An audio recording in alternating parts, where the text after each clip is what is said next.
Chen Yang discovered that he was living within a game.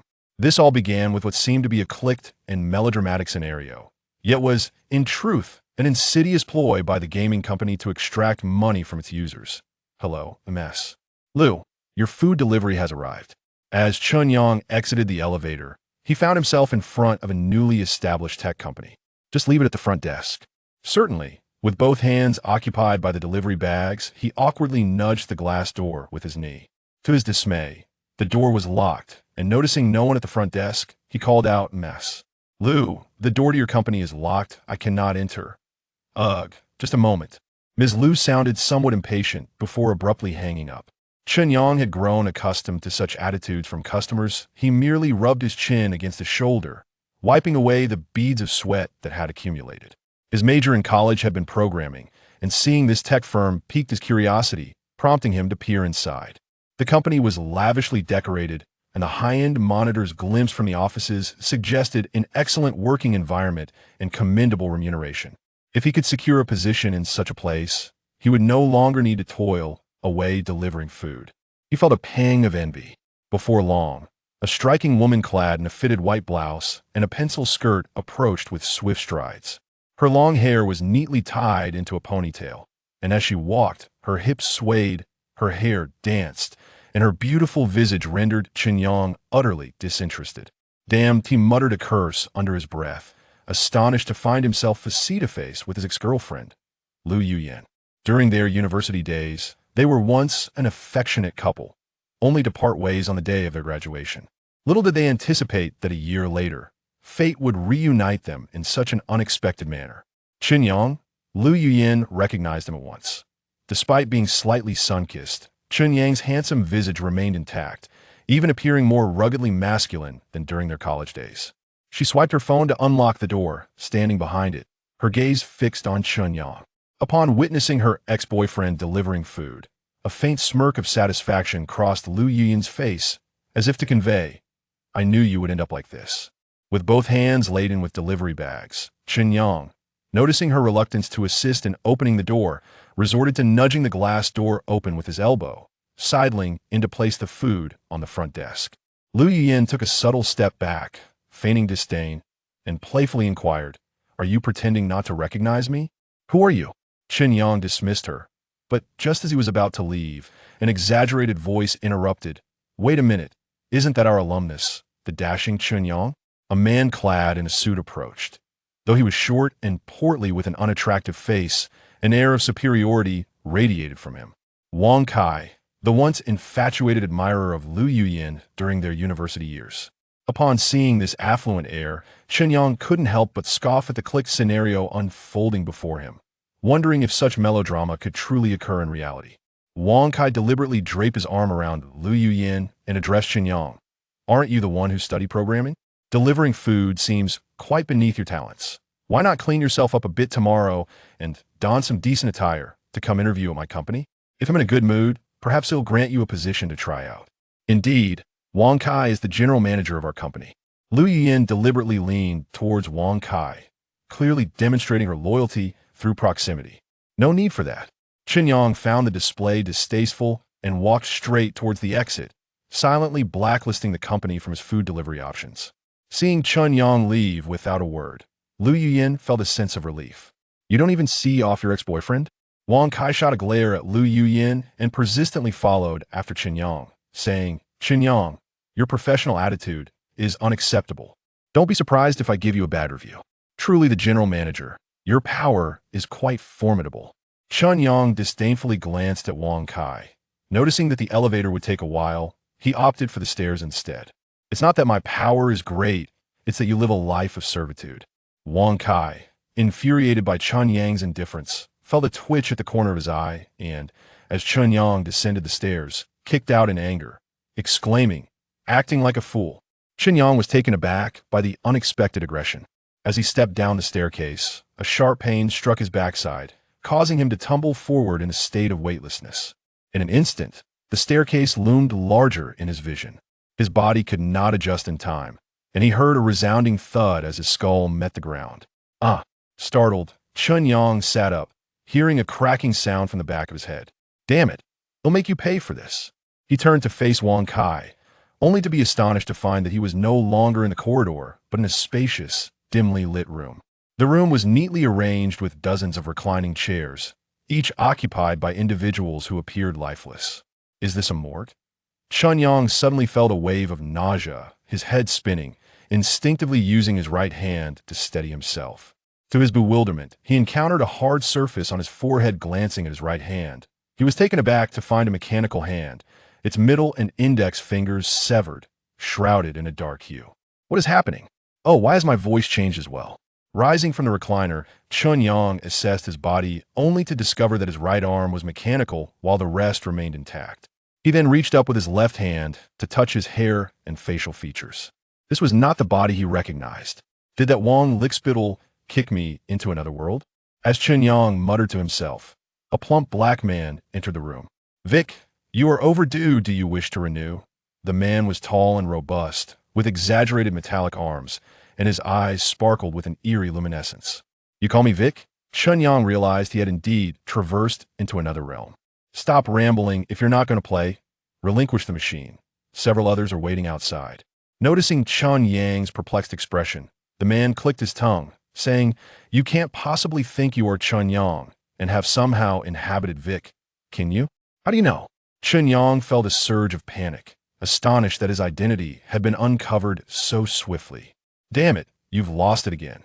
The man of African descent sighed in resignation and pushed Chen Yang back into the reclining chair, saying, You'll understand once you connect to the neural interface. What neural interface? This one, he pulled out a cable from the recliner and handed it to Chen Yang, instructing, Feel the back of your head, and you will know. The end of the cable resembled a 3.5 millimeters headphone jack. Chen Yang touched the back of his head with his right hand, but the mechanical fingers only registered a faint sensation, so he switched to his left hand. Indeed, beneath the hair at the back of his head, there was a metallic aperture. A mechanical limb, a neural interface, it appeared that he resided in a world reminiscent of cyberpunk. He attempted to insert the metal plug into the neural interface. A tingling feedback coursed through him, and his vision began to fade to darkness. Suddenly, Chen Yang found himself adrift in the boundless cosmos. A blue planet rolled into view, accompanied by two silver metallic characters, Earth. Textual information began to cascade below. Player Vic logged in successfully. Checking your neural sensors. Matching complete. Please select your character to use. Chen Yang, free character. You have played for 13,102 hours. Purchase new character. Is this a game interface? Is the world I inhabit merely a virtual game? Am I still a free character? Chen Yang felt an overwhelming sense of absurdity as he reached out to tap his avatar. Your gaming balance is insufficient to enter this character. Must I pay to play as myself? What a moral travesty. Curiosity piqued. Chen Yang clicked on Purchase New Character, and a window popped up revealing an astonishing array of over 50 male avatars.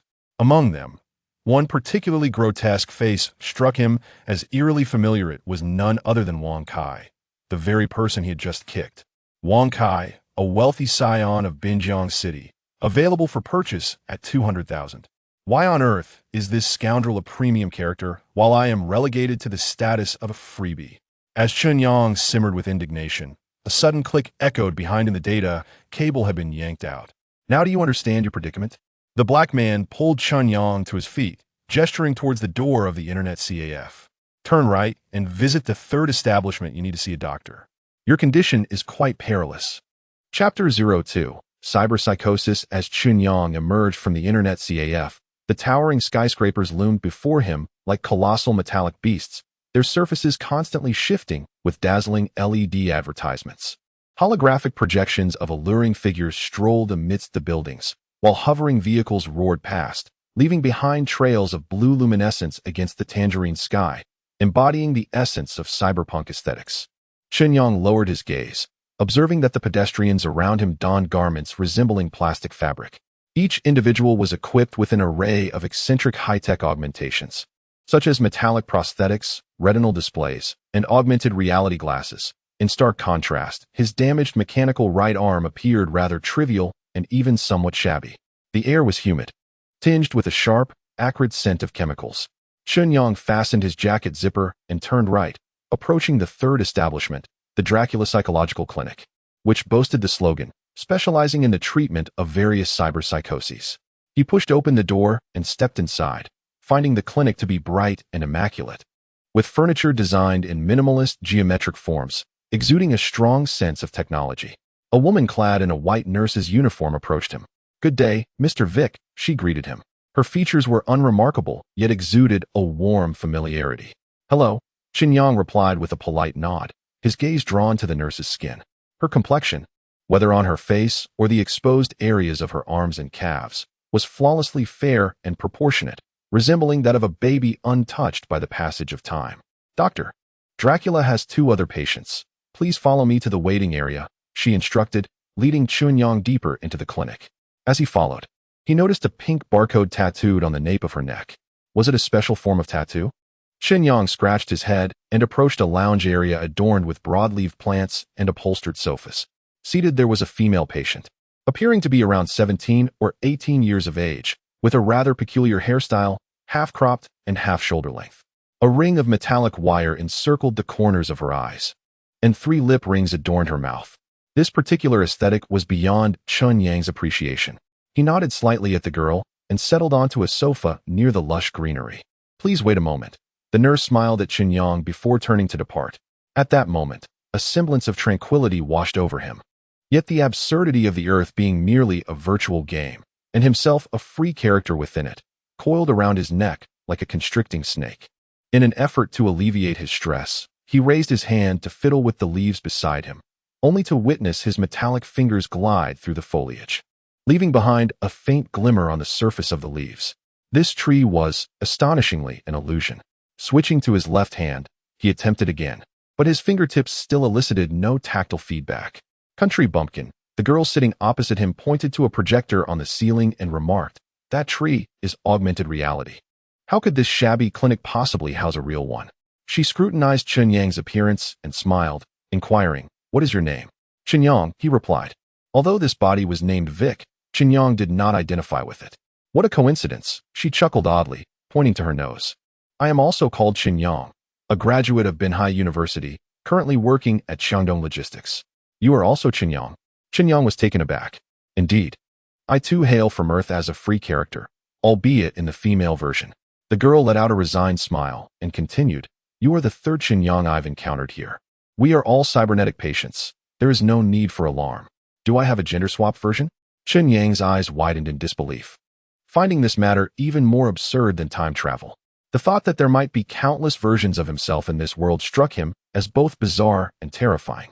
The girl crossed her legs and, swaying her foot, inquired, "I have been here for a month. How about you?" "Just now," Chen Yang replied, still in shock. "Since you are newly arrived, allow me to provide you with a brief overview. This planet is called Dark Star, and we are currently in the year 2121, marking the 50th anniversary since the end of the nuclear war. The place we inhabit is known as Redstone City. Despite its advanced technology, it is, in essence, a destitute slum, impoverished to the point of being devoid of anything but technology. Impoverished to the point of only having technology sounds rather cool, Chen Yang thought, feeling a sense of novelty. As for the game Earth, you may interpret it as..." The girl paused for a moment, then spoke slowly. "You may understand it as Earth being the nostalgic version of Dark Star, simulating the pre-war civilization of Dark Star. So how did we come to traverse here? The doctor will explain that to you." Noticing a nurse waving, the girl stood up and, with a hint of sadness, said to Chen Yang, "Although our lives are fleeting, at least we have experienced reality." After speaking, she resumed her smile and followed the nurse into the doctor's office.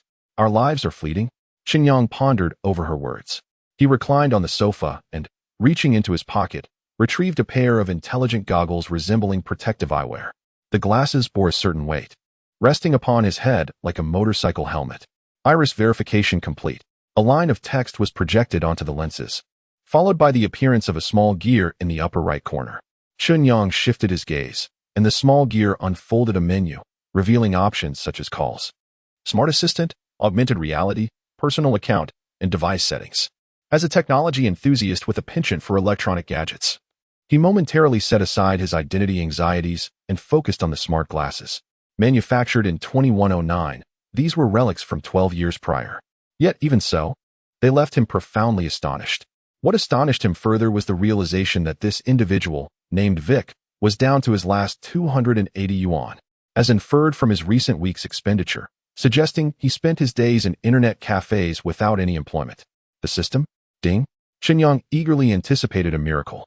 However, this was not a web novel, and no author would intervene on his behalf. While he was engrossed in examining the smart glasses, he was suddenly startled by a loud cry. The door to the doctor's office swung open, and the girl he had seen earlier emerged, sobbing. She cast a glance at Chen Yang, her eyes brimming with unfamiliarity. It was as if she had transformed into a different person. A nurse approached Chen Yang and said, "Mr. Vic, you may see Dr. Dracula now." "What happened to her?" Chen Yang inquired, pointing towards the departing girl. "Ms. Joy's condition has been cured. If Mr. Vic actively participates in his treatment, he too could recover within 1 to 2 months." Cured. Reflecting on the girl's recent transformation, Chen Yang felt an inexplicable sense of dread at the mere utterance of the word. Chen Yang followed the nurse toward the doctor's office, equipped with smart glasses. Upon noticing the barcode on the nurse's nape, he unexpectedly scanned it, revealing a piece of information. Blue Whale Life Bionic Model 3, Bionic ID, and you are 9215. Data inspection date, June 20th, 2121, current status, safe. To his astonishment, this nurse was a bionic being. Reflecting on it, he recalled that the nurse's speech, mannerisms, and micro-expressions were indeed somewhat rigid and overly formal. Entering the office with a sense of wonder, he found Dr. Dracula, clad in a white coat, waiting behind the desk. "Good to see you again, Vic," he remarked. Dr. Dracula, gaunt in appearance, glanced at Chen Yang with his implanted retinal display eyes and remarked, "From your expression, it seems you are no longer the Vic I once knew. It would be more fitting to address you as Chen Yang, wouldn't it?" "Indeed," replied Chen Yang as he took a seat opposite the doctor. Without preamble, he inquired, "What is happening to me? What illness do I have?" "You are suffering from personality recognition disorder," Dr. Dracula said, his gaze filled with concern as he looked at Chen Yang. He continued, "It is a deteriorating symptom of cyberpsychosis. However, there is no need for alarm, as this condition is quite treatable. Can you elaborate?" Chen Yang asked. "Certainly. In fact, I have already explained it to you 3 times, Dr. Dracula said, gently tapping the table. An augmented reality menu materialized in the air, and after a few taps, a 3-dimensional animation appeared on the desk. As the animation unfolded, he began to elucidate the situation to Chen Yang. In simple terms, due to Vic's excessive immersion in the game Earth, he inadvertently birthed the persona of Chen Yang, based on his character's design. Upon returning to reality, this persona continues to dominate his body, resulting in an unforeseen phenomenon where a game character has traversed into the real world. At the conclusion of the animation, a seesaw appears on the table, with 2 children seated at either end, rising and falling in alternation. Dr. Dracula remarks that these 2 children represent the Chen Yang persona and the Vic persona, with the one on top controlling the body. "Is the Vic persona still alive within me?" Chen Yang, feeling uneasy, hurriedly inquires of the doctor, "Am I in any danger at present? If the primary Vic persona awakens, the conflict between the 2 personas could lead your body into a state of chaos. Will he awaken?" Chen Yang gazes at the seesaw on the table and asks, "What determines the weight that affects the seesaw's movement?" Dr. Dracula chuckles lightly and replies, "The pressure of survival." Chapter 03. Paid options. Chen Yang finds this situation increasingly absurd. Within less than an hour, he has transformed from an ordinary inhabitant of Earth into a game character. And now, he has become afflicted with a peculiar condition. If I were to live more effortlessly, would I maintain control over my body? Indeed, Dr. Dracula nods. If my personality disorder were to be cured, would that mean the death of Chen Yang, who is, at present, me? Anxious, Chen Yang's speech quickened. Without waiting for Dr. Dracula to respond, he continued, "Just like that Joy from earlier, her Chen Yang persona was killed by you, wasn't it? It was Ms. Joy who voluntarily sought treatment, fully aware of the consequences. So did she commit suicide? Was it liberation?" Dr. Dracula, perceiving Chen Yang's impatience, deliberately paused for a few seconds before continuing. "The dual personality of cyberpsychosis exhibits the characteristic of use it or lose it. If you maintain control of the body, Victor's dominant persona will gradually perish over time. Conversely, the same holds true. I absolutely refuse treatment," Chen Yang declared resolutely. Ms. Joy said the same thing initially. Dr. Dracula turned off the animation on his desk and, with a kindly gaze, addressed Chen Yang. "If the pressures of reality become unbearable, you are always welcome to seek my assistance. Following this, Dr. Dracula stood from his chair and began watering the potted plants on the windowsill. Goodbye. Chen Yang stood up, preparing to leave, when he suddenly noticed a barcode on the back of Dr. Dracula's neck. This was absurd. Can a cyborg truly function as a psychologist? Chen Yang walked out of the office without hesitation, with the nurse escorting him to the clinic's entrance. May I ask if I wish to continue living as the Chen Yang persona? What advice do you have? He inquired. Should I take that to mean you desire to worsen your condition? The nurse replied, tilting her head and blinking. I merely wish to survive. Firstly, one must maintain a certain duration of gameplay to solidify the persona of their character. Moreover, and perhaps most importantly, the nurse, with a healing smile, gently remarked, although survival in this world is fraught with challenges, it is essential to maintain a positive mindset. For this will lighten your burden on the seesaw of life. With gratitude, Chen Yang exited the clinic, the chill of the outside air sending a shiver down his spine. The smart glasses indicated it was still noon, yet the sky bore the somber hue of twilight. He gazed at his mechanical right hand, which bore the scars of 2 severed fingers, and clenched his fist, declaring, I care not whether you are Vic or dog, since you have thrust me into this world. This body shall belong to me. Before heading home, he sought some exhilaration. Chen Yang entered an internet CAF and approached the counter where a large black man stood. Hey there, could you set me up with a machine? Still wanting to play? Seems you haven't made up your mind, the man replied, snapping his fingers. The projector above illuminated a payment window before Chen Yang, displaying a barcode along with the fee structure. Neural network charge, 5 yuan per hour. Chen Yang scanned the code with his smart glasses, entered 20 yuan, and completed the transaction following iris verification. There were 2 vacant machines, either of which would suffice. Thank you. Chen Yang ventured into the dimly lit interior of the CAF, reminiscent of a mortuary. After locating an unoccupied recliner, he extracted the cables from the machine with his left hand, grasped the metallic plug, reclined comfortably, and adjusted his position. Earth, I have returned. With determination, Chen Yang inserted the metal connector into the brain machine interface. In an instant, the game's interface of Earth materialized before his eyes. Player Vic has successfully logged in. Now checking your neural sensors. Matching complete. Please select the character you wish to use. Chen Yang, free character. You have played for 102 hours. Purchase new character. Upon clicking Chen Yang's avatar, a game prompt appeared. Current network balance, for hours. You may, 1. Enter the game, 2. Access payment options, 3. View game instructions. Do I still have payment options? Chen Yang clicked to take a look, and a store-like interface emerged before him. The first category of goods was cash recharge, at a rate of 1.5 exchange into Earth currency. The second category offered the purchase of additional attributes such as stamina, hardness, and knowledge. The third category allowed the acquisition of opposite-sex characters, increasing the number of characters available for pursuit within the game. The fourth category featured DLC, currently consisting of a single mod named Entertainment City, which enabled special regions for online interaction with friends. Note, all goods are only valid for this playthrough. Upon character death, all progress will be wiped clean. It's all too real, painfully real.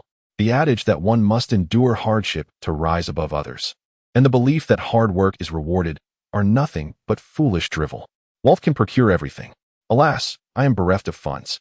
Chen Yang sighed in resignation, perused the game instructions with care, and clicked to enter the game. Suddenly, the Earth began to rotate and expand before him.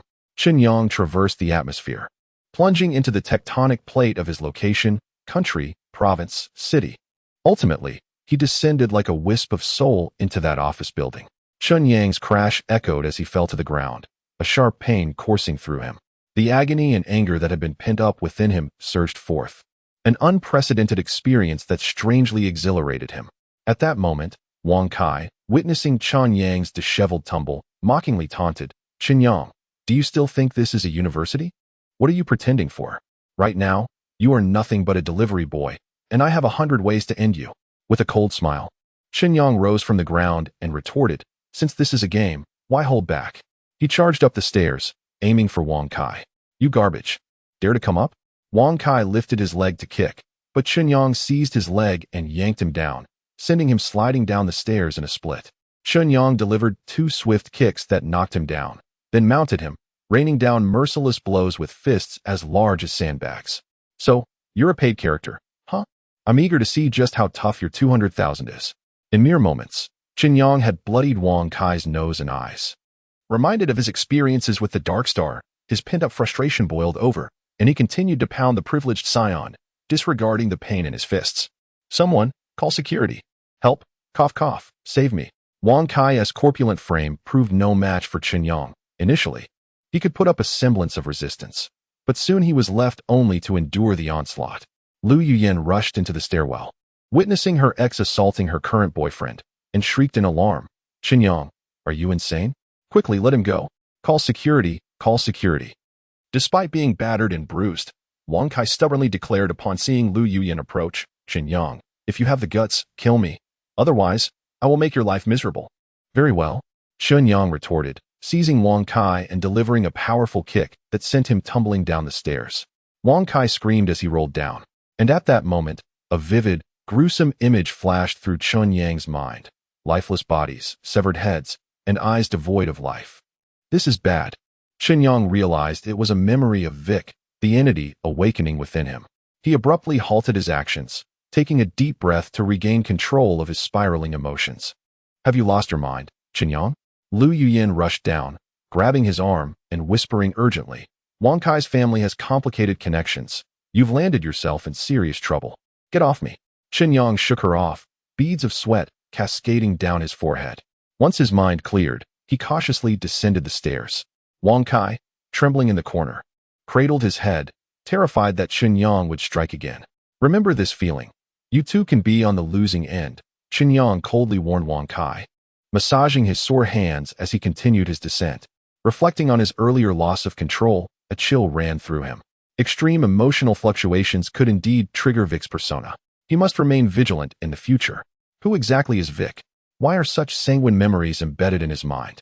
Chapter 4. The weight of reality emerging from the business office building. Chen Yang paid no heed to the delivery scooter whizzing by, wandering aimlessly through the commercial district. The pedestrians on the street are engaged in lively conversations, seemingly each harboring their own story. Surely, they remain oblivious to the illusion that this world embodies? Chen Yang sat by a flower bed, observing his own shadow. Vic, regardless of whether you are a virtuous individual or a rogue, since you have awakened me from my slumber, you shall pay the price for it. Suddenly, his phone rang, displaying an unfamiliar number. Hello?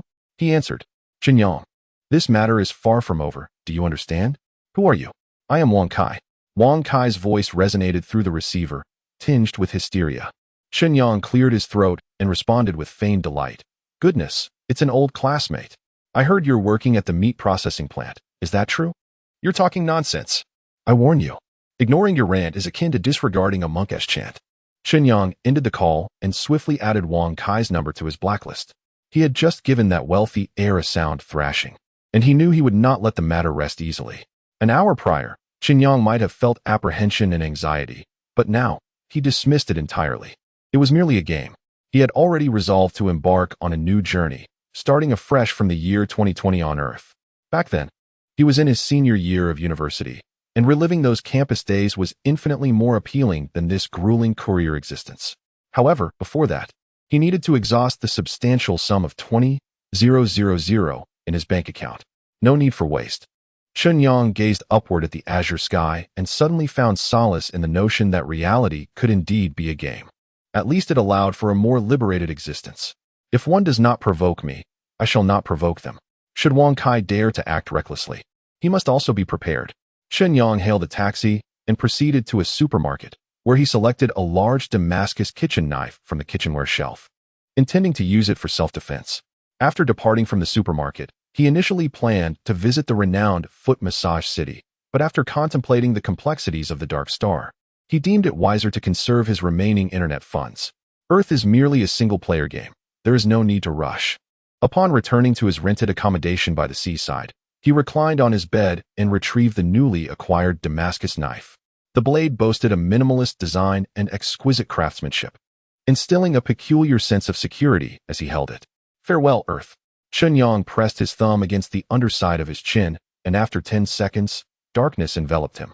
When he regained consciousness, he found himself back in the internet CAF of Redstone City in the Dark Star. This mechanical arm is indeed quite unaccustomed. Using his mechanical right arm to prop himself up, he noted that while it possessed significant strength, it lacked sensory feedback, offering only minimal tactile sensation at the palm and fingertips. Feeling somewhat fatigued, his stomach rumbled audibly. As he passed the counter, Chen Yang inquired of the black owner, "Is it possible to exchange the money I earn in the game for real currency?" "What a fanciful dream," the owner replied, raising an eyebrow as he glanced at Chen Yang's mechanical arm. "You should focus on getting that thing repaired and settle down to work at the redstone factory. Although the pay is modest, it ensures you one-t struggle for food and shelter, and you can still come here to play games." "Thank you," Chen Yang replied before exiting the internet CAF. He lifted his left hand and double-tapped his smart glasses, prompting a male voice to materialize in his ear. "Mr. Vic, how may I assist you? I wish to return home. Please assist me in mapping a walking route." "Certainly." Upon receiving a response from the intelligent assistant, Chen Yang noticed a green arrow materializing beneath his feet, extending towards the left side of the street. Removing his glasses, the navigation arrow vanished. Should such technology be introduced to Earth, what need would there be for me to run deliveries? Replacing his glasses, Chen Yang proceeded forward, following the arrow. As the lenses displayed the distance to his residence in kilometers and the remaining travel time. Furthermore, some advertisements, utilizing augmented reality technology, were superimposed onto the lenses in conjunction with the navigation service. The adage that nothing is truly free holds weight. Whether on Earth or Dark Star, advertisements are inescapable. Chen Yang's glasses became inundated with a plethora of advertisements, both distant and near, initially sparking his curiosity, but soon inducing a sense of dizziness and even nausea. He summoned the intelligent assistant once more, requesting a narration of the history of Dark Star. After all, the hour-long walk home from the internet CAF warranted some meaningful engagement. Most pedestrians appeared lethargic or cast hostile glances, leaving Chen Yang with an inexplicable sense of unease, prompting him to quicken his pace. After 10 minutes of walking, as he passed through an alleyway, a familiar face emerged in the pink light. It was none other than Joy, the young woman from the Dracula Psychological Clinic. She had once been akin to Chen Yang. At that moment, Joy was clad in revealing attire, laughing alongside 3 other women, occasionally casting flirtatious glances at the men nearby. It turned out her true vocation was in the flesh trade. Dark Star had witnessed a nuclear war 50 years prior, resulting in widespread contamination and a population dwindled to under 2 billion. Among the survivors, approximately 100,000 affluent individuals relocated to the Lunar Ecological Space Station, while the remaining inhabitants, known as the Dark Stars, congregated in over 100 cities with relatively low levels of nuclear contamination under the coordination of the United Government. The population density in these cities is exceedingly high, with residential buildings primarily consisting of slender skyscrapers occupying minimal land area. The Vic family resides in the western part of Redstone City, within a towering black skyscraper. As Chen Yang approached the entrance of the skyscraper, his stomach growled once more in protest of his hunger. Noticing a chain convenience store on the ground floor, he stepped inside for a glance. The store's offerings comprised primarily of convenience foods, such as various flavors of instant noodles, rice balls, and canned goods, along with high-calorie full-fat tofu and vitamin-rich nutritional blocks as supplementary items. The food available post-nuclear conflict appeared surprisingly abundant. Curiously, Chen Yang examined the ingredient labels, which prominently featured the term synthetic. Synthetic rice flour, synthetic meat, synthetic egg liquid, synthetic leafy greens. There were also some ingredients that deterred him at first glance, such as fatty mealworms and protein-rich cockroaches, which he would rather starve than consume. Naturally, given his current economic situation, he could not afford such delicacies. Authentic vegetables and animal products were entirely absent, though a few types of fruit could be found in the premium goods section. Chen Yang speculated that perhaps fruit could not be synthesized, or that synthetic fruit lacked market viability. He picked up a box of apples, glancing at the vacuum-sealed bag containing 5 slightly reddish-green apples. Could this be rightfully called an apple? He considered it merely a larger version of a crab apple. However, upon inspecting the price tag, he was even more astonished. 500 grams priced at 600 yuan. Other fruits appeared similarly malnourished, yet their prices were exorbitant. If only the fruits of Earth could be brought here for sale. Alas, Earth exists only in the realm of the virtual and even with a spaceship. Transporting them would be an impossible feat. Chen Yang sighed, suddenly feeling an itch in his left hand. He placed the apple back down and rubbed his hand against the rough fabric of his trousers. Compared to the exorbitant prices of fruits, synthetic food is quite affordable and plentiful. A bag of braised beef noodles costs merely 4 yuan, and when paired with a vitamin nutrient block, one can have a meal for just 5 yuan. After settling the payment, his account balance dwindled to a mere 255 yuan. With 2 meals a day, he could barely last another half-month, not accounting for the expenses of the game Earth. Sigh, he must find a way to earn money quickly.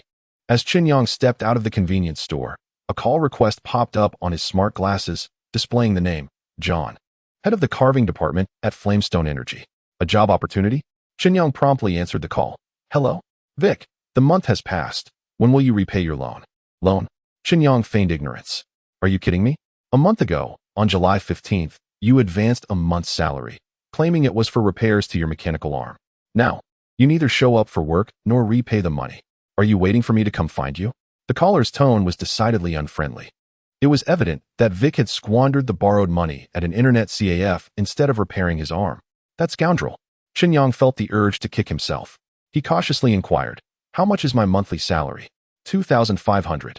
And let me be clear, you have 5 days to repay me. If not, be prepared to offer a kidney as collateral. Chapter 05. The lunar garbage dump earning 500 yuan in 5 days is no simple feat. Otherwise, that scoundrel, Vic, would not be so adept at evading reality, dragging Chen Yang, the scapegoat, to Dark Star. The first 10 floors of the skyscraper lack an elevator, compelling Chen Yang to ascend to the 8th floor via the stairwell. The corridor is strewn with cigarette butts, and the cacophony of various households fills the air. Vic's room is 808. The pitch-black iron door is emblazoned with graffiti proclaiming cowardice and debts owed. Chen Yang presses the door handle with his left thumb. The fingerprint verification emits a click as the lock disengages. Upon entering the room, Chen Yang promptly secures the door behind him. The incandescent light fixture flickers, illuminating the room and revealing the refuse scattered about. Does that bastard Vic possess any redeeming qualities? Chen Yang pinches his nose as he inspects the various spaces. The apartment spans approximately 70 square meters, complete with a kitchen and bathroom, comprising a single bedroom and living area. Though rudimentary, it boasts all essential utilities, even featuring a wireless charging system. There should also be an air conditioning unit, rendering the atmosphere less humid than outside, devoid of any peculiar chemical stench. The room is nearly devoid of furniture, save for a single bed and a leather sofa, accompanied by a set of antiquated wooden tables and chairs. I still do not even know what I look like. Chen Yang strides into the bathroom, using a grimy towel to moisten and clean the tarnished mirror. A face with mixed heritage emerges in the reflection. Deep brown hair frames sharply defined features, and a pair of eyes, shadowed in their sockets, faintly glimmer with a coffee hue. Goodness, he is even more handsome than I am. Chen Yang gently caressed his face with his left hand. Despite the pronounced dark circles beneath his eyes, from the perspective of earthly aesthetics, his visage could easily rival that of a popular celebrity. Earning a living through his looks should pose no challenge. Coupled with his commendable physique, he could likely garner around 500 yuan through his appearance alone. However, such decadent thoughts ought to be dismissed. The flower language of a steel-wool ball symbolizes both chastisement and renal deficiency, with outcomes akin to that of a kidney.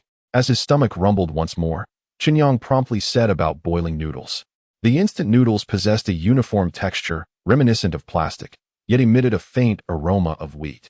Aside from the noodle block within the packaging, there lay but a singular sachet of seasoning, containing a powder that boasted a braised beef flavor, accompanied by 3 desiccated pieces of beef jerky, likely synthetic in nature.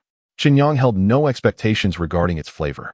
As the pot of boiling water bubbled vigorously, he commenced tidying his room, summoning the AI assistant of his smart glasses to inquire about ways to amass wealth in a brief span of time. Maximizing profit within a limited time frame was indeed the most frequently posed question, my clever little companion. Is there a feasible plan? Chen Yang inquired. You see, 95 of this world comprises the impoverished, so the prospect of such a method is virtually impossible. What about through illegal means? At this juncture, Chen Yang could afford no further contemplation. You truly possess a knack for humor, my old friend. Amassing wealth through unlawful means is a privilege reserved solely for the affluent. I believe it would be wise for you to remain a kind and law-abiding citizen. The intelligent assistant chuckled softly before continuing. While success cannot be replicated, it often shares a commonality, luck. I happen to be exceptionally fortunate. Chen Yang managed a wry smile as he made his way to the kitchen to extinguish the flames, and transported the pot of noodles to the wooden table. Perhaps I should resort to the most straightforward method, visiting the moon garbage dump to scavenge for discarded items. The moon garbage dump? You must be aware that the elite class of Dark Star now resides in lunar space stations. Their refuse is not processed on the moon. Rather, it is dumped on Dark Star via Fukushima logistics. How utterly despicable. Chen Yang lifted a mouthful of noodles, blowing on them before taking a bite, only to find them horrendously unpalatable. However, Vic's palate seemed unfazed, even finding a hint of flavor. This stark contrast between body and memory left Chen Yang feeling quite disoriented. At that moment, the intelligent assistant continued, "Lunar technology surpasses that of Dark Star by at least one iteration. Should fortune smile upon you, you might unearth usable electronic devices and earn a few thousand in a single night. Yet, should luck elude you, even a month spent there would yield nothing but frustration. Thus, luck holds great significance. Understood. Please assist me in charting a course. I shall set off to scavenge once I finish my meal." Chen Yang bit into a spicy vitamin block and chewed heartily on the noodles. Rather than remaining idle at home, he resolved to take action. After finishing his meal, he began to rummage through the house. He uncovered an old searchlight in the wardrobe, still usable after a recharge, and then found a rusted kitchen knife and a tattered backpack. After purchasing 2 rice balls from a convenience store, he departed from Redstone City. Late at night, the starlight in the night sky was obscured by metallic dust, refracting into a faint, uneven gray glow. Chen Yang traversed the desolate remnants of a post-nuclear war landscape, where all the metal had been stripped away, leaving only the collapsed concrete. Every combustible material had been obliterated in the nuclear explosion, and not a single cockroach or rat remained.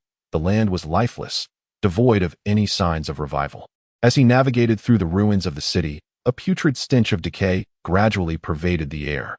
"Vic, you ought to quicken your pace, lest you miss the fresh refuse," the intelligent assistant urged. "Brother, do you have any idea how long I have been walking?" Chen Yang was drenched in sweat, the searchlight in his hand growing heavier, his legs beginning to wobble. "As of now, you have been walking for 8 hours, 32 minutes, and 12 seconds. Imagine that there are 2,500 yuan awaiting you ahead. That should provide you with added motivation." Chen Yang was too fatigued to respond. As the saying goes, there is gold hidden in the garbage, and beauty amidst the refuse. Silence. Wandering through such desolation and contemplating the state of the dark stars, Chen Yang couldn't help but recall Alita, Battle Angel. How wonderful it would be to find an Alita here. Yet, he was no scientist. Even if he stumbled upon one, he would be incapable of repairing it, so it was perhaps wiser to seek out some gold bars instead. Chen Yang rallied himself, quickening his steps. A mechanical rumble echoed from a distance. Chen Yang promptly extinguished the searchlight and concealed himself behind a makeshift shelter to observe. He spotted an individual gliding through the air on a device reminiscent of a skateboard, flying low towards the junkyard. It appeared to be a professional scavenger.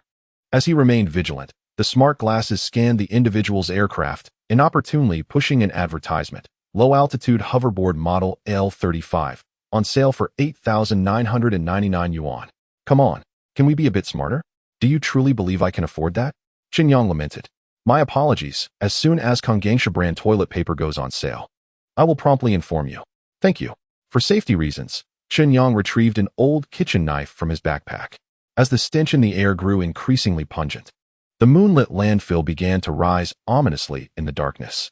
Beneath his feet lay discarded metal parts, broken plastic containers, and rotting food remnants, overlapping and intertwining to form a repulsive tableau. After a while, he unknowingly ascended the garbage mound.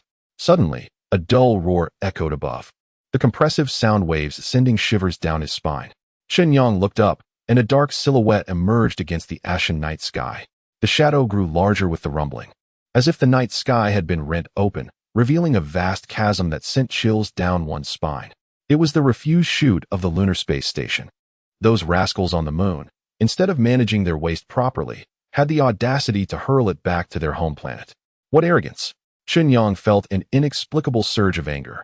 With a thunderous roar, the gaping void expelled a mass of refuse, crashing to the ground like a nuclear bomb, creating a wave of air.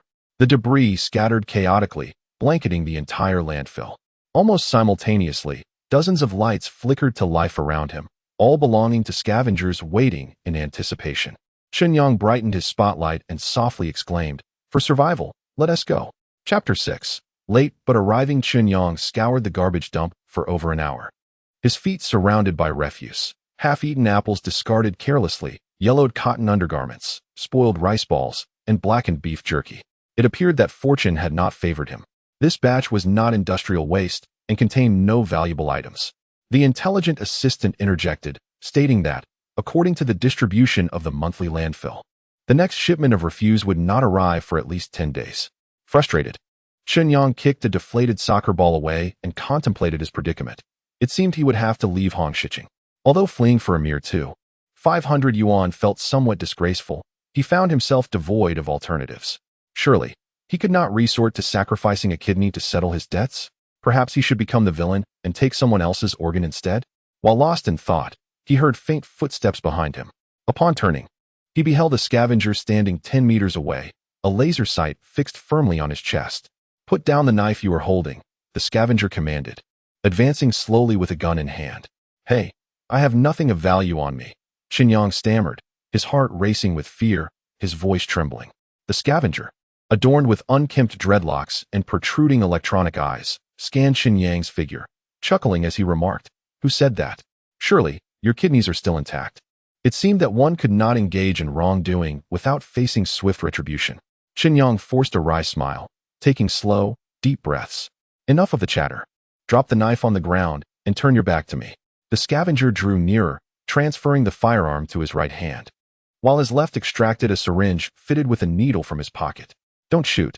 Chen Yang intentionally tossed the kitchen knife higher, letting it spin as it descended before him. The human eye is invariably drawn to moving objects, especially electronic ones. As the knife twirled in the air, Chen Yang cranked the brightness of the spotlight to its maximum, blinding the scavenger with the intense glare. Seeking death, the scavenger instinctively turned his head, and the gunshot rang out. Chen Yang had already dashed to the right, retrieving the knife with his left hand, bending low as he lunged and swung the blade towards the scavenger's waist. Crack! The blade met an unexpectedly hard surface. It was a cybernetic body. Chen Yang had no time to ponder further. Relying on his gaming experience, he maneuvered behind the scavenger. At that moment, the scavenger spun around, leveling his gun at Chen Yang to fire. Chen Yang instinctively raised the kitchen knife to deflect the red dot. Sparks flew as the knife shattered upon impact, flying away. Bang! The scavenger fired a second shot. The bullet struck Chen Yang's metallic right arm, producing a piercing metallic clang. Chen Yang lifted his right arm, using his mechanical hand to grasp the scavenger's gun muzzle, blocking the third and fourth shots. Damn it! Faced with Chen Yang's evasive maneuvers, the scavenger lunged forward with the syringe, attempting to incapacitate him. Chen Yang released the gun muzzle and once again circled behind the scavenger. Yet his solitary kitchen knife lay in ruins. If only I had a blade. In that critical moment, an object suddenly materialized in the palm of his left hand. A Damascus kitchen knife. Chen Yang gripped the handle, his body triggering some form of muscle memory, compelling him to act instinctively. A piercing white light sliced through the throat of the scavenger. Startled, the scavenger turned, only to find Chen Yang, like a shadow, close behind him, the glint of a blade re-emerging. The sound echoed sharply as the scavenger's gun clattered to the ground, accompanied by 2 severed fingers. A ghastly wretch escaped him, silenced by the flood of blood that poured forth as he clutched his neck and collapsed onto the ground. Chen Yang pressed his knee into the scavenger's back, the blade piercing deep into the throat, tearing it open. As he regained his senses, he realized it was all over. Gasping for breath, he pondered the former owner of this body, Victor, who was undoubtedly not a simple man.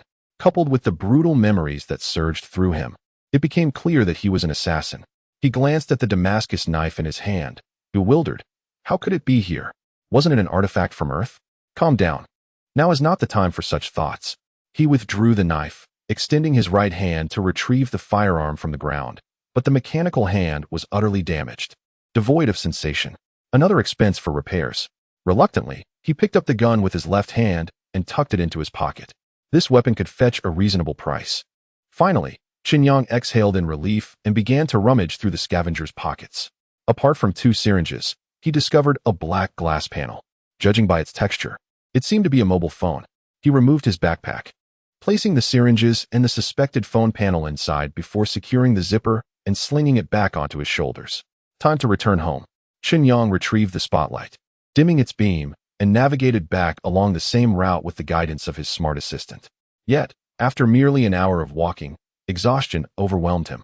After all, he had been walking for 10 consecutive hours. His body felt as though it might crumble to pieces. After Chen Yang entered the concrete ruins, he first sought a secure refuge, where he lay down to rest. After a brief respite, he retrieved a water bottle from his backpack and took a few sips, followed by consuming 2 synthesized rice balls, which helped him regain some strength. He removed his glasses and, illuminated by the spotlight, examined the Damascus kitchen knife in detail. The size, style, and feel were identical to the one on Earth. Have I transported a virtual item into reality? How intriguing. Chen Yang felt a twinge of stomach discomfort. So he placed the knife on the ground and opened his palm, contemplating the toilet paper at home. Come forth. Suddenly, countless tiny particles of light emerged from his palm, coalescing into a half-used roll of toilet paper. Indeed, it was the Mingyue brand he frequently purchased. Yes, Chen Yang clenched his fist in excitement. If I can bring virtual items into reality, surely I can return them as well? He set the toilet paper aside and once more held the Damascus knife, attempting to send it back to the virtual realm with his thoughts. The knife indeed dissolved into a swirl of light particles, vanishing back into the pattern of his palm. Yet the bloodstains remained, indicating that material from reality could not be converted into virtual data. He then endeavored to bring over other items, such as apples from a fruit stall. No success. After several experiments, he concluded that transferable items were limited to those from the Earth game and could only be items he personally owned. If I purchase more fruits on Earth, could I then bring them to Darkstar for trade? Chen Yang felt a surge of excitement. He promptly tore off a segment of toilet paper to nourish this barren land and, adjusting his trousers, returned to Redstone City. By the time he got home, it was already 10 in the morning. Chen Yang almost crawled into the house. He first made his way to the bathroom to wash away the sweat from his body, changing into a dry outfit before commencing to boil noodles, which he then placed on the wooden table. Vic's home lacked a computer.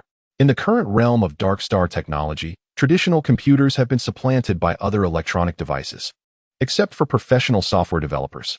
For instance, the smart glasses that Chen Yang was donning. Everything operated on cloud computing, which was remarkably convenient.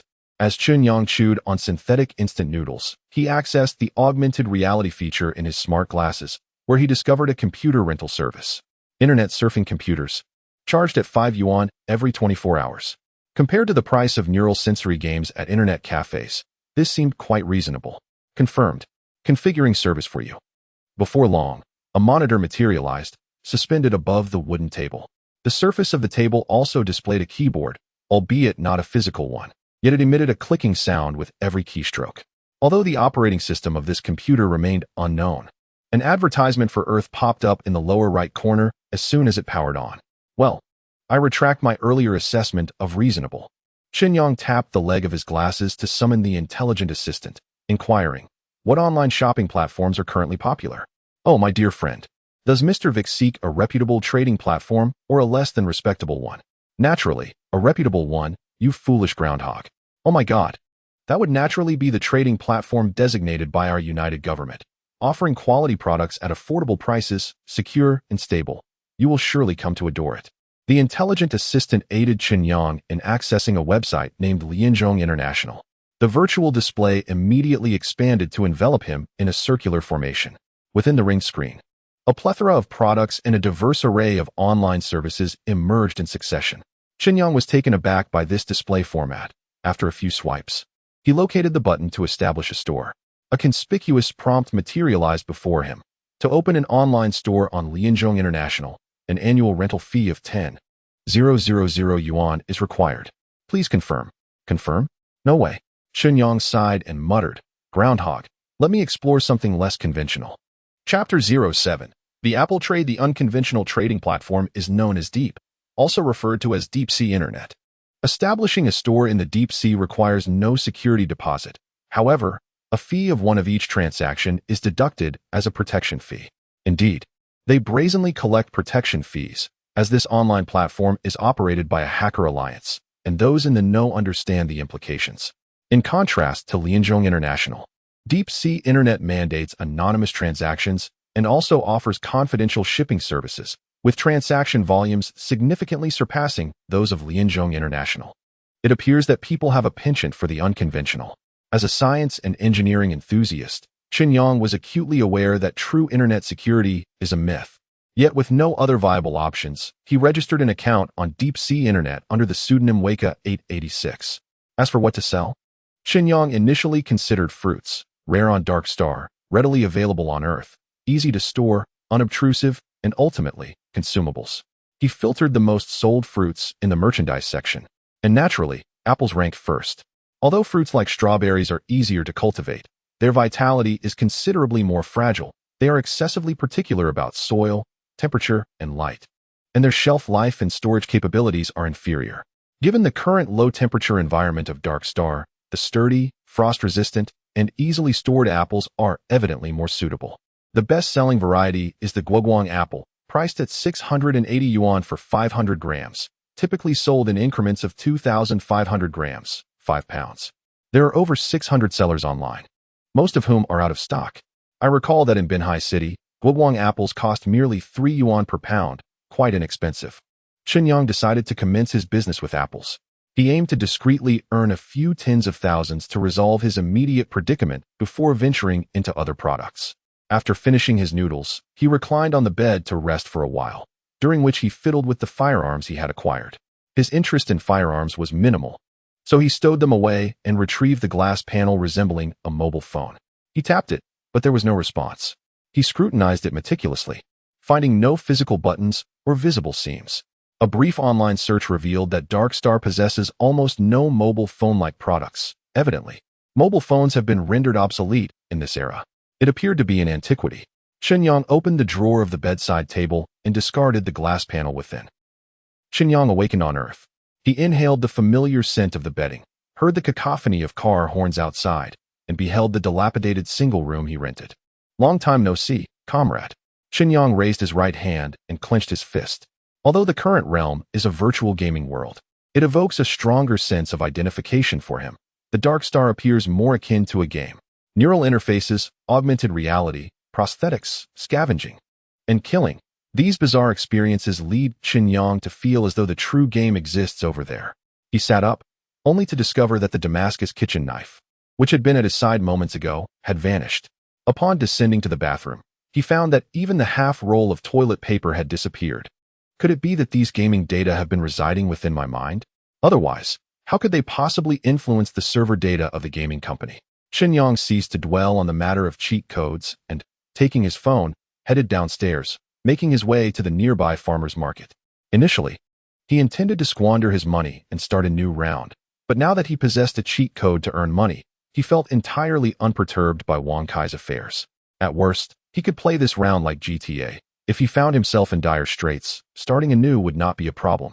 However, the escapades of the footbath city would have to be postponed. To satiate his desires, Chen Yang purchased a luxurious hand-grab pancake, savoring its sweetness as he meandered through the fruit stalls. "Brother, what fruits would you like to buy?" the enthusiastic vendor's wife inquired. "Apples," he replied. "We have freshly arrived Fuji, Huang Yuan Shui, and Jonagal. No, I just want the cheapest guoguang." Chewing on his pancake, Chen Yang approached the corner of the fruit stall. "You really like guoguang, huh?" The vendor's wife, guessing that Chen Yang was seeking budget options, quickly added, "These guoguang are just right to eat now, not sour at all. If you want them, I can give you a discount, 3 yuan a jean. Money is not the issue, it's just this fruit." Chen Yang picked up a few and shook his head slowly. "My dear brother, I have something even better in my stock. Allow me to fetch it for you." The proprietress turned to leave. "Wait a moment, dear sister." Chen Yang called out to her, picking up an apple and saying, "This fruit is truly splendid. Do you have any smaller ones? The more blemished, the better."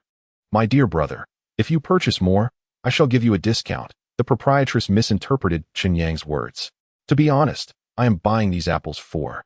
Chen Yang did not wish to prolong the misunderstanding and simply stated, "They are for feeding pigs. They need not be of high quality, just the leftovers will suffice." "Oh, why didn't you say so earlier? Allow me to fetch some for you that meet your requirements." The proprietress turned and walked away. Suddenly, Chen Yang's phone rang with an unfamiliar number. Could it be Wang Kai? After a moment's hesitation, he answered the call. "Hello, is this Chen Yang? I am Zhao Jima." It was, to his surprise, a woman's voice. Zhao Jima. The name sounded familiar, conjuring an image of a slightly plump young woman in his mind. "You are Lu Yuyan's college roommate, correct?" I thought you had forgotten about me. We dined together a few times. I remember. What brings you to me? Lu Yuyin asked me to inform you that Wang Kai is seeking to ambush you. She fears it may escalate dangerously. So she advises you to leave Binhai for a while. How did she come to ask you to relay this to me? In Chen Yang's memory, Lu Yuyin and Zhao Zhima had only shared a dormitory for a year. After their 4th year, they had lost contact. He was astonished to learn that they still kept in touch, and that Zhao Zhima was aware of Wang Kai's impending aggression. She dared not contact you directly, especially with Wang Kai being so vigilant. Zhao Zhiming chuckled and added, our company has business dealings with Wang Kai, and Lu Yuyin secretly asked me for help. Haha, thank you for that. Chen Yang did not take Wang Kai's matters to heart. After all, his paid services allowed for the direct purchase of skills such as sanda, judo, and wrestling. Once he made money, all problems would easily be resolved. Chen Yang, I heard you gave Wang Kai quite a beating. Are you rekindling old feelings for Lu Yuyin? Zhao Zhiming asked playfully. What nonsense. It was that fellow Wang Kai who acted out of insecurity and struck first. Is that so? Zhao Zhiming paused and said, I recall you were quite good to Lu Yuyin back in university. Our dormitory envied you both. By the way, you weren't injured, were you? Her remark struck a peculiar note. Chen Yang pondered but could not recall Zhao Zhiming's appearance, smiling as he responded, I'm fine. Thank you for your concern. Upon hearing Chen Yang about to end the call, Zhao Zhiming hurriedly said, Chen Yang, let us add each other on WeChat. We should keep in touch as old classmates. All right, goodbye. Seeing the proprietress return with a cardboard box, Chen Yang promptly ended the call. Brother, these are the leftover small guoguang apples. Do they suit your taste? The proprietress opened the box, revealing a collection of small, unappealing guoguang apples. Yes, this is exactly what I want. Chen Yang picked one up, examining its poor appearance, which perfectly matched the style of Dark Star. He inquired, Sister, how many of these apples do you have? It weighs just over 100 pounds. If you wish to purchase it, I can offer you 2 yuan per pound. I will take it all.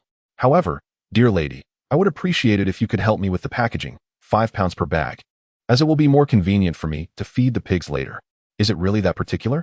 The proprietress expressed her astonishment. Scientific pig farming necessitates precision. No problem. I guarantee that I will weigh it without any discrepancies. Please return in half an hour to collect your order. Thank you. Chen Yang handed the proprietress a 50 yuan deposit and, recalling Wang Kai's troublesome situation, decided to postpone returning home, opting instead for the nearby chain hotel, Jinjiang Inn. On the way, his phone vibrated. It was a friend request from Zhao Zhiming. Chen Yang opened her profile and glanced at her photo. Long, wavy hair, a fair, oval face, and a pair of slender eyes adorned with red-framed glasses. It dawned on him, she was that T-girl. Chapter 08. The game of life. The relationships among women are quite intricate. Chen Yang remembered when he first met Lu Yuyin. She and Zhao Zhiming were the best of friends, inseparable in class and during meals.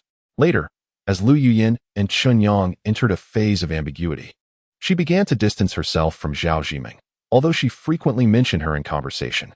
Implicitly, she suggested that Zhao Zhiming was somewhat of a green tea type.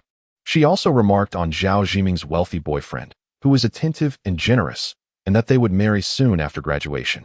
However, when Chen Yang graduated, he learned that Zhao Zhiming did not have a boyfriend at that time. All of it was a fabrication concocted by Lu Yuyin to safeguard her friendship. Now, due to work commitments, the two had once again become close friends, sharing photos of their outings and shopping excursions on social media. Women are indeed pragmatic, Chen Yang mused. Zhao Zhiming engaged in casual conversation with him on WeChat, ostensibly speaking well of Lu Yuyin, yet subtly insinuating her vanity and materialism. In truth, I find myself rather envious of Lu Yuyin. During her university years, she reveled in romance, and after graduation, she relentlessly pursued her career. Women of such rationality are indeed rare, unlike myself, who is often labeled as being overly romantic. Chen Yang, nonchalantly responding to Zhao Zhiming, entered a convenience store to purchase 2 pairs of underwear, a multitude of instant noodles, sausages, milk, and bottled water.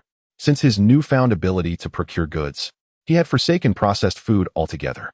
Carrying these items, he entered Jinjiang Star Hotel, where the receptionist, noticing his disheveled appearance and the bulk of instant noodles in his arms, promptly approached him. Hello, our hotel does not allow food deliveries. I am here to check in. Chen Yang replied curtly, handing his purchases to the receptionist. Sir, do you wish to book a room? The female attendant inquired with a professional smile, But upon seeing Chen Yang's unkempt state, she continued, "Unfortunately, our standard rooms are fully booked." "Sir, may I suggest what are you suggesting?" Chen Yang interrupted, dismissing her attempts. "How much for a business king room?" "Currently, the only available king room is the quiet elegance king room at 640 yuan. Would you like to reserve this one?" Chen Yang silently calculated in his mind. A pound of guoguang apples could sell for 680 dark star coins, not accounting for platform fees and logistics, which could be exchanged for 3,400 earth coins, enough to stay in the quiet elegance king room for 5 days. A pound of guoguang apples costs merely 2 yuan. In other words, 2 yuan allows one to stay in a tranquil and elegant double room for 5 days. Is that not astonishingly cheap? Chen Yang was taken aback, struggling to believe it. The female attendant, equally incredulous, pondered whether the delivery man had lost his senses. "Are there better rooms available?" Chen Yang inquired. "None," she replied, maintaining her professional smile, suspecting that Chen Yang was merely posturing, likely to leave the hotel in embarrassment due to unmet expectations. To her surprise, Chen Yang produced his identification card and placed it on the counter, stating, "I'd like the room for 2 yuan, please." "What?" he reiterated. "The tranquil double room for 5 days." Chen Yang then completed a payment of 3,200 yuan via his mobile phone and ascended to the 3rd floor with his room card, unlocking the so-called tranquil double room. Although the space measured merely 40 square meters, it was a significant improvement over the cramped single room he had been renting. Reflecting on the monthly rent of 600 yuan for that single room, he realized he could have lived in the tranquil double room for 4 years. What a financial blunder. "Sir, I have placed your items here," the male receptionist announced, setting Chen Yang's groceries on the table, curious about why someone who could afford such a room would choose to consume these items. "Could you prepare a small cart? I need to bring in some apples shortly." "Of course," the male attendant replied, leaving the room in a state of bewilderment. The sensation of wealth was exhilarating. After taking a refreshing shower, Chen Yang returned to the farmer's market to hire a small cart, transporting a meticulously packed 100 jin of guoguang apples back to his hotel room. The apples cost him a mere 200 yuan, filling 3 large boxes to the brim. If all went well, these apples could yield over 60,000 dark star coins, equivalent to a staggering 1,700 times their value in Earth currency. How delightful. He must return quickly. The internet fees at Dark Star are rather steep, amounting to $5. Chen Yang reclined comfortably on his bed. Just as he was about to disconnect, he received a text message from Zhao Jiming. "You've resigned from your delivery job. What are your next plans?" Chen Yang replied succinctly, "Living the game life." At the Redstone City Internet CAF, Chen Yang unplugged the data cable from the back of his head. Due to the weakness in his right hand, he could only prop himself up with his left. Dizziness and a slight numbness coursed through his body. This was a normal response to reconnecting with the neural network, as the brain and body needed to re-establish their coordination. After a brief moment of recovery, he finally rose from the recliner, preparing for the hour-long journey home to cultivate apples. As he passed the counter, the African-American gentleman glanced at Chen Yang's right hand and, with a wry smile, inquired, "Vic, your right hand is out of commission too. Can't even shoot properly now, can you?" "I still have my left hand," Chen Yang replied nonchalantly, though the thought of the hour-long trek home weighed heavily on his mind. "Left hand." The gentleman's gaze shifted to Chen Yang's left arm. His curiosity piqued. "I just noticed. Has your neural disorder been cured?" "Neural disorder?" Chen Yang halted, turning back to the gentleman. "Indeed, wasn't your left hand once like this?" The man raised his left hand, deliberately shaking it, and remarked, "Though not quite so exaggerated, I would spill water all over my pants, as if I had wet myself." Throughout the day, Chen Yang had not perceived any issues with his left hand and could only vaguely respond, "Who knows? Perhaps the heavens took pity on me and allowed it to heal." After saying this, he waved goodbye to the gentleman and exited the CAF. The neural disorder. Regarding the original owner of this body, Chen Yang has acquired a crucial piece of information. Through inquiries made by his intelligent assistant, he learned that neural disruption syndrome is, in fact, a psychological disorder typically stemming from a significant emotional trauma, manifesting as psychosomatic neurological disturbances. This explains why Chen Yang is unable to perceive it. He speculates that Vic was originally a mercenary or assassin who sustained severe injuries in a battle, resulting in the loss of his right arm and leaving his left hand afflicted with neural disruption syndrome, ultimately forcing him to flee to Redstone City to engage in menial labor. It is no wonder that his contact list remains barren. Gazing at the dim orange sky, Chen Yang felt overwhelmed by the events of the day, as if caught in a dream. Yawning, he sluggishly returned home. Although he yearned for a restful slumber, he knew he must race against time. Failing to earn 500 yuan within 5 days would spell trouble. Chen Yang tossed his smart glasses into a drawer, then stepped to the corner of the room, extending his left hand and visualizing the 3 boxes of apples. A tingling sensation arose in his palm, followed by a cascade of luminous particles emanating from his fingerprints, coalescing into 3 rectangular forms. With a soft thud, the 3 boxes of apples landed on the floor, producing a heavy sound. Chen Yang opened the boxes to discover them filled with black plastic bags containing guoguang apples purchased from the farmer's market. Success! He exhaled in relief and promptly stowed the 3 boxes in the kitchen cabinet, retrieving only 1 bag of apples to place on the table. Subsequently, he washed his face in the bathroom to invigorate himself before donning his smart glasses and extracting the apples from the bag for a photograph using the device's camera. Logging into deep sea internet on the virtual computer, Chen Yang published a new product using this photograph. Guoguang apples, weighing 2,500 grams, priced at 3,400 yuan. There were 20 units in stock.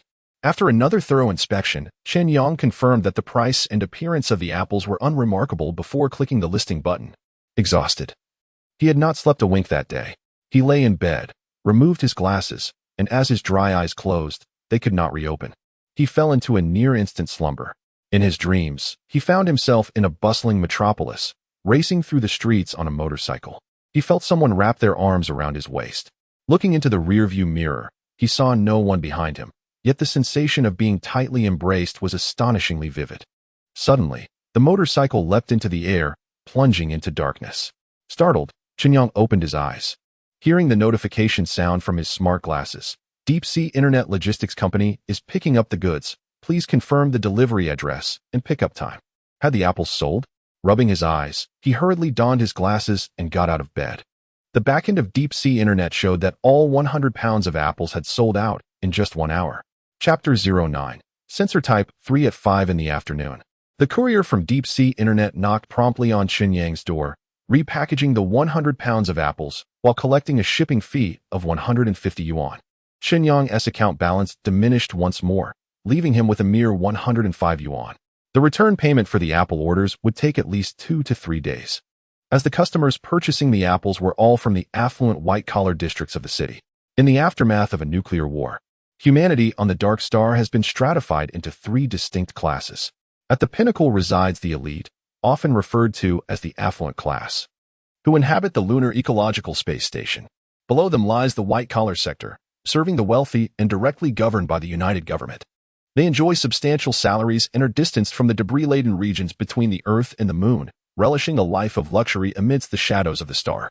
At the base of this hierarchy exists the blue-collar class, which, while still under the aegis of the United Government, is effectively managed by various multinational corporations. For instance, Chen Yang resides in Redstone City, a sprawling industrial complex owned by the Nuclear Energy Corporation. Within this city, a staggering 70% of the population is employed by the energy firm, earning meager wages that compel them to subsist on synthetic food. Luxuries such as fresh fruit are deemed exorbitant and lack market viability. After all, there exists a game called Earth which provides them solace. If they crave fine delicacies, they can simply indulge in the virtual realm, rendering real fruit unnecessary.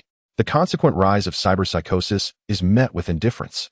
After patiently waiting at home for 2 days, Chen Yang made a startling discovery while bathing. 7 scars from gunshot wounds adorned Vic's body, with a tattoo of blood-stained wings spiraling across his back and chest. Considering the possibility that Vic might be an assassin, such tattoos seemed entirely plausible, even if he were not a killer. Tattoos and cybernetic enhancements are 2 prominent aesthetic traits of the cyberpunk culture, which partly contributes to Chen Yang's struggle to accept this new world. During these 2 days, he meticulously cleaned his home and satiated his hunger with instant noodles and milk. Every day, he scoured the internet for information, striving to acclimate to this future landscape. On the 5th day of his transmigration, profits from various orders began to materialize. After deducting a 1 commission and logistics fees, a net profit of 61,050 yuan was realized from the sale of 100 jin of guoguang apples. Chen Yang promptly repaid the debt of 2,500 yuan to the Honsher factory. thus safeguarding his own well-being. When a gentleman named John inquired about the source of his funds, Chen Yang merely replied that he had salvaged some valuable items from a landfill. That morning, Chen Yang made his way to 9th Street, the most bustling commercial district in Hangzhou City, where numerous flagship stores of prominent tech companies were congregated. The thoroughfare was teeming with pedestrians, and the air was filled with a cacophony of bizarre advertisements. Above, a holographic projection of the earth floated, while colossal humpback whales drifted between the towering buildings, and several underground idol groups performed on the streets. The idol culture of Dark Star was pervasive, thanks to advanced bionic technology. Fans could bring home replicas of their beloved idols. Technology, indeed, transforms lives, and Chen Yang once again contemplated the significance of wealth. He did not linger too long at the idol performances. As a young Gua, his primary concern was the severed limb, with the fate of his brother-in-arms being a secondary thought. Guided by his intelligent assistant, Chen Yang followed the directional arrows to a prosthetic company named Gecko Technology. Gecko Technology, a small to medium-sized enterprise, focused solely on the realism of prosthetics, offering the most cost-effective options among all lifestyle prosthetics available. A scruffy middle-aged man approached him, noticing Chen Yang's damaged right arm. "Hey there, would you like to try our company's prosthetic arm?" he asked. "It can replicate the tactile sensation of a real arm." Chen Yang glanced at the counter and walls adorned with hyper-realistic prosthetic eyes, arms, and legs, feeling somewhat unsettled. "Just like a real arm?" The middle-aged salesman slowly shook his head, smiling as he remarked, "Our company's latest innovation, the Sensor Type 3, has surpassed the neural feedback capabilities of the human body." He jovially draped an arm around Chen Yang's shoulders and whispered conspiratorially in his ear, "If you were to use it to touch a woman, the experience would undoubtedly be extraordinary. May I sample this Sensor Type 3? Chen Yang inquired, feeling a surge of curiosity. "Absolutely," replied the salesman. He produced a white artificial arm and explained, "This is a prototype of the Sensor Type 3. Should you decide to make a purchase, we will customize one specifically for you. Let us begin by trying it out." As he spoke, he guided Chen Yang to the workshop behind the counter, unscrewing his right hand and replacing it with a tool hand composed entirely of screwdriver components. Once Chen Yang reclined in the chair, the salesman commenced the removal of his mechanical right arm, continuing, "Your current tool-like arm cannot be worn for extended periods. Its weight and tactile sensations could disrupt your neural pathways, potentially leading to issues with your left hand. Does the Sensor Type 3 have any side effects?" Chen Yang inquired. "We exclusively utilize desensitized materials, and the weight will be calibrated to match that of your left arm. The only side effect is..." The middle-aged salesman chuckled with pride as he detached Chen Yang's right arm, adding, "Due to its extraordinarily realistic tactile feedback, you may gradually begin to disdain your own left hand." "That seems unlikely," Chen Yang mused to himself, contemplating how he would manage without his dexterous left hand. He tilted his head to inspect his right shoulder, noticing the interface of the prosthetic arm for the first time. Aside from 3 neural sensory cables, the metallic connector bore a striking resemblance to a Lego toy joint. At this moment, he became aware that the bones in his right shoulder and spine were also supported by metal. The middle-aged salesman swiftly attached the Sensor Type 3 to him and pinched the skin on his forearm, inquiring, "How does it feel?" "Painful," Chen Yang replied, sensing the discomfort from the pinch on his right arm. He attempted to scratch with his nails, noting that the subtle sensation was indistinguishable from that of a real arm. He then clenched his fist, feeling a surge of strength in his palm even more potent than that of the mechanical arm. The middle-aged salesman picked up Chen Yang's old arm and remarked, "This arm was specially crafted for redstone carving. It possesses high-temperature resistance, but lacks other advantages and pales in comparison to our company's arms." "Didn't you say its sensitivity is greater than that of a natural arm?" Chen Yang queried, running his right hand over his left, feeling no discernible difference. "Currently, the sensitivity is set at 75. I will adjust it to 100, and you will experience a sensation akin to that of Spider-Man." The middle-aged salesman tapped on a tablet, and in an instant, Chen Yang felt every pore in his right arm amplifying, while the faint air currents in the store became strikingly apparent. Moreover, his right index finger could discern the subtle wrinkles on his wrist, with a noticeable temperature difference between his palm and the back of his hand. In contrast, his natural left hand felt remarkably dull. What a delicate sensation. He marveled, quickly asking, "How much does this Sensor Type 3 cost?" "The basic model is 35,000. Additionally, you can customize other features, such as embedding a multifunctional display, upgrading the battery, or directly purchasing the top-tier Plus version for only 50,000. The middle-aged salesman gently patted Chen Yang's shoulder and remarked with a hint of nostalgia, "You must understand that for the same configuration, a large company would charge at least 80,000 at the outset. Seize this opportunity while our Gecko technology has yet to be acquired by a major corporation, my friend. Let's opt for the Plus version." Chen Yang did not hesitate. When converted into Apple currency, this bionic arm amounted to less than $40. "You're quite straightforward." The salesman continued, "I'll take measurements of your left arm now to ensure perfect symmetry." As he spoke, the salesman picked up a tablet and presented a payment code to Chen Yang. Chen Yang scanned his iris and completed the payment of 50,000 yuan. The salesman suddenly exclaimed, looking at Chen Yang, "So you're a returning customer. You purchased our sensor Type 2 3 years ago. Look, we still have your bodily data on file, which saves us quite a bit of hassle." "What bodily data?" Chen Yang inquired, peering curiously at the tablet, thinking how fortuitous this coincidence seemed. He soon realized that it was his smart glasses that had recommended Gecko Technologies' prosthetic company based on his previous usage records. What appeared to be mere coincidence was, in fact, a manifestation of big data. The middle-aged salesman explained, "The bodily data includes the dimensions of the custom arm you ordered, your skin tone, weight, and other hardware specifications, along with the muscle memory you uploaded. In essence, it allows for a seamless integration with the new prosthetic." "When was the last time I uploaded data?" Chen Yang asked. "Let me check," the salesman replied as he sifted through the records. "August 15th, 2119, exactly 2 years ago." Chapter 10. I have become a fake based on the timestamp of the data uploaded by Vic to the Sensor 2 system. It can be inferred that he had been employed at the Redstone factory for no more than 2 years. During this period, Vic immersed himself in the virtual realm of Earth for over 10,000 hours, dedicating at least 9 hours each day to this endeavor. Given such an extent of neural network engagement, it is no wonder he succumbed to severe cyberpsychosis. Chen Yang wished to erase any remnants of Vic's memories from his body. He addressed the attendant, stating, "I do not wish to load the corporeal data from the server. Let everything begin anew." "Certainly, I will proceed to remeasure your arm," the middle-aged attendant replied. He guided Chen Yang to a body-scanning device, instructing him to extend his left arm into the apparatus. In no time, a model of Chen Yang's left arm, along with pertinent data, materialized on the attendant's tablet.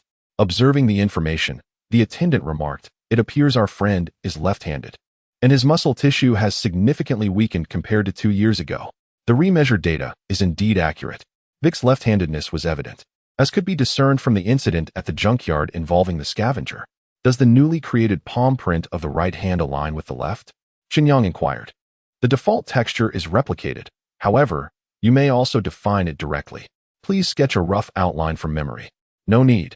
Let it be identical to the left hand." Chen Yang hoped that his right hand would likewise possess the transformative functionality of the golden finger. Once the drawing was completed, the middle-aged attendant deactivated the scanning device and, while operating his tablet, stated, "I shall place the order now. It will be manufactured at the factory and delivered here, which will take approximately 10 hours. The middle-aged attendant patted Chen Yang's right arm and remarked, "You may use this sample for now. Simply return it when you come to collect your order." Chen Yang glanced at the time. It was 10 a.m., and 10 hours later it would be 8 p.m. "I will return in the evening to retrieve it," he replied. Leaving the confines of wall Gecko technology, Chen Yang meandered through 9th Street, immersing himself in the intricate tapestry of cyberpunk culture. Each store he entered offered a glimpse into this vibrant world, from tattoo parlors to ornamental cybernetic enhancements and lifelike bionic pet shops. To his astonishment, many familiar brands from the game Earth, such as Craving, Harvest from the Sea, and Rice Technology, had real-world counterparts. This revelation suggested that the game was rife with advertising enterprises, with even a free character like Chen Yang contributing to the game company's profits. As elements from Earth permeated reality, Chen Yang experienced a surreal blending of the virtual and the tangible, prompting him to question his own existence. To pass the time, he sought out a modestly decorated hair salon within the mall, intending to cut off the beggar-like locks reminiscent of Vic. Despite Chen Yang's insistence on a simple and understated hairstyle, the stylist, Tony, seized the opportunity to showcase his skills, dyeing Chen Yang's hair a striking gray-white and inscribing the letters VK above his left temple. Fortunately, he refrained from revealing that his name was Chen Yang. After leaving the salon, Chen Yang purchased a new outfit from the mall. In the era of technology, clothing increasingly aligns with electronic products, where both apparel and footwear exhibit additional functionalities that often surpass their decorative aspects. Consequently, in the current classification of goods, clothing stores are more aptly referred to as equipment stores, with all garments distinguished by model numbers. The newly acquired black coat he purchased is replete with technological sophistication. Not only can its texture and patterns be personalized, but it also features built-in surround sound within the hood and an electronic warming function in the lining, adequately prepared to withstand the frigid temperatures of the dark star's diverse seasons. He overheard a shop assistant discussing garments with optical cloaking technology. Although such items are inaccessible to the average person, classified as military-grade equipment and akin to prohibited firearms, at least in theory. Chen Yang paused on the street to watch a performance by an idol girl group before ultimately locating the official flagship store of Earth. This establishment occupies a full 5 floors of the building, with the first floor dedicated to a variety of gaming equipment, the second to peripheral products, and the third to fifth floors serving as immersive gaming experience zones. Ah, my beloved Earth. As Chen Yang perused the floor descriptions, he felt an overwhelming sense of returning home. Upon entering the store, he was momentarily taken aback when a figure resembling himself approached. "Welcome to Earth. I am your old friend Chen Yang." What the hell, Chen Yang? He realized that this store employee was a perfect likeness of himself, leaving him feeling like a counterfeit and plunging his spirits into despair. Curiously, he inquired, "Are you a synthetic being?" Indeed, all characters in our Earth are virtual digital entities. The shop assistant displayed a warm smile and gestured towards the interior of the store, saying, "Please come in, Mr. Vic." "How do you know my name?" Chen Yang asked, astonished, and then pointed to his own eyes. "Did you scan my iris?" In order to provide better service to our users, we have specified in the game terms of Earth that in official stores, there is no need for an application. Users can have their irises scanned directly, the assistant replied, maintaining his smile with courtesy. "Mr. Vic has played for 107 hours in the game. It seems you are quite fond of my character," he added. "Please, change the assistant for me. I find your face quite displeasing," Chen Yang retorted, taking off his glasses and rubbing his eyes, feeling for the first time that his own face was so detestable. "I understand your feelings. Please wait a moment," said the assistant resembling Chen Yang before stepping into the store. "Damn it. I feel like I'm surrounded by Fujikawa," Chen Yang muttered as he entered the shop. As he approached, a familiar fragrance wafted near, and Lu Yuyin arrived beside him, saying, "Hello, may I assist you?" What the hell? That bastard Chen Yang must have done this on purpose, he thought, having explored some resources related to the game Earth over the past few days. Chen Yang was aware that the game lacked a narrative. Characters moved about the world much like pieces on a chessboard, and significant changes could arise from a mere butterfly effect. On the surface, players enjoyed a high degree of freedom, yet they were constrained by time, space, and finances, limiting their interactions. Among them, Lu Yuyin was particularly special. At the commencement of the game, she appears as the protagonist's current girlfriend, making her the most accessible character for players to pursue. Consequently, Lu Yuyin enjoys a significant level of popularity among the player community, to the extent that her character's likeness is represented by staff in the official store.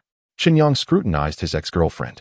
Although her appearance and physique were consistent with those in the game, her complexion appeared somewhat fairer and the texture of her skin seemed more refined, a characteristic indicative of a synthetic being. An idea suddenly dawned upon Chen Yang, and he cautiously inquired, "Pardon my boldness, but does your gaming company sell synthetic beings resembling game characters?" Lu Yuyin responded with a smile, "We are a gaming company. We do not engage in the business of synthetic beings." Chen Yang deliberately glanced at the nape of her neck, where his smart glasses scanned and revealed Blue Whale Life Bionic Model 3, Bionic ID, SEL 8479, data check date, June 24th, 2121, current status, safe. Much like the nurses from the Dracula Psychological Clinic, she was also a synthetic being crafted by Blue Whale Life Company. He attempted to speculate. Is it because the profit margin for Earth-based companies lies within the game? That is merely one reason. The situation is quite complex. For instance, the competition between neural networks and digital networks for user engagement and the patents for producing synthetic beings predominantly reside with idol companies, which overlap significantly with our business. Lu Yuyin shrugged, expressing her resignation. User experience is sacrificed due to commercial competition, a reality that remains unchanged across any realm. Oh, Chen Yang silently nodded, suddenly inquiring, What do you think of Zhao Jiming? As for her, a fleeting look of disdain crossed Lu Yuyan's face before she smiled and remarked, I find it rather inappropriate to describe a woman with the term green tea. Chen Yang shrugged in a resigned manner and replied, the sacrifice of male experiences due to female competition is a universal truth, regardless of the world. A chuckle escaped Lu Yuyan's lips as she curiously glanced at Chen Yang, saying, your expression just now was quite reminiscent of Chen Yang. Chapter 11. Mixed martial arts techniques within the Earth Gaming Experience store. Chen Yang browsed through an array of gaming equipment, occasionally engaging in light conversation with the accompanying staff as a character within the game. Do you ever feel a sense of transcendence in Darkstar? I merely serve as the prototype for Lu Yuyan and do not participate in the game world. Lu Yuyan offered a professional smile, observing Chen Yang's every move, and tentatively countered, Mr. Vic seems to be quite enamored with our company's Earth game. Does he harbor genuine feelings for the characters within? Indeed, we humans often develop authentic emotions for two-dimensional beings, let alone those in the gaming realm, Chen Yang admitted, feeling a twinge of guilt as he referred to us humans, especially after having just encountered the original Chen Yang. A sense of self-doubt inevitably arose within him. Lu Yuyan nodded with a hint of envy and introduced, although our company cannot sell character androids, we do have holographic models of all characters from the game on the second floor, including me, of course. I apologize, but I have a preference for Zhao Jiming. Chen Yang intentionally provokes her. TCH, Lu Yuyan feigns anger, pouting her lips. If I wish to play Earth at home, which device would be more suitable? Chen Yang inquired. Mr. Vic's residence is equipped with a digital Wi-Fi network, necessitating the purchase of the home digital version of Earth. Lu Yuyan guided Chen Yang to a blue device. This gaming console, standing half a meter tall, resembles a giant battery with its cylindrical shape. She elaborated, this digital version of Earth is compatible with all digital networks, priced at 100,000 yuan. Goodness, that's exorbitant, Chen Yang exclaimed instinctively. Lu Yuyan chuckled as she clarified, the digital device requires a neural network converter, which makes it pricier compared to other consoles. It seems I need to save up some more money, Chen Yang pondered silently. 100,000 yuan roughly equates to 150 gene of apples, or approximately 300 Earth coins. In this light, it doesn't seem so expensive. Suddenly, he recalled that this establishment had gaming consoles available for use. That would indeed be an excellent way to pass the time, and I could also buy some apples to sell. He hurriedly asked, are the gaming consoles on the upper floor free to use? If you are utilizing a paid character, the machines upstairs are complimentary, Lu Yuyan replied, her expression turning somewhat awkward. She continued, however, if you're using a free character, you would need to make some sort of purchase in the store. Am I, Chen Yang, truly so worthless? He smiled wryly and proceeded to the second floor. The second floor is adorned with a plethora of gaming merchandise, such as lamps shaped like the Earth and pendants of game characters, all priced quite steeply. The most popular item among customers is a holographic projector known as Memory Fragment. This projector, the size of a dinner plate and 3 centimeters thick, can project still images of characters after they log out. At that moment, the sample displayed a holographic model of Chen Yang curled up in his blanket. This is excellent, Chen Yang remarked as he picked up a sample and glanced at the price tag. 2,800 yuan. I want to purchase this. Lu Yuyan retrieved a new projector from the cabinet and handed it to Chen Yang, saying, scan the barcode on it. Your game ID will be linked at the time of payment. Chen Yang complied, and after completing the transaction, the projector vibrated with a hum, projecting a holographic image of Chen Yang lying on a hotel bed. You may now proceed upstairs to use the gaming equipment, Lu Yuyan said, waving her hand playfully, adding with a teasing tone, farewell, ex-boyfriend. Chen Yang awoke in the Jinjiang Star Hotel. He sat up in bed, noticing that the 3 boxes of apples had vanished, and several instant noodles and milk cartons had also disappeared from the convenience bag. This fragmented lifestyle was quite disorienting. After stretching his limbs, Chen Yang realized that only 5 hours had passed since he had pummeled Wang Kai at noon, yet his actual experience felt like 4 days. His phone vibrated, displaying a series of messages from Zhao Jiming. Game life sounds so carefree. I truly envy you. Are you preparing to leave Binhai? Wang Kai is connected to both the underworld and the legitimate realm. It would be wise for you to keep your distance, treating it as a mere excursion. As an old classmate, I genuinely worry about your well-being. Chen Yang perused the series of messages, pondering, Dear sister, are we truly that familiar? If you wish to pursue me, why not be forthright? Reflecting on his university days, he recalled that Zhao Zhiming indeed harbored certain affections for him. Such glances are impossible to conceal. Otherwise, Lu Yuyin would not have been so vigilant, akin to guarding against a wolf. He revisited the chat logs, confirming Zhao Zhiming's unmistakable intentions to flirt with him. In the past, Chen Yang might have refrained from engaging with such women due to financial constraints or pride. However, this was merely a game. An opportunity presented itself, and one ought to seize it. Even if there are hidden traps, he would face them head-on. After all, Wang Kai is a wealthy heir, while he possesses his own advantages. Let us see who the greater rogue is. Chen Yang picked up his phone and replied, "Since I dared to confront Wang Kai, I fear nothing. Shall we, as old classmates, share a dinner together?" He then tucked his phone into his pocket and exited the room. Upon entering the elevator, he received Zhao Zhiming's response. "Wonderful. It is the perfect occasion to catch up." She followed up with additional messages. "But what if Wang Kai discovers this? I would hate to bring trouble upon you. How about we dine at Jinyang? I happen to be heading back there, and you could serve as my driver. Please." With an expectant emoji, the drive from Binhai to Jinyang takes 2 hours. And should we indulge in even a small drink there, an overnight stay may be inevitable. Chen Yang, calculating the implications, replied, "You set the time. I am available whenever you need." Upon departing from the hotel, he hailed a taxi and ventured to the coastal agricultural market and fruit supermarket, where he spent half a day procuring 500 pounds of inferior guoguang apples.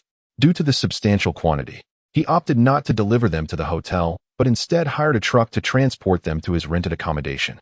After completing his shopping, he took a taxi to the commercial street, where he visited a barber shop to style his hair handsomely and donned a new outfit. Typically clad in Uniqlo cultural tees, he made a special effort for his meeting with Zhao Zhiming by purchasing a trendy t-shirt and jeans, complemented by a pair of sneakers.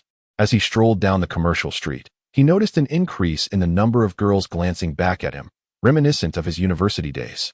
Chen Yang glanced at his reflection on his phone, realizing why Lu Yuyin had pursued him during college. He was undeniably handsome. Just as he was indulging in his vanity, a shy girl approached, holding her phone as if to request his WeChat. However, she swiftly veered away midway, hastily retreating from Chen Yang. What on earth? Chen Yang followed her gaze and spotted 5 imposing men striding toward him with an intimidating demeanor. Each of them was robustly built, clad in black suits and shoes, their faces obscured by dark sunglasses and masks, their hair slicked back with gel.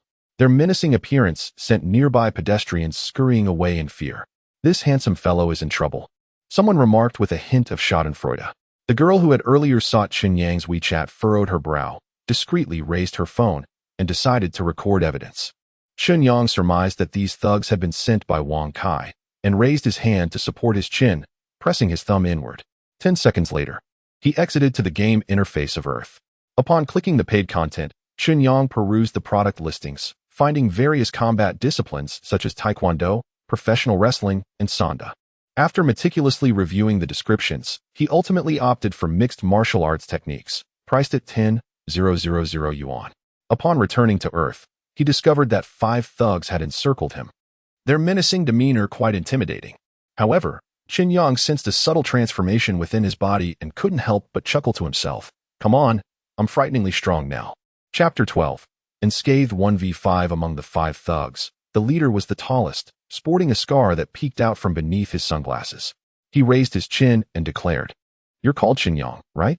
Do you realize you've offended someone?" On this sweltering summer day, he continued, "Isn't it hot?" Finding the 5 somewhat amusing, Chen Yang responded with a grin. "Is this a blind team-building exercise?" The thug leader cursed under his breath, then raised his phone to record and commanded, "Break one of his legs." For Chen Yang, who had taken lives before, facing 4 petty thugs posed no fear. The sole challenge lay in managing his emotions, striving not to let anger awaken his darker persona, Vic. As one thug swung a punch, Chen Yang deftly sidestepped, grasping the assailant's arm and yanking it back, resulting in a dislocated shoulder with a resounding crack. Seizing the opportunity, he broke free from the encirclement and, in a fluid motion, retaliated with a punch. The blow landed squarely on one thug's face, sending his mask flying and a bloodied tooth careening from his mouth. What the hell? The thug, still oblivious to the loss of his tooth, was swiftly kicked to the ground by Chen Yang. The remaining 2 individuals, recognizing Chen Yang as a formidable opponent, approached him from either side. Chen Yang swiftly incapacitated one with a well-placed kick, then seized the collar of the other, executing a clean shoulder throw. His movements flowed seamlessly, and the four ruffians retreated in fear. By heavens, this young man is impressive, an elderly onlooker exclaimed, clapping his hands as applause erupted around him. Who is this guy? A retired Special Forces soldier? Such prowess. They murmured, lamenting that such skill should not be wasted on mere physical altercations. Skepticism arose among the crowd, with some suggesting the four men were merely actors, possibly filming a short video. Amidst the discussion, several spectators raised their phones, evidently capturing the recent skirmish on film. Come on then. The previously arrogant gang leader found himself losing face. The four ruffians exchanged glances and charged at Chen Yang, but to their dismay, they could not even lay a finger on him, leaving them battered and limping away in defeat, too intimidated to strike again. What a bunch of useless fools, the gang leader muttered, shoving his phone into his pocket. He then retrieved a butterfly knife from behind his waist, brandishing it theatrically.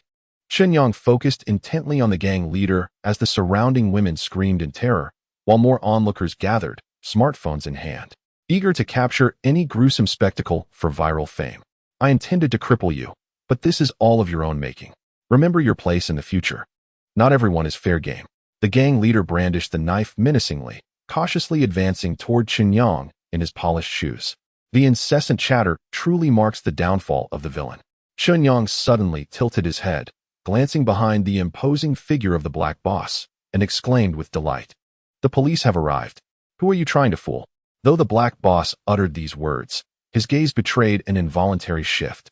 In an instant, Chen Yang lunged forward, his right fist striking the ground before crashing into the black boss's face, followed by a graceful spinning kick.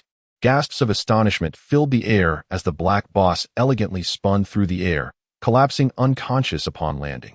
His four subordinates gathered around, unable to meet Chen Yang's gaze any longer. Disperse.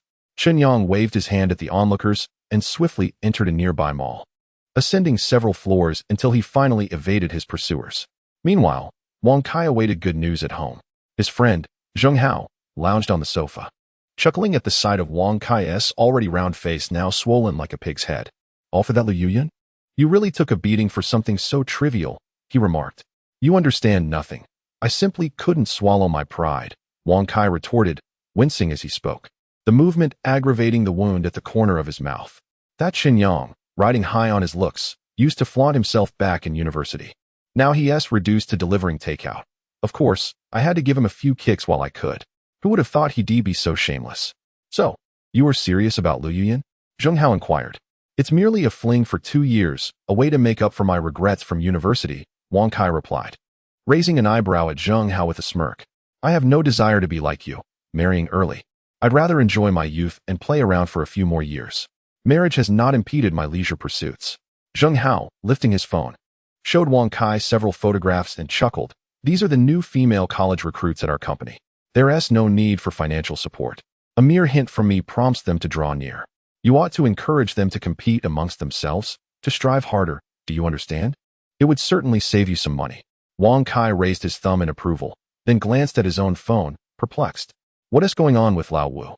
Didn't he already locate Chen Yang? Why hasn't the video been sent yet?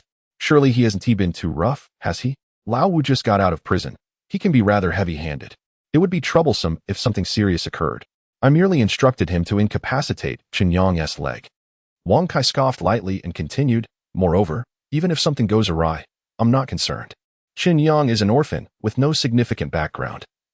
Any trouble can be easily managed. Then you should make a call and inquire. If we delay any longer, the champagne will be gone. Zheng Hao laughed as he opened a short video, casually scrolling through mundane content. Wang Kai dialed Lao Wu's number, waiting over 10 seconds before it connected. Brother Wang. The voice on the other end was not Lao Wu's, but rather that of his underling. Where's Lao Wu? Wang Kai inquired. Don't even mention it. The boss is currently dizzy, his mouth spewing like a fountain. Wait, how did you all start celebrating ahead of time? Did Lao Wu drink himself sick? Wang Kai, irate, slammed the table and cursed before saying, hurry and send the video. I want to see how Chen Yang looks while being beaten. Brother Wang, the young man on the phone, inquired awkwardly. Are you certain Chen Yang is merely a deliverman and not a retired Special Forces soldier? Nonsense. Wang Kai then realized the gravity of the situation and quickly asked, You five, surely you didn't confront Chen Yang, did you? That guy is ferocious.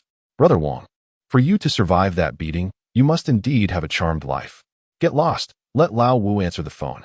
Wang Kai, infuriated, stood up and began to pace while holding the phone. All right then. The young man on the line readily agreed, and soon Lao Wu's voice came through. Ugh, twinkle. Twinkle, little star, ugh, damn it. Wang Kai's frustration peaked, and he forcefully threw his phone to the ground. Old Wang, the video you wanted is right here. Zhang Hao, suppressing a laugh, handed Wang Kai's phone, cautioning, this is my phone, don't break it. What video? Wang Kai glanced at the screen and saw a short clip on Douyin showcasing Chen Yang's remarkable feat of taking on 5 opponents without a scratch. Upon checking the comments, he noted they were all praises for Chen Yang. His blood pressure rising, Wang Kai plopped back onto the sofa, seething, Lao Wu is truly useless. Knocked down by a single punch, not even as tough as a woman. This Chen Yang is no ordinary man, Zhang Hao remarked. Retrieving his phone and observing Chen Yang's prowess in the video, shaking his head. An ordinary thug cannot take him on, unless they gather a few more. Find them. Of course. I cannot let this grievance go unanswered. Wang Kai, enraged, pounded his fist against the sofa, muttering in frustration. Not only did I fail to take him down today, but I inadvertently propelled him to fame. Damn it. You need to use your brain. There's no need for brute force to deal with him. Zhang Hao pulled out a pack of cigarettes, offering one to Wang Kai before lighting one for himself, saying, isn't it simple to deal with the impoverished? Just cut off all his avenues for making money and set a few traps. By the time he is buried in debt, he'll be on a path of self-destruction without you needing to lift a finger. I like your cunning. I prefer a straightforward and brutal approach to eliminate him. If 5 men are insufficient, then I'll gather 50. I refuse to believe that Chen Yang is truly that formidable. Wang Kai fumbled in his pocket for a lighter. But his anger rendered his hand unsteady, preventing him from igniting it. Zhang Hao shook his head in exasperation, chuckling, what a brute. Chapter 13. Regrets of University. Chen Yang's short video rapidly gained popularity across various platforms. With his handsome visage and high recognizability, he was soon captured on camera in the commercial street, once again becoming the center of attention. To avoid unnecessary trouble, Chen Yang purchased a new outfit, donning a baseball cap and a mask to evade the prying eyes of onlookers. In the commercial street, there existed an antique shop, relatively less crowded, where Chen Yang sought refuge to escape the limelight. He found a long bench to rest and opened his phone for a glance.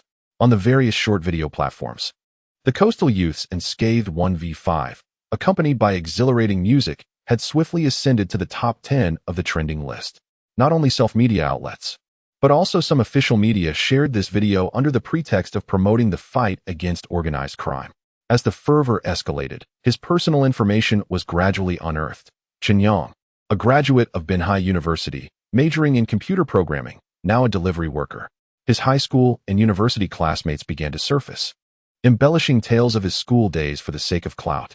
For instance, one rather foolish classmate earnestly proclaimed, I recall a time when we were out, and Chen Yang was bitten by a spider. Perhaps his newfound prowess is linked to genetic mutation. Who knows? He might even sprout something white one day. Damn, have these people lost their minds in pursuit of attention?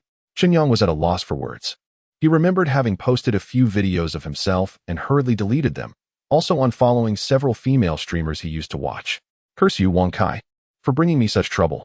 Just as he was mulling over this, his phone rang with a call from an unfamiliar number. Hello? Greetings.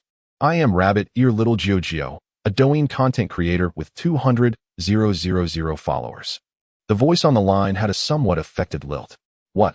Little Gio? We're in the same city. I'm also in Binhai. I'd like to collaborate on a video, perhaps something about couple routines. I'm sorry, but I have no intention of making short videos at the moment. Chen Yang hung up the phone.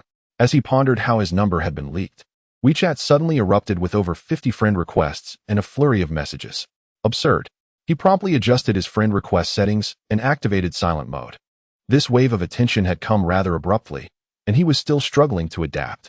Chen Yang found refuge in the antique market, engrossed in his mobile phone, purchasing an array of convenient foods such as instant noodles, snail noodles, seafood delicacies, and self-heating hot pot meals.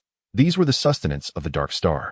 It was around 6 in the evening when Zhao Jiming finally sent him a message suggesting they meet by the commercial street. Upon seeing the license plate of her vehicle, Chen Yang was astonished to discover she was driving a BMW. Rumors of her family's substantial wealth were indeed confirmed. Get in, old classmate, Zhao Jiming said, gracefully stepping out of the car to approach Chen Yang. Compared to her college days, Zhao Jiming had undergone a significant transformation. He recalled her once long, straight black hair. Now, her locks cascaded in a chestnut hue, elegantly styled in soft curls that exuded femininity. Her eyes appeared larger, her nose more pronounced, and her chin seemed subtly refined.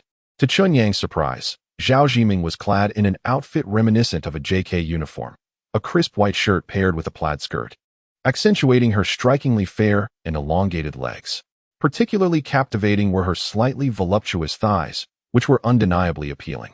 It's been a while, Chen Yang said, averting his gaze and offering a polite wave. What happened to your face? Zhao Jiming, noticing his sunglasses and mask, paused in surprise and asked with concern. You weren't beaten up by Wang Kai, were you? No, let's discuss it once you're in the car. Chen Yang replied. Today, I'll entrust my vehicle to you. Zhao Jiming opened the passenger door, settled into her seat, and added, I've been in meetings all afternoon. I'm utterly exhausted. Not a problem, Chen Yang said, taking his place in the driver's seat. He finally removed his sunglasses and mask, placing them in a tote bag on the back seat. Zhao Jiming's eyes sparkled as she caught sight of Chen Yang's face. She dared not stare directly, stealing glances while fastening her seatbelt. Searching for Binhai Youth on Douyin would unveil the reason for my guarded demeanor. Chen Yang adjusted the seat and gradually steered the car onto the road. Binhai Youth? Zhao Jiming's gaze, reluctant to depart from Chen Yang's face, swiftly shifted to her phone for a brief moment, soon revealing a video of Chen Yang in a 1v5 scenario. My goodness, is that truly you? Her eyes widened in astonishment, transitioning from surprise to admiration, and ultimately softening into a gentle gaze as she remarked, You are remarkably impressive. Perhaps those ruffians were simply too weak. Chen Yang allowed himself a moment of prideful laughter. The car was enveloped in the fragrance of Zhao Jiming's perfume, causing a slight tension within him, stirring an uncontainable restlessness. It's truly unfortunate for Lu Yuyan to have missed out on such an exceptional person like you. Zhao Jiming lamented playfully, absent-mindedly fiddling with the hem of her skirt, drawing Chen Yang's attention. Is there any water in the car? I forgot to buy some. Chen Yang admitted to his thirst. I have some here, Zhao Jiming replied, retrieving a bottle of mineral water from her bag, twisting the cap open, and handing it to Chen Yang. He indeed felt parched, taking a generous gulp, only to discover a slightly sticky sensation at the corners of his mouth.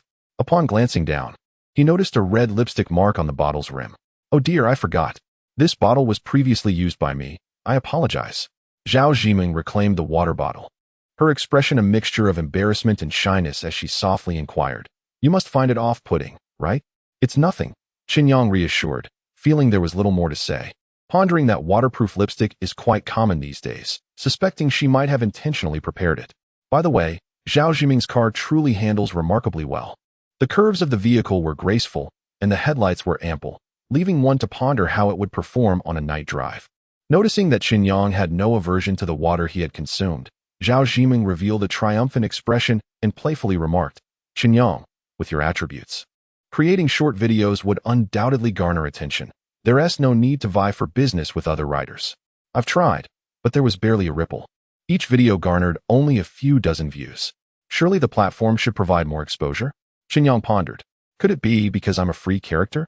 Suddenly, he grasped the issue. Earth was a commercial game aimed at profit.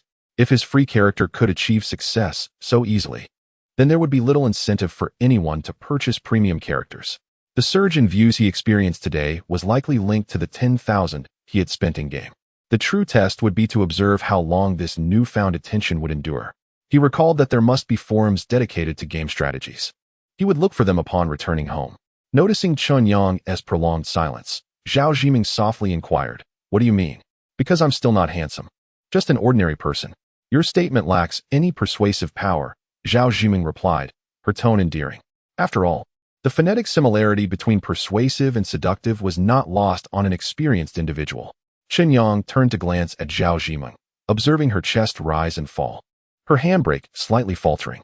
It felt a bit warm. Zhao Jiming tugged at her collar, gazing at Chen Yang with a smile. The male idol from her university days was now within reach.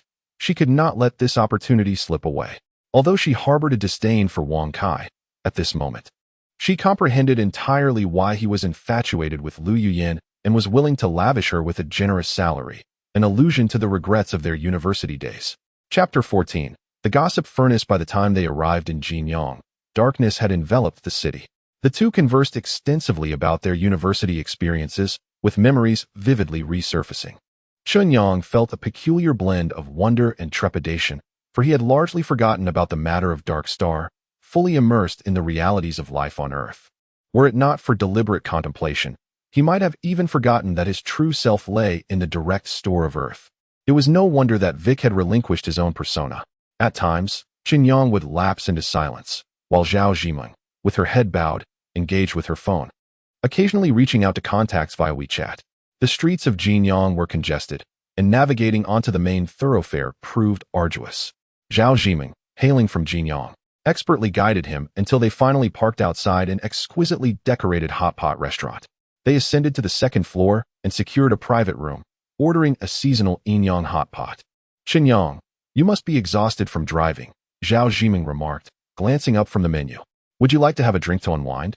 She tucked a loose strand of hair behind her ear, a hint of shyness coloring her cheeks as she continued.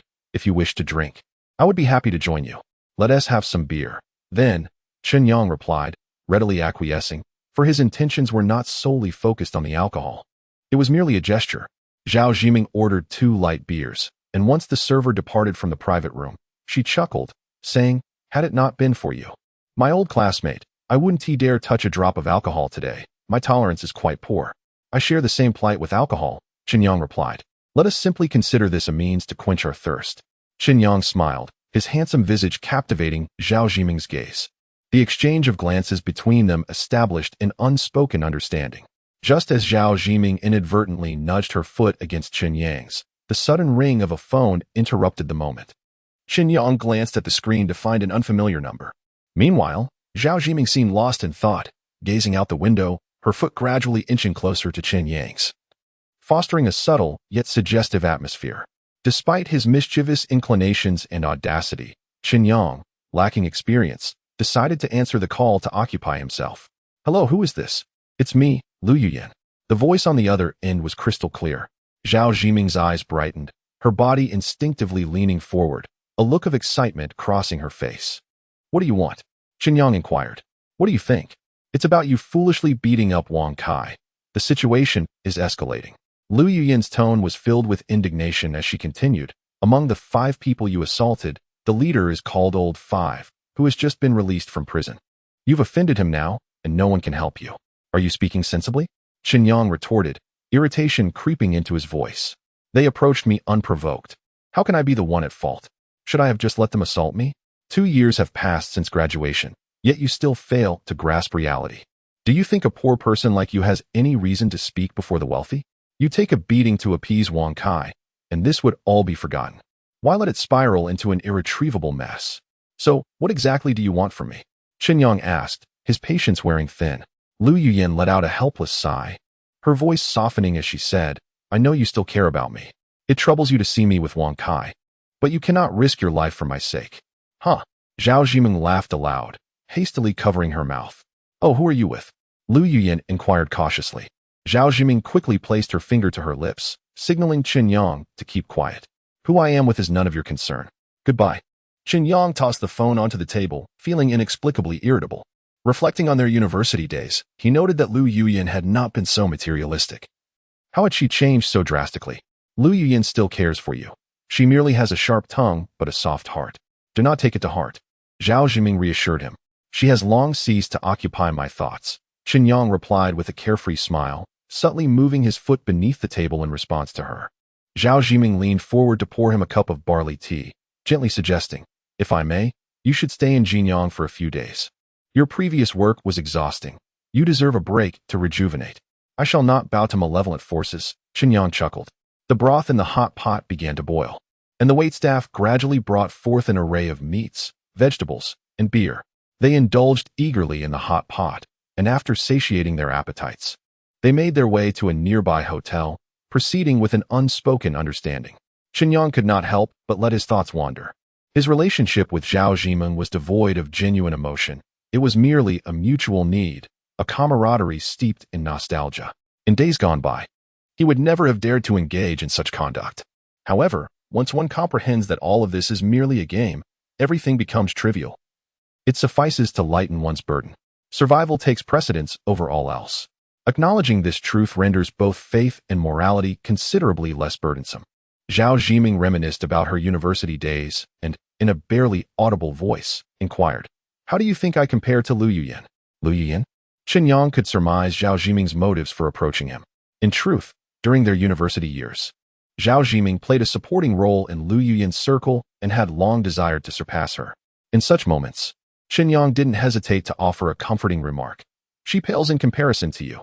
Had she not mentioned your boyfriend back in school, who knows how things might have unfolded? Even if it were a fib, it brought her joy." Zhao Zhiming smiled contentedly and leaned in for a quick kiss. Just then, her phone buzzed. She turned to retrieve it, the illuminated screen casting a glow upon her face. At that moment, Chen Yang felt her leg affectionately pressed against his. Yet her visage appeared strangely unfamiliar, invoking a peculiar sensation that compelled him to turn away and glance at his own phone. It was already past 10 o'clock at night. "Are you heading back tonight?" Chen Yang asked. "Not a chance. I don't wish for you to be left here all alone," Zhao Zhiming replied, her fingers deftly tapping on her phone before she silenced the screen and tucked it beneath her pillow, pulling him closer. Chen Yang recalled that the Type 3 sensory prosthetic should have been completed by now, so he pressed his hand against the underside of his chin. 10 seconds later, he returned to the game interface and exited. Chen Yang awoke in the official store of Earth, feeling dizzy as the ceiling above swirled in a haze.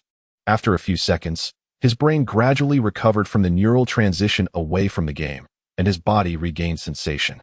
Chen Yang instinctively checked his trousers, relieved that his physical body did not respond to the sensations experienced in the game.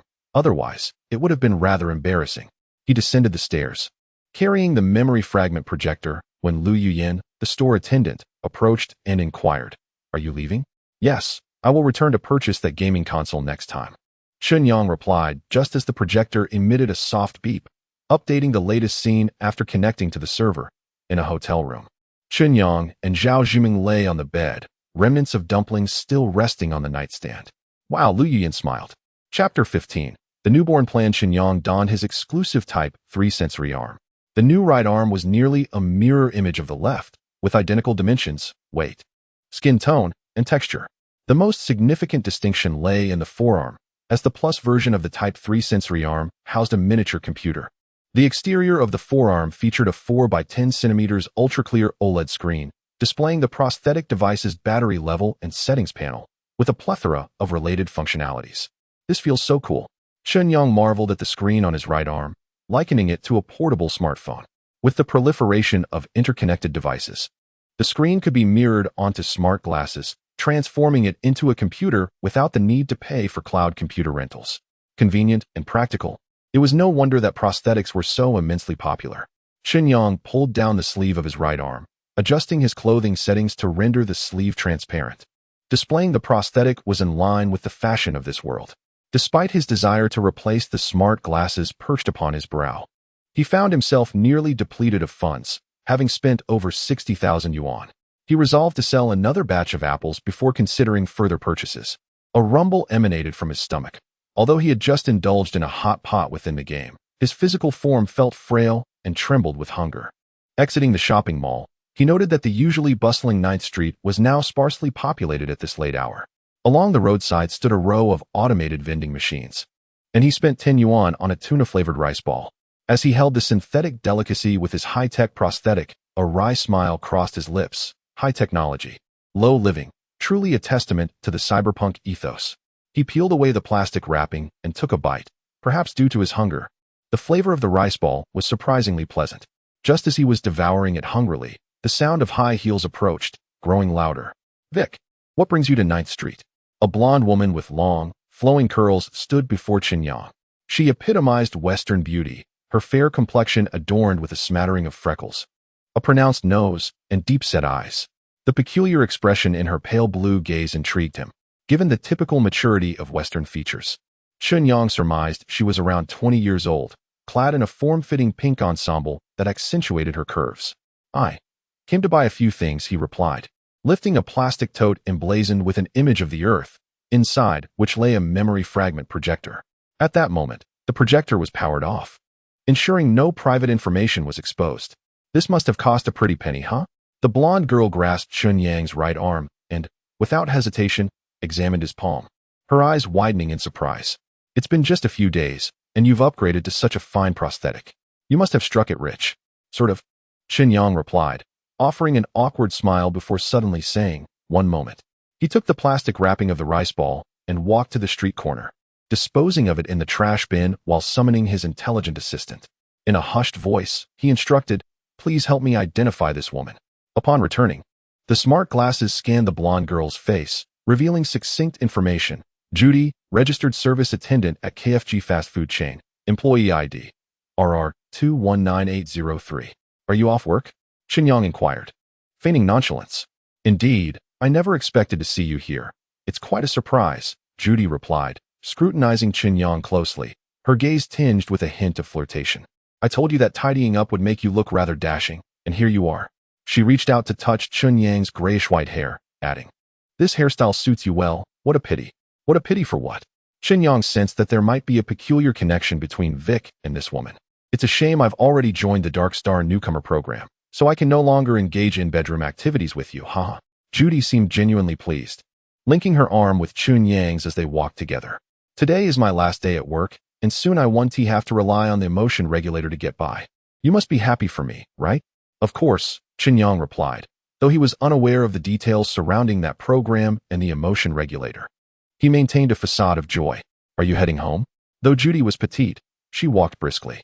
Yes, I was just about to call for a ride. Shall we go together? Do not squander that money. Ride with me. Judy playfully nudged Chen Yang with her shoulder, adding, but your hands better behave. My body is quite valuable now. Is it related to the newborn program? Chen Yang inquired. Of course. By joining newborn, one receives a monthly living stipend, enabling a comfortable life without the need for employment. As Judy led Chen Yang into a disheveled underground parking lot filled with motorcycles, Chen Yang seized the opportunity to search for information on the newborn program using his smart assistant. He discovered that it was an initiative spearheaded by the United Government to address the global issue of declining birth rates. In essence, the program, funded by the United Government of Dark Star, encourages the youth to procreate. The children born under the newborn program would be jointly raised by the Dark Star United Government and the newborn company, with an additional subsidy of 200,000 yuan provided to women.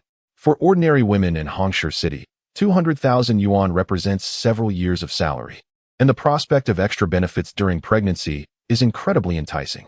Judy, who saw this program as a means to escape poverty, was naturally elated. She approached on a striking red touring motorcycle, smoothly coming to a halt beside Chen Yang, and confidently commanded, "Get on."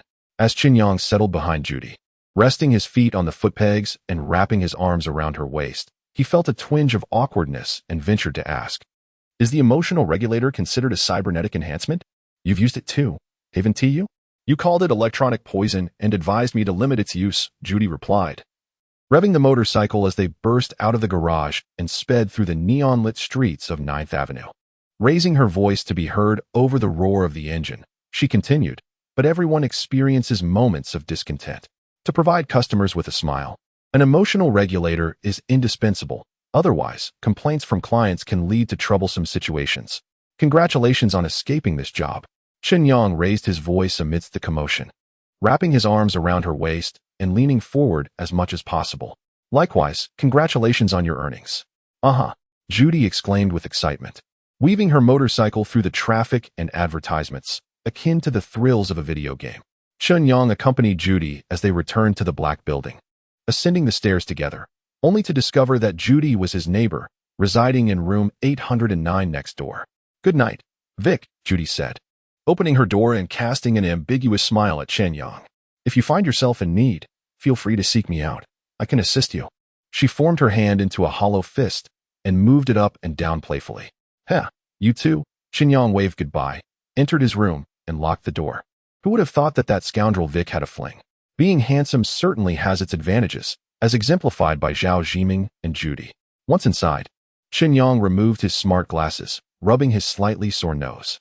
He activated the memory fragment switch, projecting a tantalizing holographic display from the metallic disc. He held it in his hands, leaning in for a closer look, as the hotel room was showcased in comprehensive detail. Even the knotted rubber bag on the bedside table and the crumpled paper on the floor were rendered meticulously. Perhaps next time, he should save something even more thrilling. Chen Yang set up the projector on the wooden table, then removed his jacket and reclined on the bed, examining the display screen on his right arm. Surely, there must be an app similar to Douyin in this world? As he pondered, the network icon in the upper right corner of the screen suddenly flickered. He clicked to investigate. New network connection detected, requesting access. A new network connection? Chen Yang had previously noted that the building's Wi-Fi had a distinct name and had never encountered any new networks. Could there be an additional wireless network nearby? For safety's sake, Chen Yang severed the connection. However, the network system disregarded his command and continued to connect to the new network, successfully establishing a link. What on earth? Instinctively, Chen Yang, with his scientific background, realized he might be under threat of intrusion. He retrieved his smart glasses from his pocket. Although he did not wear them, the device's camera was already activated. Indeed, a hacker was infiltrating his privacy. Chapter 16. The hacker intrusion. Chen Yang pressed the switch on his smart glasses. But to no avail, the device refused to power down. He could only place the glasses on his bedside table, the camera directed at the wall. In this moment, the simplicity of Vic's humble abode proved advantageous, for there were no other cameras present apart from the smart glasses. Moreover, these glasses were antiquated, a relic from a decade ago, seemingly bestowed upon him for the purpose of viewing advertisements, with a minuscule storage card brimming with irremovable ad caches. What sort of hacker would find such amusement?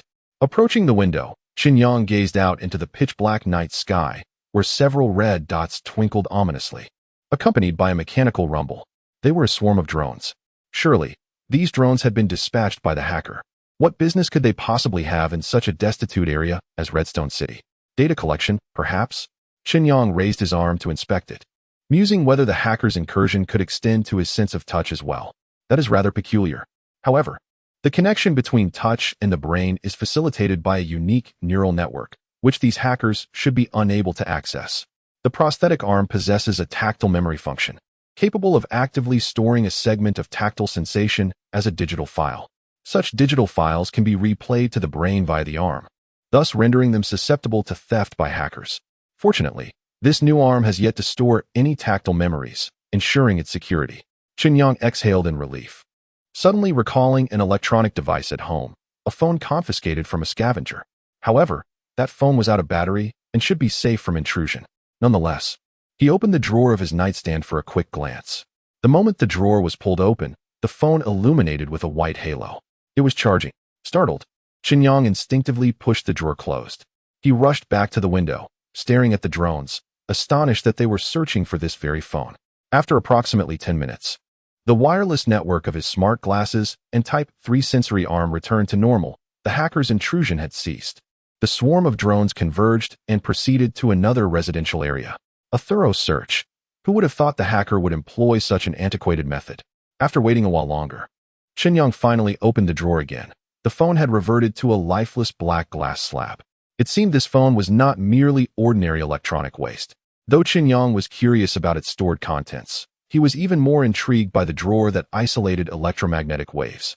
Upon closer inspection, he discovered that the interior of the drawer was lined with a special metallic panel, not only shielding it from wireless charging, but also from the building's Wi-Fi network.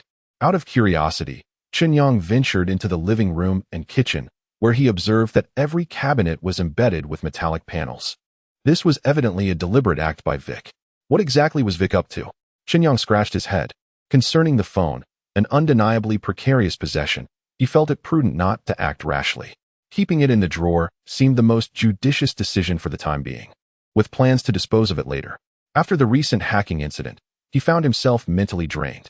He uploaded 500 pounds of apples to deep-sea internet, took a disinfectant shower in the bathroom, and then nestled into bed, swiftly succumbing to slumber.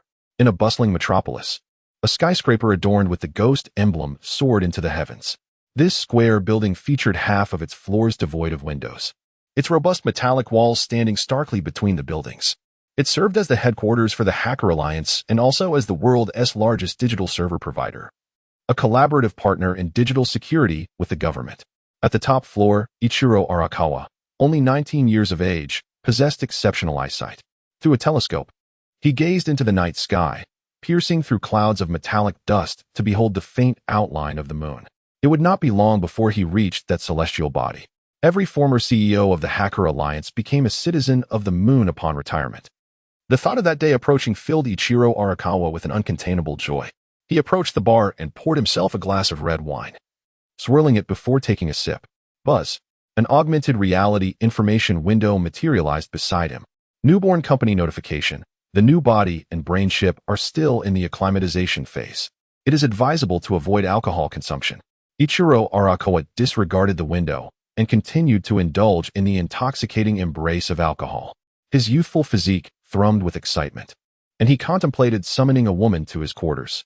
Suddenly, another notification window materialized beside him, the lively chime resonating throughout the office, echoing in unpredictable patterns. The caller was Jiang Jiwei, the general manager of Earth Corporation. Arakawa raised an eyebrow in disdain and answered the call. Mr. Arakawa, we at Earth Corporation have already remitted the full security guarantee fee. Why are your hackers still assaulting our Earth servers? The voice on the other end was filled with indignation. Manager Jiang, do you possess concrete evidence that proves the assailants are employees of our Hacker Alliance? Arakawa replied languidly. Aside from our alliance, no one else could penetrate our servers. I appreciate your acknowledgement of our capabilities. He poured himself another glass of wine and continued. As far as I am aware, your Earth operates on a neural network server, which falls outside our protective jurisdiction. Should I interpret this as you engaging in baseless accusations? Let us not feign ignorance. Your intent is clear. You wish to interfere with our neural servers. Jiang Jiwei retorted with a cold laugh, his tone resolute. Not a chance. Our neural servers will not permit external interference, he added firmly. I admire your brazen attitude, but the reality is that you have already sensed considerable threat. Otherwise, you would not have sought me out. I am here to warn you that this matter will not conclude lightly. Certainly, it shall not conclude. Ichiro Arakawa smiled lightly and continued. I have drafted a new contract that will safeguard your neural network servers. Our legal team will reach out to you shortly. After saying this, he closed the call window. On the battlefield where zeros and ones serve as weapons, the Hacker Alliance has never known defeat. And the same holds true for neural networks. He reclined comfortably on the sofa, activating a contact window before pressing the call button for his secretary. Contact the New Life Corporation and send up 2 women. They must be bloodied. Yes, Chairman. Has there been any news regarding the mobile phones? In response, Chairman, our swarm of bat drones is conducting a comprehensive carpet search of the lunar junkyard area. Currently, we have completed 30, and it will take an additional 2 weeks to obtain all results. Too slow, Arakawa expressed his discontent. The residents of the slums do not possess brain machine chips, making it impossible for us to explore their memories. We are left with this rudimentary search method. The secretary paused momentarily, tentatively suggesting, shall we consider bribing members of the United Government to expedite the brain data security legislation? That way, we could conduct an exhaustive search. Let's put that aside. Arakawa decided to leave this troublesome matter for the next CEO to handle. Before his retirement, he merely wished to savor the final moments of his clandestine life. Chairman, is there anything else you require? The secretary inquired. Instruct the technical department to continue their assault on the neural servers of Earth, implanting the scripts I have prepared. Do not allow them to rest until the new contract with Earth Corporation is signed. Yes, Chairman. Urge the new company to expedite the arrival of personnel. Akagawa Ikaru closed his eyes, familiarizing himself with his newly acquired body, and began to envision the next chapter of his life. Chapter 17. Kiss in the Rain in the Early Morning. To describe the current state of Dark Star with the term morning may be inappropriate, perhaps even ironic. Murky dawn might be a more fitting label. Rain fell, the dampness in the air mingling with the chemical scent to create a sharp metallic tang. The air purification systems of the skyscrapers ramped up their power, buzzing ominously like a colossal beast growling, rousing Chen Yang from his slumber. As he opened his eyes, he beheld the rainwater streaming down the glass window, feeling as if his brain resembled a parched sponge, relentlessly absorbing the moisture from his body. His physical exhaustion ignited a surge of desire amidst his restlessness. Chen Yang fetched a tissue from Earth, utilizing his new arm to address his new body's needs. Yet, it proved futile. The desire remained unrelieved, coiling around him like a constricting serpent, tightening its grip. Inevitably, thoughts of Zhao Jiming surfaced, the exquisite sensations she had bestowed upon him. Clearly, the threshold for pleasure in his mind had been elevated within the confines of the game, rendering his corporeal existence inadequate.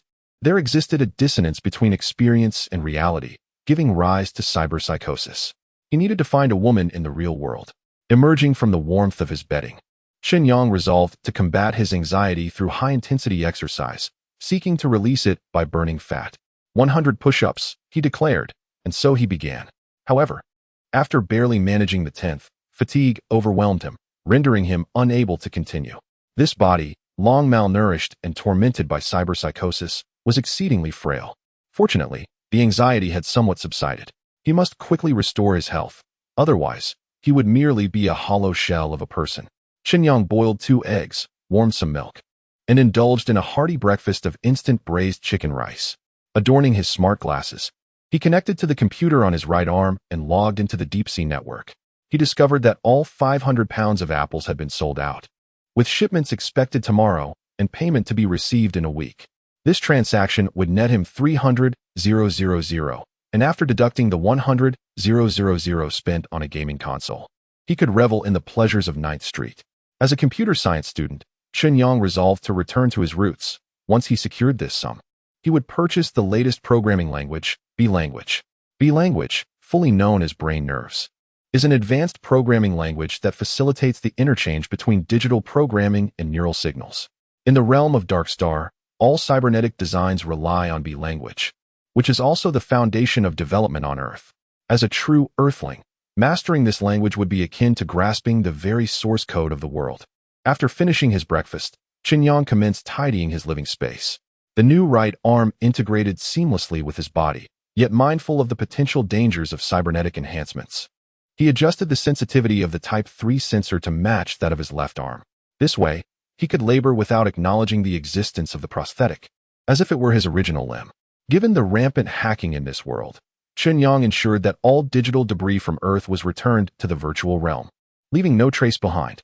On the wooden table in the living room, the holographic projection of fragmented memories glimmered. Zhao Zhiming awaited him in the warmth of her virtual cocoon, poised to engage at any moment. The delicate figure of the 28 beauty, armed with a sword at her waist, was ready to vanquish the mundane. I, Chen Yang, am a distinguished time traveler, not merely a commoner controlled by my younger brother.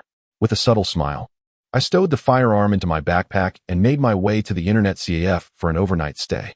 After securely locking my front door, I encountered my neighbor Judy, who fortuitously emerged from her apartment. "Good morning, Vic," she greeted, her radiant smile illuminating the hallway. In my life, encounters with Westerners, particularly a statuesque blonde like Judy, with her prominent cheekbones and deep-set eyes, were rare. I had only ever seen such beauty in films, in stark contrast to her provocative attire from the previous day.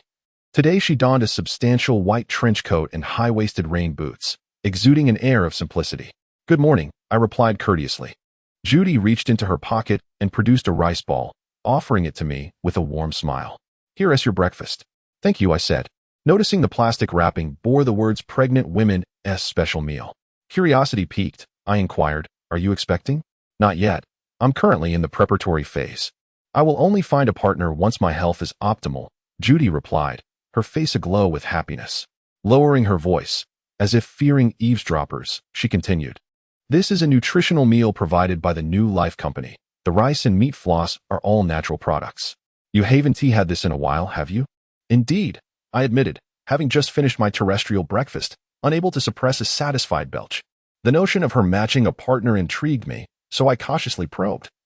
"Is the New Life program aimed at having children with strangers?" "Yes, one must find the best DNA match to ensure the child's health," Judy stated, seemingly unfazed by the concept. She linked her arm with mine, cheerfully hopping down the stairs. "Will you be able to see the child you bear?" Chen Yang inquired. "I can't see it. I heard that once born, the child is taken away, and it is unlikely that they will ever meet again in this lifetime." "I suppose that's for the best," Judy replied nonchalantly. "After all, that child is merely a means for profit. Minimizing emotional investment serves as a form of protection for us." Chen Yang sensed Judy's reluctance to confront the issue. In theory, the newborn program aims to address the problem of declining birth rates, yet in reality, it bears a striking resemblance to human trafficking. The loss of parental figures leaves the guardianship of these infants shrouded in uncertainty. Upon exiting the building, they were greeted by a curtain of blue rain, with neon lights flickering in the mist.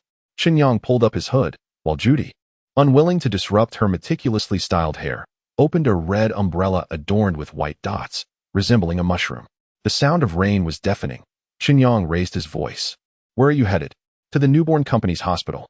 Starting today, I must go there for checkups every week." "What about you?"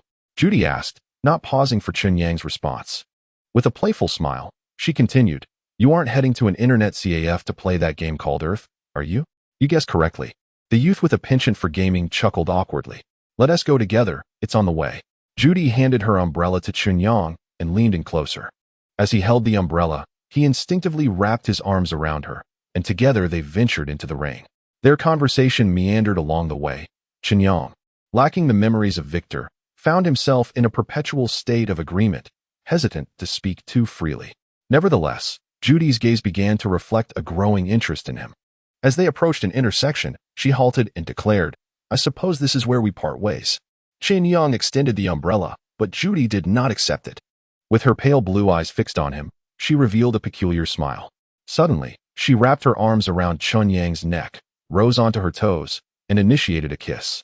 Chen Yang embraced her fervor, his heart racing in a flurry of confusion as he gradually succumbed to the intoxicating fragrance of her perfume.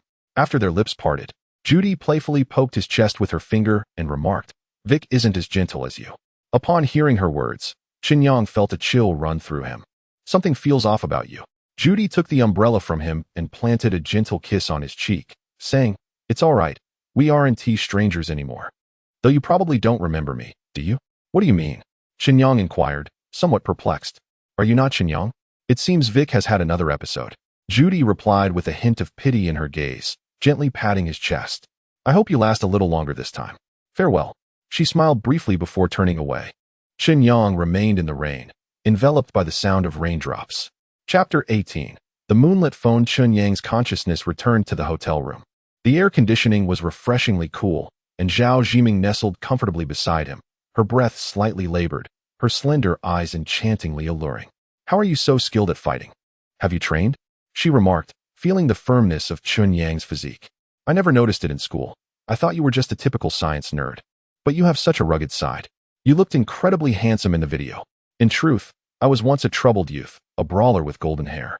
Chen Yang subsequently fabricated a story, although it had been over half a day since he last left the game. Zhao Jiming's smooth hand quickly immersed him back into the narrative, aligning his emotions perfectly. Just as he was about to take action, a phone rang beneath Zhao Jiming's pillow. The sound indicated an incoming video call. "Wait a moment," she said as she retrieved her phone, glancing at it with a slight frown before smiling at Chen Yang. "I need to run to the convenience store for a few things." "All right." Chen Yang nodded, understanding her intention to step out for the call. Zhao Jiming allowed the phone to ring continuously as she dressed and exited the room. In the realm of adulthood, certain truths remain unspoken, benefiting both parties. Chen Yang got out of bed and tidied up the room, collecting the bags and crumpled papers. Living in disarray was uncomfortable. Realizing that Zhao Jiming might not return that evening, he also dressed and left the hotel. At this hour, Jin Yang was cloaked in the stillness of the early morning. The streets were markedly devoid of vehicles and pedestrians. Aside from a few barbecue stalls still in operation, the other establishments had long shuttered their doors. Chen Yang approached one of the barbecue stalls and said to the proprietor, "Could you please prepare 10 skewers of lamb and 10 skewers of meat tendon, along with a chilled beer?" The owner, a man in his 40s, beamed with a warm smile and responded, "Certainly. Please take a seat. I will get started right away. Make it extra spicy," Chen Yang added as he settled at a dimly lit empty table. Apart from him, 2 other tables were occupied. One of them housed 4 gentlemen who had consumed a case of beer, animatedly sharing tales at the top of their lungs. During the day, I was engrossed in watching videos, and I came across a fellow named Chen Yang from Binhai who had gained considerable fame for single-handedly taking down 5 ruffians, reminiscent of a Dragon King's return. However, it was evident to me that this was a staged performance, an absolute fabrication. Indeed, it appears that 90 of these short videos are mere illusions. The faces are artificial, the physiques contrived. I spent 200 yuan to find someone who, albeit not conventionally attractive, was undeniably authentic. What nonsense. I heard some rumors that the individual who received a flying kick in the video was none other than Binhai Laowu. He had previously served time for stabbing someone, so he certainly wouldn't risk his reputation by participating in such a farce. Let us be realistic. Lao Wu is not that inept. As Chen Yang listened to their idle chatter, he recalled his recent surge in online popularity and hastily changed his position, turning his back to them. He opened Douyin and noticed that his prominence had waned. Unless one specifically searched for Binhai 1v5, there would be no trace of related videos. His content had been throttled by the platform. It seemed that the 10,000 yuan he spent not only granted him mixed martial arts skills, but also an opportunity to become an internet celebrity. Had he failed to seize that moment, the accompanying bonus would have expired. Chen Yang speculated that even if he became a sensation, he would still need to invest further to maintain his audience. After all, the game of Earth is designed for profit. If success were easily attainable, no one would purchase premium characters. As Chen Yang swatted a mosquito on his arm, it wasn't long before the skewers and beer he had ordered arrived. The beer was refreshingly cold, quenching his thirst, while the skewers emitted an enticing aroma. Just as he was savoring his meal, the owner of the barbecue stall suddenly took a seat across from him, regarding Chen Yang with an unusual smile. What could this be about? Chen Yang speculated that he had been recognized as the protagonist of his coastal 1v5. Don't be anxious. I have a question for you. The proprietor extracted a black object from his pocket and placed it on the table, inquiring, have you ever seen this item? Chen Yang glanced down at the table. It was a pitch-black glass panel. To be precise, it was the mobile phone he had confiscated from a scavenger. The very device that the drones had been searching for the previous night. How did this object surface on Earth? A flicker of panic crossed Chen Yang's eyes as he observed the proprietor's gaze fixed upon him. Realizing his emotions had betrayed him, he hastily exhaled, saying, I thought you had recognized me. Recognized you? The proprietor continued to scrutinize Chen Yang, attempting to delve into his psyche. Take a look at this. Chen Yang presented his phone to the proprietor, indicating the video of himself, and added, this person is me. I thought you had identified me. Oh. The shopkeeper compared the video with Chen Yang, a hint of disappointment manifesting in his forced chuckle. Chen Yang took a deep breath to steady his emotions before picking up the black glass panel and asking, what is this, a phone? That is a lunar phone. The shopkeeper returned Chen Yang's phone and elaborated. If you found it, you would be fortunate. The Hacker Alliance would pay 5 million for its recovery. The Hacker Alliance? Really? Chen Yang's surprise was palpable. This is a special advertisement, remember my words. The shopkeeper reclaimed the glass panel, stowed it in his pocket, and resumed his work grilling skewers. Chen Yang inquired persistently, boss? What is it? Would you like to add some more skewers? The proprietor's countenance once again broke into a smile, as though their earlier exchange had never transpired. Do you recall what you just mentioned to me? Chen Yang pressed. The boss furrowed his brow, pondering for a moment before curiously glancing at Chen Yang and asking, what did I just say to you? It's nothing, Chen Yang replied, turning back, lifting the bottle, and taking a hearty swig, exhaling deeply. It's haunted. I never imagined these hackers would dare to breach Earth itself. It appears that many of Earth's paranormal occurrences are intertwined with hackers. That mobile device surprisingly originated from the moon. I've heard that lunar technology surpasses that of Dark Star by one iteration. It is astonishing that such a device, deemed obsolete by Dark Star, is still in use on the moon. What exactly lies within that phone? Chen Yang hastily seized his phone and opened the Qiangdong marketplace, purchasing signal-blocking boxes, bags, and even aluminum foil. All items were from Qiangdong's own inventory, guaranteed for delivery within a day. The curtains in the hotel room were drawn tightly. Outside, the sun was already high in the sky, casting a golden shadow on the wall through the gaps. Chen Yang was roused by the sound of the door clicking open. Apologies, I had matters to attend to last night, and couldn't keep you company.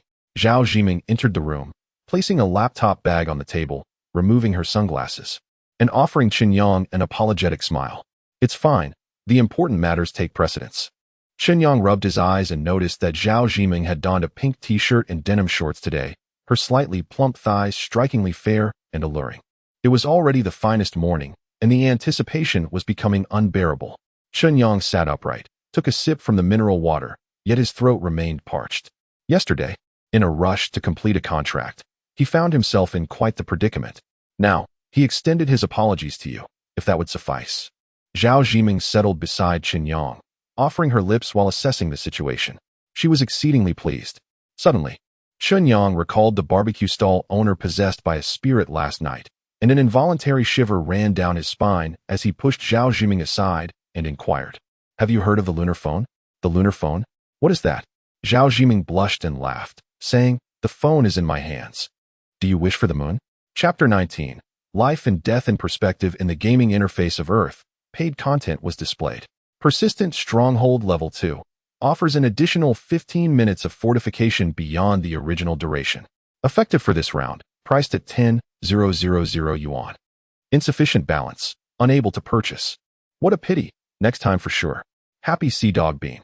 After consumption, it enhances speed by 35 for a duration of 10 minutes, priced at 500 yuan. Who would have thought such items existed? 500 yuan for just 10 minutes seems rather steep. Nevertheless, with his current balance, this was the only option available. He purchased one bean and returned to the game. Bang, bang, bang. The wooden bed struck against a non-load-bearing wall. A candy bean appeared in Chen Yang's hand. He crushed it in his mouth and swallowed. What on earth is happening? Is there no peace for slumber? From the neighboring room came an indignant outcry. Bang! The headboard slammed against the wall, causing the wallpaper to indent, leaving an indelible mark. It felt as though he had returned to university.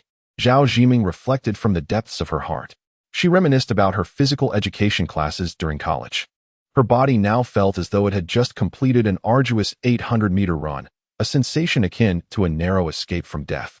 Chen Yang shared a similar sentiment.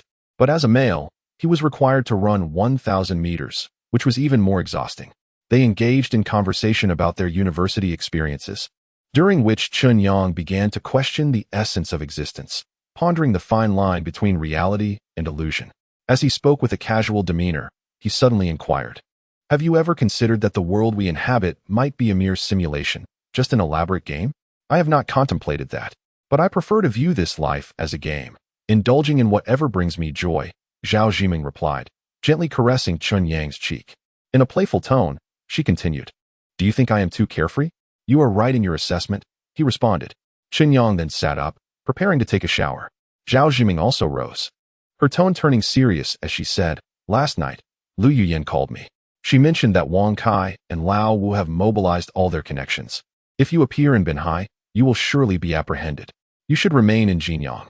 Chen Yang realized he could choose to retreat, perhaps even conclude this chapter. However, such a decision would signify a withdrawal, an evasion, suggesting that his free character ultimately paled in comparison to those who paid for their roles. This was an outcome he could not accept. "Life and death are trivial. I refuse to cower," he declared with a charming smile before heading to the bathroom for a shower. Upon his return, he noticed Zhao Zhiming seated on the bed, bent over her laptop, typing away. "Chen Yang, could you assist me in connecting to the internet?" She pouted, casting a helpless glance in his direction. "My laptop won't connect, and I urgently need to send a file. Isn't there Wi-Fi in the hotel?"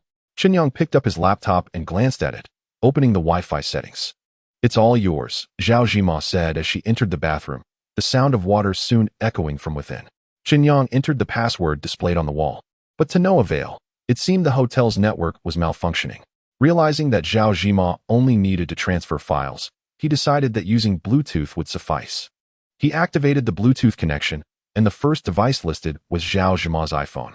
Additionally, there was another device named Zheng Hao's iPhone. In the afternoon, Chen Yang drove his BMW through the highway entrance into Binhai City. In contrast to the previous day, Zhao Zhima appeared vibrant and enchanting. Holding a mirror, she applied her lipstick and, with a curious expression, asked, "Why did you buy so many apples?" "They're just the inexpensive guoguang variety. For feeding pigs," Chen Yang joked. He had seized the opportunity to acquire 200 gene of guoguang apples at Jinyang, adhering to the principle of seizing fleeting chances. After all, this inferior variety was hard to come by unless one ventured into rural areas, as the city's stock was scarce. "I've noticed you becoming increasingly mysterious," Zhao Zhima remarked softly, seemingly unbothered. "I should gift you an iPhone. Your current phone is quite outdated and inconvenient." "No need. I'm not your kept man," Chen Yang replied, parking the car by the roadside and unbuckling his seatbelt.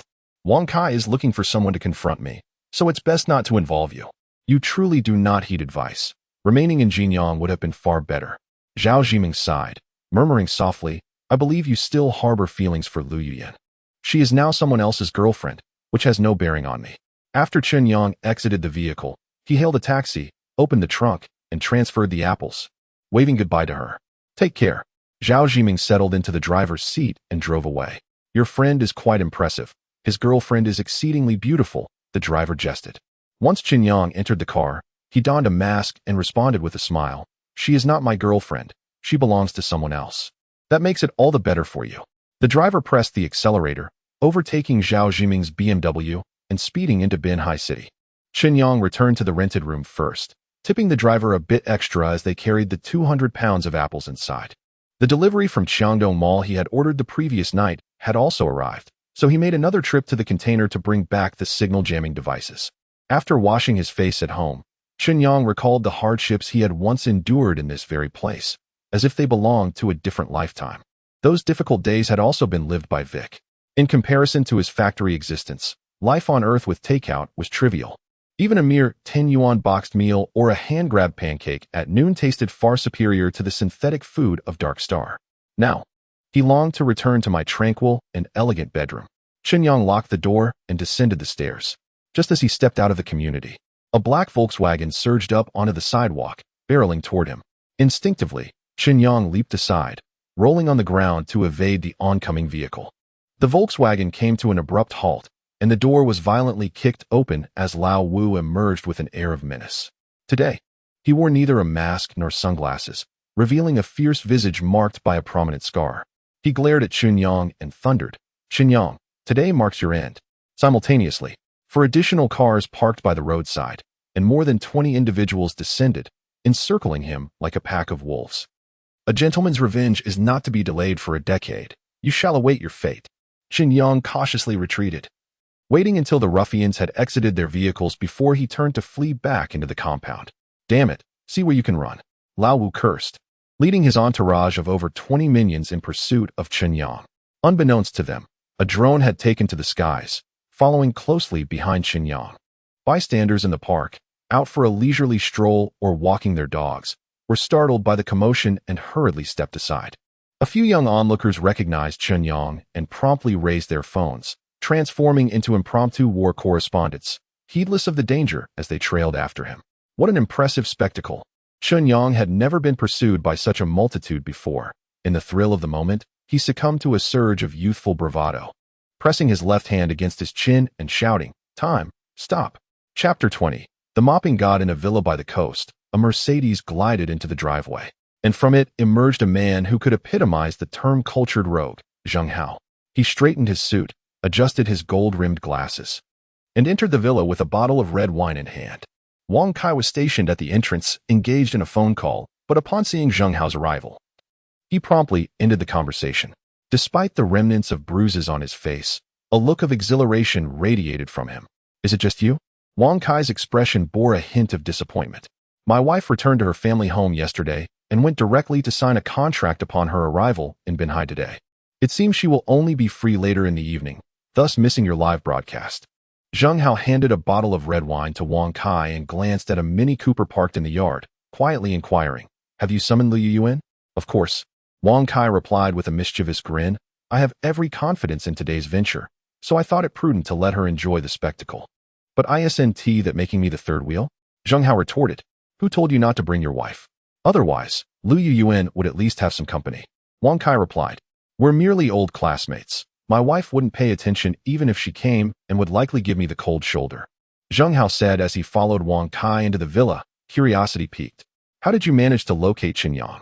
Is he not in hiding?" "Hiding? Not at all. That fellow, fully aware that we were laying in wait, brazenly returned home, completely disregarding my presence." Besides, Wang Kai cast a knowing glance at Zheng Hao and continued with a smile, "You are well aware of my brother-in-law's profession. The street cameras serve as our eyes. Does Chen Yang truly believe he can escape? That is quite an impressive network," Zheng Hao remarked, raising his thumb in admiration. "To offend the Wang family is tantamount to incurring the ire of half of Binhai. Just wait and see how Chen Yang meets his end today." Wang Kai led Zheng Hao upstairs to his private cinema, where Liu Yin was seated on the sofa, engrossed in her phone. With her long hair elegantly swept up, revealing her slender neck, she donned a crisp white shirt and a black skirt, her long legs encased in sheer black stockings. Upon noticing Zheng Hao's arrival, she promptly stood to greet him, saying, "Good day, Manager Zheng." Among friends, there is no need for formality. Zheng Hao's gaze briefly lingered on Liu Yin's alluring black stockings, silently comparing her to his wife in his mind. Once everyone settled, the performance was about to commence. Wang Kai, brimming with excitement, picked up his phone and projected the screen onto the wall. "What exactly do you want me to see?" Lu Yuyin queried softly. Revenge of the Prince, Wang Kai replied, reclining on the sofa, crossing his legs with an air of self-satisfaction. The visuals might be somewhat graphic, so prepare yourself. Zheng Hao smiled. Though his attention was directed at the projection wall, his peripheral vision constantly drawn to Lu Yuyin, whose long legs and slender waist were incomparable to his wife's. At that moment, the projection illuminated the wall, revealing a tiled surface, before the camera ascended, shifting to a bird's-eye view. It displayed a dilapidated community entrance, where a handsome young man strolled leisurely out of the complex. Upon seeing the dashing figure, Lu Yuyin's eyes widened in surprise, followed by a furrowed brow and a silence that spoke volumes. Does he seem familiar to you? Wang Kai provocatively inquired. I don't know him, Lu Yuyin replied, a hint of irritation in her voice. Chen Yang, you met him just a couple of days ago, and you've already forgotten? I've long since erased him from my memory. As soon as Lu Yuyin finished her sentence, a sleek black car barreled towards Chen Yang, prompting her to gasp and exclaim. Is this a recording or a live broadcast? It's live, Wang Kai replied, laced with sarcasm. Are you reluctant to watch? What does that have to do with me? Lu Yuyin's expression appeared somewhat rigid, her gaze fixated on Chen Yang on the screen as she took a deep breath. It wouldn't he do to completely distance herself.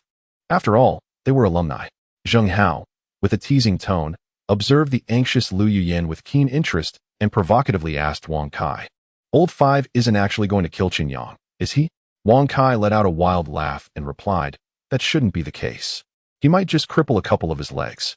He continued with a smirk, then he'll drag Chen Yang here and make him kneel before me to apologize. With a cold glance directed at Lu Yuyin, he commanded, you are not allowed to leave. Stay here and watch. Lu Yuyin reluctantly nodded. At that moment, the scene depicted Chen Yang sprinting away from the community, pursued by over 20 individuals, causing chaos throughout the neighborhood. Suddenly, Chen Yang shouted, time stop. Immediately after, he stumbled and fell to the ground. Ha ha. Wang Kai laughed maniacally, exclaiming, what is this fool saying? Time stop? Ha ha ha, this is killing me. Zheng Hao joined in the laughter. A look of embarrassment crossed Lu Yuyin's face. She couldn't comprehend why Chen Yang would utter such ridiculous words, making her feel as though she had been in a relationship with a fool for 2 years. It was humiliating, unbeknownst to them. The very next second after Chen Yang shouted time stop, the world came to a halt for an entire week. Upon returning to Earth, Chen Yang found himself unable to adjust to the inertia of running, and he unexpectedly stumbled out. He quickly scrambled to his feet, only to find a thug had caught up to him, raising his foot to kick towards Chen Yang's groin. Chen Yang, quick as lightning, seized the leg of his opponent, pulling back while delivering a swift kick to the groin, resulting in a chaotic scene that left everyone wincing in pain. Capture him. Several individuals rushed in, hoping to overpower Chen Yang with their numbers. Yet, he remained agile, deftly maneuvering left and right, weaving through the crowd. Whenever he encountered an adversary, he met them with no mercy, kicking, stepping on feet, and delivering slaps that echoed loudly. How can he move so swiftly? Marveled a battlefield reporter, capturing the scene on his phone. Little did he know, Chen Yang had transformed into a SEAL warrior, enhancing his speed by 35. And Zhao Zhiming was the best judge of his exhilarating prowess. Step aside, I will challenge him one-on-one. Old Five charged forward, determined to reclaim his pride after being swiftly defeated previously. Get him, Brother Five. The younger members immediately parted, creating space for their leader. The onlookers raised their phones, with a few daring souls even infiltrating the crowd of ruffians for a closer shot. Chen Yang, last time you ambushed me with trickery. Today will not be so easy. Old Five, seeking to restore his dignity before the camera, raised his fists in a boxing stance, bouncing about with an air of professionalism. However, the age-old adage proved true. In martial arts, speed is unmatched. Despite Old Five's extensive combat experience and ruthless tactics, his speed was utterly inadequate. Within 10 seconds, he found himself on the receiving end of a punch to the face from Chen Yang. As stars danced before his eyes, Chen Yang followed up with a spinning kick that sent him crashing to the ground. It was a flawless replication of a street brawl, with one notable difference. Old Five did not lose consciousness. This was his last display of stubbornness. The battlefield reporters were exhilarated. Let us see who dares to claim this is staged. Look at the blood from his nose. Does that seem fake? Dear family, I am risking my life to provide you with this live broadcast. Please do not hesitate to show your support. Alas, my fortune is truly extraordinary. A young man, engrossed in flying a drone, joined the filming, and suddenly 2 drones appeared, circling around Chen Yang. "Away with you!" Old Five shouted menacingly at the nearby war correspondent, drawing a dagger from behind and bellowing, "Arm yourselves and attack him." The ruffians brandished their daggers and iron rods, cursing as they surrounded Chen Yang. As the brawl escalated, onlookers in the park were understandably frightened and retreated, while those recording the incident dared not approach, merely holding their phones at a distance. Seeing the weapons brandished by the gang, Chen Yang swiftly turned to flee. More than 20 ruffians, emboldened, waved their weapons and shouted loudly, pursuing him with a limping gait. Despite being outnumbered, Chen Yang's physical prowess seemed to be enhanced, and he quickly distanced himself from Old Five and his cohorts. The 2 drones relentlessly pursued him, maintaining a lock on Chen Yang from above. He dashed out through a side entrance of the community and, with a clear objective, found a hardware store where he grabbed a wooden mop and charged back. The gang, seeing Chen Yang returning with the mop, could not conceal their mocking expressions, as they swung their knives and clubs, mercilessly attacking him. However, Chen Yang wielded the mop with great flair, repelling the approaching ruffians with swift jabs and strikes. "Come on!" Chen Yang brandished the mop, producing a whooshing sound, and after performing a dazzling display, he struck a heroic pose. The title of Mop Warrior soon spread across the internet. Chapter 21. Replicants are quite impressive. Chen Yang's mastery of the Shaolin staff technique is astonishing. Such prowess cannot be achieved without several years of rigorous practice. How impressive! Does this not surpass the combat scenes of those ancient dramas? Surely, no one dares to claim that this is staged. The mop-wielding warrior is truly remarkable. With such skill and charm, he should venture into action films, providing us with a visual feast. I suggest a collaboration with Angel Meng. Damn it! Zheng Hao had been thoroughly enjoying the live stream, but that last remark slipped out, prompting him to curse and exit the broadcast. The projection on the wall displayed the aftermath of the battle. Chen Yang was now scanning a QR code to make a payment to the hardware store owner for the mop he had just purchased. As for Lao Wu and the thugs, they lay scattered about like the remnants of firecrackers, strewn haphazardly across the ground. Damn it, Wang Kai, who had recently been basking in his small triumphs, now wore a pallid expression, his face resembling that of someone who had just ingested something foul. "Lu Yuyan, is your ex-boyfriend a graduate of Shaolin Temple?" Zheng Hao, ever the instigator, deliberately invoked the term ex-boyfriend. Lu Yuyan pretended not to hear, her own confusion mirroring the situation. She was well aware of Chen Yang's staff technique. Otherwise, his looks alone would not have been sufficient for a 2-year relationship. The recent 1v5 incident on the commercial street had already left her astonished, but today's display of staff mastery was even more outrageous. Entirely inconsistent with her previous impressions of Chen Yang. Could it be that he truly enrolled in Shaolin Temple after their breakup? It's plausible. Perhaps he, heartbroken by our separation, sought solace in the monastery, thus acquiring such skills. No wonder he dared to offend Wang Kai, the affluent second-generation heir, ultimately. It was all for my sake. A smirk involuntarily crept onto Lu Yuyan's lips. With a frustrated exclamation, Wang Kai abruptly turned off the screen and hurled his phone away. Lu Yuyan cast a disdainful glance at him, concluding that apart from his wealth, he possessed nothing that could rival Chen Yang. She picked up her LV bag and phone, casually remarked, "I am returning to the office," and then, with an air of arrogance, strode away on her long legs. Wang Kai, his eyes twitching, looked at Zheng Hao and struggled to find an appropriate descriptor for his feelings, finally exclaiming, "Isn't this guy just too much of a bug? With such talents, he could deliver urgent takeout, and is deliberately pretending to be a simpleton here?" Zheng Hao thought to himself, "You dare to call yourself a tiger?" As they were friends who had visited a foot massage parlor together, he empathized with Wang Kai and nodded in agreement, saying, "Indeed, Chen Yang possesses qualities beyond our comprehension." Well, his online popularity had just subsided, and now he's back in the spotlight, Wang Kai said with a mix of anger and amusement, slumping onto the sofa and muttering, "Perhaps I should consider a different approach and have him arrested? Brother, given the current public sentiment, it would be wiser for you to keep a low profile." Zheng Hao replied, adjusting his glasses, a mischievous grin emerging on his seemingly cultured face. He leaned in and whispered, "Actually, this situation isn't as complicated as it seems. I can help you deal with Chen Yang. However, you must assist me in establishing some connections with Director Zhang. It's merely a matter of a meal." Wang Kai leaned closer to Zheng Hao and inquired softly, "What ingenious plan do you have?" "Quite simple." Chen Yang awakened in the internet CAF.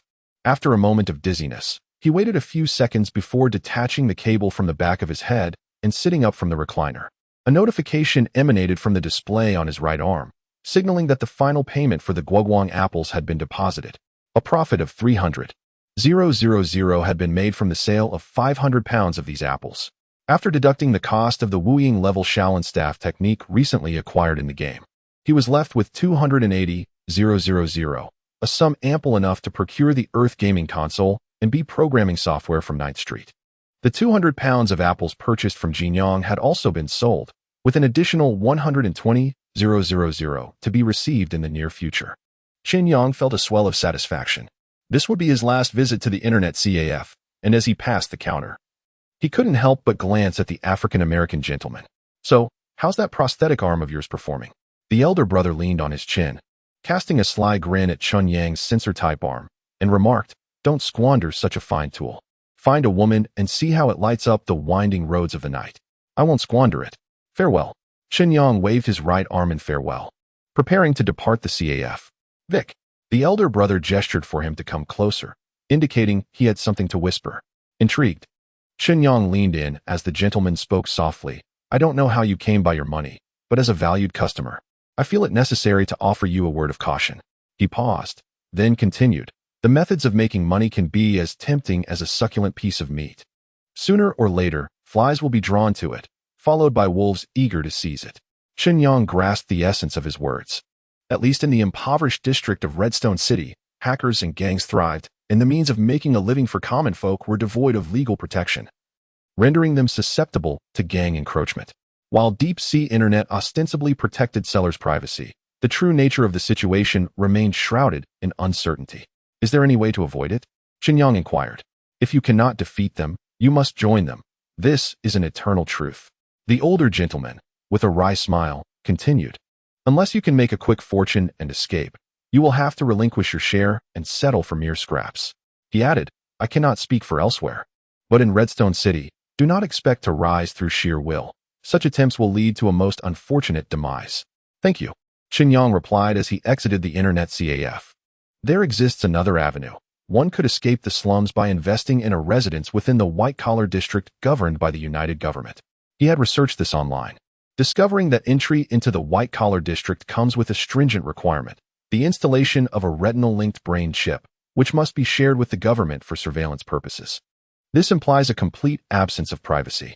Although the United Government may not monitor every citizen in real time, the power to do so lies firmly within their grasp. Consequently, many affluent individuals choose to reside in the slums, as the upper floors of skyscrapers are tailored specifically for them. I, however, cannot afford to dwell in the white-collar district and must make do in the slums. Standing at the entrance of the internet CAF, Chen Yang tightened his clothing and proceeded towards the bustling 9th Street of Redstone City. As he passed by the Dracula Psychological Clinic, the cyborg nurse happened to emerge from the door. Upon seeing Chen Yang, she winked and greeted him with a delightful smile, asking, "Are you Mr. Vic or Mr. Chen Yang?" Chen Yang recalled that the last encounter with her had been a fortnight ago.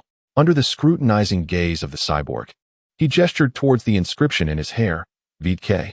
"Mr. Vic, it is a pleasure to meet you." The cyborg nurse was deceived by Chen Yang's ruse.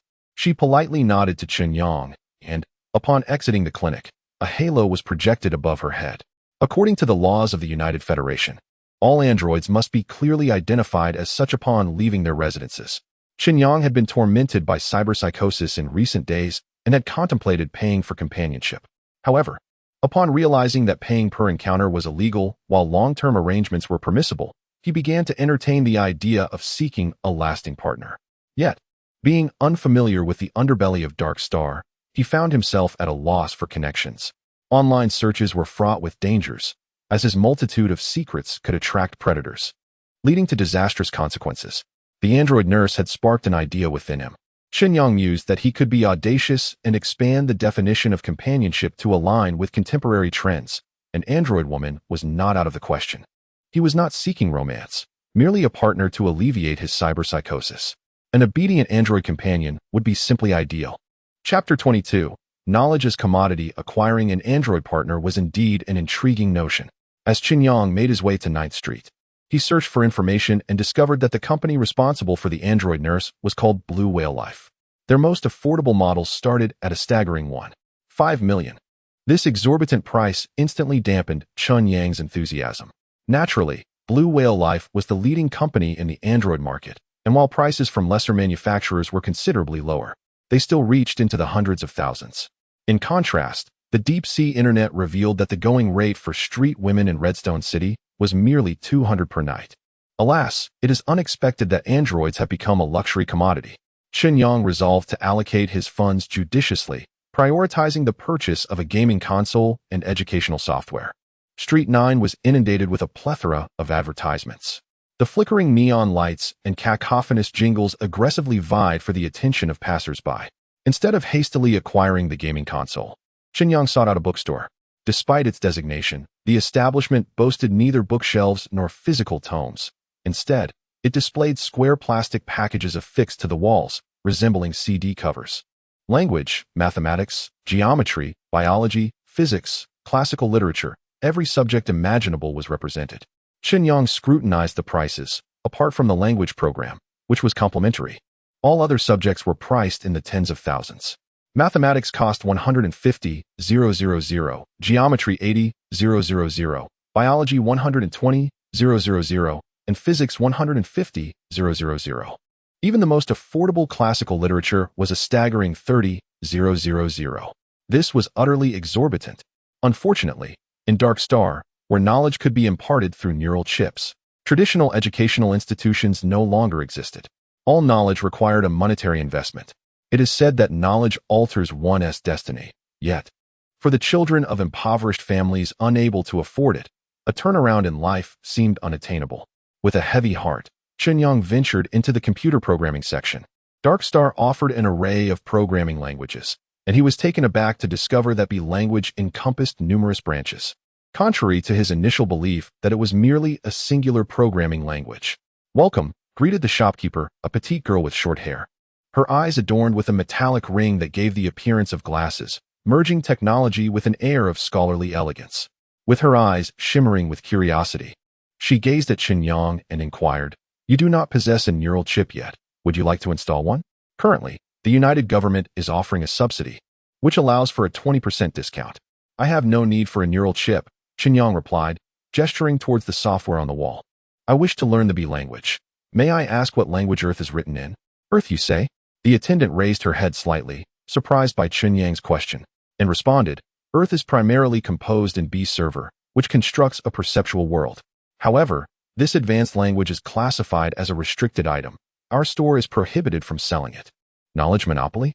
Chen Yang furrowed his brow and further inquired, "Can it be purchased in the white-collar district?"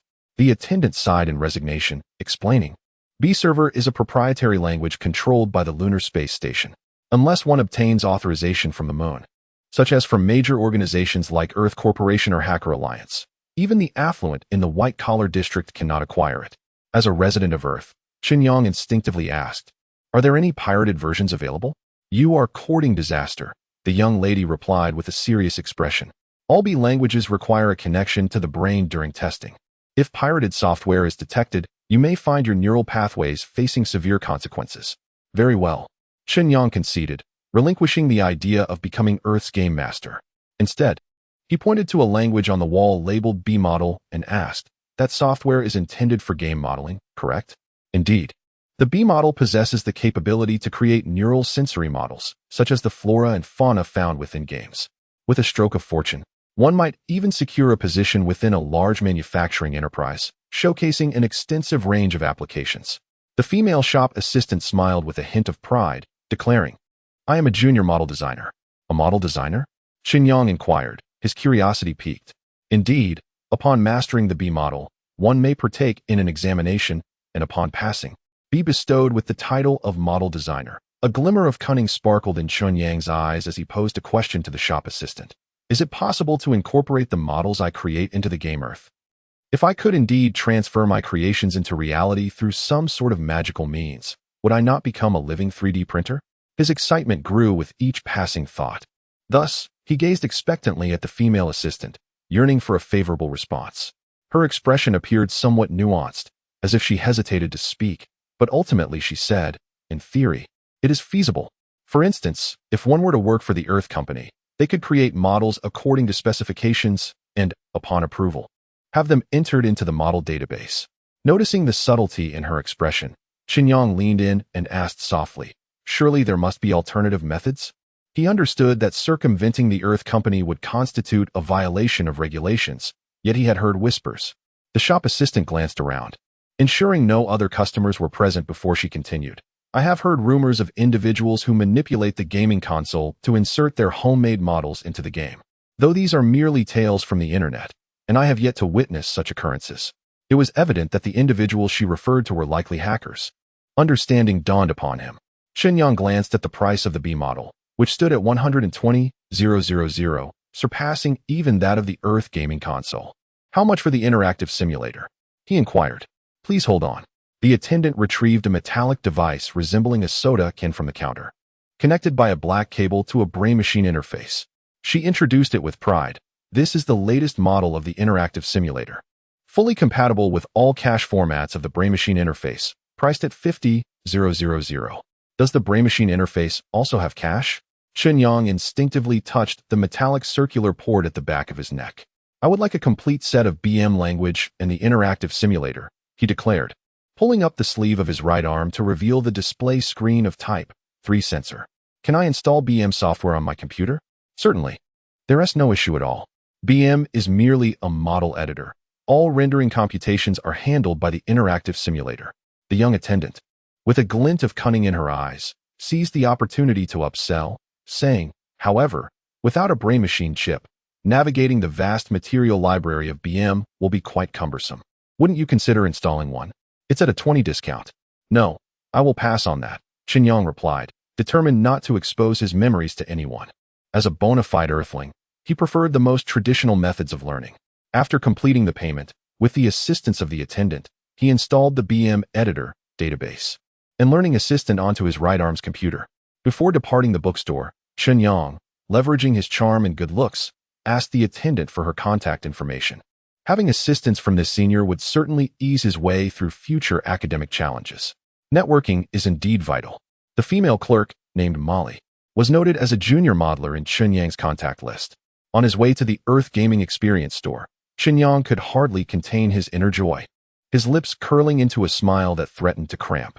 In the world of Earth, everything he encountered, be it the apples he purchased or the women he interacted with, was rendered through models articulated in the BM language. Even his very own body was crafted using this software. Mastering this language would grant him the ability to create wonders within the earthly realm and subsequently transition to the dark star with a mere flick of a finger. Such prowess transcended the mere description of a modeler. It was fitting to refer to him as a creator. Chapter 23. Hyperdimensional. The official Earth flagship store was surrounded by a throng of people. Even from a distance, the commotion within the store was palpable, with a boisterous voice bellowing loudly. "What on earth is happening?" Upon squeezing into the store, Chen Yang spotted the clerk awkwardly huddled in a corner. Her eyes bore a lifeless gray hue, and several wires were exposed through the gaping wound in her neck, two of which were still sparking erratically. How did it come to this? Chen Yang could not bear to look and turned his gaze toward the arguing counter. There, a burly man with a round face, clad in a pink jacket and sporting twin golden ponytails, was vociferously berating Lu Yuyan, his voice booming. "You wretched soul. I can't stand the sight of you. Hurry and report to your manager as I request. I have plenty of money. Why is it so troublesome to adjust the game settings? Apologies, but our company has a strict policy prohibiting the use of characters of the opposite sex in gameplay." Lu Yuyan's face bore signs of swelling, evidently a consequence of being struck by that burly man. However, as a synthetic being devoid of pain perception, her emotions remained tranquil, even adorned with the professional smile of a service attendant. This feigned smile only served to infuriate the cross-dressing brute further. The towering man swung his iron fist, landing a heavy blow on Lu Yuyan's face, producing a dull metallic thud that reverberated within the synthetic being's mind. In a fit of rage, he bellowed, "How many times must I say it? My psychological identity is that of a woman. I simply wish to experience the essence of femininity within this game. Do you understand? Apologies, but this game adheres to physiological gender classifications. Your request cannot be accommodated." "Damn it." The man's eyes bulged in fury, his neck veins protruding as he violently seized Lu Yuyan's head with his mechanical arm, twisting it off with a sickening crack before hurling it away. To Chen Yang's misfortune, he caught his ex-girlfriend's head in midair. "Welcome to Earth, Mr. Vic." Lu Yuyan's eyes turned to gaze at Chen Yang, her gentle voice and smile evaporating simultaneously. This surreal tableau sent a chill down Chen Yang's spine. However, it presented a rare opportunity. Seizing the moment, he reached out to touch the synthetic skin, noting its delicate texture and the vivid clarity of its surface patterns. He then turned Lu Yuyan's head to examine the severed neck. Inside lay a hollow metallic skeleton, with an array of cables, at least 20 in number, intertwined. At the base of the artificial body was a thin metallic membrane. Although devoid of vascular networks within the fatty tissue, it contained a mysterious red liquid. Intrigued, Chen Yang conducted a brief study before placing the synthetic head onto a nearby shelf. At this moment, the flamboyant figure continued to vociferate, while the other attendants cowered at a distance, hesitant to approach recklessly. "Cursed Earth Corporation." The flamboyant individual spread their arms wide. Addressing the gathering crowd, "The Earth Corporation exhibits blatant prejudice against our minority group. Remember, during the public beta of the game, we players faced no restrictions. One could choose to be a man or a woman. This is true freedom." The onlookers began to murmur in agreement. "Indeed. I too wish to play as a female character in the game. I support this." Discrepancies between the mind and body can exacerbate cyberpsychosis. Let us not forget the previous hyperdimensional cases. That was merely an isolated incident. We should not relinquish our freedom for it. Isn't becoming hyperdimensional even better? Hurry, hurry, the riot squad is coming. Suddenly, the crowd dispersed.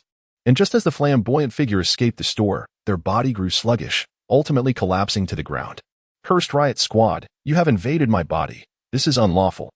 The burly man's complexion turned pale, gasping for breath.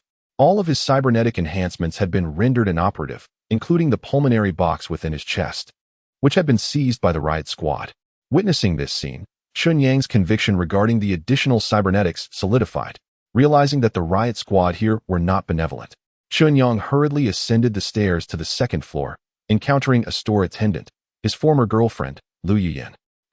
Chen Yang glanced back toward the first floor, where Lu Yuyan's lifeless body lay sprawled on the ground. "Mr. Vic, welcome to the Earth flagship store." Lu Yuyan cast a calm glance at the corpse on the first floor and smiled at Chen Yang, saying, "No need for surprise. Our synthetic staff members all have backup bodies. I am here to assist you in purchasing a gaming console." Chen Yang clarified his purpose for being there, recalling that a customer had recently mentioned superdimension, and thus inquired, "Could you enlighten me on the matter of the superdimension cyberpsychosis? What you are referring to is likely the dimensional dream syndrome, which represents the most extreme manifestation of cyberpsychosis since its inception." Lu Yuyan replied after acknowledging Chen Yang's inquiry with a nod. She continued, "In the early days of the game's release, some players created characters of the opposite gender to experience the game as the other sex." "I understand. That's quite common," Chen Yang remarked, recalling his own experience of having created a female character in World of Warcraft. However, Earth is a fully neural simulation game, and creating a female avatar here implies a true transformation, a profound empathy. Noticing the contemplative expression on Chen Yang's face, Lu Yuyan couldn't help but chuckle lightly and continued, "Subsequently, bizarre phenomena emerged that remain scientifically unexplainable to this day." Capturing Chen Yang's attention, she elaborated, "One male player, after logging out from Earth, found that his body had inexplicably morphed into that of his female character within the game." "The female character from the game?" Chen Yang pondered in disbelief, tentatively asking, "But what about his personality?" His self-awareness remained unchanged. Only his physical form underwent this extraordinary transformation. Lu Yuyan let out a sigh tinged with sadness and continued, "Although this phenomenon has only occurred once, the coalition government has issued a decree prohibiting the use of characters of the opposite gender, and our Earth Corporation can only comply." "Oh, how unfortunate." Chen Yang nodded in agreement, reflecting on that hyperdimensional case, which was, in fact, the antithesis of Vic's personality disorder. The hyperdimensional experience involved a traversal of the physical body, while his own experience was a journey through personality. However, while personality disorders could be elucidated through psychology, hyperdimensions eluded scientific explanation. Speaking of which, his own unique ability could also be considered a form of hyperdimension. Could I possibly bring my in-game avatar into reality? Chen Yang took a taxi home with his gaming console. He originally intended to acquire a new pair of smart glasses, But considering the old smartphone at home still required attention, the current device, despite its lack of storage, proved to be safer. As for a companion Android, with finances being tight, merely gazing upon them was a tantalizing thought. Thus, it was wiser to first replenish his wallet. The Earth gaming console was considerably weighty, resembling a solid lump of iron, and even with his prosthetic limbs, it was a tremendous effort to carry, especially with 8 flights of stairs to navigate. By the time he kicked the door open and staggered into the house, holding the console, he was drenched in sweat. Yet, the thought of bringing Earth home filled him with a sense of accomplishment. Chen Yang kicked off his leather shoes, his feet clad in polyester socks, made a crunching sound against the floor. He placed the gaming console in the corner of the bedroom, connected it to the power supply, and stretched the cables to the bedside. From now on, he would be able to return to Earth from the comfort of his home.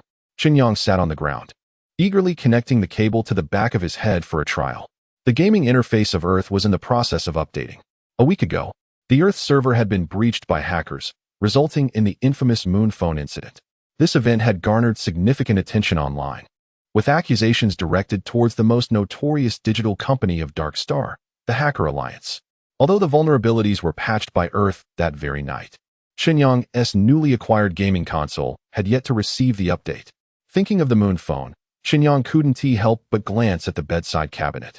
That phone had been meticulously wrapped in multiple layers of aluminum foil, encased in a signal-blocking bag, and sealed within a metallic box designed to thwart any signals. Even if he were to place the phone charger in the room, not a single electron could penetrate its defenses.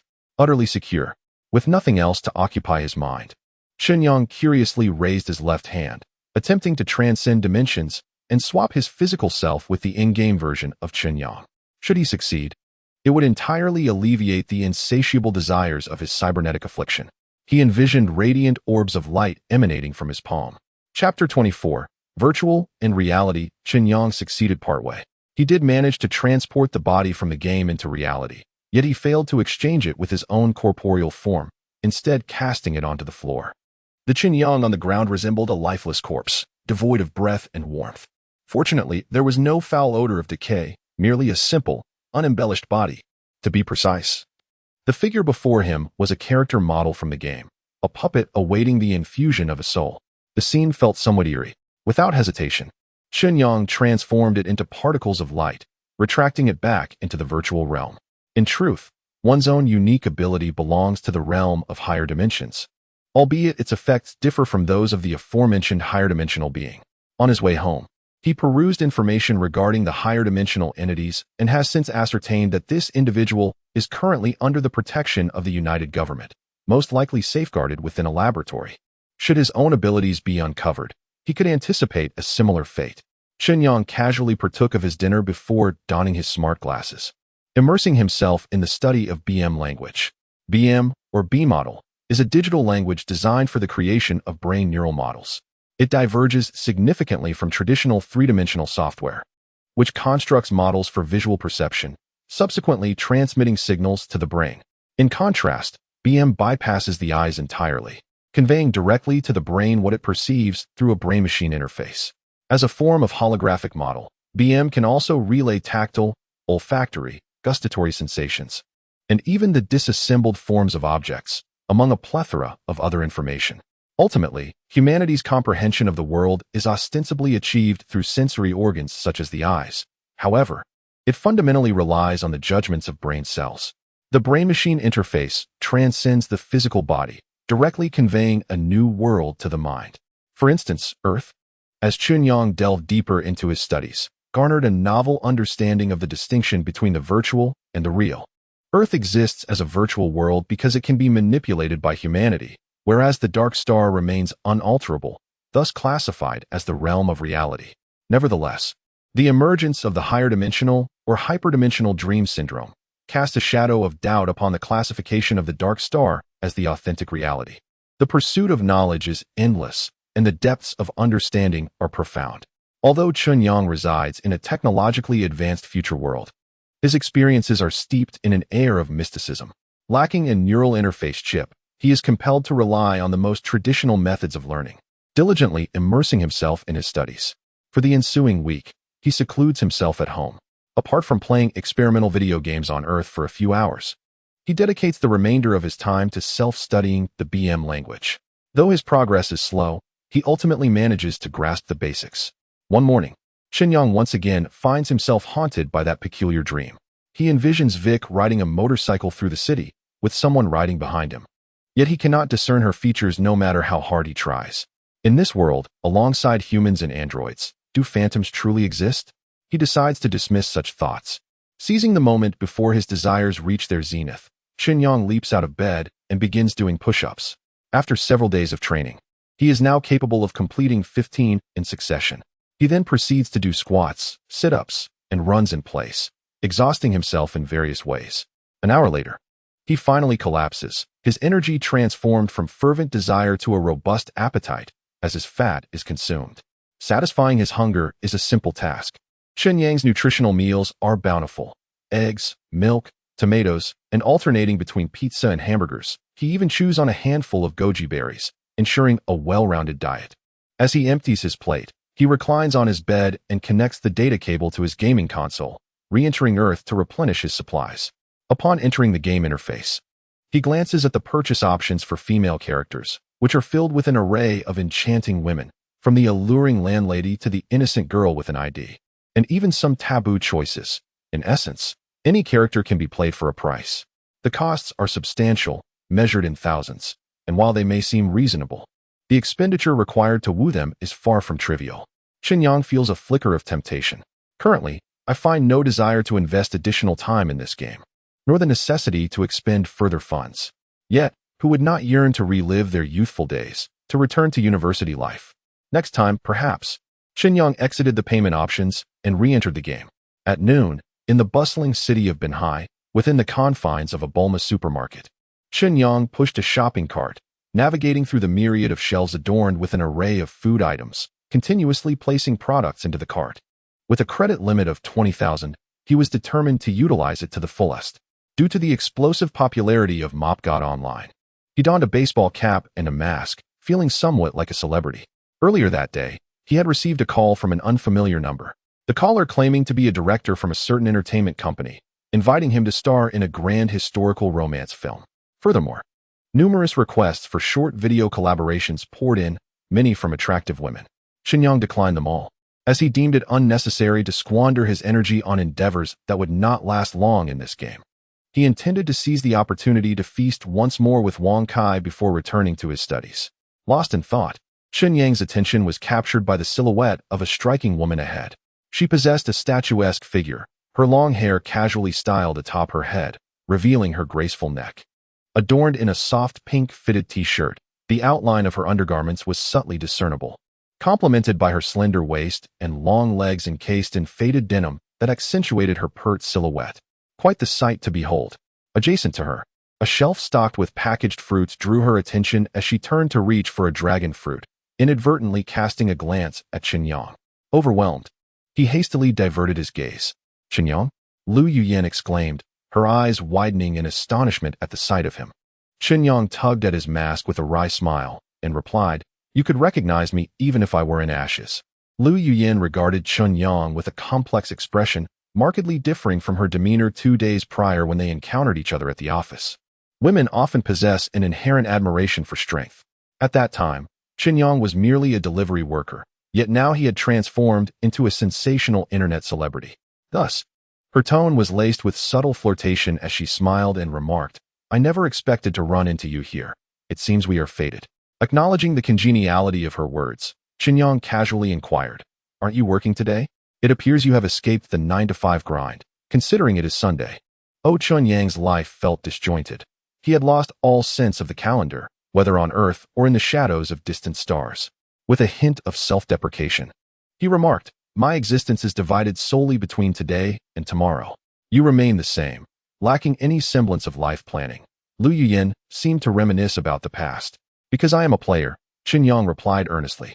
"I suggest you resign from your job tomorrow, spend all your money, and relish life." "Have you lost your mind?" she retorted. "Trust me, the apocalypse is approaching." "Your jest lacks humor," Lu Yuyan observed, sensing something amiss in Chen Yang's mental state. Curiously, she asked, "Where did you learn those skills? Are you preparing to become an internet celebrity?" "More than just a celebrity.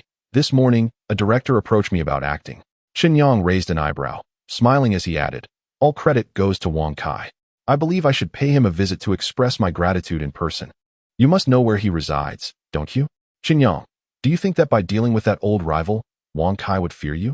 Lu Yuyin's expression shifted dramatically as she earnestly warned, his family wields considerable influence and is not merely acquainted with the underworld. She glanced around at the other patrons and leaned closer to Chen Yang, whispering, you are currently shielded by public opinion. He dares not make a move against you.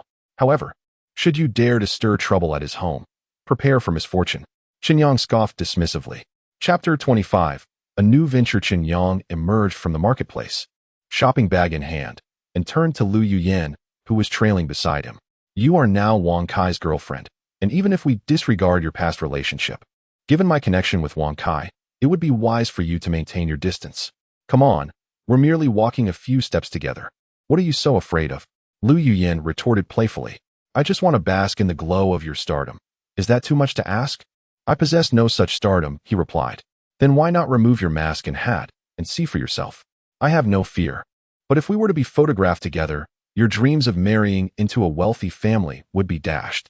Though the world may be a mere facade, the emotions we invest are undeniably real. When Lu Yuyin ended their relationship at graduation, it struck Chen Yang hard. It was one thing to be apart, but now that she stood before him, he couldn't help but utter some sardonic remarks. Marry into a wealthy family? Wang Kai and I are merely toying around. Neither of us is naive. Lu Yuyin smirked bitterly. We're all using each other. Even marriage would be no different, much like Zhao Zhiming. Zhao Zhiming is married. Although Chen Yang suspected she was not single, he did not anticipate that she was actually a married woman. No wonder the experience felt so different. Indeed. Lu Yuyin glanced at Chen Yang and asked with a peculiar expression, did she not mention it to you? I didn't ask.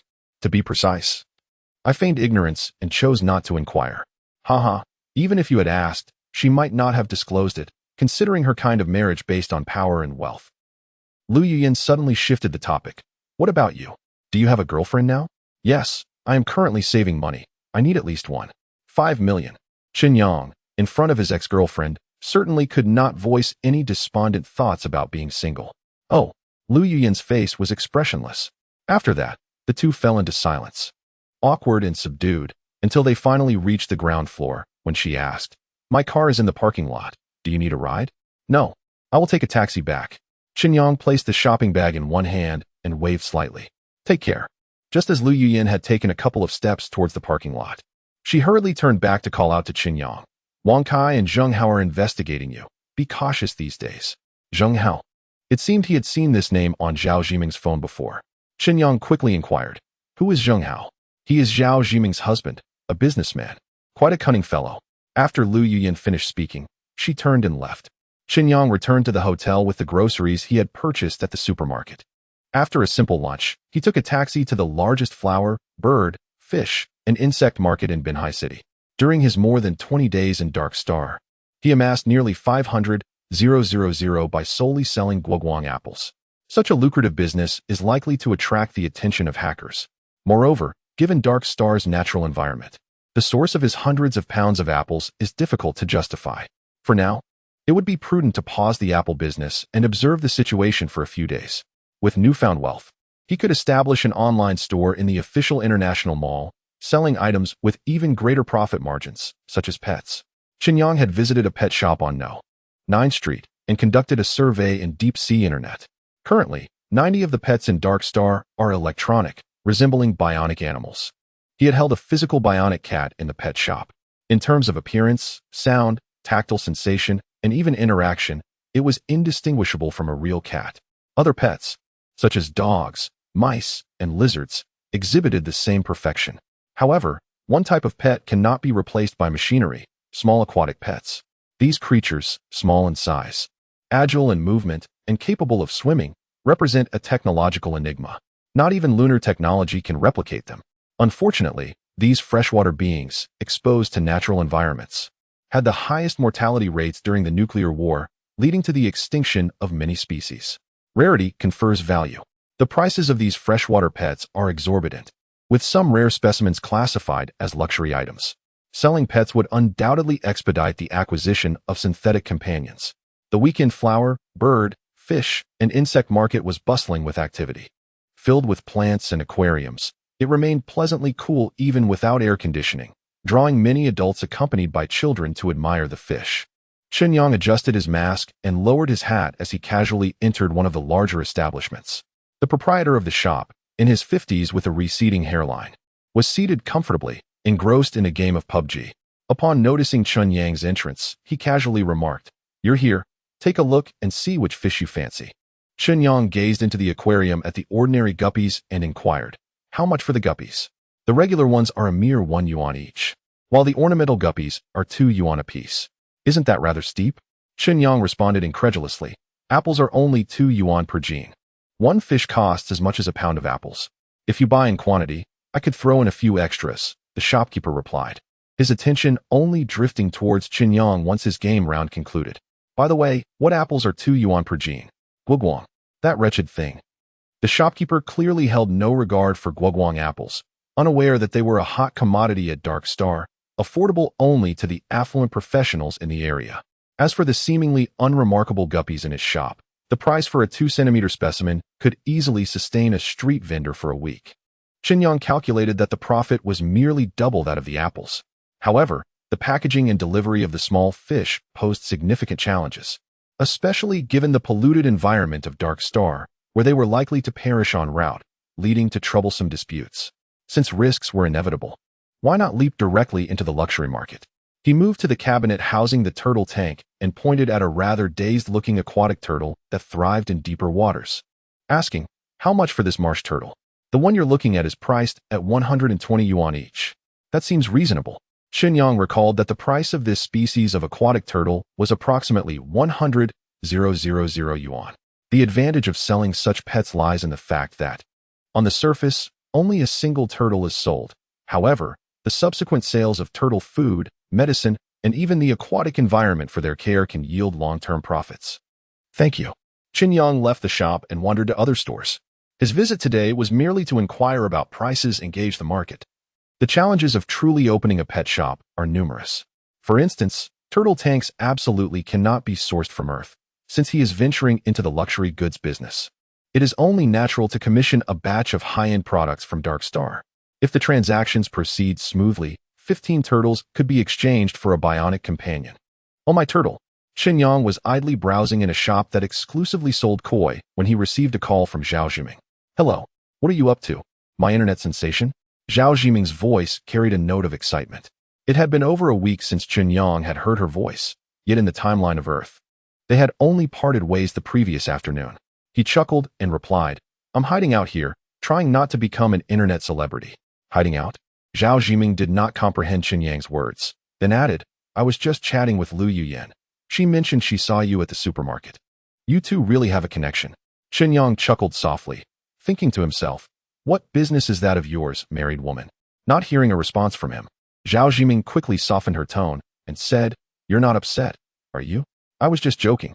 After a brief pause, she continued with a smile, to make amends. "I'd like to treat you to dinner and perhaps catch a movie. Would that be convenient for you?" Chen Yang's words carried an unspoken meaning. Zhao Jiming fell silent for a few seconds before ambiguously responding, "If it's convenient for you, then it's convenient for me." Chapter 26, Wang Kai's Tactics. Evening. Two individuals exited through the rear door of the Jinjiang Star Hotel and entered a sleek black Bentley. After turning on the high beams, they navigated through the bustling streets with reckless abandon. "Dare to drive against the flow?" Zheng Hao lit a cigarette and rolled down the passenger window. "What is there to fear? My license plate has transcended the mundane, existing beyond the realm of the ordinary. We are safe." Wang Kai, brimming with confidence, pressed the accelerator, and the Bentley surged forward, overtaking vehicles in reverse while exclaiming, "What a thrill! Chen Yang is certainly going to fall into my grasp this time. Just watch how I play him. He is merely a delivery boy. What else can you do with him? That's a secret. I'll capture it on video and share it with you afterward." Wang Kai's jubilant visage flickered in the streetlight, his gaze chilling as he remarked, "Lu Yuyan must have ties to Chen Yang, a traitor feeding off both sides. We'll deal with them together this time. Don't go too far. My wife is classmates with them, and if she returns to create a scene, it will be unbearable. You'll just have to endure it, after all.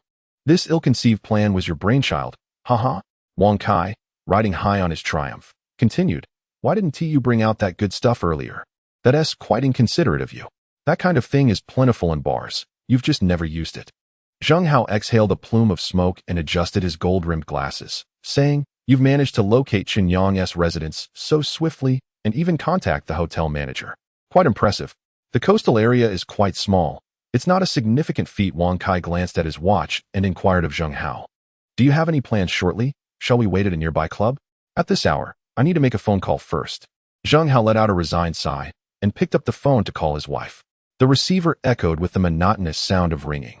Just as he was about to hang up, the call connected. "Hello?" came the weary voice of Zhao Zhiming. "My dear, where are you?" he inquired. I'm out." Zhao Zhiming's tone was lacking energy. "What's wrong?"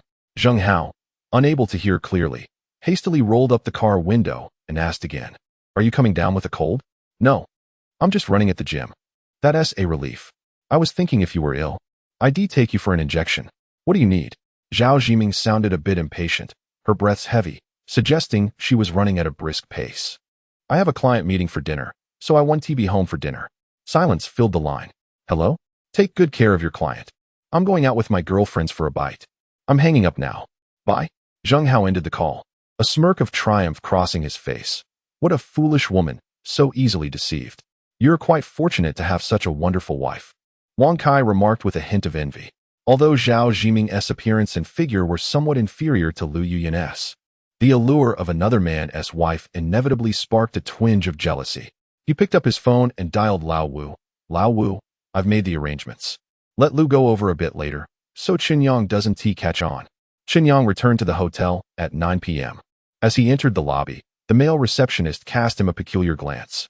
Chen Yang, noticing this, quickly offered a smile, greeting him with a polite "Good evening, Mr. Chen." Despite the receptionist's unusual expression, Chen Yang shrugged it off, considering his formidable reputation as a battle god. The female receptionist at the counter also stole a few curious glances his way. Unfazed, Chen Yang made his way to the elevator and ascended to his spacious bedroom. He first washed away the mingled scent of sweat and perfume, changed into fresh undergarments, and after lowering the air conditioning, comfortably reclined on the bed, savoring the moment. Subsequently, he turned off the lights, plunging the room into darkness. A faint yellow light seeped through the door crack from the corridor, casting a soft glow on the walls. Chen Yang initially contemplated logging off, yet found himself unable to resist fiddling with his phone for a little longer. Although Darkstar featured a video platform akin to TikTok, its content revolved around technology and intense activities, which he had yet to acclimate to. He scrolled through overly theatrical dance performances and delved into the intricacies of turtle husbandry. Eventually, as his eyelids grew heavier and his consciousness began to wane, he set the phone aside, pressing his chin against his chest to exit the game. After a fleeting moment of dizziness subsided, Chen Yang sat up in bed. The sky outside, tainted by the pollution from the redstone factory, appeared a dull and unclean shade of orange. Why hasn't it rained yet? Isn't Cyberpunk supposed to be perpetually overcast? He mused, feeling a twinge of disappointment. He longed for a torrential downpour to facilitate the disposal of his phone beyond the confines of Redstone City, casting it into the ruins outside. Rising from the bed, Chen Yang engaged in some light physical activity. After lying down for 9 hours, his body felt rusted and numb, a surge of thirst and hunger enveloping him. Upon entering the living room, the fragmented memories on the wooden table transformed into a new offline scene. The holographic projection displayed Chen Yang's serene bedroom, where he lay with his chin propped in a dimly lit space. Tomorrow, he would confront Wang Kai, bringing this gaming cycle to a close. Chen Yang, rubbing his hungry stomach, made his way to the kitchen and soon returned with a bowl of curry chicken rice. He then opened the deep-sea internet to explore the ecological tanks for breeding water turtles. Given that turtles were a luxury, the accompanying equipment was naturally quite costly. A standard deep-water turtle ecological tank would cost several thousand, while better models could exceed 10,000, and customized options required even more investment. However, these expenses could easily be passed on to the buyers. Chen Yang ordered 2 fully equipped high-end ecological tanks, spending nearly 30,000. After finishing his meal, he inadvertently glanced at the fragmented memories, and a particular detail in the scene caught his eye. In that dimly lit room, the only source of light emanated from the crack beneath the door. At the bottom of that crack, a wisp of white smoke was seeping into the room, forming a thin mist.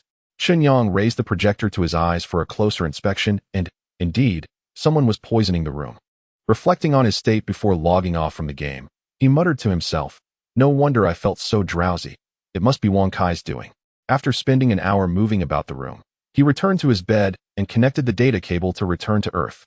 In the guest room of Jinjiang Star, the air conditioning was running, and the windows were tightly shut, creating an enclosed environment that allowed the toxic gas to fully manifest. Chen Yang awoke in a state of drowsiness. Had he been unaware of the poisoning outside, he would have undoubtedly drifted into a deep slumber, becoming a lamb awaiting slaughter. At present, he exerted pressure on his thigh, using the sensation of pain to awaken his numbed nerves. His body had become sluggish, with great effort. He grasped a bottle of mineral water from the bedside table, twisted off the cap, and splashed it onto his face. Damn it, Chen Yang cursed inwardly.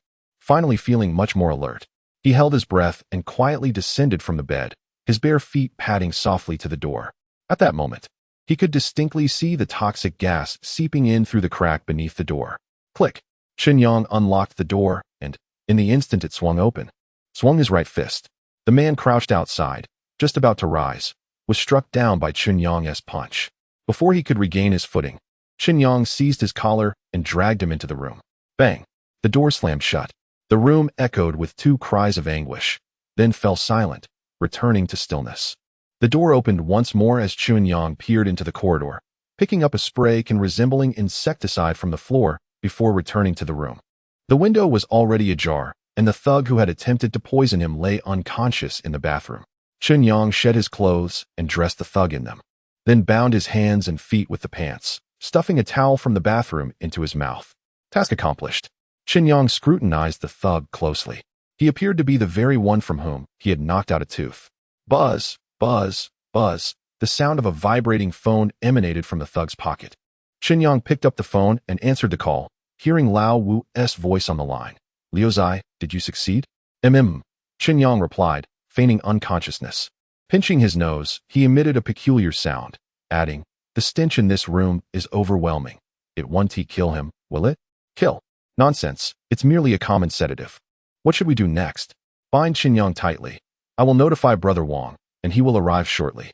After a brief pause, Lao Wu added, the hotel has been informed, and no one will enter your room.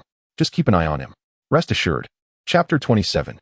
Entangled in one's own web, Chen Yang's room remained shrouded in darkness. He shoved the ruffian known as Lu Zi into the corner of the bathroom and smashed the light bulb. Approximately an hour later, footsteps echoed in the corridor. It was Lu Zi. Is Lu Zi here? Has he left? Came Wang Kai's voice from outside the door. Intrigued by Wang Kai's intentions, Chen Yang stealthily concealed himself within the wardrobe, peering through the gap in the door. With a click, the door was turned open. Wang Kai entered the room and inquired again, Lu Zi? Has he gone? He flicked on the light, only to find the room empty, glancing towards the bathroom. In the dim light, a figure lay indistinctly. The clothing was reminiscent of that worn by the mop god. Chen Yang, who would have thought we would meet again? You fool. What happened to this light? Wang Kai grumbled, repeatedly pressing the switch. Just then, his phone rang, prompting him to step away from the bathroom and return to the room to answer the call. Zheng Hao, it's done. Your cunning plan worked like a charm. Yes. He's lying in the bathroom. Just wait for my video. It's going to be thrilling. Wang Kai intends to record a video. Curiosity filled Chen Yang as he remained hidden in the wardrobe. Realizing that Zheng Hao was indeed Wang Kai's accomplice, he felt no remorse for the betrayal he had faced. At that moment, Wang Kai retrieved a bottle of red wine from his bag, uncorked it, and poured half a glass into a hotel glass. Was this the beginning of a celebration? Chen Yang resolved to teach Wang Kai a lesson, to reciprocate his own tactics. He observed Wang Kai shaking a wine glass, continuing his conversation with Zheng Hao, reassuring him that he would contact Director Zhang next week before hanging up. After placing the red wine back on the table, he made another call. Lao Wu, ensure you are in position. Once I have finished tormenting Chen Yang, you can come and take him away. Whether he lives or dies is not my concern. You handle it. I'll call you. Torment me? How does Wang Kai intend to do that? Chen Yang felt a mix of anger and curiosity, his eyes wide as he watched Wang Kai retrieve a small square box from his bag. What the? Chen Yang retracted his earlier words about reciprocation. He had underestimated Wang Kai, who surprisingly possessed such peculiar tastes. Chen Yang, tonight I guarantee you will never forget. Wang Kai cackled wickedly, entering the restroom with his phone in hand. Chen Yang stealthily exited the closet and followed him into the bathroom, only to find the rotund figure squatting on the floor, aiming his phone at Lu Zi's face. With a swift motion, Chen Yang delivered a punch, causing Wang Kai's head to collide with the wall, rendering him unconscious. What the? How did he faint? Chen Yang momentarily froze, contemplating delivering further humiliation, but seeing Wang Kai unconscious left him perplexed. Seizing the opportunity, he bound Wang Kai's left foot to his right hand and his left hand to his right foot, effectively creating a makeshift restraint. Suddenly, Wang Kai's phone chimed. Chen Yang quickly picked it up and silenced it, discovering the caller was Lu Yuyan. Just then, the sound of high heels echoed down the corridor. Chen Yang hastily ended the call, recalling that he had yet to lock the door, and sprang up to secure it. But it was too late. The high heels had come to a halt behind the door, which creaked open as a young woman entered the room. Chen Yang instinctively retreated to the bathroom, gently closing the door. Wang Kai, could you refrain from disturbing me so late, especially on such a scorching day? It was Lu Yuyan's voice. How did she end up here? Had Wang Kai invited her over? Chen Yang felt a wave of panic and hastily twisted a corner of his bathrobe into a ball, stuffing it into Wang Kai's mouth. At that moment, the sound of high heels being kicked off echoed in the room. Lu Yuyan seemed to have downed a glass of red wine, producing a satisfied gurgle from her throat. Following that, she poured another glass, finishing it before placing the cup back on the table with a clatter. Where had she gone? The sound of Lu Yuyan's slippers shuffling towards the bathroom filled the air. Damn. Chen Yang realized there were still two other bodies behind him and hurriedly pushed the door open. Ah! Lu Yuyan gasped, startled, and was even more taken aback to see Chen Yang emerging from the bathroom. Chen Yang swiftly shut the bathroom door behind him. Before him stood Lu Yuyan, her light makeup accentuating her already striking features. She was no longer clad in the supermarket attire. Instead, she wore a crisp white shirt paired with a form-fitting denim skirt, and her black stockings elongated her legs beautifully. What are you doing here? Lu Yuyan asked, her balance wavering slightly as her large, expressive eyes fixed curiously on Chen Yang. Well, obviously, this is my room, Chen Yang replied, gesturing towards the door. You should leave. It's not appropriate for a man and a woman to be alone like this. Puffed as if. Spare me the innocent act, Lu Yuyan teased, a hint of playful affection in her words. After a moment's hesitation, she picked up her handbag from the bed and slipped back into her high heels. As she was about to leave, she suddenly noticed the gentleman's leather bag on the table. She turned to Chen Yang and asked, Who are you trying to deceive? This is Wang Kai's bag. Indeed, it belongs to him, but I did book the room, Chen Yang replied. If you don't believe me, just ask the front desk. But where is Wang Kai? Chen Yang rubbed his nose and hurriedly explained, he was supposed to meet me here for negotiations. But he suddenly received a phone call and rushed off, mentioning something about Director Zhang. Lu Yuyan, after being together for over 2 years, do you really think I can be so easily deceived? Her gaze wandered, and with a hint of pride, she remarked, whenever you lie, you have this habit of touching your nose. Do you think you can fool me? Is that a trait of mine? Chen Yang had never been aware of such a habit. Lu Yuyan chuckled softly, then glanced at the box of textured condoms on the table. Her cheeks flushed as she leaned closer to Chen Yang and teased, So, you and Wang Kai are negotiating with this? Feeling somewhat embarrassed, and having been busy and thirsty for a while, Chen Yang took a couple of swigs from the bottle of red wine. Feeling guilty, are we? Lu Yuyan said with a mischievous smile. Chen Yang, slightly irritated, pointed towards the door and said in a serious tone, You should leave now, and take Wang Kai's bag with you. I won't. Lu Yuyan sulkily plopped down on the bed, seemingly hot as she tugged at her collar, her blouse rising and falling dramatically. Chen Yang glanced at the box, realizing why Wang Kai had summoned Lu Yuyan. Did Wang Kai intend to confront me directly? How absurd. Lu Yuyan is no longer my girlfriend. Besides, even if she were materialistic, she would never resort to such disgraceful actions. Was Wang Kai intending to force Lu Yuyan? Chen Yang furrowed his brows, feeling an overwhelming urge to enter the restroom and deliver a few kicks to Wang Kai. Could you please turn on the air conditioning?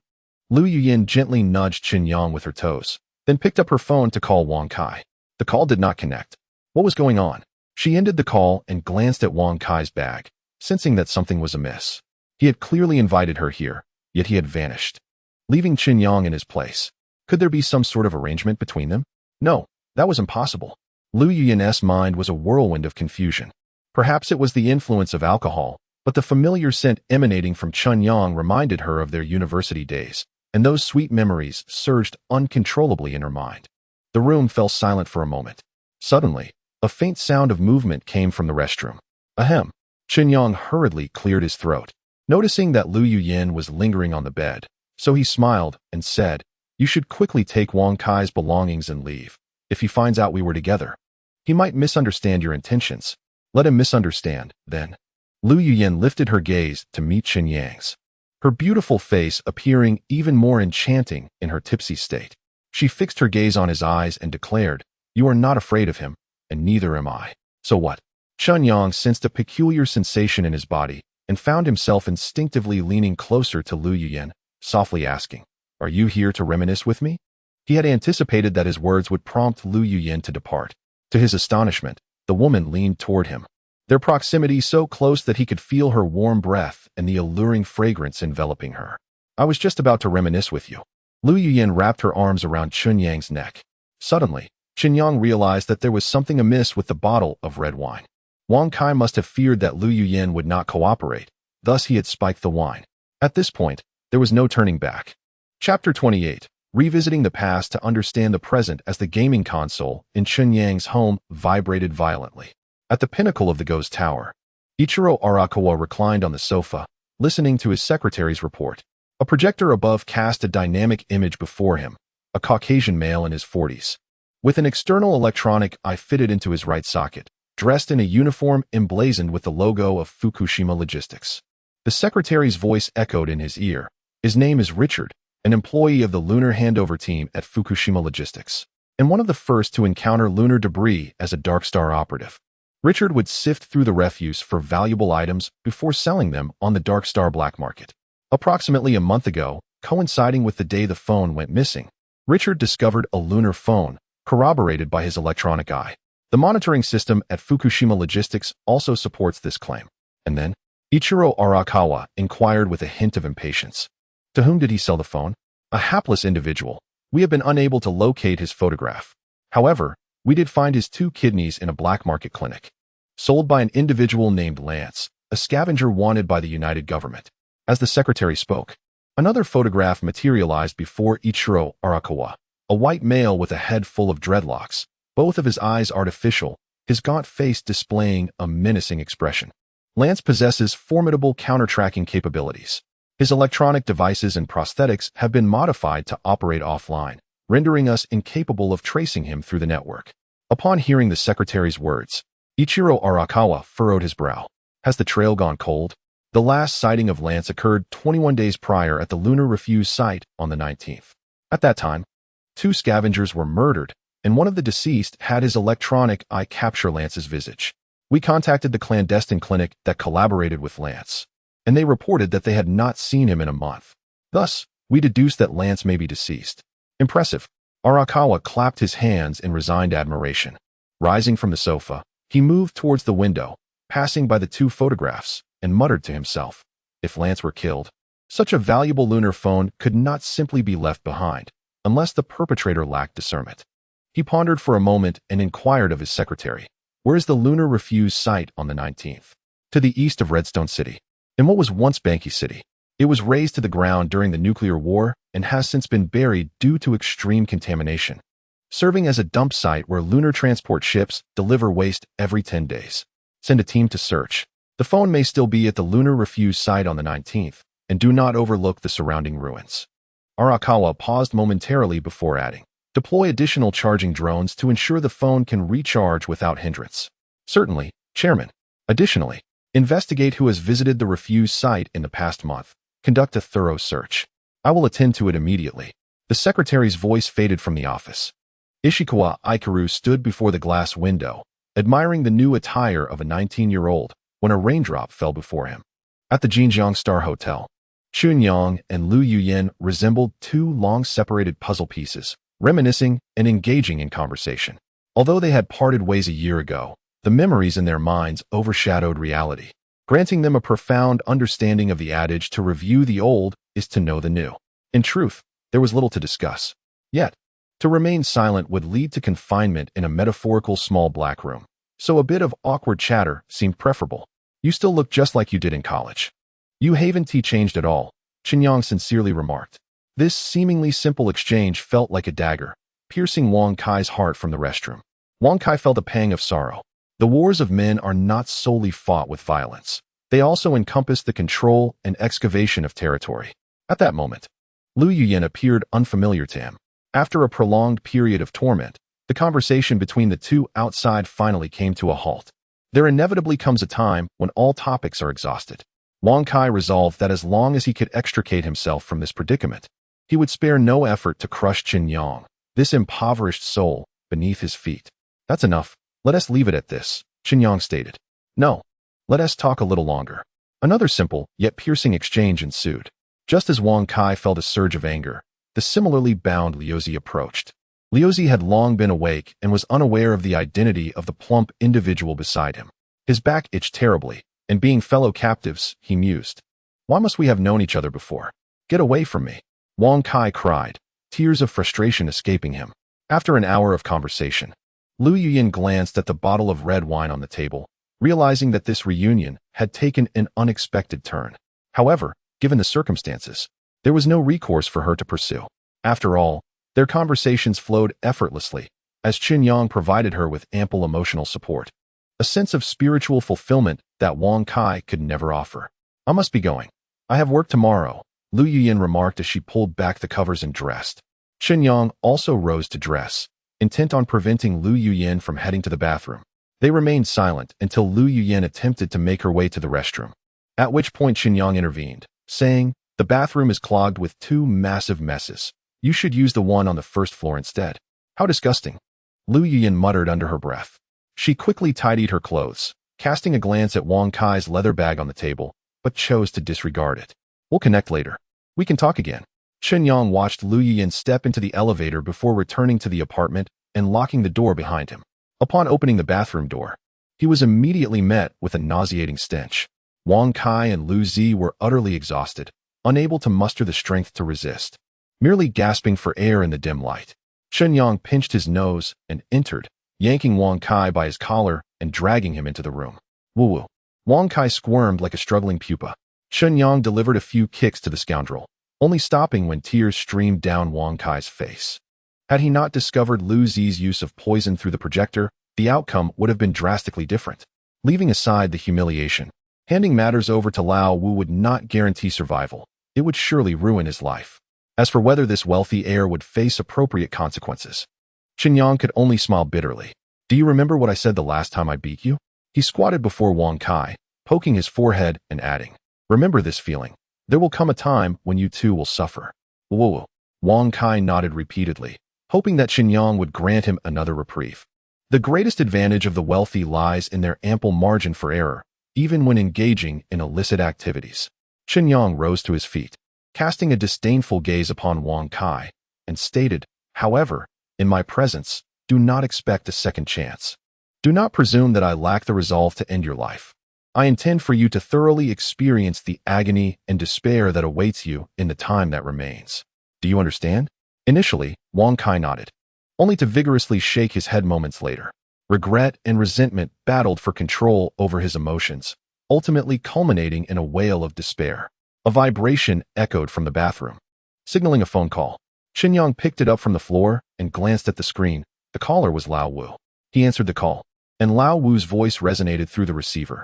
Brother Wang, I noticed Lu Yuyan took a taxi and left. Shouldn't that kid Chen Yang be handed over to me now? Chen Yang turned on the faucet, using the sound as cover to inquire in a muffled tone. How many of you are there? 3. That should suffice for transporting him. Have you all boarded? Chen Yang concluded the conversation and hung up, dragging Wang Kai back into the bathroom. A few minutes later, a knock echoed twice on the door. Brother Wang, we're here. Brother Wang? Lao Wu pushed the door open, followed by 2 subordinates. One of them, grinning widely, remarked, I saw that woman leave with a look of utter satisfaction. Brother Wang must have had quite a time, right? Of course. Lao Wu smirked lewdly as he stepped further into the room, only to be met unexpectedly by a figure. A fist the size of a sandbag came crashing towards him. Bang! The familiar pain in his nose served as a reminder. He didn't need to look to know who this assailant was. It was Chen Yang. Chapter 29. The discarded phone. The restroom was exceedingly cramped. The 5 men, bound and agitated, exhaled heavily, their struggles creating a palpable tension. It seemed a philosophical atmosphere lingered among them. Perhaps Zheng Hao should have been brought in to join their company, though his wife had already atoned for his misdeeds. Chen Yang chuckled as he shut the restroom door.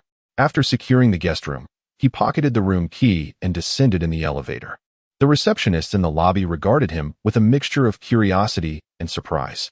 Chen Yang addressed the male receptionist, stating, "Wang Kai has requested that you refrain from disturbing them. Is that understood?" "Oh, yes," the male receptionist replied, his embarrassment evident as he nodded. Chen Yang departed from the Jinjiang Star Hotel and returned to his rented single room, where he washed up and retired for the night. The following day, anticipating the commencement of a new game, he ventured to the supermarket to purchase 2 sets of pillows and bedding, along with several dozen seasonal undergarments and cotton socks. Due to the limited cotton production from Dark Star, all pure cotton products were considered rare and luxurious. Chen Yang further indulged by buying a truckload of prepared seafood, exhausting his credit card in the process, before hiring a vehicle to transport all his acquisitions back to his rented abode. This dilapidated place had a certain nostalgia to it. As he surveyed the modest room, memories of the arduous days spent delivering food flooded back, stirring a bittersweet pang within him. Just as he was lost in reflection, his phone rang with an unfamiliar number. "Hello," he answered politely, only to be met with a cold, detached voice on the line. "Is this Chen Yang? This is the Public Security Bureau of Binhai City. You are suspected of unlawful detention. Please come to our bureau to assist with the investigation." "Certainly," he replied without hesitation. Chen Yang pressed his hand against his chin and remarked nonchalantly, "However, the world is on the brink of destruction. Let the countdown commence. 10, 9, 8. Suddenly, a thunderous roar erupted.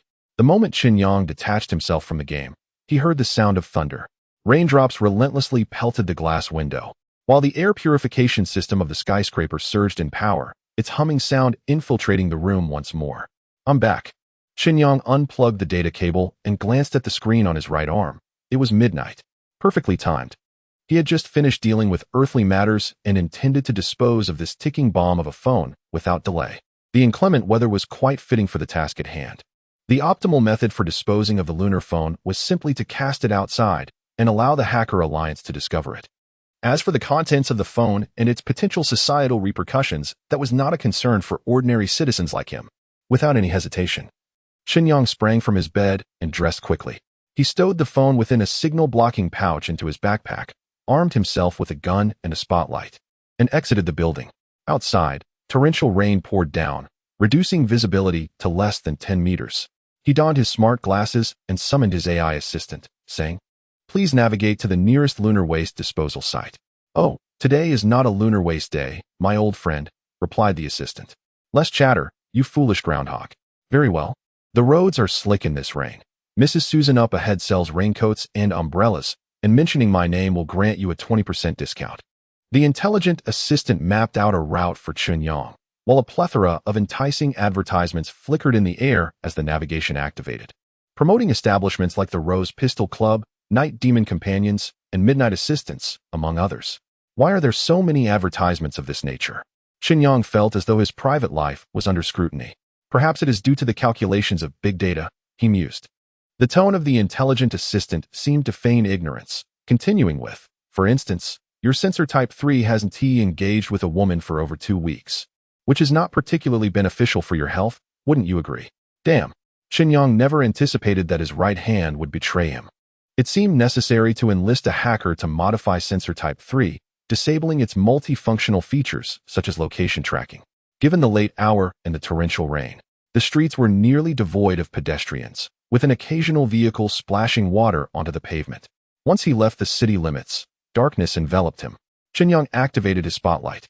The world was shrouded in a curtain of rain, revealing only the path directly ahead, evoking a sense of dread akin to a horror game. An hour later, Chen Yang found himself in an abandoned city, surrounded by lifeless buildings, resembling the carcasses of colossal beasts under the relentless assault of rain. This would suffice.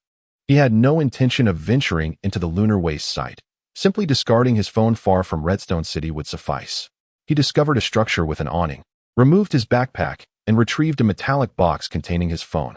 He methodically opened it, layer by layer, ultimately peeling away the aluminum foil that encased it, placing the phone upon a stone slab shielded from the rain. Beep. the phone's screen illuminated with a white halo. Is it charging already? Chen Yang's heart nearly stopped in shock. He hurriedly transformed the aluminum foil and other signal-blocking materials into light particles, retracting his palm print. Once he confirmed the absence of onlookers, he swiftly departed. It appeared that a Hacker Alliance's drone was patrolling the vicinity. He turned and retraced his steps towards the direction of Redstone City, raising his right arm to check the status of Sensor Type 3, which remained connected to the exclusive satellite network of Gecko technology. Amidst the sound of rain, the distinct patter of footsteps echoed ahead. Chen Yang hastily switched off his illuminated glasses and extinguished the searchlight, veering to the right. He recalled a relatively intact residential building nearby and stealthily made his way towards it, seeking refuge within its doorway. Hurry, don't let the hounds catch up. Someone murmured in the rain. Damn it, this is just unlucky. Has the Hacker Alliance gone mad, sending so many hounds our way? Due to the torrential rain, drones were rendered useless, and these hounds seemed to have picked up some scent. Is there something glowing up ahead? 5 beams of light flickered quickly at the street corner. Chen Yang leaned out to gauge whether those individuals had spotted their phones. It mattered little. It would be better if they took the phones away. Considering they mentioned hounds nearby, though he was uncertain of what those were, it was prudent to hide for the time being. Chen Yang turned back and illuminated the searchlight, venturing into the abandoned residential building. The convenience store on the first floor had been completely looted, with even the shelves stripped bare, leaving only 2 tattered discount advertisements on the wall. Ascending the staircase to the second floor yielded a similar sight. Every room had been emptied, the floors meticulously scraped clean. Observing the display on his arm, he wished to disable the network, yet there was no such function available. Damn it, I purchased the Complete Plus version, how frustrating. Cursing under his breath, he climbed to the 5th floor, where he could survey the street below. Suddenly, pairs of crimson lights emerged from the curtain of rain. Swiftly racing along the street, they were undoubtedly the so-called hyenas. Soon, gunfire erupted as the hyenas clashed with a group of individuals. Fortunately, I was quick on my feet, Chen Yang thought, exhaling a sigh of relief. He dared not venture outside recklessly, choosing instead to wait until the figures and the hyenas had departed before returning to Redstone City. Once his nerves relaxed, a wave of drowsiness washed over him like a tide. Having spent the entire day in the Earth game, the hour of 2 in the morning was the peak of his fatigue. Even as he fought to maintain his alertness, he found it impossible to extricate himself from the depths of weariness. Chen Yang felt his consciousness gradually fading, and he leaned against the wall, succumbing to slumber as the sound of rain lulled him into a deep sleep. In his dreams, he sensed someone embracing him from behind. He could feel the warmth of the other person's body against his back and heard their breath near his ear, even feeling strands of hair brush against his face. Just as in a previous dream, Chen Yang attempted to turn his head, only to be met with the sight of a featureless white face. A clatter echoed as a firearm fell to the ground. Chen Yang shivered, jolted awake in an instant. He hurriedly fumbled to retrieve the gun, realizing he had only slept for a few fleeting minutes. Recalling the nightmare he had just experienced, a sudden fear gripped him. As he imagined terrifying beings lurking in the darkness before him, like a faceless specter clad in red. Just as he was scaring himself, he faintly heard the sound of rapid footsteps outside. Chen Yang rushed to the window, where he glimpsed a figure swaying a beam of light, dashing towards him through the rain. Trailing behind that person were 3 hyenas. As the rogue approached the building, Chen Yang silently screamed in his mind, "Don't come here." Chapter 30. A narrow escape. Could it be such a coincidence? If the hyenas were to be lured inside, it would spell disaster. Chen Yang, fueled by rage, propelled himself through the window, aiming 3 shots at the scoundrel below. However, given his marksmanship, even 30 shots would likely prove futile. Who the hell is that?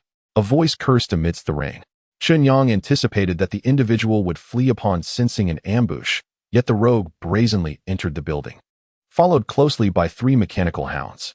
Doomed, Chen Yang contemplated leaping from the window, but being on the 5th floor, the fall would likely be fatal.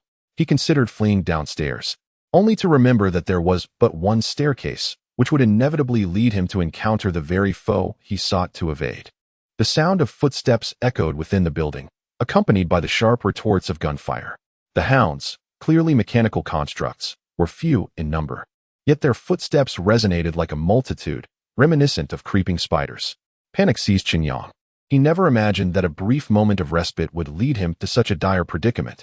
Frantically, he activated his flashlight and leaned out to survey the outside. spotting the air conditioning platforms between the floors, igniting a flicker of hope. If it were Jackie Chan, he could surely leap across.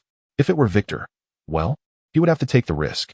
Chen Yang tucked his gun into his pocket, grasped the flashlight, and climbed onto the windowsill. The footsteps grew ever closer, as the assailant seemed to utilize the narrow staircase to dispatch two of the mechanical hounds with lethal precision. The metallic clatter of fallen parts echoed in the stairwell. That individual is formidable. Chen Yang felt a twinge of envy, but recalling his recent confrontation with the man, he knew there was no time to linger. It was now or never. With a mighty leap, Chen Yang soared through the rain, cutting through the downpour like a streak of water, and miraculously landed on the platform of the 4th floor. He lifted the spotlight and directed it towards the balcony on the 3rd floor, mere steps away. As Chen Yang leapt back and forth between the air conditioning unit and the balcony, he managed to return to the ground unscathed while that figure led a hyena up the stairs. I must possess the qualities of Spider-Man, Chen Yang thought, not daring to linger, and hurried away into the rain-soaked night. However, after just a few strides, he felt a sudden, forceful blow to his head. Thud! Darkness enveloped his vision as he collapsed into the muddy water. Almost simultaneously, a hard object fell beside him. Was it this that struck me?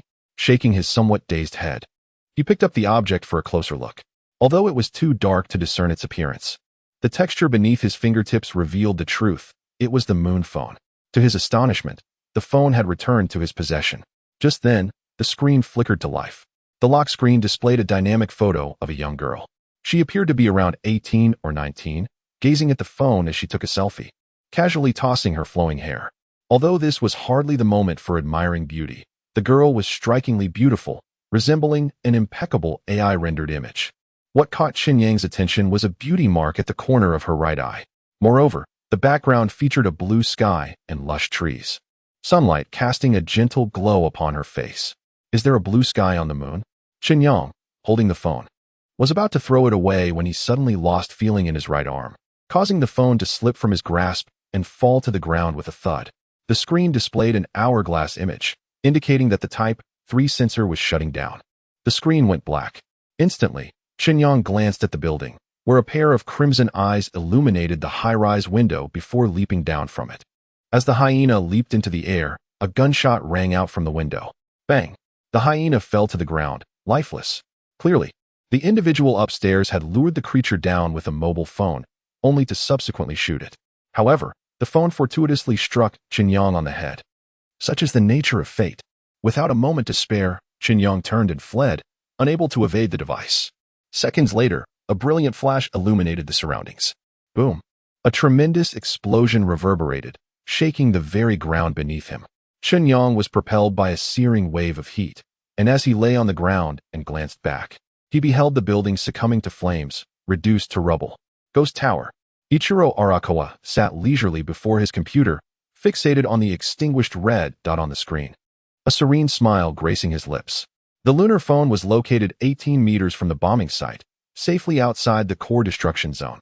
Your delivery was remarkably precise, came the secretary's voice, tinged with admiration.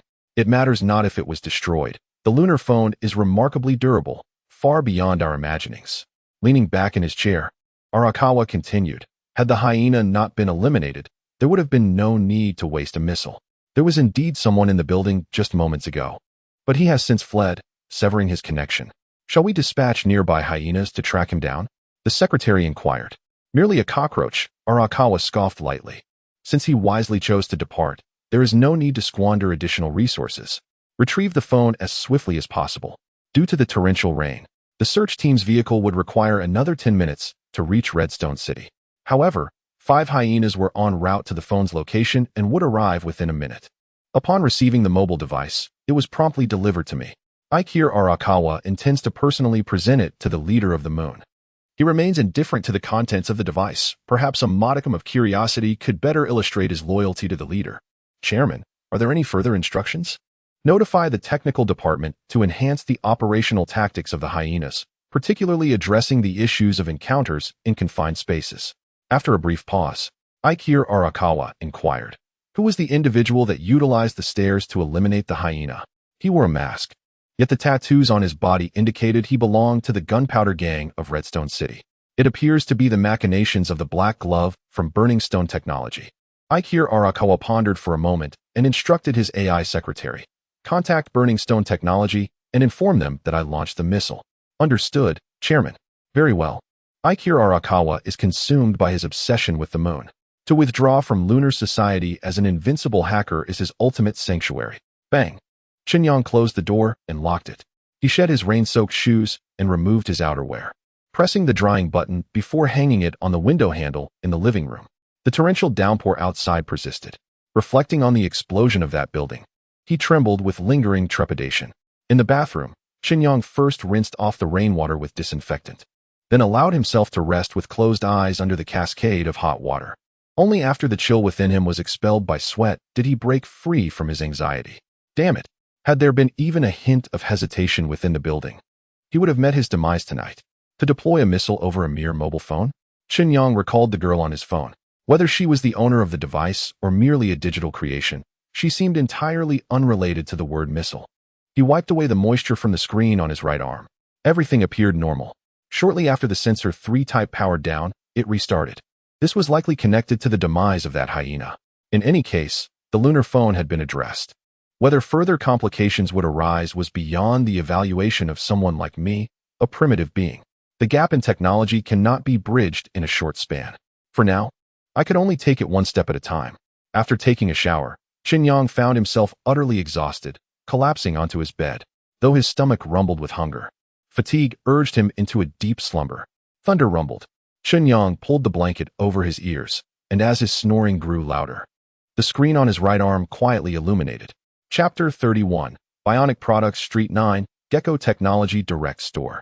You say it restarted on its own. The scruffy middle-aged clerk detached Chen Yang's right arm, connecting the cable to a diagnostic device. After tapping on a tablet for a few moments, he frowned slightly. Indeed, rather perplexing. Chen Yang sat in a lounge chair, refraining from mentioning his encounter with the hyena the previous night. The clerk perused the report on the tablet, occasionally pressing key areas of the arm, murmuring, "The equipment check shows no issues, and the drivers are up to date. Let me examine the fault log. Could it be a hacker intrusion with malicious code implanted?" This was Chen Yang's gravest concern. He continued, "Recently, drones from hacker collectives have been frequently flying near my home, and there was an instance when my internet connection was compromised. Such occurrences are quite commonplace. All internet-connected devices are susceptible to hackers."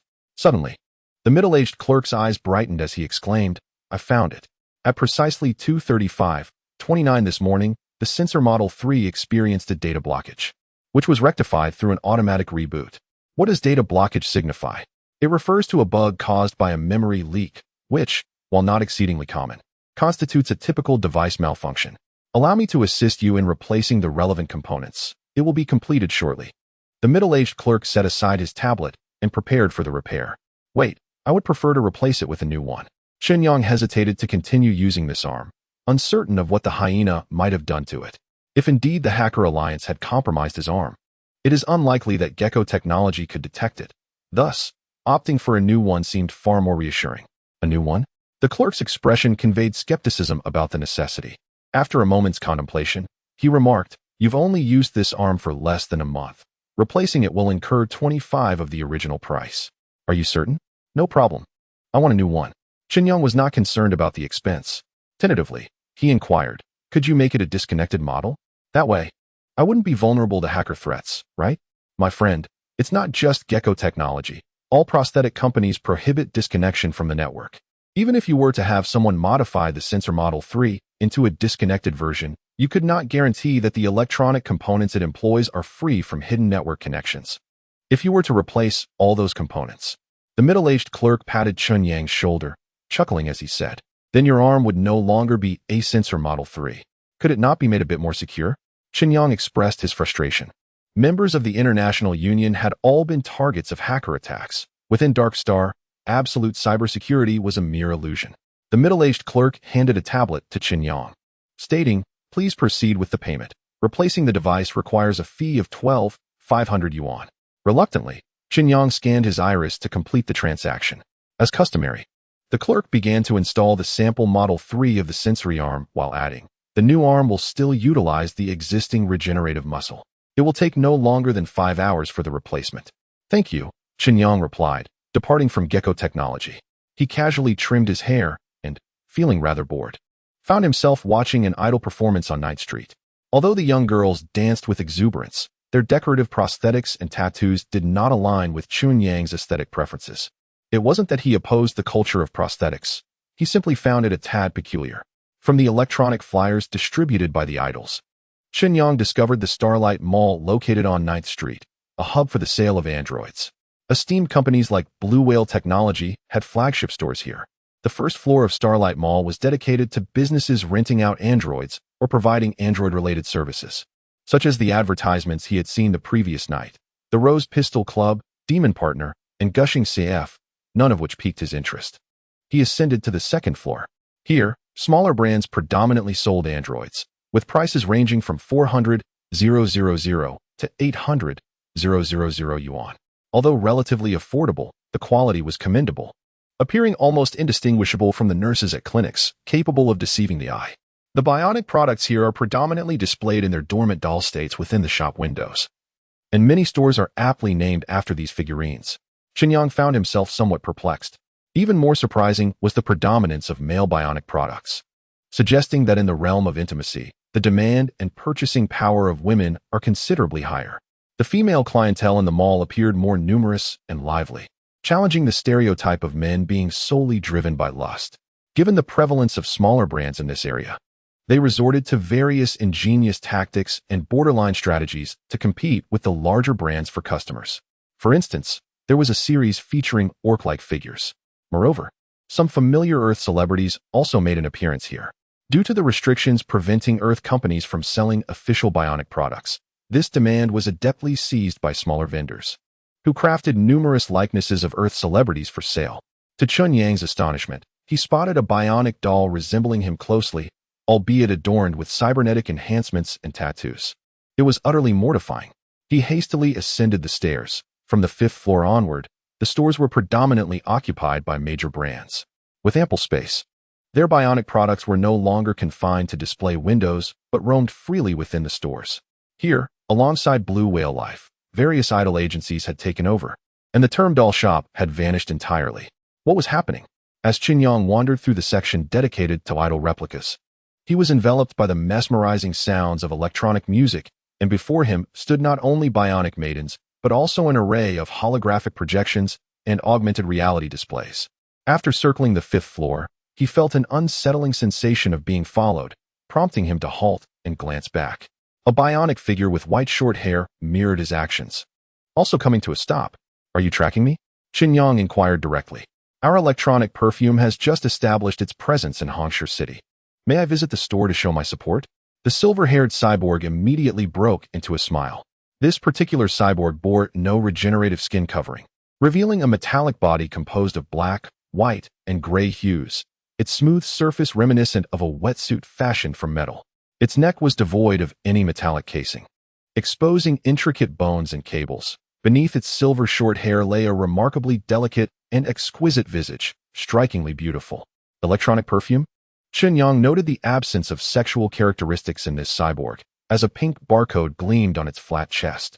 Upon scanning with his glasses, a window popped up. Electronic perfume Cyborg Type 3, Cyborg ID, SEL10155, data check date, July 28, 2121, current status, safe. The silver-haired cyborg approached Chen Yang, its eyes illuminated by 2 pink halos, stating, "Electronic perfume is a product newly launched this year by Digital Life Company, characterized by its accompanying sensory aids. We hope you can visit the store to learn more." With nothing else to occupy his time, Chen Yang nodded and followed the cyborg to a relatively secluded corner on the 5th floor, where a small shop glimmered with the words electronic perfume. In truth, Chen Yang had just passed by this location, having initially assumed it was a store solely for intelligent eyewear, as it showcased various models of glasses upon its walls. Inside, there was another staff member, also a sexless cyborg with an exposed metallic body. However, this one bore a masculine visage. "Do you not have any cyborgs for sale?" Chen Yang inquired with curiosity. "It seems that you are unaware that the sale of androids is an illegal act." The male attendant chuckled, responding, "Isn't this entire building dedicated to the sale of androids?" Chen Yang found this hard to believe. Indeed, that is what everyone would claim. Yet, when you settle the payment, you will discover that what you are actually purchasing is a combination of android dolls and digital lives. The male attendant paused momentarily, gesturing towards the glasses on the wall, and stated, "Our electronic perfume exclusively offers digital lives." Chapter 32.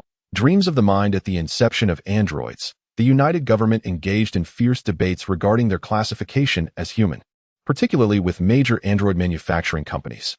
Should they be recognized as humans, androids could not be sold as commodities, as this would equate to the acknowledgement of human trafficking. Reluctant to relinquish the lucrative appeal of androids, businesses ultimately compromised by disassembling the concept into tangible android dolls and virtual digital lives, akin to the relationship between body and soul. Consequently, in the realm of commercial competition, android dolls and digital lives evolved separately. Electronic Perfume emerged as a company devoted to the realm of digital life. The male attendant elaborated, "Our digital lives possess all the anthropomorphic characteristics of Type 3 androids, featuring an abundance of functions, and are compatible with all models of android dolls available in the market. In comparison to other companies' digital products, ours is equipped with unique auxiliary sensors, ensuring your companion can remain by your side at all times." Auxiliary sensors? Chen Yang observed the solitary pair of spectacles adorning the wall and, intrigued, inquired, "May I give them a try?" "Certainly," replied the attendant. "I see you are wearing a decade-old pair. Allow me to introduce you to our latest Azure Aroma model, which promises an experience of elegance and comfort." Instead of simply removing the glasses from the wall, the male attendant retrieved a large box from beneath the counter, which contained not only smart glasses but also a curved metallic device. Chen Yang noticed a metallic plug nestled in the recess of the device, seemingly intended for a brain-machine interface connection. "This is our auxiliary sensor, a patented product unique to our electronic perfume," the attendant explained. The female staff member assisted Chen Yang in donning the new glasses and, with his consent, seamlessly attached the auxiliary sensor to the brain-machine interface, ensuring a perfect fit around his neck. The male attendant continued his presentation. "Our auxiliary sensor facilitates harmless neural signal transmission in the real world, allowing you to fully immerse yourself in the distinctive allure of the Phantom Companion." He paused before adding, "Rest assured, our technology has passed rigorous government testing." Phantom Companion? Chen Yang couldn't help but chuckle. In this advanced technological era, such terminology felt oddly peculiar. Compared to his outdated spectacles, the Azure Aroma of the electronic perfume, despite the lenses enveloping both eyes, was remarkably lightweight and provided a delightful comfort atop his head. There was no startup screen. Instead, the clarity of the icon in the upper right corner of his field of vision was astonishingly high, devoid of any trace of pixelation. While donning the antiquated device, he did not perceive the visuals as coarse. However, upon experiencing the exquisite clarity of the new glasses, he found the old apparatus intolerable. He inquired, "How much do these glasses cost?" "The glasses are not sold separately. The Azure Fragrance package includes both the glasses and the sensor, totaling 48,000 yuan. Quite a steep price. It is astonishing that an augmented reality headset costs as much as a prosthetic limb." The male attendant chuckled. "You will soon realize it is worth every penny." In the upper right corner of Chen Yang's vision, a heart-shaped icon appeared, accompanied by a faint fragrance wafting into his nostrils. As he rubbed his nose, a gentle tap on his shoulder startled him. Both attendants stood before him, prompting him to turn in surprise, only to discover another staff member had silently materialized behind him. This attendant, like the short-haired individual with white hair, possessed an androgynous, unembellished form. With a smile, the virtual staff member addressed Chen Yang. "I am a tester for the electronic perfume, and I will now demonstrate the features of the auxiliary sensor." Chen Yang removed the glasses momentarily and noticed that this attendant existed solely within the augmented reality. Typically, augmented reality provides only visual and auditory interactions. However, the electronic perfume's auxiliary sensor offers wearers a richer sensory experience. The virtual attendant leaned closer to Chen Yang and playfully blew a gentle breath, allowing him to distinctly feel a subtle airflow against his facial skin. It was truly reminiscent of a ghostly presence. At that moment, the male attendant elaborated, "Our sensors can facilitate relatively safe tactile and olfactory experiences, allowing your ghostly companion to linger beside you like a fragrance." How intriguing. Chen Yang felt a stir of emotions as he suddenly recalled Vic's dream. Turning to the virtual shop assistant, he requested, "Could you please embrace my waist from behind?" "Certainly," the assistant replied. The figure circled to his back, wrapping around his waist, asking, "Is this pressure suitable?" Just like that, Chen Yang confirmed. He removed his glasses. Although he could no longer see the assistant, he could still sense the strength encircling his waist, the warmth of breath against his back, and the weight of a chin resting on his shoulder, reminiscent of the sensations from the dream. Chen Yang was certain that Vic had not merely interacted with a phantom companion, but had formed a close bond, so profound that even in a state of personality deterioration, it lingered within dreams.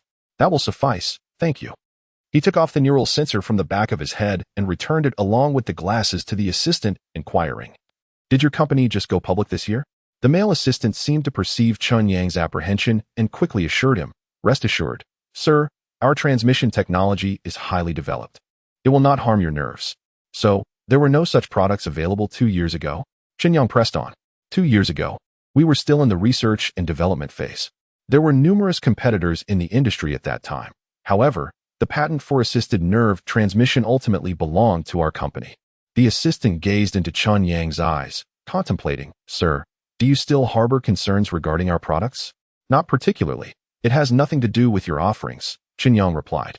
Though he found the electronic perfume intriguing, he was unwilling to take any risks for it. From the timeline, it is highly probable that Vic is acquainted with the developers of the electronic perfume. Otherwise, he would not have been able to utilize the auxiliary sensor before its market release. This auxiliary sensor holds particular significance for Vic.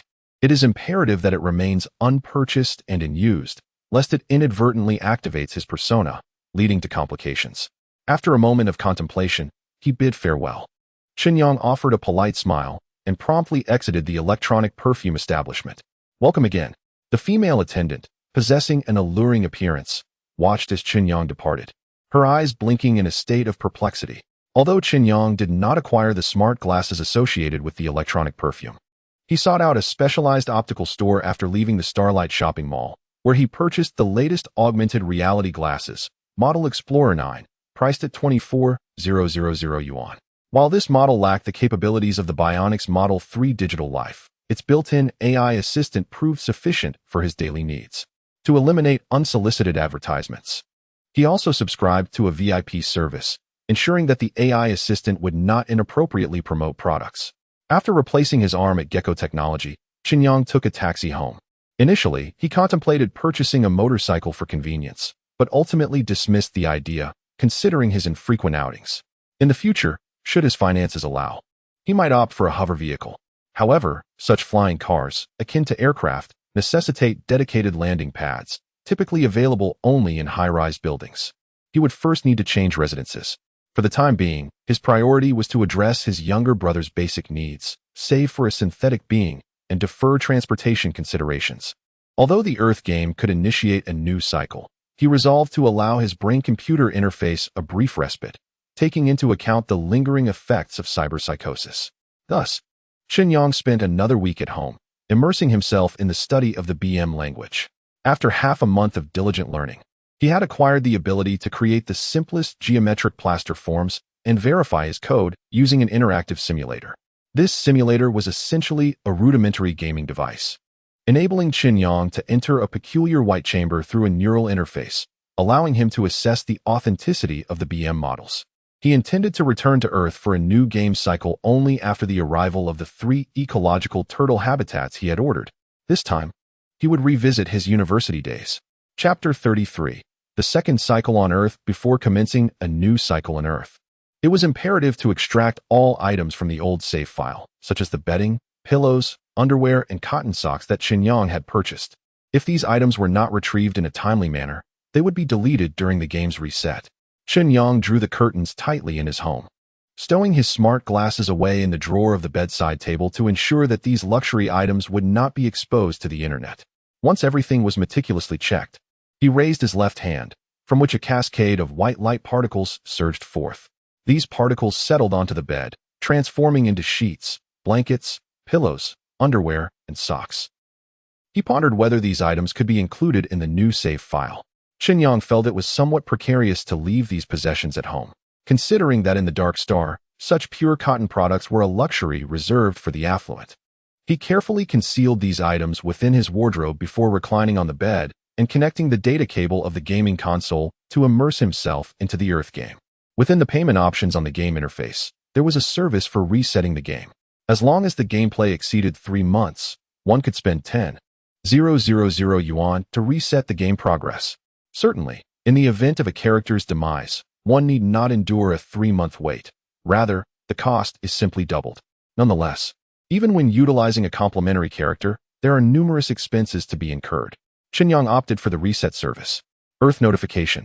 Upon resetting the game, your account balance, paid services, and paid characters will not transfer to the new game progression. Do you wish to continue? Confirmed. Earth notification. You have played for 214 hours in this progression. Are you certain you wish to delete? Confirmed. Please remit a service fee of 10,000 yuan. Clearing current save, resetting Earth time. Please hold on. Completed. Earth has reverted to September 1st, 2020. Please select your game character to experience life on Earth. Chen Yang, complementary character. Chen Yang did not rush into the game. Instead, he opened the paid options for characters and initially credited himself with 10,000 Dark Star coins, converting them into 50,000 Earth coins. The complementary character only provides an initial living expense of 5,000 yuan. So this sum would alleviate any financial worries and spare him from the drudgery of labor. Subsequently, he accessed the option to purchase characters of the opposite gender. These paid characters are, in essence, not fundamentally different from the default characters provided in the game. The only distinction lies in their aesthetic appeal and physical attributes. With a myriad of types available, these characters cannot be played immediately upon purchase. Rather, acquiring them merely adds them to the game, and the ability to engage with them requires personal effort. Chen Yang perused the selections, among which he found interest in Zhang Meihong, 36 years old, landlady.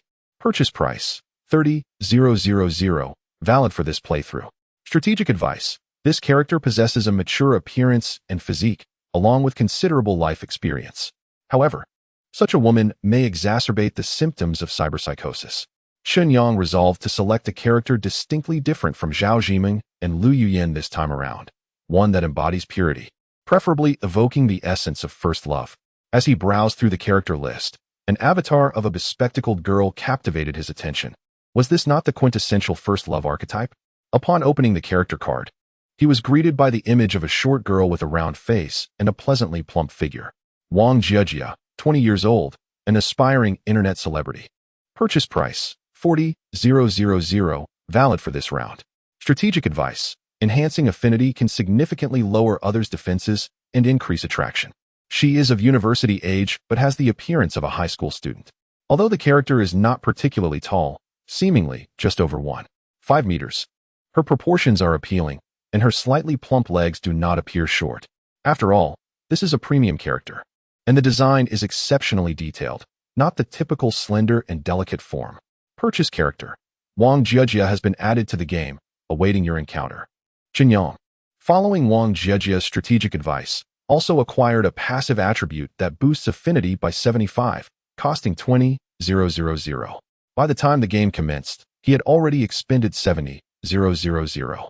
Alas, to thrive on Earth, one must invest significantly. Enter game. Suddenly, the Earth before Chen Yang began to spin and expand, and he felt himself plunge into the male dormitory of Binhai University. The morning breeze was slightly cool. The familiar scent of bedding filled the air, accompanied by the sounds of snoring, the clamor of a mobile game, and the hushed murmurs of a friend speaking to his girlfriend. Chen Yang opened his eyes to find his inexpensive Android phone beside him, its screen illuminating the time, 8 a.m. Today marked September 1st, 2020, the day of his return to university as a fourth-year student. As he sat up, every detail of the dormitory stirred a sense of nostalgia within him. After enduring a year of harsh realities, he had come to appreciate the preciousness of university life. Although this was merely his final year, he resolved to cherish it fully.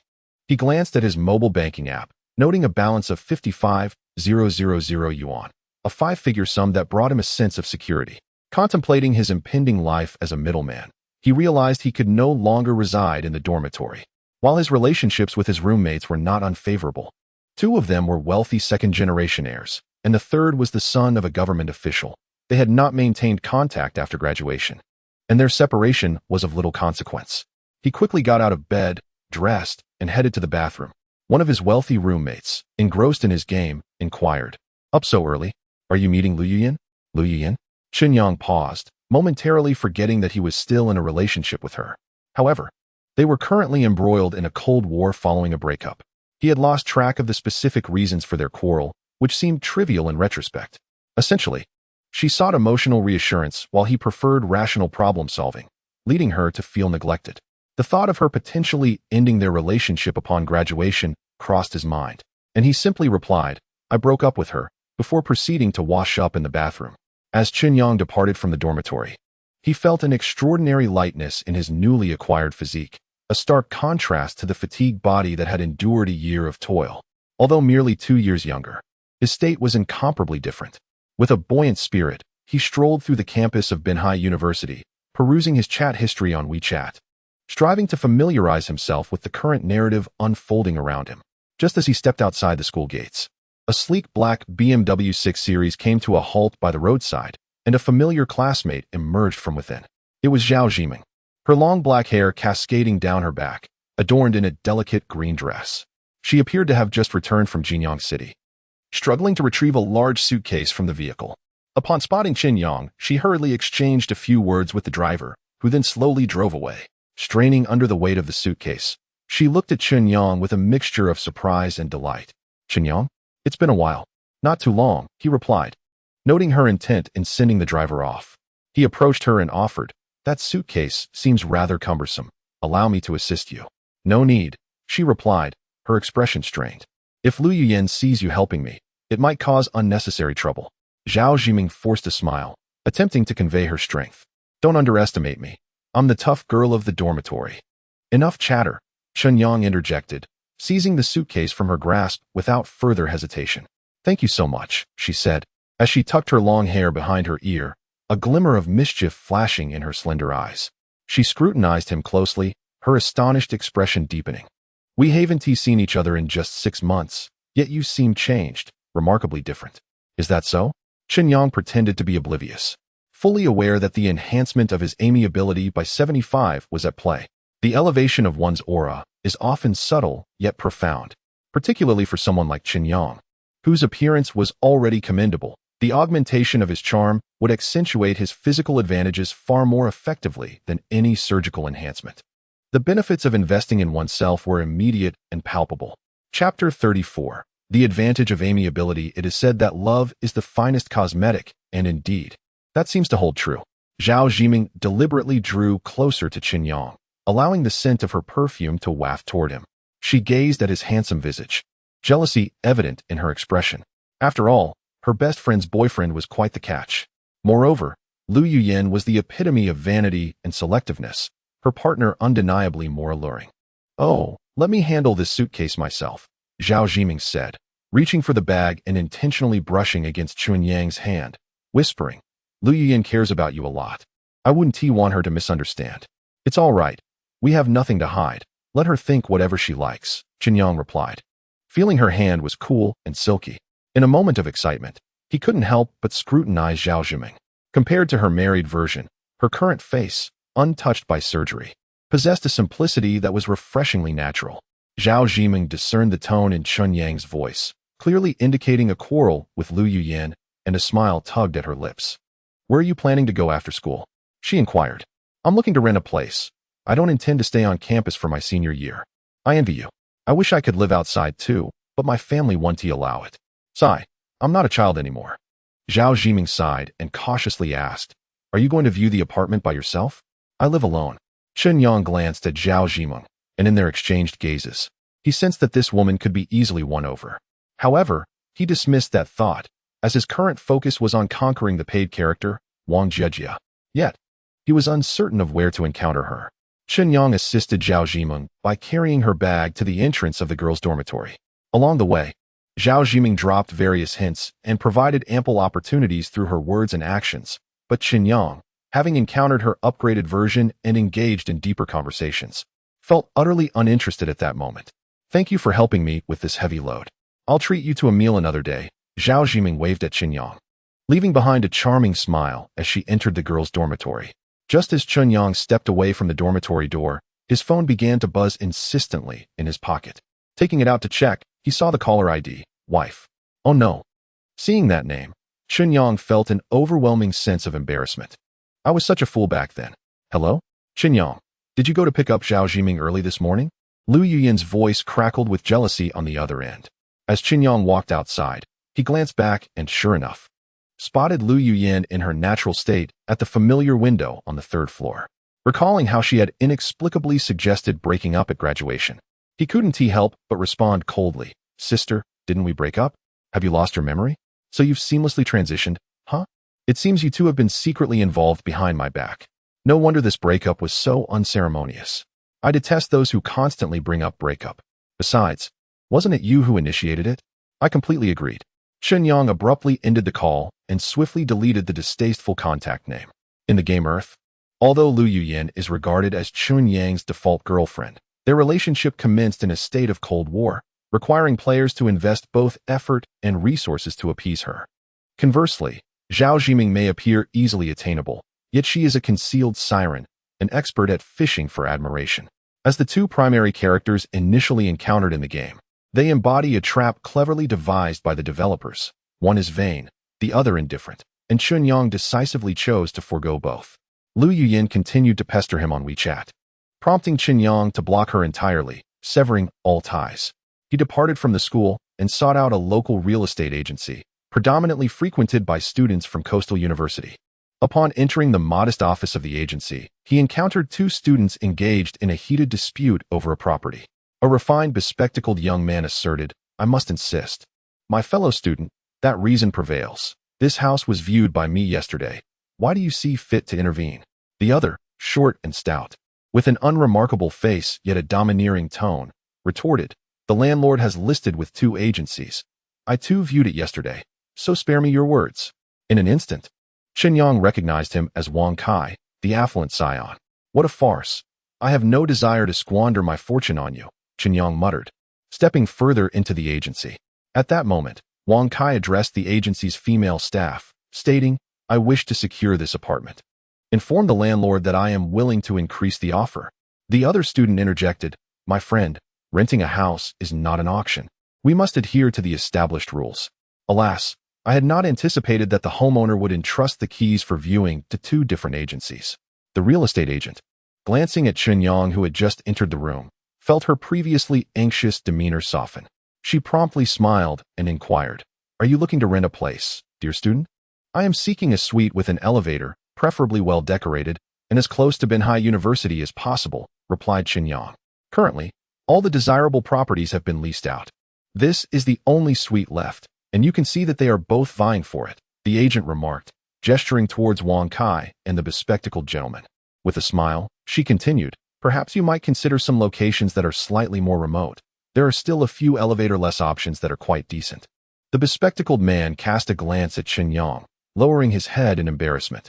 Although Chen Yang was clad in ordinary jeans and a white t-shirt, he possessed an appealing demeanor, and his smile radiated a unique warmth that made him increasingly endearing to behold. Due to their mutual acquaintance with Lu Yuyan, both Wang Kai and Chen Yang were aware of each other's presence, yet they had never exchanged words. At this moment, upon encountering one another, the hostility in their eyes was unmistakable. Chen Yang had just bested Wang Kai in their previous gaming session and regarded this privileged heir with palpable disdain, which only served to frustrate Wang Kai further. "Do not even think about coveting this property." Wang Kai glared at Chen Yang and, with little regard for politeness, addressed the agent, "Please contact the homeowner immediately and inform him that I am willing to pay more. Let us expedite the signing of the contract." In stark contrast to Wang Kai's contempt, Chen Yang maintained a charming smile and asked the agent, "Excuse me, could you tell me which property they are competing for? Do you have any photographs?" "This is a finely decorated two-bedroom apartment, a brand new place that is yet to be rented out. However, the price is not inexpensive. At 2,000 per month, payable quarterly. This apartment is indeed quite appealing."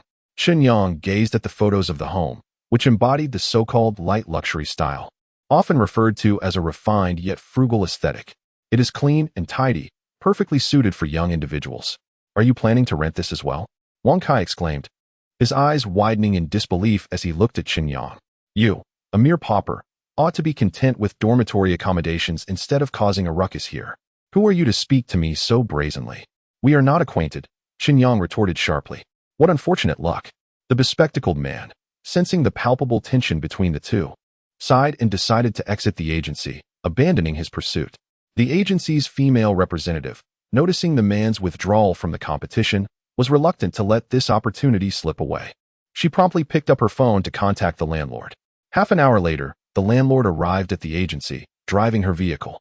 She was a woman in her 40s, and upon entering, she greeted the agency representative before casting her gaze towards Wang Kai and Chen Yang. There was little reaction to Wang Kai, but upon making eye contact with Chen Yang, she was instantly captivated by the handsome young man. She could not help but smile and asked, "Are you an internet celebrity? You seem so familiar." "No, I am quite busy with my studies and have no time for video content," Chen Yang replied, making the most of his acquired charm as he flashed a smile at the woman. Noticing the landlord's evident interest in Chen Yang, Wang Kai quickly interjected, "Hello, landlord. I can offer to pay more for your apartment. We can certainly negotiate the specifics. Will you be living alone?" The homeowner appears to be somewhat indifferent to financial matters. "No, I live with my girlfriend. If you agree, I will pay the full year's rent up front." Wang Kai exuded confidence, seemingly assured of his success. "All right," the homeowner nodded, turning to Chen Yang and inquired, "What about you, handsome? Are you living with a girlfriend as well?" "I do not have a girlfriend," Chen Yang replied. Just as the words left his lips, Wang Kai interjected, "You are talking nonsense." The homeowner and the female agent cast disdainful glances at Wang Kai for his impudent behavior. Having rented apartments twice since graduation, Chen Yang possessed a far better understanding of the homeowner's mindset and expectations than Wang Kai, the wealthy heir. He displayed a demeanor strikingly different from Wang Kai's, smiling as he said, "I have a slight cleanliness obsession and prefer not to share living spaces with others. While I may not be as affluent as that fellow, I assure you I will keep the apartment immaculate. Indeed, that is far more important to us homeowners." The more the homeowner observed Chen Yang, the more he favored him, while Wang Kai's presence increasingly irritated him. Chapter 35. Above the moon. By the time Chen Yang received the keys, it was already afternoon. The total payment for the first quarter's rent and deposit amounted to over 8,000, a sum previously unimaginable. This apartment is part of the latest development near Binhai University, located on the 5th floor, and is virtually brand new. It comprises 2 bedrooms and a living room, with all appliances and furniture being entirely new. Previously, Chen Yang's university life was fragmented by work and part-time jobs. This time, he intended to live earnestly and fully savor this year of university experience. He purchased 2 plastic buckets at the hardware store for water storage, filled them, and placed them on the balcony to evaporate the chlorine from the water. To sell freshwater turtles, the safety of the aquatic environment is paramount. A filtration system akin to that of Dark Star is certainly inadequate. Ideally, the water should be sourced from a spring in the countryside, and well water drawn directly from the ground is also acceptable. For the time being, he can only make do with tap water, planning to collect water from the wild when time permits. Chen Yang tidied up the house and recalled that Dark Star had some pure cotton bedding and clothing, so he settled onto the sofa by the floor-to-ceiling window. Gazing at the dazzling sunlight outside, he pressed his chin against his palm, leaving the game behind. In Redstone City, it was afternoon, and the sky between the buildings appeared a narrow shade of orange-red, reminiscent of mosquito blood smeared on a wall. In a state of dizziness, Chen Yang sensed the contrast between the two worlds. He pondered whether the items from his previous game cycle could be carried over into the current one. Opening the cabinet, he placed his hand on a set of cotton bedding, and with a thought, the bedding burst into a swirl of light particles, settling into his palm. Chen Yang felt a surge of joy and hurriedly gathered all the cotton items from his home into the game world. He did not rush back to the earthly realm, but instead took a moment to enjoy lunch while searching online for strategies regarding Wang Jejia. Although the game Earth lacks a storyline, character preferences remain fixed. The official game website provides detailed profiles of each character, aiding players in their strategic decisions and investments. Furthermore, within the character introduction pages, there are discussion forums where popular characters, like Liu Yuyin, boast hundreds of thousands of comments. However, Wang Jejia, being a paid character, does not enjoy the same popularity within Darkstar culture, resulting in a significantly lower discussion count of just over 30,000 posts. Peering into the discussion group, Chen Yang found nothing but insults, nonsense, and crude jokes, devoid of any serious content. After a month of living in the realm of dark stars, he gradually came to realize that the contemporary internet is exceedingly insular. The online data is rife with fabricated answers, and social platforms, particularly short video sites, have become breeding grounds for rumors. Trust in the internet has plummeted to an all-time low. From the perspective of online searches, the digital network has become virtually obsolete. People have reverted to the communication methods reminiscent of gatherings beneath the village tree. This so-called village tree symbolizes clearly defined and strictly enclosed circles. In a discussion group led by Wang Jia, Chen Yang noticed a circle ID named Jia Jia Care Group. However, he was at a loss as to which software to use to join this circle, and his inquiries went unanswered, ultimately leading to an unresolved situation. Suddenly, he recalled Molly, a novice modeler in his contacts. Since adding her as a friend, he had not reached out. Thus, Chen Yang sent her a message. Could you please guide me on how to join the circle? I possess the ID but am unsure of the appropriate app. Molly replied almost instantaneously. Do you need to install a brain machine chip? Currently, the United Government is offering a subsidy of 20 off. This was evidently an automated advertising response. Shortly thereafter, Molly sent another message. What type of circle are you referring to? Chen Yang responded, it pertains to the Earth game characters. Molly replied, if the ID begins with ER, you need to purchase the Entertainment City DLC to join the circle in person. Chen Yang glanced at the Jia Jia Care Group's circle ID and confirmed it indeed began with ER. He quickly replied, thank you. I will consult you for software purchases in the future. A trivial matter, yet Molly sent another advertisement shortly after. It seemed that joining the circle would also incur additional costs. Chen Yang recalled spending 70,000 yuan in the game. And now the Entertainment Center DLC required an additional 50,000, merely for the sake of consulting a guide, an endeavor that seemed devoid of cost-effectiveness. Moreover, he had yet to encounter Wang Jiajia, rendering the expenditure entirely unnecessary. After a brief stretch in his room, he reclined on his bed, returning to the university life on Earth, beyond the metallic dust of Dark Star. On the desolate lunar body, a solitary white plum blossom bloomed.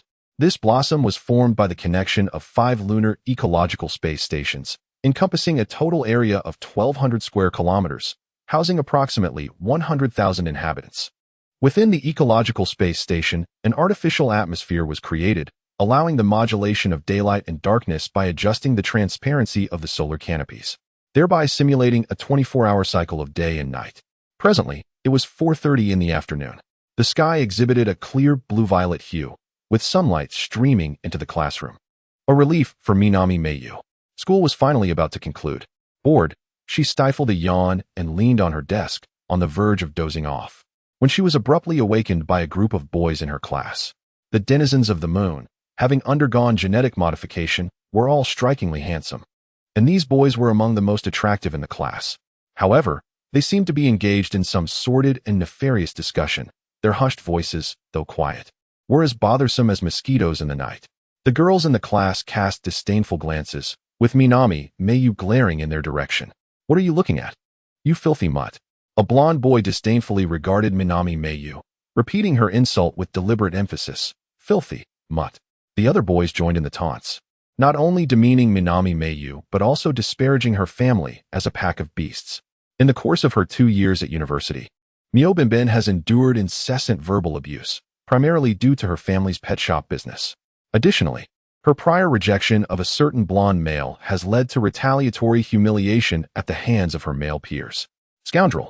Mio Binbin suddenly lunged forward, her fist aimed at the blonde's eye. Mio, remain calm. 2 female classmates immediately restrained her. The blonde, however, laughed brazenly, pointing at Mio and taunting. Your family is nothing but a bunch of freaks. Even the adults say so. Ha ha ha.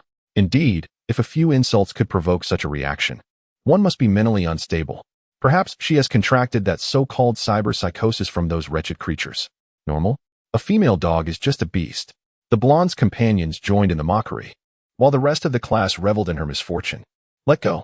I will annihilate you wretched pups. Mio struggled fiercely, yet her female classmates held firm, causing her to suspect they were in cahoots.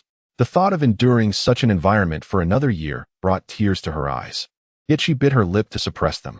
Finally, the school bell rang, signaling the end of classes. The boys rushed out of the classroom with their bags, while the girls leisurely organized their belongings, stealing glances at Mio's sorrow and whispering with delight. After all, who could blame them for taking pleasure in her plight when she stood out so vividly in class? It was only fitting. In truth, Mio Binbin was not merely the most striking in her class, She was the most beautiful girl in the entire school. As long as she is present, the other girls are relegated to mere supporting roles. For such a stunning beauty, only by diminishing her can everyone else find some reprieve. It was not until the classroom was left with only Minami Myo that she wiped her eyes and shouldered her bag, departing from the classroom. On the playground, beneath the setting sun, some were playing football, yet neither their cheerful laughter nor the fragrance of the grass could evoke a flicker of joy within her. Myo had just stepped outside the school gate when a familiar voice called out to her. Raising her head, she saw a car emblazoned with the logo of Minami Pet Hospital slowly come to a stop by the roadside. Her brother leaned out of the window, saying, "Get in. I'll take you home." Upon seeing her family, she finally felt a sense of relief. "Why are you home so early today?" Myo hurriedly jogged over. Once inside the car, she turned her head towards the window, concealing her swollen eyes from her brother. "I have good news for you." Her brother handed her a black glass panel with a smile, saying, "Your phone has been recovered. Be sure not to misplace it again." Chapter 36. An inevitable encounter. Eagerly, Myo rushed upstairs and locked herself in her bedroom. The room contained a pink single bed and a dressing table, along with a desk piled high with reference books, and a floor-to-ceiling aquarium. Within the aquarium swam her beloved tropical fish. Every night, the soothing sound of the oxygenator's bubbling water lulled her to sleep. No matter the grievances she endured in class, the gentle gurgling of the water always brought her a sense of peace and relaxation. "I'm home," she announced as she entered. Tossing her bag onto the floor, grabbing a hairpin from the dressing table, she casually swept her long hair up into a bun atop her head. She sat by the bedside and removed the black stockings that had clung tightly to her legs, allowing her toned, fair limbs a moment of respite. It had been a long day. She gently massaged the red marks left by the stockings on her thighs. Usually, she would hasten to take a shower first, but today was different. With bare feet, Minami May walked to the bedroom door, ensuring it was securely locked before returning to kneel on the floor beside the bed. She raised her rear and retrieved a black laptop from beneath the bed. Embracing the laptop, she drew the curtains shut before returning to her desk to power it on. Switching the internet connection to Perfume 009 and entering the password, a system prompt appeared. "You are connecting to a non-secure network, which poses significant security risks. Do you wish to proceed?" She confirmed the connection. As the laptop's network icon turned green, a glimmer of anticipation sparkled in Minami May's eyes. She hoped for a stroke of good fortune this time. She retrieved her recovered phone from her bag, illuminated the screen, and paired it with the laptop. Opening a command window, she typed a series of commands, and the phone responded, verifying dynamic password with remote server. Initiating search for infected devices and attempting to connect. Connection lost with infected Red Spider Ultra HDI. Connection lost with infected Chlorophyll Lung Box.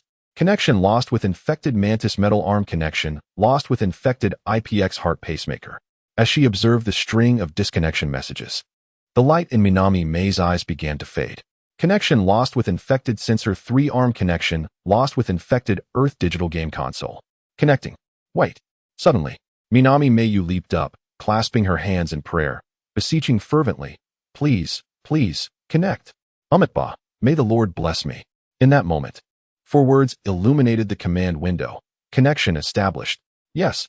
Minami Mayu screamed with excitement, momentarily forgetting all her previous discontent.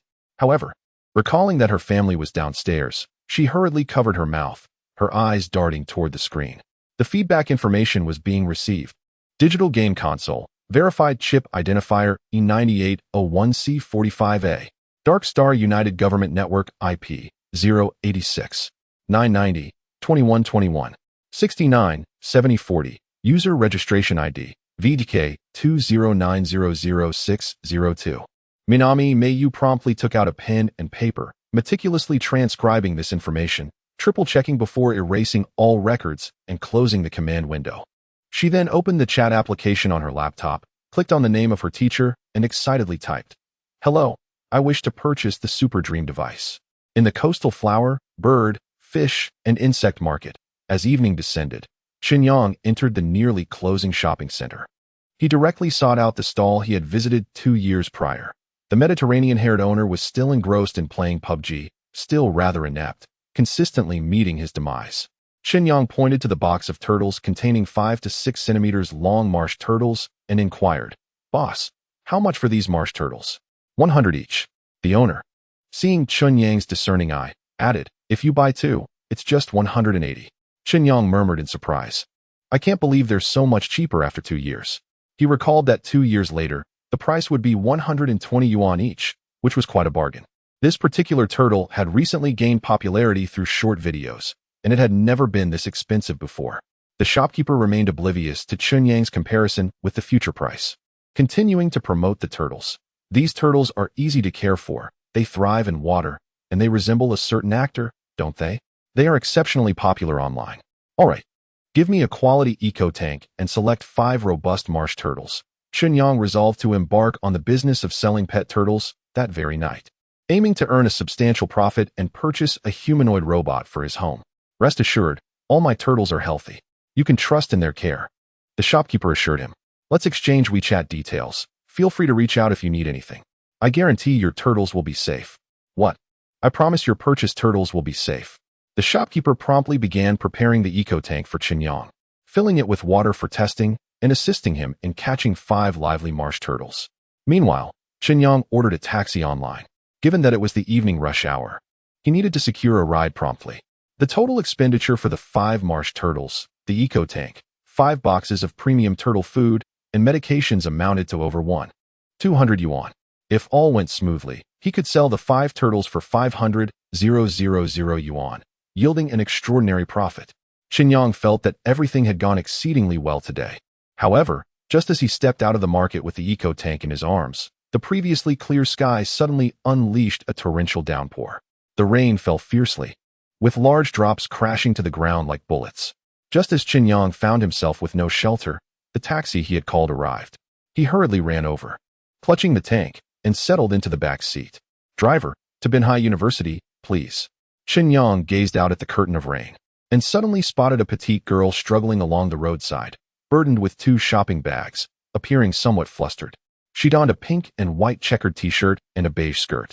Her slightly plump legs remarkably fair, with white cotton socks adorning her ankles. Her pink sneakers splashed water on the ground as she hurriedly ran. It seemed she resembled the character he had purchased, Wang Jejia. He did not anticipate her appearance would come so swiftly. Drive slowly, Chen Yang urged. He hastily rolled down the car window and called out to the girl, Excuse me, are you from Binhai University? Upon hearing his voice, she paused, scanning her surroundings, and eventually spotted Chen Yang in the car, nodding affirmatively, Yes. Get in, I am also from Binhai University. At this moment, Chen Yang could clearly see that this petite girl was indeed Wang Jejia. Thank you. Wang Jejia's youthful face lit up with surprise as she hurried over to the car and took her seat in the passenger side. The driver, casting a curious glance at Wang Jejia, inquired, Are you really a university student? You look more like a middle schooler. I have a youthful appearance. Wang Jejia replied with an awkward smile, turning to Chen Yang, who seemed taken aback by her youthful visage. Her face bore a hint of baby fat, her large, round eyes sparkling, and her charming tear troughs only added to her allure. The tip of her nose was rounded, and her lip contour was distinctly defined. With her twin ponytails, she hardly resembled a typical university student. To be candid, Chen Yang felt a twinge of guilt at the thought of pursuing her. Wang Jejia scrutinized Chen Yang with curiosity, inquiring, Which department are you in? Have we taken a class together? No, I've seen you while browsing videos at school. Chen Yang admitted, unreservedly. Indeed, he had stumbled upon Wang Jejia's short videos that very afternoon. Her creations predominantly featured meticulously curated fashion content, embodying a youthful and adorable aesthetic. However, there were countless creators like her, especially with a surge of underage girls entering the fray, without a unique angle or trending topic. It was nearly impossible to gain traction. Wang Jejia's account boasted 10,000 followers and over 100 videos, yet each garnered merely a handful of likes, rendering her presence rather inconspicuous. Upon hearing Chen Yang mention he had watched her videos, Wang Jejia felt a mix of delight and embarrassment, playfully remarking, Don't forget to follow me. Once I become popular, you'll be one of my early fans. Chapter 37. The rainbow born from hard work. The rain fell heavily. The taxi frequently halted at red lights along the route. Which department are you in? Wang Jejia, seemingly shy yet quite loquacious, asked. Computer programming. And you? Chen Yang was aware from her official profile that she was a graphic design student, yet he felt compelled to adhere to the customary exchange. I'm studying graphic design, he replied. Wang Jejia caught his gaze through the rearview mirror politely smiling while holding her newly purchased clothes, and tentatively asked, "I've just been promoted to my second year. You must be a senior, right? Do I seem old?" Chen Yang teased, rubbing his face and joking, "You appear youthful, while I seem aged." His words elicited laughter from both the driver and Wang Jiejia. No, that's not what I meant," Wang Jiejia chuckled, waving her hand. Her youthful visage blossomed into a radiant smile, akin to a flower unfurling. "I'm in my senior year, and it seems I'm on the brink of unemployment." Chen Yang, wishing to divert the conversation away from himself, inquired, "Since you study graphic design, how did you end up creating short videos?" "There are limited prospects in my field after graduation. The only skill I can truly apply is photo editing for myself," she replied with a hint of bashfulness. "I genuinely couldn't tell where you edited. Otherwise, I wouldn't have recognized you right away." Chen Yang offered a heartfelt compliment, jesting, "It seems you Haven T fully utilized your expertise. Transitioning to short videos might be the right call." "Thank you for saying that," Wang Jiejia responded, her bright, round eyes sparkling with unspoken words as she exchanged glances with Chen Yang in the rearview mirror, only to shyly turn her gaze to the window afterward. The taxi took half an hour to return to Binhai University, with the meter reading a fare of 28 yuan. "By the way, how should I address you, senior? Let us add each other on WeChat." Wang Jiejia illuminated her phone, opening WeChat, and turned to Chen Yang, stating, "Let us split the fare. I'll scan you." "I'm Chen Yang," he replied, shaking his phone slightly, a tinge of embarrassment coloring his voice. "However, my phone is out of battery. Could you cover the fare for now? How about I treat you to dinner tomorrow?" "Sounds great." Wang Jiejia readily scanned to pay for the fare. As they exited the vehicle, the rain had ceased, and sunlight pierced through the clouds, rendering the damp air refreshingly cool. "The rain seems to be falling just for me," Chen Yang muttered to himself as he lifted the aquarium from the car. Only after Wang Jia stepped out of the vehicle did she notice Chen Yang's aquarium. Her eyes widened as she leaned in for a closer look, and upon seeing the turtle nestled within the water-filled plastic bag, she instinctively recoiled in fear. Chen Yang recalled that Wang Jia's official profile explicitly mentioned her phobia of reptiles. It appeared that the character traits were rather accurate. "I'll message you on Douyin tonight. Let us have lunch together tomorrow," Chen Yang proposed. "Sure, but you really shouldn't go to such expense," Wang Jia replied, her gaze shifting skyward as she suddenly exclaimed, "Look, a rainbow." Chen Yang turned back to behold a vibrant rainbow arching across the sky, adding a touch of romance to their first encounter. He murmured, "That rainbow is worth 70,000 yuan. Late into the night, despite several layers of weather stripping on the windows, the cacophony of advertisements from outside infiltrated the room. After a month of living in this environment, Chen Yang had grown accustomed to the noise. At that moment, he was wearing smart glasses, seated at a wooden table as he registered as a user on Lianzhong International, paying a deposit of 10,000 yuan to open an online store on the joint government-s trading platform. He named the store Turtle Treasure Pet Shop, focusing on the sale of the swamp side-neck turtle, priced at 100,000 yuan each for a 6-centimeter specimen. Additionally, he offered ecological tanks, turtle food, and medicinal supplies, pondering whether to also stock spring water, as in the current starlit environment, uncontaminated spring water was indeed a rare resource. All set. After completing the tasks related to his online store, Chen Yang took a shower, turned off the lights, and nestled into bed. In the dimly lit room, distant neon lights flickered intermittently. From the other side of the bedside table, the gaming console emitted a low hum, suggesting it might be undergoing an automatic update. After all, it housed a globe, and its rotation was entirely natural. Although fatigue weighed heavily upon him, Chen Yang found himself wide awake, his mind racing, not solely due to the newly released swamp side-neck turtle, but also because of his encounter with Wang Jiejia earlier that day. In contrast to the mature allure of Lu Yuyin and Zhao Zhiming, this legally recognized loli was an entirely novel experience for him. He couldn't help but envision her plump little legs. In truth, given Wang Jiejia's slender waist, her legs were not short. They were simply exquisite.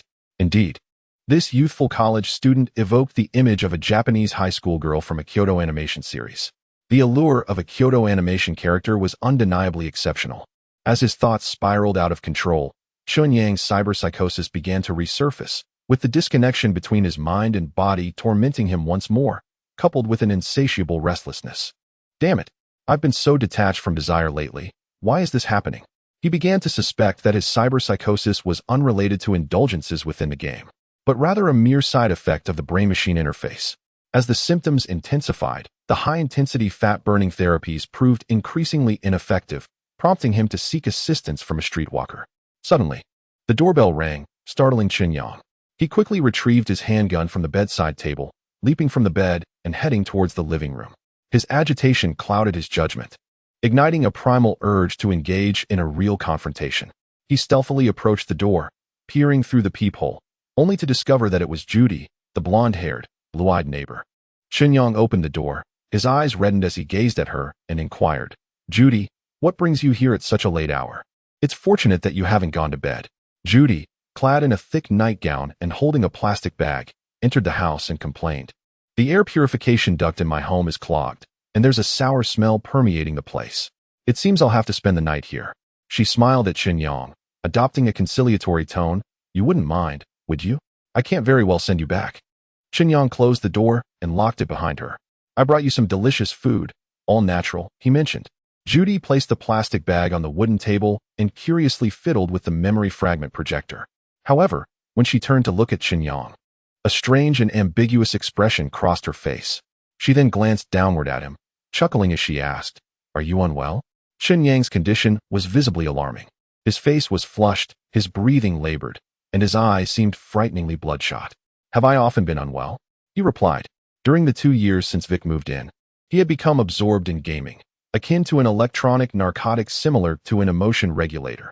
Judy removed the leather band from her wrist, tying her golden locks back, and continued, "I've heard that the Moon people have banned playing Earth, highlighting the dangers of neural simulation technology to the human body. Are there any medications available, perhaps suppressants?" Chen Yang felt a twinge of fear. To maintain the stability of his identity, he found it imperative to sustain a certain amount of gaming time. Quitting the game was not an option. "Come here, I am your suppressant," Judy said as she pulled Chen Yang into the bedroom and pressed him down onto the bed. "Be good and don't move. To be honest, I miss you quite a bit, although you are not Vic." Chapter 38. The Silver Wing Alliance. A faint light streamed through the window, illuminating the room. This was the most peaceful slumber Chen Yang had experienced in the Dark Star. So much so that it was only upon waking that he realized he had been living in varying degrees of anxiety for the past month. He exhaled deeply, shivering from the cold. The warm quilt was tossed aside as Judy grabbed a cup from the bedside table and took 2 large gulps of water. "I am truly a philanthropist," she remarked. She pulled the quilt over herself and glanced at the gaming console with its breathing light, curiously asking, "Do you really believe that the world inside that machine is your home?" "No, I have no home on Earth either," Chen Yang replied, turning to make enough space for Judy. "I'm sorry, I'm not very familiar with that game." Judy gently caressed Chen Yang's cheek, her pale blue eyes locking onto his as she inquired, "You wouldn't be engaging in dangerous activities for money like Vic, would you? Otherwise, how could you afford such a gaming console?" "There are no safe jobs in Redstone City," Chen Yang replied evasively. However, from her words, it was evident that Vic had indeed been involved in perilous work. He asked urgently, "Do you know what Vic did before?" In truth, he had never mentioned it. Judy caressed the wings at Chen Yang's waist and continued, "However, there was an occasion when Vic got drunk and inadvertently mentioned the Silver Wing Alliance. It seemed he once flourished within that organization." "The Silver Wing Alliance?" "Indeed. I've heard from colleagues that the Silver Wing Alliance is an infamous assassin organization, renowned in the dark web." Judy rested her head on Chen Yang's chest, pulling his right arm around herself, and advised in a concerned tone, "Though I'm unaware of your endeavors, do ensure your safety. After all, Vic must have encountered severe trouble to be hiding here." Chen Yang nodded. Having just received treatment from Judy, he couldn't help but inquire, "If you wouldn't mind, could I hire you as my nurse?" "Nurse?" Judy looked up at Chen Yang with a playful smile and asked teasingly, "Do you fancy nurse outfits?" "Based on our great friendship, helping each other, of course," he replied, feeling a bit flustered. "That's not possible. I've already signed the new life project contract, and breaching it could lead to complications." Judy yawned, closing her eyes as she said, "You should save your money for retirement. If you truly desire companionship, it's not difficult. I can introduce you to someone. A former colleague of mine who is quite pleasant." Her voice grew softer until she eventually fell asleep. Chen Yang held Judy close, hesitating to move, pondering her mention of the Silver Wing Alliance. In this cyberpunk world, it naturally brought to mind the concept of the Blade Runner. Was Vic once a Blade Runner? In Earth's cinematic works, Blade Runners are those who hunt down replicants. since the Earth is a nostalgic realm of dark stars. It seems that Blade Runner may have drawn inspiration from reality rather than being merely a product of literary imagination. Could it be that rogue replicants also exist within the dark stars? Chen Yang dared not ponder further. After all, that was a matter pertaining to Vic, and delving deeper might encroach upon his memories and even his very persona. For now, it was prudent to remain quietly ensconced, embracing the life of a contented hermit crab. Judy's snores echoed on the moon. The vast dark star in the night sky was gradually obscured by solar panels, ultimately veiled by the azure expanse above. Another lunar day was commencing. Minami Mio had departed her home early, deliberately avoiding her brother's pet hospital vehicle. It was not fear of ridicule from her classmates that motivated this choice, but rather the urgency of an important task at hand, procuring a dream device. Due to the prohibition against prosthetics for lunar inhabitants, devices such as brain-machine interfaces, which delve into neural networks, were likewise forbidden.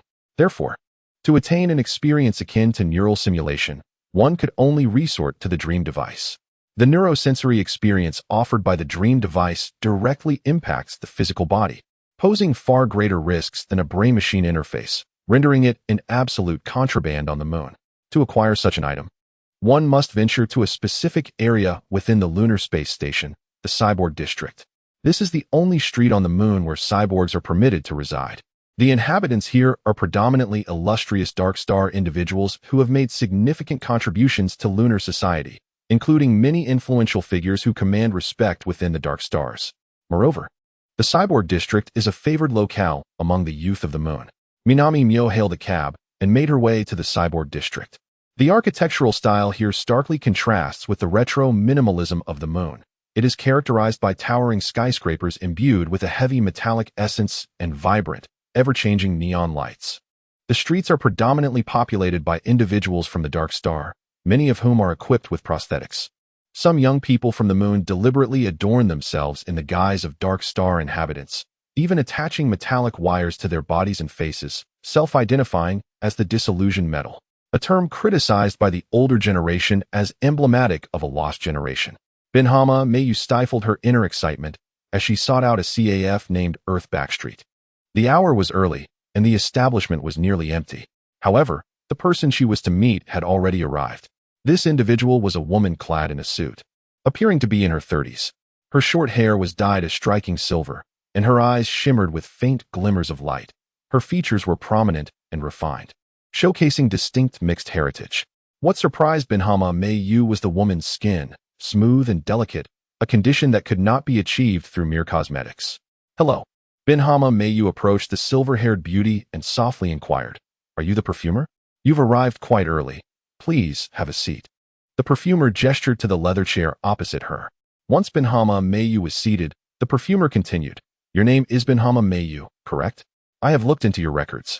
You have been utilizing my Dark Star network for 2 years now, making you a long-standing client." Binhama Mayu nodded in acknowledgement, her gaze scanning the surroundings with caution as she quietly remarked, "I wish to purchase a super dream device. It is said in the group that it costs 8,000 moon coins. Is that correct?" "Approximately," the perfumer replied nonchalantly regarding the price, lifting her coffee cup for a sip before continuing. "You should be aware of the dangers associated with the super dream, correct? It is known that certain scripts for super dream can lead to malicious experiences, resulting in nervous exhaustion, brain damage, or even sudden cardiac events." Mimura Miyu, resembling an obedient student, replied dutifully, "I have previously encountered related content in the group and understand that one should not carelessly engage with purchased super dream scripts." "That's reassuring." Teacher Perfume paused, gazing into Mimura Miyu's eyes, and inquired, "Would you be so kind as to share the source of my script?" "Certainly," Mimura Miyu acknowledged, realizing that even if she refrained from disclosing it, Teacher Perfume could retrieve all her data through the sold Super Dream device. Thus, she voluntarily confessed, "I infiltrated a game console of Dark Star on Earth, utilizing its character data as a Super Dream script." "You hacked into Dark Star's console?" Teacher Perfume expressed surprise and further probed, "Could you elaborate?" "I used a virus-infected phone as bait, casting it into Dark Star in hopes of a fortunate catch, and, as luck would have it, it successfully infected an Earth game console," Mimura Miyu stated, a proud expression inevitably gracing her face. "A phishing tactic," Teacher Perfume remarked with an appreciative smile, then asked, Did you write the phone virus yourself? I learned it secretly, she replied. It seems you possess a remarkable talent for hacking. Teacher Perfume reassessed Mimura Miyu, the young and attractive high school student, piquing her interest. After a brief pause, she continued. The latest Super Dream device costs 500 yuan. Do you have the funds? I do. Miyu Binbai nodded immediately, her inner joy uncontainable. She eagerly took out her phone to prepare for payment. At that moment, the perfume teacher leaned to the side and picked up a cardboard box beside the chair. As the perfume teacher bent down, her suit and shirt rose, revealing a segment of a tattoo on her lower back. Miyu Binbai observed closely. The tattoo appeared to depict a pair of outspread wings. Chapter 39. The unscrupulous roommate. By the time Judy returned home, it was already noon. Before her departure, Chen Yang presented her with a pound of guoguang apples as a token of gratitude.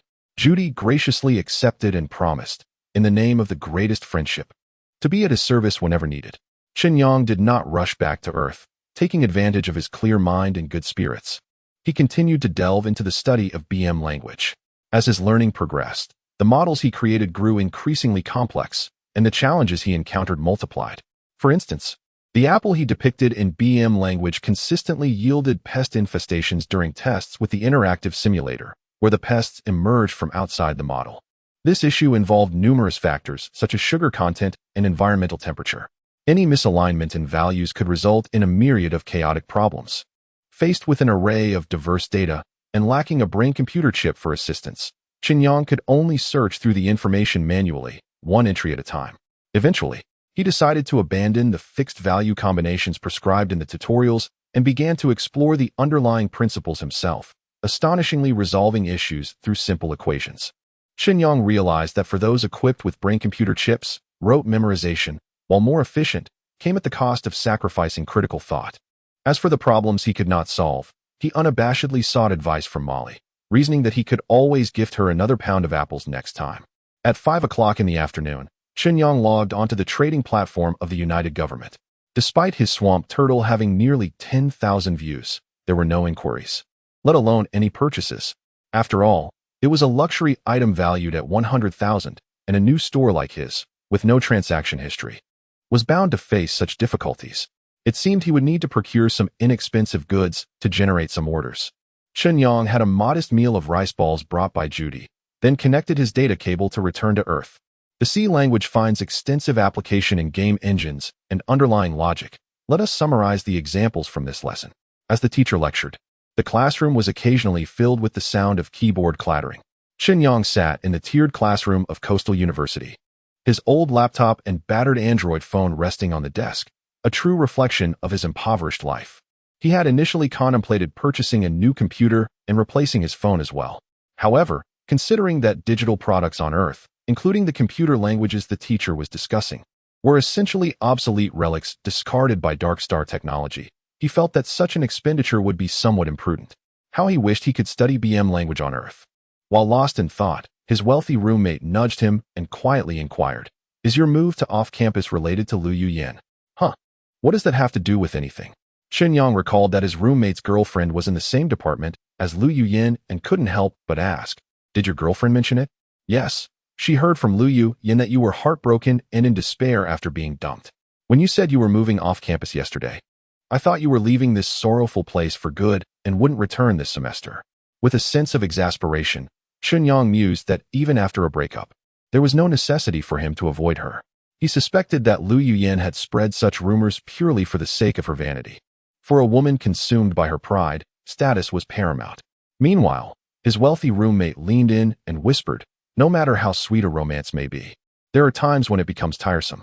It's all right. Just find another woman and let emotions overlap. Get lost." Chen Yang retorted, "With your financial means, spending a year with Lu is hardly a loss." The affluent roommate patted Chen Yang reassuringly, jesting, "I suppose being dumped doesn't feel pleasant, huh? How about we grab a drink tonight and lift our spirits?" "Go away," Chen Yang exclaimed, feeling dejected. Just then, a WeChat notification chimed on his phone. It was the 4th period of the morning class, and he initially assumed it was a message from Wang Jia. Upon opening it, however, he found another mischievous friend from the dorm tagging him in the class group chat, sending a comforting head pat emoji. Soon, over 40 classmates began to replicate the gesture. Chen Yang, sending comforting head pats. Observing the orderly display in the chat, even the counselor had joined in, prompting him to respond, "If you keep patting, I might go bald." He expressed his gratitude for the warmth of their support. Just as he sent this message, he was met with a barrage of shoulder pats. "Thanks, everyone," he acknowledged. It seemed that today's romance had brought both gains and losses. With a sense of resignation, Chen Yang quickly gathered his belongings and exited the lecture hall without delay. As soon as he stepped out of the teaching building, Wang Jiejia messaged, "I'm on the second floor of the South District cafeteria, already secured a table, no rush." Such thoughtfulness from the child warmed Chen Yang's heart. He curved his lips in a smile, simultaneously envying the carefree lifestyle of art students. Binhai University boasts 3 living areas, each equipped with a sizable cafeteria. Nevertheless, it remains bustling at noon, particularly with the influx of new students undergoing military training, surging into the cafeteria like a horde of restless spirits. Upon reaching the second floor of the South District cafeteria, Chen Yang didn't even need to search specifically. He could spot Wang Jiejia amidst the crowd. This is what one might refer to as being strikingly radiant. Today, the youthful beauty wore a delicate touch of makeup, her long hair cascading gracefully, adorned in a white shirt paired with a plaid short skirt reminiscent of a JK uniform. Any man not in a state of sage-like composure would undoubtedly steal a few glances. Upon spotting Chen Yang in the throng, Wang Jiejia immediately beamed, waving her small hand. Several boys, guided by her gesture, turned their gazes toward Chen Yang, their eyes betraying a dual envy.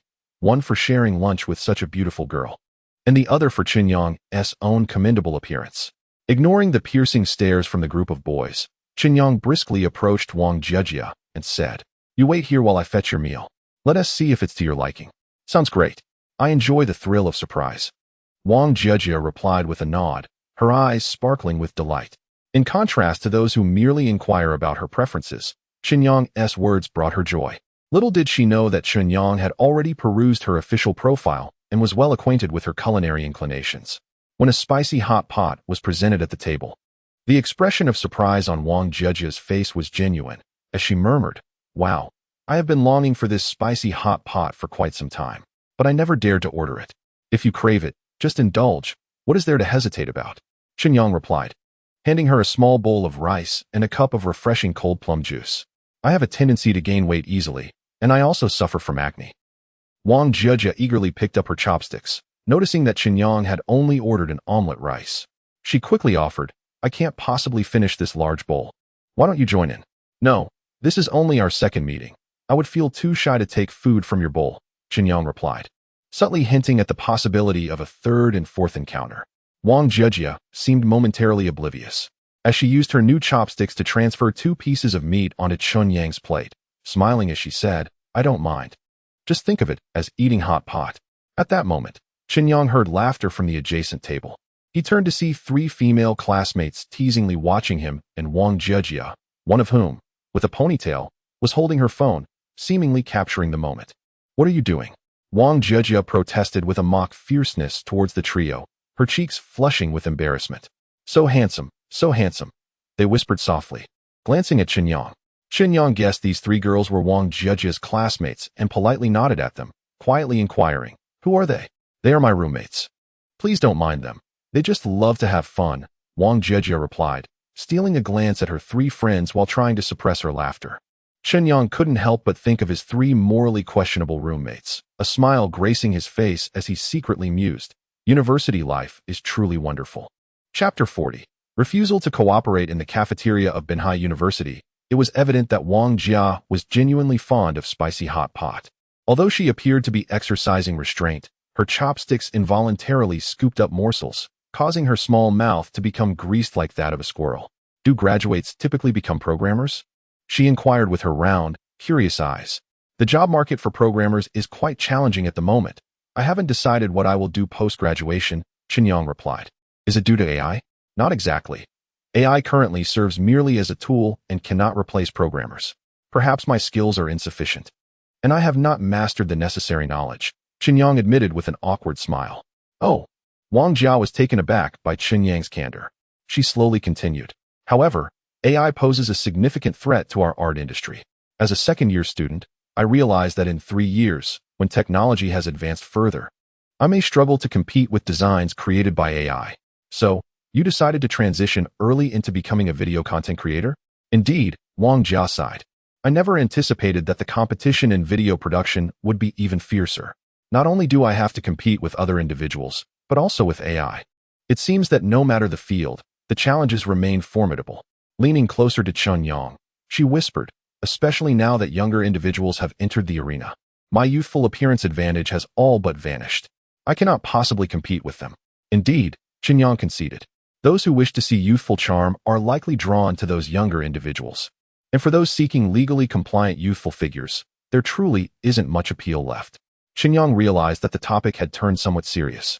So he spoke earnestly. If you wish to gain popularity, I can offer you a suggestion.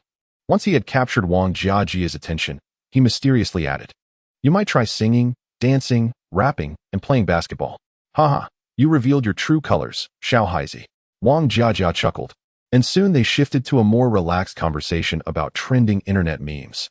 Engrossed in their exchange, neither of them noticed when Wang Jiaji's 3 roommates had departed.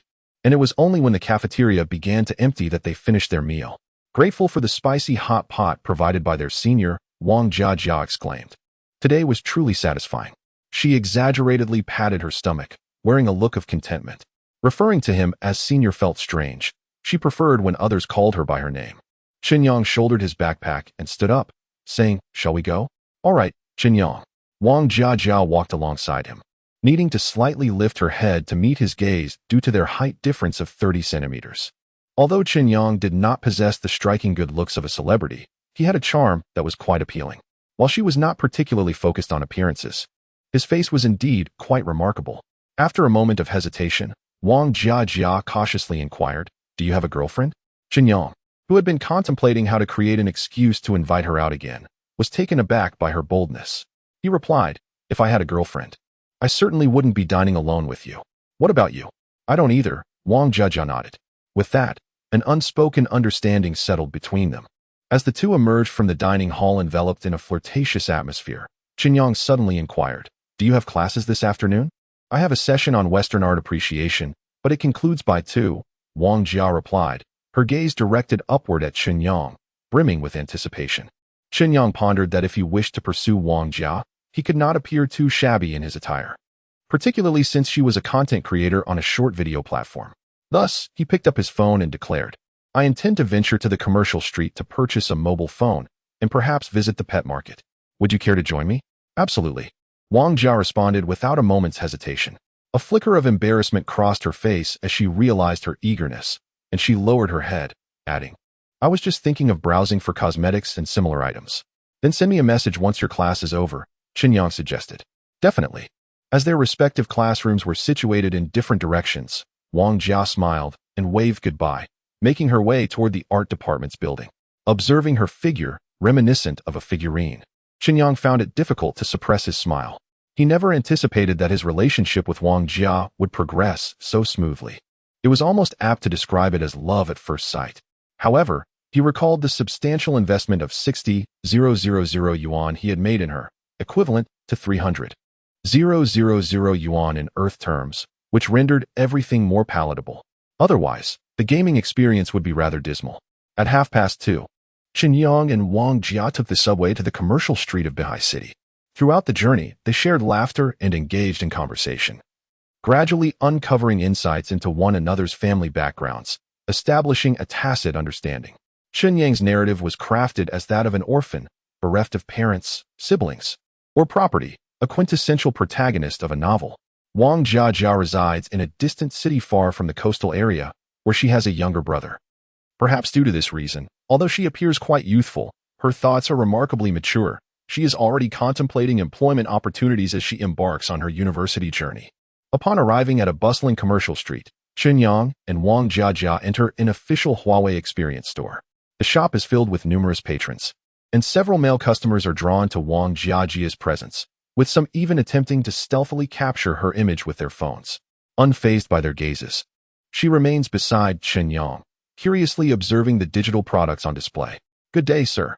Is there a particular product you would like me to introduce to you? A male staff member approaches them. As a digital aficionado, Chen Yang is well versed in the items available and promptly requests, I would like the top spec P40, please. Certainly. Just a moment. The male attendant, momentarily taken aback, barely glances at Wang Jiajia before heading to the counter to retrieve the item. Observing Chen Yang's unassuming attire and the worn-out laptop bag he carries, Wang Jiajia is surprised by his seemingly extravagant purchase of a smartphone. She silently stands nearby, captivated by the sleek laptops showcased on the display. While Chen Yang contemplates whether to acquire a pair of headphones, he suddenly overhears two familiar voices. I don't favor iPhones. It's not about being expensive. Huawei captures beautiful photos. You are right. I was shallow in my thinking. Following the sound, Chen Yang discovers that it is none other than the slender Lu Yuyin and the stout Wang Kai. A wave of annoyance washes over him as he muses to himself. In this vast world, with so many NPCs, how is it that these two keep appearing before me? Engaging in such a cliché narrative once more? I shall not acquiesce. At that moment, Lu Yuyin and Wang Kai also spotted Chen Yang, their expressions morphing from surprise to one tinged with disdainful resentment. Alas, Chen Yang feigned astonishment, glancing at Lu Yuyin and Wang Kai with a smile, saying, I lament having interrupted your affairs. Who would have thought you two were together? Truly, lovers destined to be united. Congratulations. Are you out of your mind? Wang Kai was taken aback by Chen Yang's words. Lu Yuyin cast a glance around, her voice laced with jealousy as she retorted, Cease your sarcastic banter. Isn't Zhao Jiming with you? What does my relationship with her have to do with you? Chen Yang deliberately glanced at Wang Kai, who stood behind Lu Yuyin, adopting a tone of faux pity. We've already parted ways. Why do you still care about me? You're making it quite awkward for Brother Kai. Curse you. Don't be so arrogant. Was it merely for seizing a property that you think you can boast? At this point, Wang Kai had yet to experience the harshness of society, transforming into a champion of pure love as he embraced Lu Yuyin and declared, Let me tell you, Yuyin and I are officially together now. I shall prove through my actions that her choice of me is indeed the right one. I am not her father. What good does it do for you to prove anything to me? Chen Yang was left speechless. Chapter 41. The Dilemma of Reputation After Being Provoked by Chen Yang. Wang Kai felt a surge of indignation, especially with Lu Yuyin by his side. He raised his chin defiantly and proclaimed, Chen Yang, you rely solely on your looks to get by in school. Wait until next year when we graduate, and you will understand who truly holds the spotlight in this world. He gazed at Chen Yang's attire, which cost less than 500 yuan, and mockingly remarked, In your pitiful state, you wouldn't even be fit to work for me. You'll surely find yourself weeping soon. Kai, I can assure you that the one destined to weep in the future is you. It's going to be quite tragic. Chen Yang jested, recalling that evening at Jinjiang Star. With a playful tone, he added, Please watch the VCR. While Wang Kai and Chen Yang exchanged banter, Lu Yuyin's eyes remained fixated on Chen Yang. She could hardly fathom that this scoundrel had become increasingly handsome after their breakup. His newfound confidence was unlike anything she had ever witnessed, leaving her feeling overshadowed by Zhao Jiming. As Wang Kai appeared flustered by the jests, she interjected, All right, Chen Yang, you're merely putting on a brave face. Stop pretending. Aren't you supposed to be working at Kentucky today? With your meager allowance? Surely you didn't come here to splurge? I'm not just all talk, Chen Yang retorted, leaving Lu Yuyin at a loss for words. He glanced at Wang Kai and remarked, Kai, you really ought to work out more. You seem a bit frail. Wang Kai began, but his words were cut short by a male staff member who interrupted. My apologies, the staff member quickly said to Wang Kai, then handed Chen Yang a smartphone, saying, Sir, here is the P40 you requested, with top-tier memory and storage. Would you like to add a pair of headphones? I'll take that white one, Chen Yang replied. Just a moment, the staff member said before departing. Chen Yang turned to Lu Yuyin and Wang Kai, flashing a congenial smile. Putting on a fade, indeed.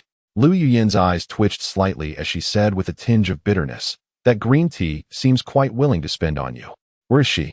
Is she avoiding me out of guilt? Is it only the two of you women in this world? Chen Yang was once again rendered speechless. If this woman were to shrink her perspective, she could collapse into a black hole. Lu Yuyin sneered. Do you truly believe Zhao Jiming harbors feelings for you? She merely enjoys the validation from others. Who else besides me could possibly appreciate you? Yan, what are you saying? Wang Kai interrupted Lu Yuyin. After all, he was a scion of wealth.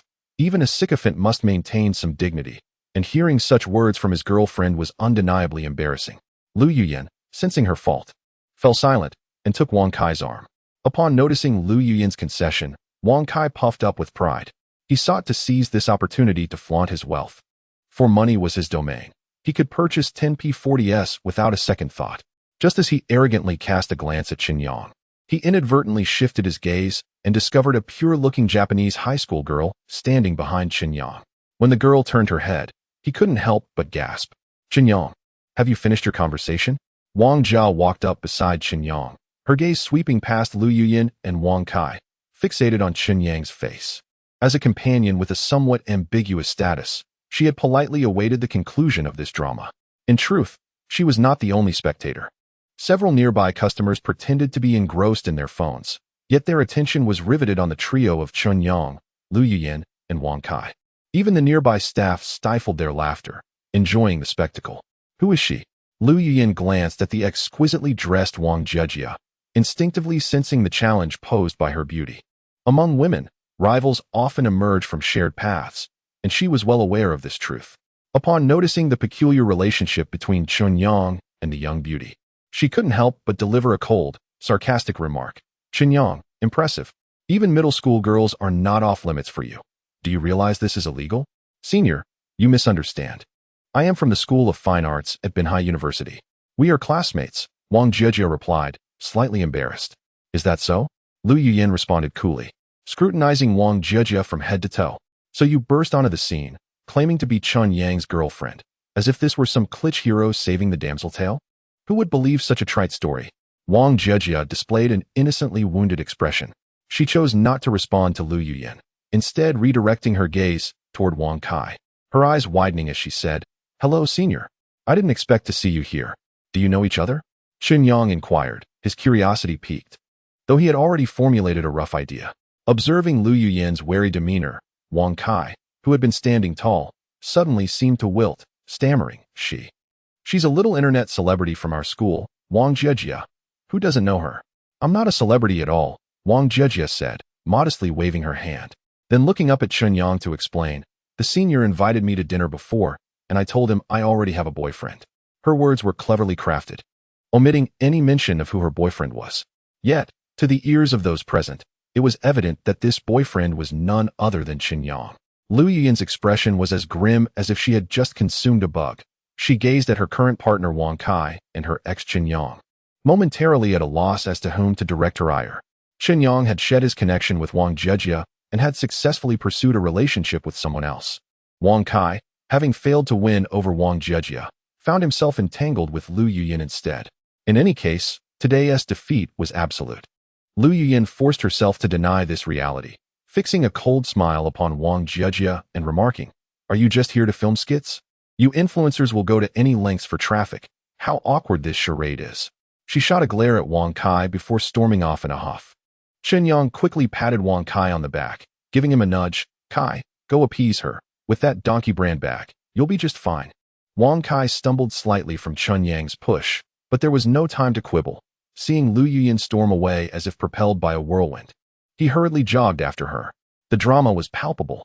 Wang Jia observed their retreating figures, unable to suppress her sentiments, then turned back to Chen Yang, her expression somewhat peculiar. She smiled and asked, "How do you think I performed just now? Is it worth a month's worth of spicy hot pot?" Chen Yang nodded in affirmation and turned to the male staff member watching the scene unfold. "Buddy, can we settle the bill now?" "Ah, right. The male staff member promptly grabbed the payment device to prepare the bill for Chen Yang. In a sophisticated Western restaurant, the ambience was refined, and soothing piano melodies filled the air. Lu Yuyin was busy organizing her belongings from an old leather bag, carefully placing them into the donkey brand bag. Upon witnessing the slight curve of her lips, Wang Kai finally breathed a sigh of relief. Women, indeed, are easily appeased. As long as the monetary offerings are sufficient, there is scarcely a dilemma that cannot be resolved. In contrast, Wang Jiajia's attitude is remarkably ungrateful. It is imperative that I exact some form of retribution upon her. Wang Kai discreetly seized his phone and opened Douyin, instantly igniting the atmosphere with a pulsating beat. Damn it! He hastily lowered the volume as he noticed the disdainful glances from those around him. Lu Yuyin shot a glare at Wang Kai, her lips moving silently. How embarrassing. No matter, I'm a VIP here. Although Wang Kai felt a tinge of shame, he could not afford to lose face. He opened Douyin's likes and, amidst a plethora of alluring videos, located Wang Jiajia's profile, inscribing a comment. She has a boyfriend, So stop dreaming, you hopeless bachelors. After posting the comment, he replicated it and incessantly pasted it across all of Wang Jiajia's videos. At that moment, Lu Yuyin had finished arranging her belongings and placed her bag on the table. Next, she took her phone, turned slightly to capture a selfie, inadvertently showcasing her designer handbag in the frame, smiling as she snapped the picture. Accompanying it was a fresh and breezy caption, bidding farewell to the old times. Shared to her circle of friends, she cast a glance at Wang Kai, furrowing her brow as she inquired, "What are you up to? Are you watching that middle schooler video?" "No, I merely stumbled upon her by chance." Wang Kai's fingers flew across the screen as he quickly unfollowed Wang Jiajia. Lu Yuyin smirked derisively and opened the Douyin app, asking, "What is her username on Douyin?" "The pinyin is Jiajia 1001. Wang Kai, you must excel in your studies, don't you?" Lu Yuyin was both amused and irritated, typing Jiajia 1001 into the search box while saying in a nonchalant tone, "I remember the usernames of beautiful women I occasionally come across so clearly. I truly am unworthy of you. Please, don't." Wang Kai felt a bit vexed, contemplating whether he should also upgrade her to a top-spec P40. However, noticing the increasingly serious expression on Lu Yuyin's face, as if flames were about to erupt from her eyes, he couldn't help but wonder, what has she seen? Chapter 42. I am eating dog food in the cafeteria. Chen Yang and Wang Jiajia, feeling somewhat fatigued after wandering the commercial street, decided to visit a nearby pet market. Before long, Chen Yang emerged from the market, cradling a large fish tank. "Do you really enjoy keeping fish so much?" Wang Jiajia teased as she walked beside him. "When you say keeping fish, do you mean it in the most earnest sense?" Chen Yang assumed that having seen the drama unfold closely at the Huawei store, she must have also heard all about Zhao Zhiming, prompting him to elaborate. "It's nothing much, really. It's just that my ex-girlfriend's best friend harbors feelings for me. But I have no connection with her, at least not in the context of this game's progression," he silently added to himself. "Oh, I see." Wang Jiajia blinked playfully and remarked, "Actually, that's not what I meant. I'm simply curious as to why you have so many fish."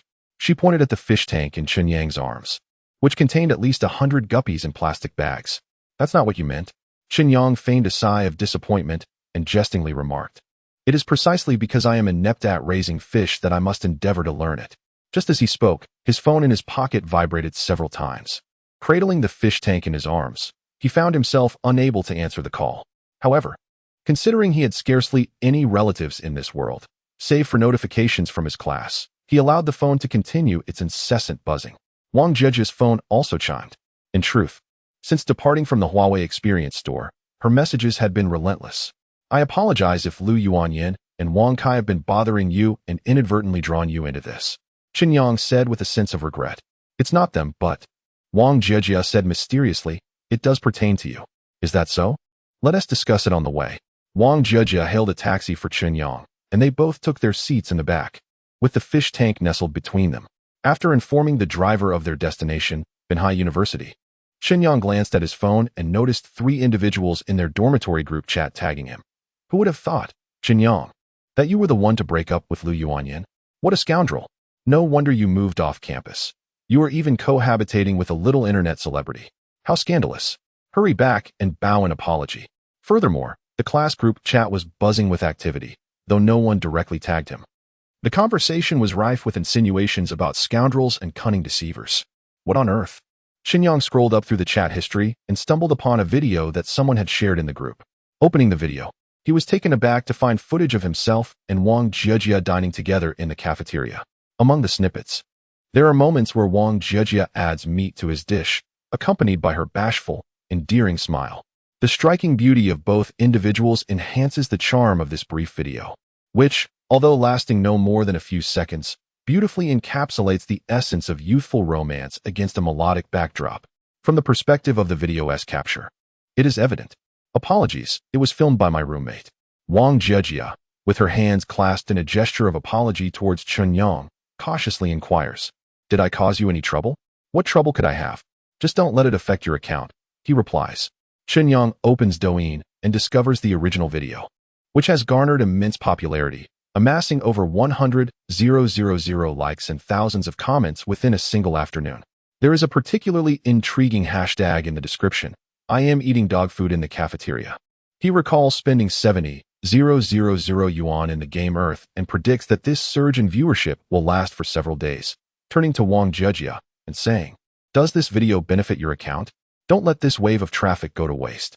The follower count is already rising. Tonight, I'll treat you to dinner." Wang Jejia joyfully shakes her phone. "That is wonderful." Chen Yang does not perceive this video as a deliberate act by Wang Jejia. It seems merely a serendipitous occurrence. Ultimately, it matters little. What counts is that it aids her. Although he is aware that all of this is merely a game and that Wang Jejia is a character purchased with money, the emotions she invests are undeniably genuine. Even in Dark Star, seeking a synthetic partner is no different. Truth and falsity are irrelevant. Live in the moment and savor the present. While Chen Yang ponders, Wang Jejia too is lost in thought, occasionally glancing at her phone, silently staring out of the window. As the taxi, guided by Chen Yang, entered the residential complex he rented, Wang Jejia finally spoke. "I will wait for you downstairs. I'll take the fish tank up and come right back." Chen Yang replied, feeling hesitant to invite Wang Jejia upstairs since they had only known each other for a day. "No worries. Just make sure to release the fish from the plastic bag. We wouldn't want them to suffocate," he added. Once the car came to a halt, Wang Jejia swiftly exited and moved to the other side to open the door for Chen Yang. Carefully cradling the fish tank, he emerged from the taxi, and a warm feeling enveloped him upon seeing her gesture. Wang Jejia lingered for a moment, hesitating, until the taxi drove away, before she spoke up. "I have something I'd like to discuss with you." Now, Chen Yang, holding the fish tank, felt a slight awkwardness despite its lightness. "Yes, I'm concerned that if I wait any longer, it might become too embarrassing to bring up." She looked up and met Chen Yang's gaze. Her cheeks tinged with a faint blush as she quietly proposed, "How about we collaborate on making videos?" Upon hearing making videos, Chen Yang's mind momentarily wandered. Noticing his silence, Wang Jejia continued, "Honestly, I've been wanting to transition for quite some time, but I couldn't quite figure out the right theme. Today's video brought in a substantial amount of traffic, and I feel..." She paused, then added, "I selfishly believe that this opportunity is too good to miss. Would you like to collaborate with me as a video content creator?" "Sure," Chen Yang replied without a second thought. This was an excellent chance to deepen his connection with Wang Jejia, and he certainly didn't want to squander the traffic he had worked hard to obtain. "Really?" Wang Jejia's surprise and curiosity mingled upon hearing his unequivocal affirmation. Who wouldn't wish to collaborate with a stunning beauty? Chen Yang chuckled with delight as he handed the fish tank to Wang Jejia, requesting, "Could you assist me with this?" "Of course," Wang Jejia replied, cradling the tank with a somewhat strained expression. "Hold on, let us capture a moment together." Chen Yang retrieved his phone, switching it to selfie mode. He bent slightly to draw closer to Wang Jejia, extending one arm while resting his chin with the other. "Let us count down from 10, he instructed. 10, 9, 8. "Why are we counting down?" Wang Jejia murmured softly, her face meticulously adjusted to present the most optimal expression, showcasing a well-practiced smile. Click. This moment was forever etched in the fragments of memory. In the early hours, Redstone City was serenaded by the rhythmic patter of rain. Chen Yang adjusted the projector on the table, and under the holographic projection, Wang Jejia's already somewhat cartoonish figure took on an even more doll-like appearance. Those short legs seemed increasingly adorable upon closer inspection. Ah, the sweet scent of romance. As he slurped his snail noodles, he awarded a perfect score to Wang Jejia's character designer. He had immersed himself in the game for 9 hours. His physical body was not only ravenous, but also took a considerable time to reconnect with his mind. Next time, he must strictly regulate his gaming hours. After dining, Chen Yang accessed the online store of Lianzhong International.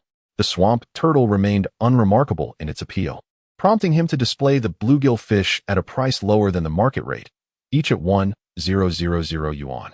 Selling fish was merely a means to boost sales. Earning a little less was inconsequential. However, it seemed that the timeline for his robotic wife would have to be postponed. He logged into the deep-sea internet of the Hacker Alliance and noticed that the guoguang apples were nearly sold out, with other fruits available online in a similar predicament. The current demand for fruit was exceedingly conspicuous, necessitating a pause in the fruit business. Once he completed his tasks, he slipped under the covers, enveloped by a sense of solitude and chill, gradually succumbing to slumber amidst the sound of rain. As he drifted into a deep sleep, the data from the gaming console surged into the night sky, illuminated by the pulsating lights, heading towards the moon. Chapter 43. Super Dream at 1 o'clock in the morning. Although the lights were off in Minami Myo's bedroom and the aquarium gently gurgled, she remained exhilarated and unable to sleep. The dim stars in the night sky cast a bright glow. The luminosity of the dark stars was so intense that the light from other celestial bodies was nearly imperceptible on the moon. The starry sky had entirely vanished from human perception. During the quiet of the night, Minami Myo often felt an extraordinary loneliness. She knew that billions of people resided on the dark stars, yet both her family and school prohibited any contact, sealing off all information. Were it not for the emergence of Cyborg Street, these youths would have been entirely unaware of the game Earth. In the eyes of the young people on the moon represented the first world, the dark stars the second world, and Earth the third world. However, with a mere population of 100,000, the stark disparity in scale fueled their curiosity about the other two worlds, compelling them to explore and connect with them in every conceivable manner. Now, an opportunity had presented itself to her. Minami Myo glanced at the Super Dream device beside her pillow. The data from the Dark Star gaming console had already downloaded to 95. The Super Dream device resembled a metallic collar, akin to a U-shaped pillow. Tonight, she would embark on her inaugural experience of the Super Dream. The mobile screen illuminated, revealing a message from Professor Perfume. The first class will commence this Sunday. Please bring your notebook to Earth South Back Street to meet Maine. Understood, Professor, replied Mika Binbei, who had already enrolled to study network technology under Professor Perfume. Although the moon offered no space for hackers to thrive, the technology of remote connectivity was far more intriguing than the knowledge contained within textbooks. Professor Perfume sent another message. I would like to remind you that the Super Dream will immerse you in your role, infusing you with genuine emotions. Please limit your daily usage to no more than 4 hours. Emotional replication can lead to complications. The term emotional replication momentarily stunned Miku Binbei, while it sounded perilous. It also bore an inexplicable allure. She typed in response, I will use it with caution. Thank you for the reminder, Professor. Miku Binbei dimmed her phone screen and drew the curtains, leaving only the glow of the Super Dream device illuminating her bedroom. The data download had been completed. She placed the device around her neck, feeling a cool sensation at its point of contact, perfectly cradling her neck as she lay back on her pillow. After taking 2 deep breaths, she reached for the device's switch and pressed it. Initially, there was no sensation, but as the internal mechanisms began to whir, she felt a tightening around her neck, the metal pieces growing increasingly warm as if they were about to meld into her. Just as she was about to remove the device in fear, an unexpected sensation of weightlessness enveloped her, and the discomfort around her neck vanished. Her vision faded into darkness, and only a few lines of pink text emerged, analyzing current script type, Earth Digital Role Performance. Data source, E9801C45A, VHK 209000602. Cache time, October 3rd, 2121, 1:35 a.m. Currently assessing activated interactive characters, 89 individuals. Filtering valid Super Dream characters, Wang Jiejia, Lu Yuyan, Wang Kai, Zhao Jiming. Binbei and Meiyu gazed upon the avatars of the 4 characters, each accompanied by an interaction index with the protagonist, where Wang Jiejia ranked the highest. Consequently, she selected this seemingly younger character. Default Super Dream experience duration, 3 hours. Would you like to modify? No. Translation complete, commencing Super Dream experience. Boom.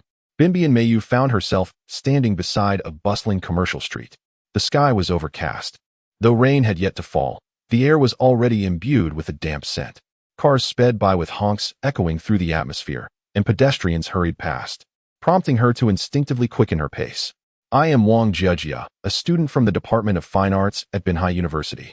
Under the potent influence of psychological suggestion, Binbei and Meiyu felt her consciousness merging with that of this character, rendering her unfazed by the earthly realm around her. Instead, she experienced a sense of familiarity and warmth. As raindrops began to fall, Wang Jiejia took off running. Binbei and Meiyu, like a specter, inhabited Wang Jiejia's body, sharing in the sensations of rapid breath, heightened anxiety, and the worries stemming from professional setbacks. Beep, beep, beep. The phone rang. Binbei and Meiyu's body, lying in bed, instinctively reached for it, only to be swiftly halted by the Super Dream device. The screen displayed that the caller was her mother. Her anxiety deepened, reluctant to answer. She found the phone incessantly ringing. Hello, Mom. Jiejia, are you outside? You're not in class right now, are you? The familiar voice of her mother resonated in her mind, conjuring an image of a woman's face. It was the countenance of a middle-aged woman devoid of any tenderness, only imbued with a sense of shrewdness and opportunism, inciting feelings of both anger and helplessness within her. "I'm not in class. It's about to rain. Please call me later," Wang Jiajia replied breathlessly as she ran. She quickly concluded her words. Her mother's tone bore a commanding quality, but she softened the atmosphere with a brief laugh before continuing. "I heard from Aunt Lin that her daughter is not only earning money through videos, but also seems to attract clients through some group chats, making hundreds of dollars from just an hour of private conversation." "Oh," Jiajia responded, a hint of annoyance in her voice. "Your brother is now in junior high, and the tutoring fees are skyrocketing. Just relying on your father and me is becoming increasingly untenable. Now that you're in university, we've spent a considerable amount on your education. You must apply yourself more diligently and help alleviate some of the financial burden at home." "I'm already trying my best," she retorted. "What good is merely trying your best? Your parents have provided you with so much. Do not squander it. Aunt Lin mentioned that video chatting is very secure and the earnings come swiftly. Don't waste the money you earn." She hung up the phone, feeling a slight sting in her nose. The rain intensified, cold droplets pelting her like bullets. Taxis ignored her, and the bus stop and shops overflowed with people. She felt abandoned and vulnerable in this world.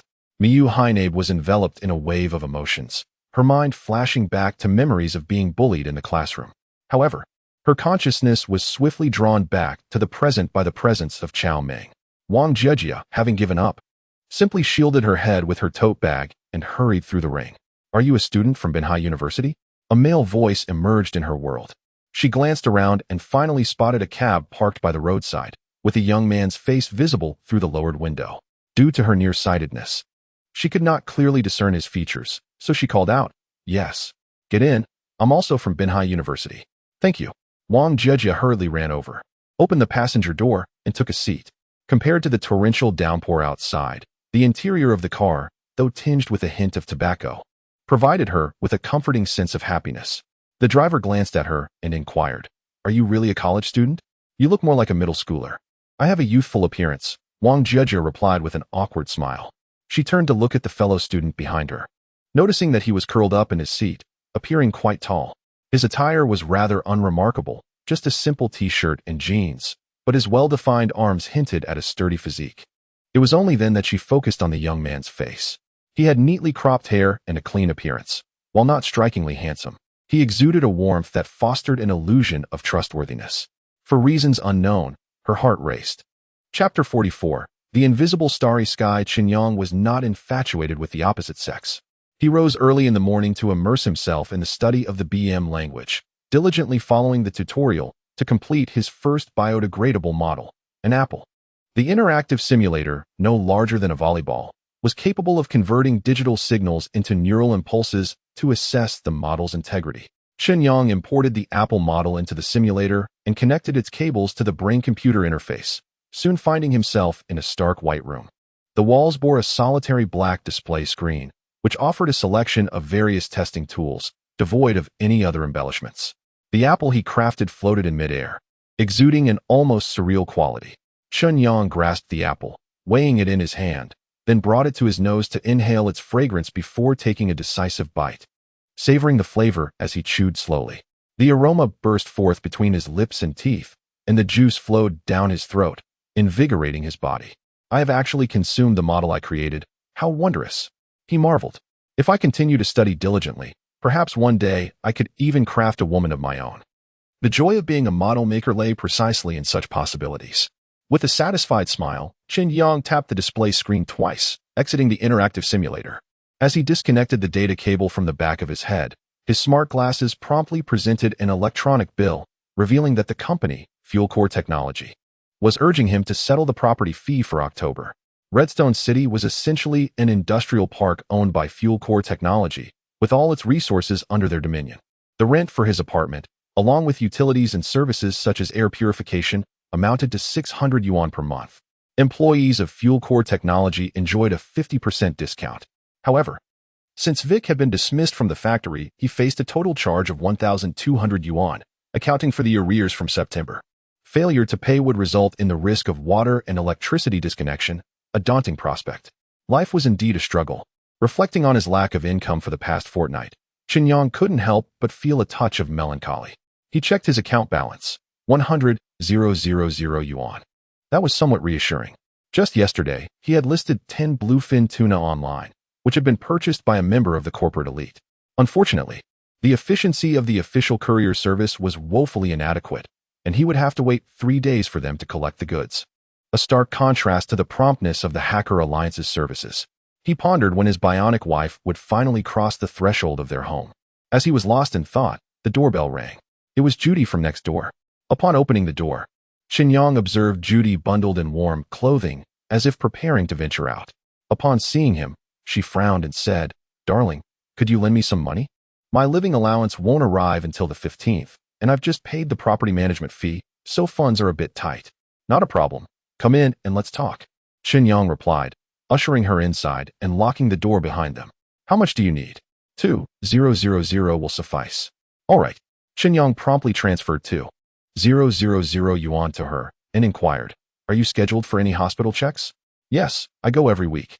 After receiving the funds, Judy, in a cheerful mood, gave Chen Yang a quick kiss and, in a flirtatious tone, asked, "Would you like the services of a little nurse tonight?" "Not today. I'm fine." Chen Yang mused for a moment. He too had been yearning to step out. Despite possessing some admirable qualities of a reclusive individual, he had been cooped up indoors for over a week, and if he didn't get out soon, he would surely feel stagnant. Thus, he returned to his room to grab a jacket, packed a bag, and descended the stairs with Judy. The dark stars had already ushered in October.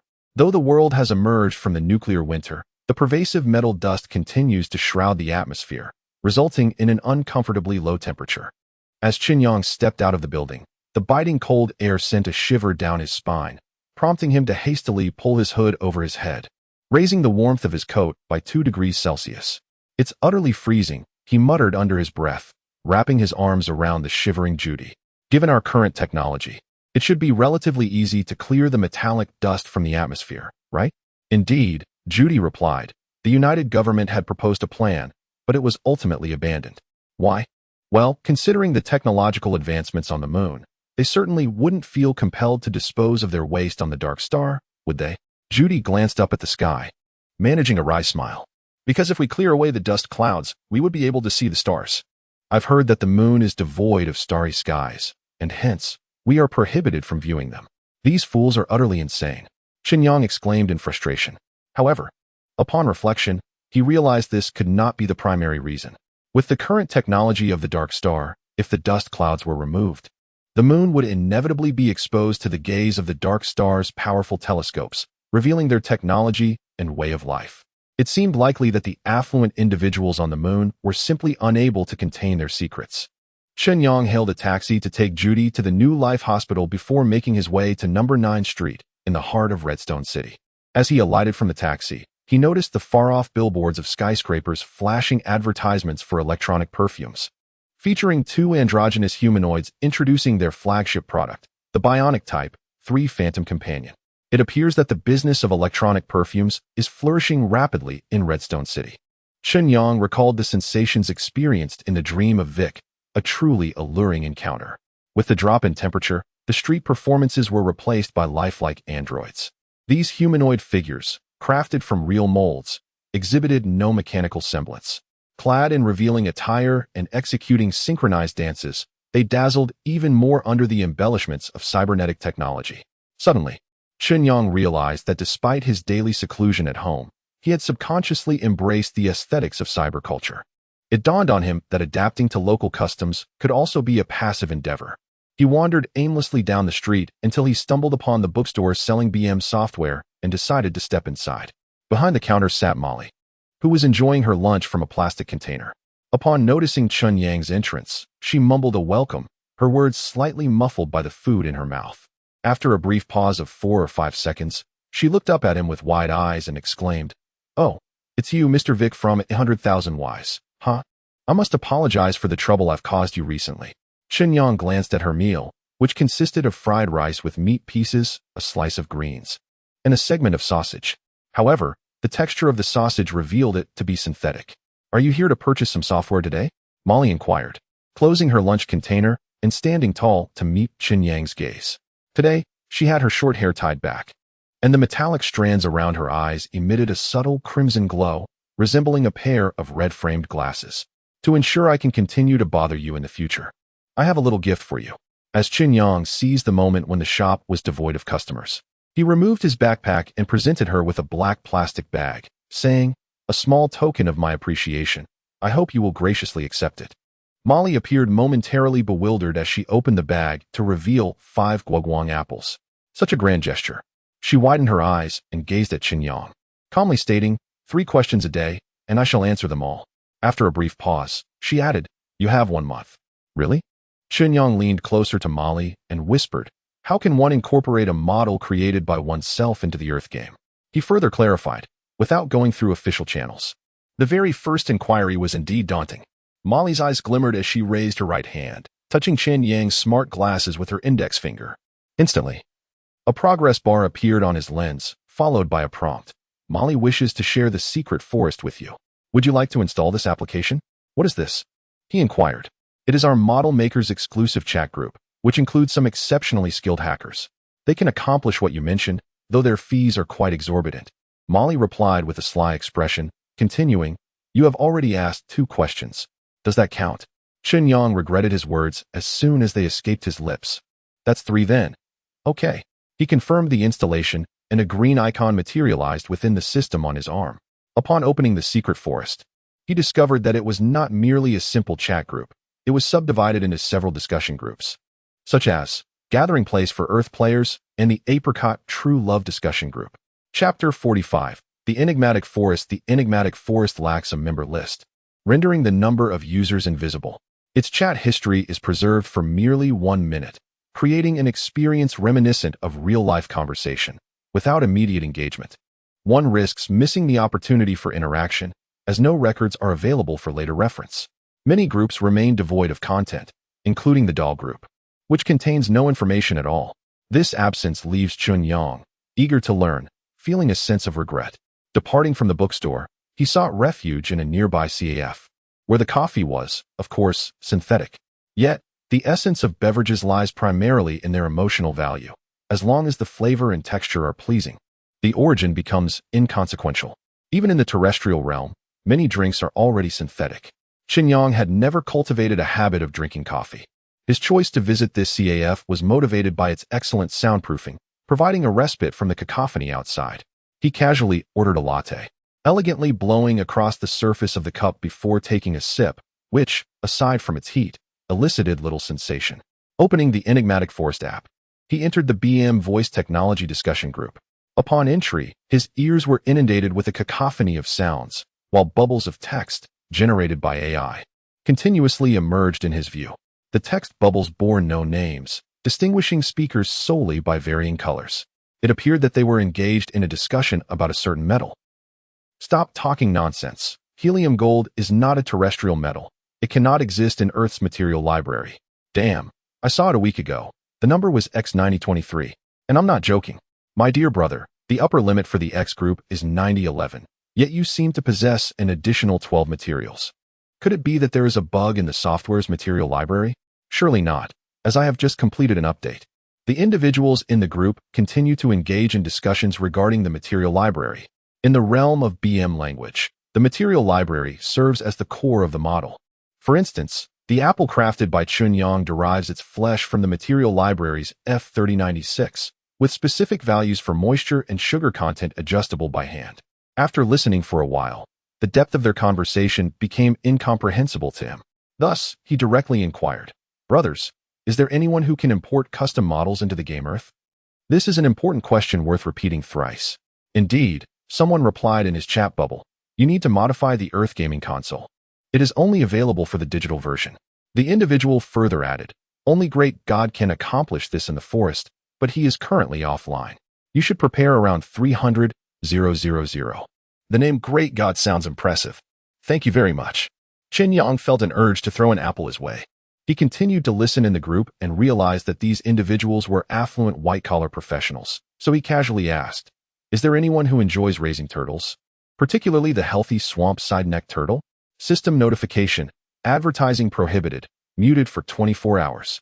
Chen Yang was expelled from the chat group. How awkward. Instinctively, he took a sip of coffee, only to scald himself again. At this moment, a multitude of people began to enter the CAF, filling the already limited seating. A woman with white hair, clad in a white trench coat, gracefully approached a table while holding a cup of coffee. After surveying the surroundings, her gaze settled on Chen Yang. She offered him a fleeting glance before decisively taking a seat across from him. "I trust you won't mind my sitting here?" she remarked with an air of confidence. Her beauty was striking. Her face, infused with a blend of ethnic features, possessed the dimensionality of Western aesthetics while retaining the delicate grace of Eastern allure. Despite no longer being in her youth, her skin remained remarkably smooth, prompting Chen Yang to question whether she might be an artificial being. Yet, lacking any indication of being a staff member and devoid of a halo, she appeared to be a genuine human. "Not at all," Chen Yang replied with a slight shake of his head. He had initially intended to leave immediately, but after only 2 sips of his freshly ordered coffee, he felt a pang of reluctance, especially since departing so abruptly might seem discourteous. Thus, he resolved to wait another couple of minutes. "Is the latte here any good?" the woman inquired suddenly. "It's too hot. I haven't tasted it yet." Chen Yang pondered for a moment before adding, "I usually don't drink coffee, so I can't discern its quality." "Oh," she replied, maintaining her aloof demeanor as her gaze drifted toward the window. Her stone-green eyes sparkled with reflections, while her left hand rested on the table, occasionally dragging or tapping, evidently browsing online data. Chen Yang withdrew his curiosity and redirected his focus to the enigmatic forest. In the gathering place for Earth players, 3 individuals were engaged in conversation. He seamlessly joined the group chat, and their discussion reached his ears. 5 years for a single round? That's the longest gaming record I've ever encountered. What accomplishments have been achieved in 5 years? I have focused on my career, and I am now the community director. Starting from grassroots is commendable and quite inspiring. Haha, I almost fell for that. How about you? To what extent have you indulged? I have merely experienced university life, while Lu Yuyan and her dormitory friends have thoroughly explored everything. What? You dare to pursue the other 2 in their dormitory aside from Lu Yuyan and Zhao Jimen? That's rather superficial, my friend. Am I someone who prioritizes appearances? Your taste seems rather excessive. There's no choice. Chen Yang's advantages lie within the school. Entering society without financial investment is futile. And you? I have been mingling with my landlord's wife for a year, currently hospitalized, and will resume progress when I have some spare cash. Sigh. Perhaps it is better to focus on one's career, my dear. Being infatuated with women only exacerbates the symptoms of mental distress, a feeling that is quite difficult to endure. Happiness worth 200 yuan is something to cherish. Our night city could be even cheaper. The voices of these 3 individuals are distinct, and their positions in my ears vary, allowing for a clear differentiation. Compared to the technical exchanges in BM Voice, discussions on Earth hardly stray from the topic of women. Chen Yang is also involved with women, but he tends to act rather than discuss such matters. Listening to these 3, it seemed that they were not engaging in particularly meaningful conversation, prompting me to consider leaving the group chat, when suddenly the career-focused player said, "I wish to extract a few films. Do you know of any places to download them?" "Indeed, I shall share a website with you. As long as you possess an F number, you can download it." My friend, you truly lack courage when engaging in a mere game. Why not take the initiative yourself? How could I have overlooked such a notion? Chen Yang scratched his head, suddenly realizing that their dialogue presupposed a singular fact. The data within the game could be transferred into reality. Did they also possess a cheat? Without hesitation, Chen Yang clicked on the text bubble of the ambitious player and directly inquired, "My friend, how did you extract the footage?" Before the ambitious player could respond, the player with a penchant for the bizarre interjected, "It's done via a mirrored computer. You must be a novice, right?" "Indeed, I am a newcomer. Might I inquire how one mirrors a real computer into Earth?" Chen Yang, in need of such a function, eagerly asked, "Is this an official service from Earth Corporation? And what is the cost?"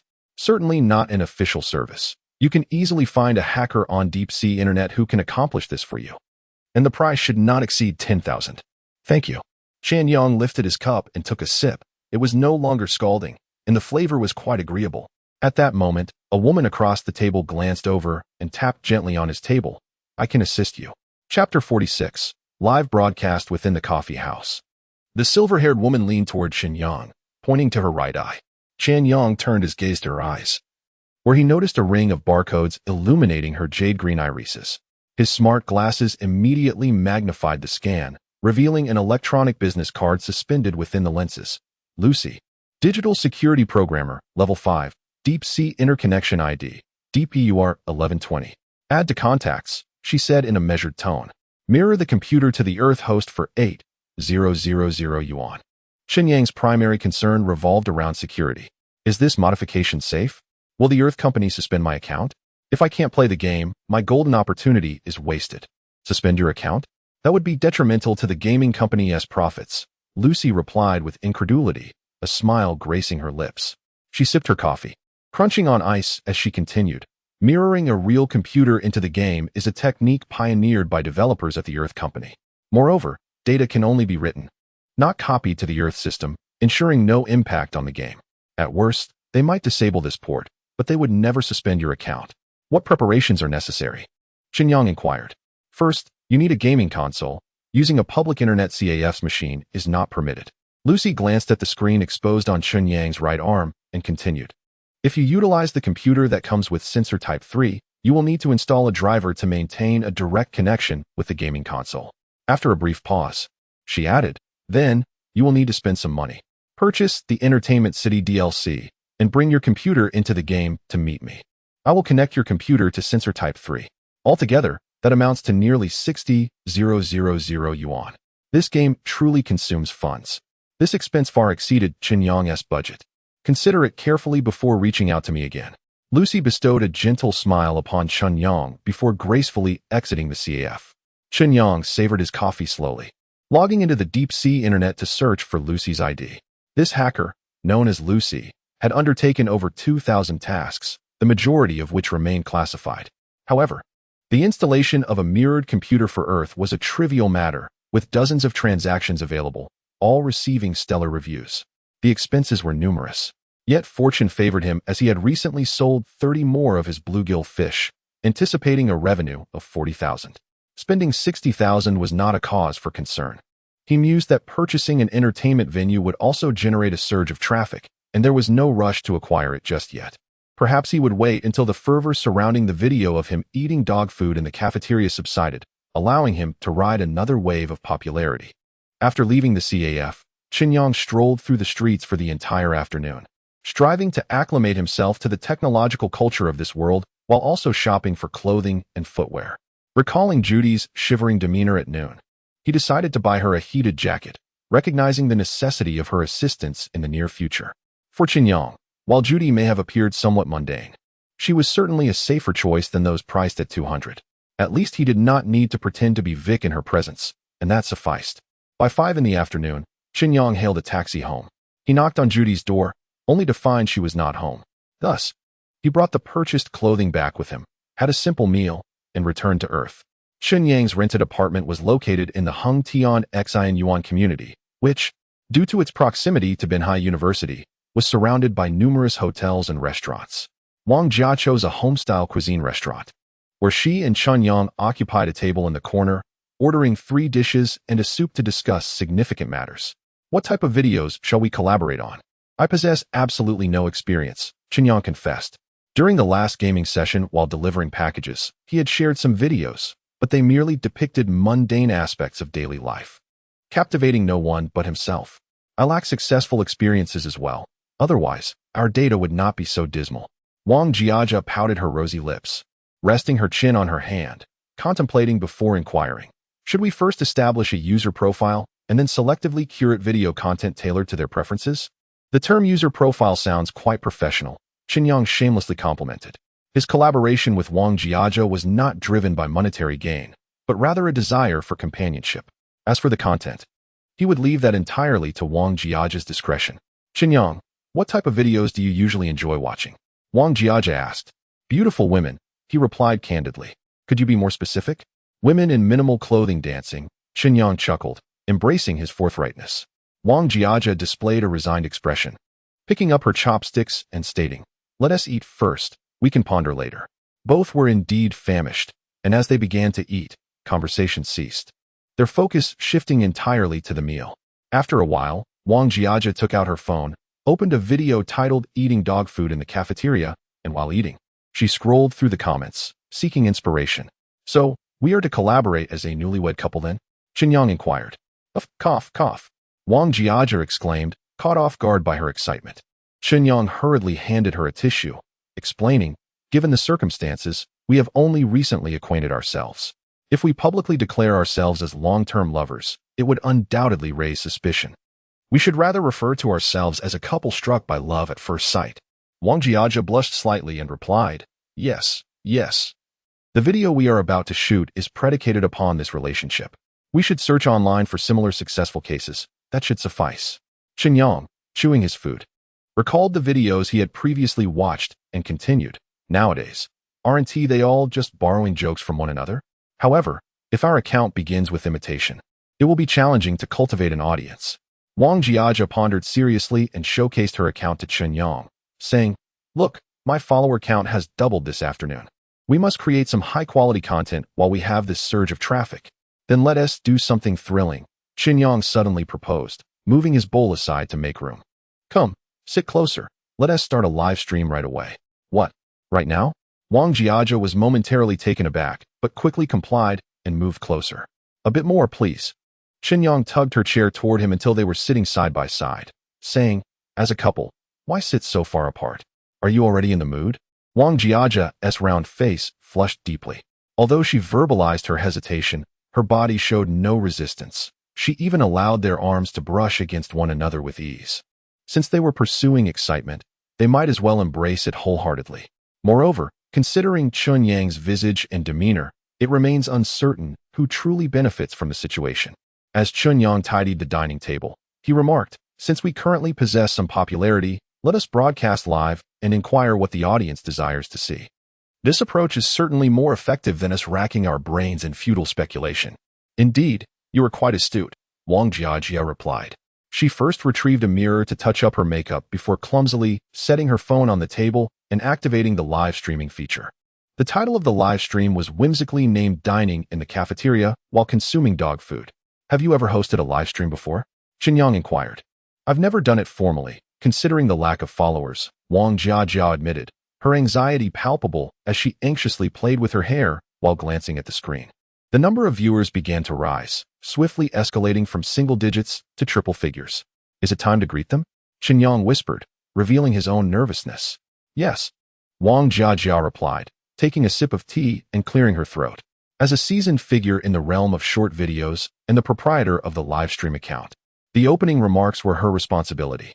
Chen Yang, wishing to assist, quietly counted down, 3, 2, 1, go. Unbeknownst to him, this countdown only amplified Wang Jiajia's anxiety.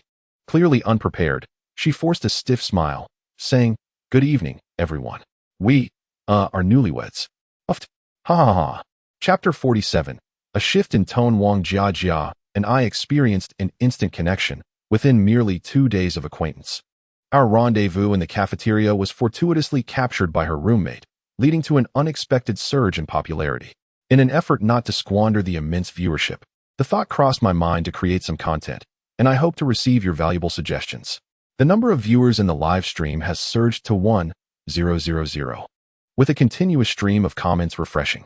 Chen Yang, addressing the camera, spoke candidly, embodying a spirit of sincerity and transparency, answering every inquiry with enthusiasm. Has Jiajia been drinking? He glanced sideways at Wang Jiajia, who was still blushing from a slip of the tongue typical of newlyweds. Her shyness was palpable, eliciting laughter. And you still find it amusing? Wang Jiajia playfully jabbed Chen Yang, then cheerfully turned to the camera, saying, what kind of video content do you all wish to see? Please help me and Chen Yang brainstorm. Dear friends, can you believe we haven't even held hands yet? Chen Yang hinted fervently. The comments section erupted with messages of affection and playful demands for kisses. Jiajia, why don't you read some of the comments? Oh, this netizen suggests we do a breakup video. Wang Jiajia stifled a laugh and deliberately chose a rather unconventional suggestion. Who could that be? Surely it isn't your ex-boyfriend? Chen Yang scrolled through the comments, glancing at the profile picture, which belonged to a woman. Could it be your ex-girlfriend? Wang Jiajia countered. You might be onto something. They could very well be in the live stream. Chen Yang remarked with mock seriousness. Really? Wang Jiajia replied with a mischievous glint in her eyes. But I have no ex-boyfriends. You don't.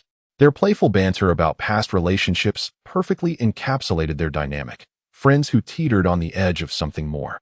The audience joined in the merriment, and while the live stream may not have been a sensation, it gradually attracted nearly 2,000 viewers.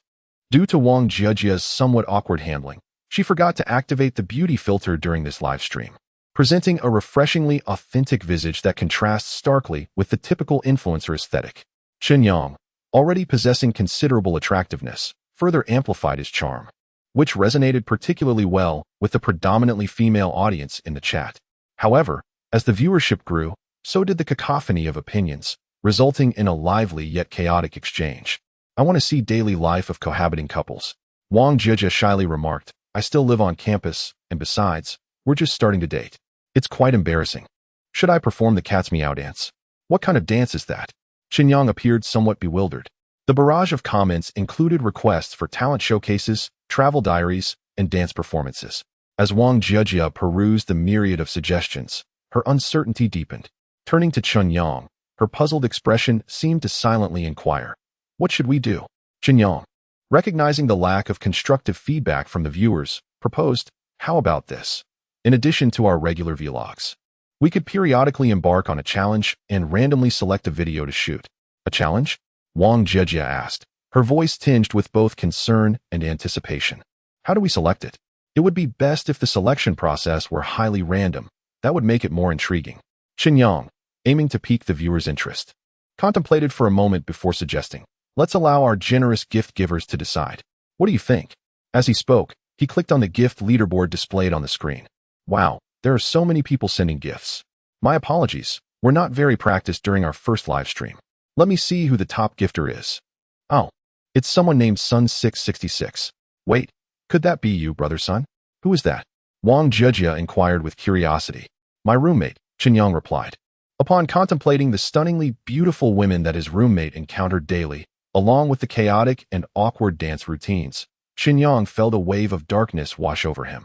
However, having spoken, he could only attempt to connect. Indeed, as the screen illuminated, his roommates appeared, 3 of them, to be precise. The instant their faces graced the screen, their laughter erupted like a barrage of confetti, filling the live stream with a cacophony of joyous ha-ha-ha. Chen Yang's cheeks flushed crimson, and he burst into laughter, with Wang Jiajia joining in, covering her face in mirth. Laughter possesses a magical quality, one that is infectious. The live stream, both in sound and in the comment section, succumbed to the overwhelming tide of amusement. Who would have thought you, Chen Yang, have become a social media sensation? Look, have you checked the class group? Both classmates and teachers are in the live stream. Brace yourself for social demise tomorrow, teased his mischievous friends. Since you're seeking thrills, why not don women's attire? Fortunately, they displayed a modicum of decency by refraining from mentioning Lu Yuyin's rejection. I can't help but cry from laughter. Wang Jiajia wiped her tear-streaked eyes and shyly waved to Chen Yang's roommates, greeting them with, "Hello, dear brothers." The trio immediately donned a mock-serious demeanor, grinning widely. "Come on, let us not prolong the agony. A quick pain is preferable to a prolonged one." Taking a deep breath to steady his emotions, Chen Yang addressed his roommate. "Sun Ge, you scroll through Douyin and watch 10 videos. Jia and I will imitate the 10th one. If it features cute kittens or puppies, we shall continue until we find a suitable video to recreate. I'm live streaming on my phone, so let us use old Wang's account." Sun Ge took Lao Wang's phone, opened Douyin, and said to the camera, "Let the scrolling begin." As he sifted through the videos, each clip showcased an array of alluring young women, clad in scanty attire, their movements undeniably provocative. "How is it that I'm the one experiencing social demise?" Lao Wang exclaimed, promptly covering his face and retreating from the live stream. "Lao Wang, you're finished. Just wait until your girlfriend finds out." Chen Yang chuckled, relishing the moment of revenge. The comment section was filled with genuine, hearty laughter from true men. In stark contrast, Wang Jiajia wore a look of deep concern, her spirit seemingly detached as she tugged at Chen Yang's sleeve, exclaiming, "What? What should we do? It's really happening. I'm doomed." Observing Wang Jiajia's ashen complexion, Chen Yang covered his mouth and reassured her, "Don't worry, it doesn't mean you have to jump." Implicitly, he meant he would take the leap. Wang Jiajia envisioned the scenario and burst into laughter. Meanwhile, Sun Ge continued to swipe through the screen, announcing the 9th video. Lao Wang's feed still showcased seductive dances from women in short skirts, undeniably enticing. Chen Yang raised an eyebrow, while Wang Jejia grew increasingly anxious, her throat parched, her small hands trembling into fists. Under the gaze of nearly 3,000 viewers in the live stream, the 10th video appeared. Just as everyone anticipated another tantalizing clip, the scene shifted dramatically. A middle part, overalls, a basketball. Music, haraha. The live stream and comment section erupted with joyous laughter. Meanwhile, inside a certain Mercedes parked in the school lot, frustration reigned. Lu Yuyin sat in the passenger seat, her extravagant manicure gliding over the screen of her phone. The photo of her donkey bag, posted at noon, garnered only 23 likes on Xiaohongshu and a mere 9 on her moments. In stark contrast, Wang Kai's livestream boasted over 3,000 viewers. A love at first sight couple? How absurd. It was undoubtedly a publicity stunt. Lu Yuyin cast a glance at Chen Yang on Wang Kai's phone, then at Wang Kai's plump face, and could only press her donkey bag down on her lap to suppress her astonishment. Chen Yang certainly knew how to play the game, having the top supporter showcase his videos. How amusing. Wang Kai smirked, declaring with pride, "Just wait. Next time you livestream, I'll climb to the top spot and give you a real challenge." However, Lu Yuyin deemed it unnecessary to compete with him. She was well aware of Wang Kai's true nature. Beyond his wealth, he was nothing of substance. Engaging in a rivalry with Chen Yang would only serve to humiliate herself further. After all, one must consider the master when dealing with a dog. What? Are you feeling sorry for him? Wang Kai retorted defiantly. Feel sorry for what? Your Douyin is filled with videos of beautiful women. How difficult could it be? Lu Yuyin shot him a disdainful glance and muttered, "Don't waste that money. Money is merely a number." Seizing the opportunity, Wang Kai feigned bravado, reaching out to touch Lu Yuyin's thigh, suggesting, "I could create another Douyin account and solely focus on videos he's not good at. Let us see how he handles that." "Boring," Lu Yuyin replied, shifting her leg and opening the door to exit the vehicle. "Damn." Wang Kai uttered a curse and jumped out of the car to pursue, inquiring, "Pray tell, what flaws does Chen Yang possess that I might vent my frustrations upon?" Chapter 48. Hand in hand at Binhai University. Couples are frequently seen strolling hand in hand. Chen Yang accompanied Wang Jejia back to her dormitory, and along the way, various classmates cast glances their way, whispering to one another. Although the recent live stream attracted a modest audience, the videos recorded and shared online garnered significant attention, particularly given Binhai University's prominent location. The live stream generated over 1,400 in revenue. Let us split the earnings evenly. Wang Jejia displayed the income from Douyin to Chen Yang, her expression betraying her uncontainable excitement. Who knew live streaming could be so lucrative? Chen Yang mused, feeling somewhat shortchanged by the investment in Dark Star. He continued, "You should keep the earnings for now. We will undoubtedly require funds for future video projects. You can take on the role of accountant." "All right, we'll settle up monthly," Wang Jejia replied playfully.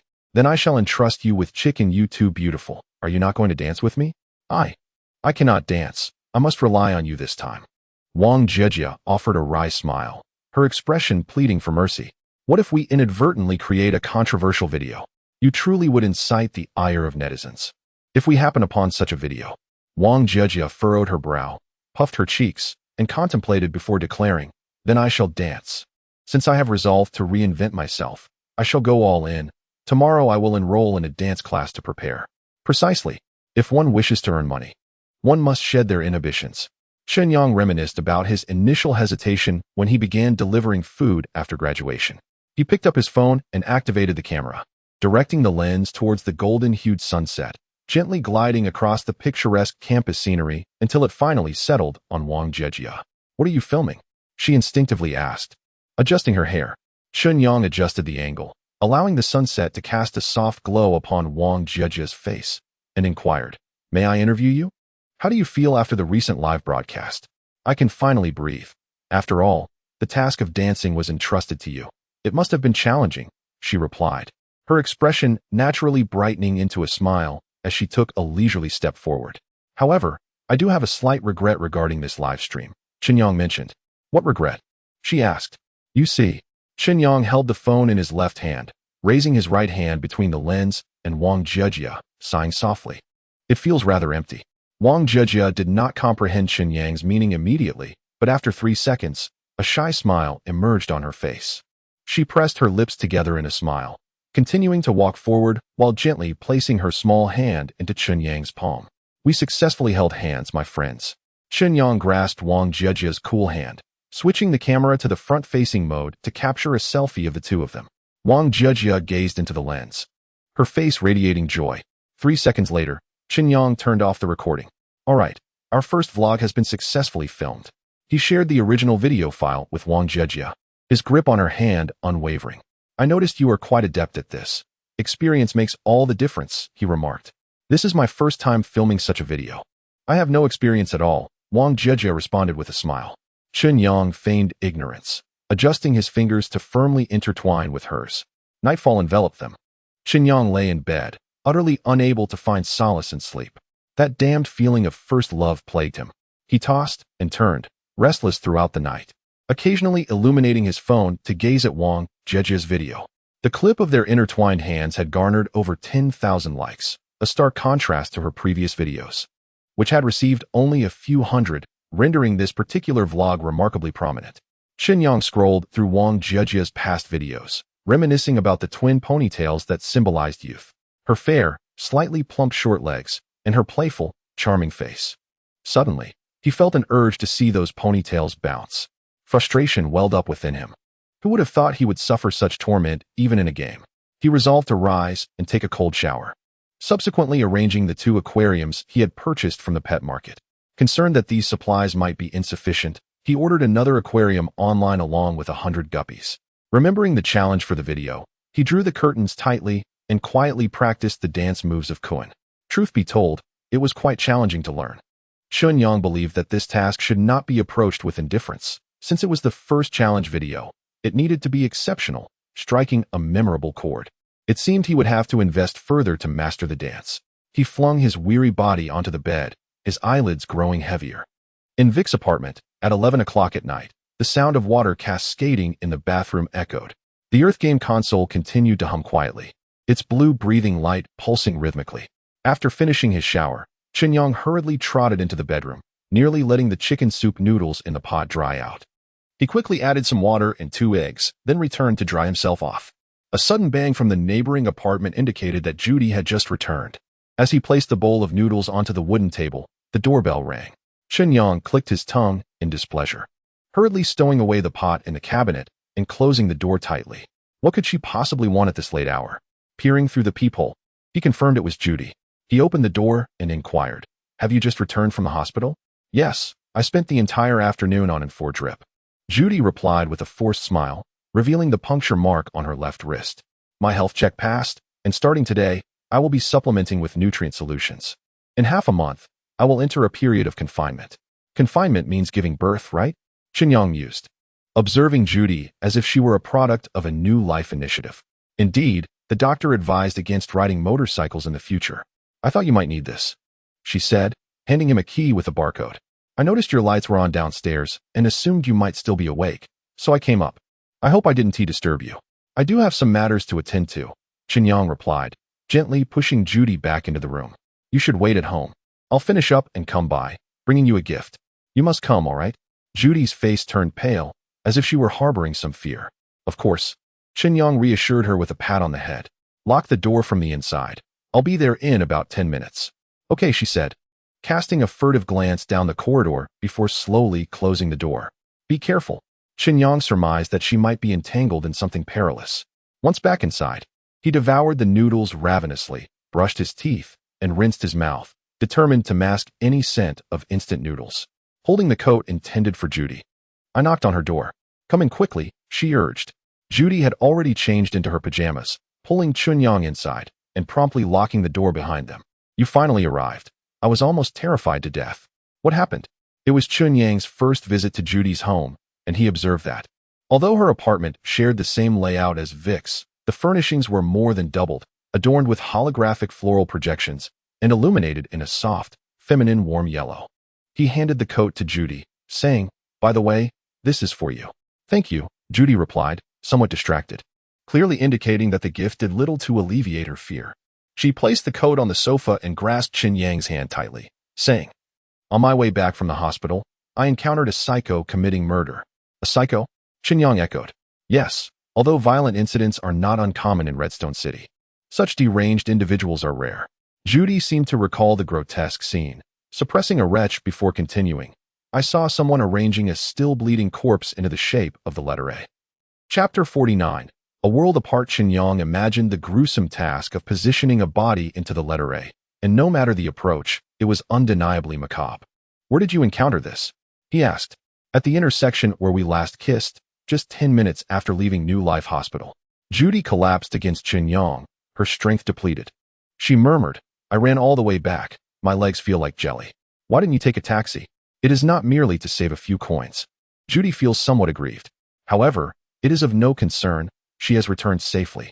Chen Yang gently patted Judy's back, assisting her to the sofa, inquiring, "Rest well. Considering the perils outside, it is indeed prudent to remain indoors for the time being." Once Judy fell into a deep slumber, he donned his smart glasses and accessed the online store of Lingzhong International, discovering that all 100 units of the blue guppy he had listed had been sold. Chen Yang replenished the stock with another 100, finally satisfied as he set aside his glasses and compelled himself to sleep. On the moon, the dark star still lingered in the night sky. The metallic apparatus around Hainade Miyu's neck ceased its operation. Through the super dream experience, she had successfully transferred Wang Zhejia's romantic sentiments onto herself. How fascinating! Although she yearned to continue the experience, her perfume instructor had cautioned her to limit it to no more than 4 hours daily, compelling her to await the morrow to resume this captivating super dream. Before dawn, Hainade Miyu carefully stowed the super dream device within her wardrobe. This contraption had consumed all her savings, necessitating its concealment, for discovery by her family would spell trouble.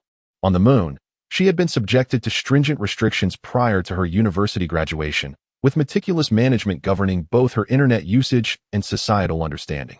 For now, her focus was solely on her studies. The intricacies of life would reveal themselves during her university internship, as was often remarked by adults.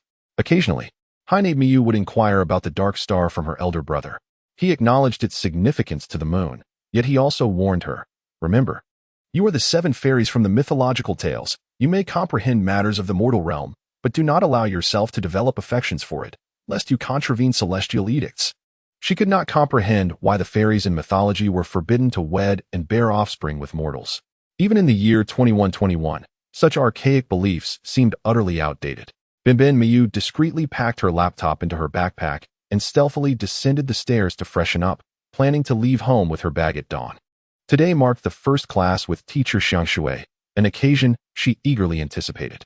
As she passed through the living room, the sounds of her father bustling about in the kitchen reached her ears, accompanied by the pungent aroma of meat wafting through the air. Her father was stewing dog meat, a scent that Mayu found repugnant. She could never muster the courage to taste that particular dish, let alone endure its smell. Yet, her father and brother relished it, insisting on preparing it at home once a month. "Where are you off to so early?" her father's voice called from the kitchen. "I'm going to a classmate's house to hang out," Mayu fibbed, as she had no close friends to speak of. "Very well, since we're having dog meat for dinner. You might as well eat something outside," her father said, emerging from the kitchen.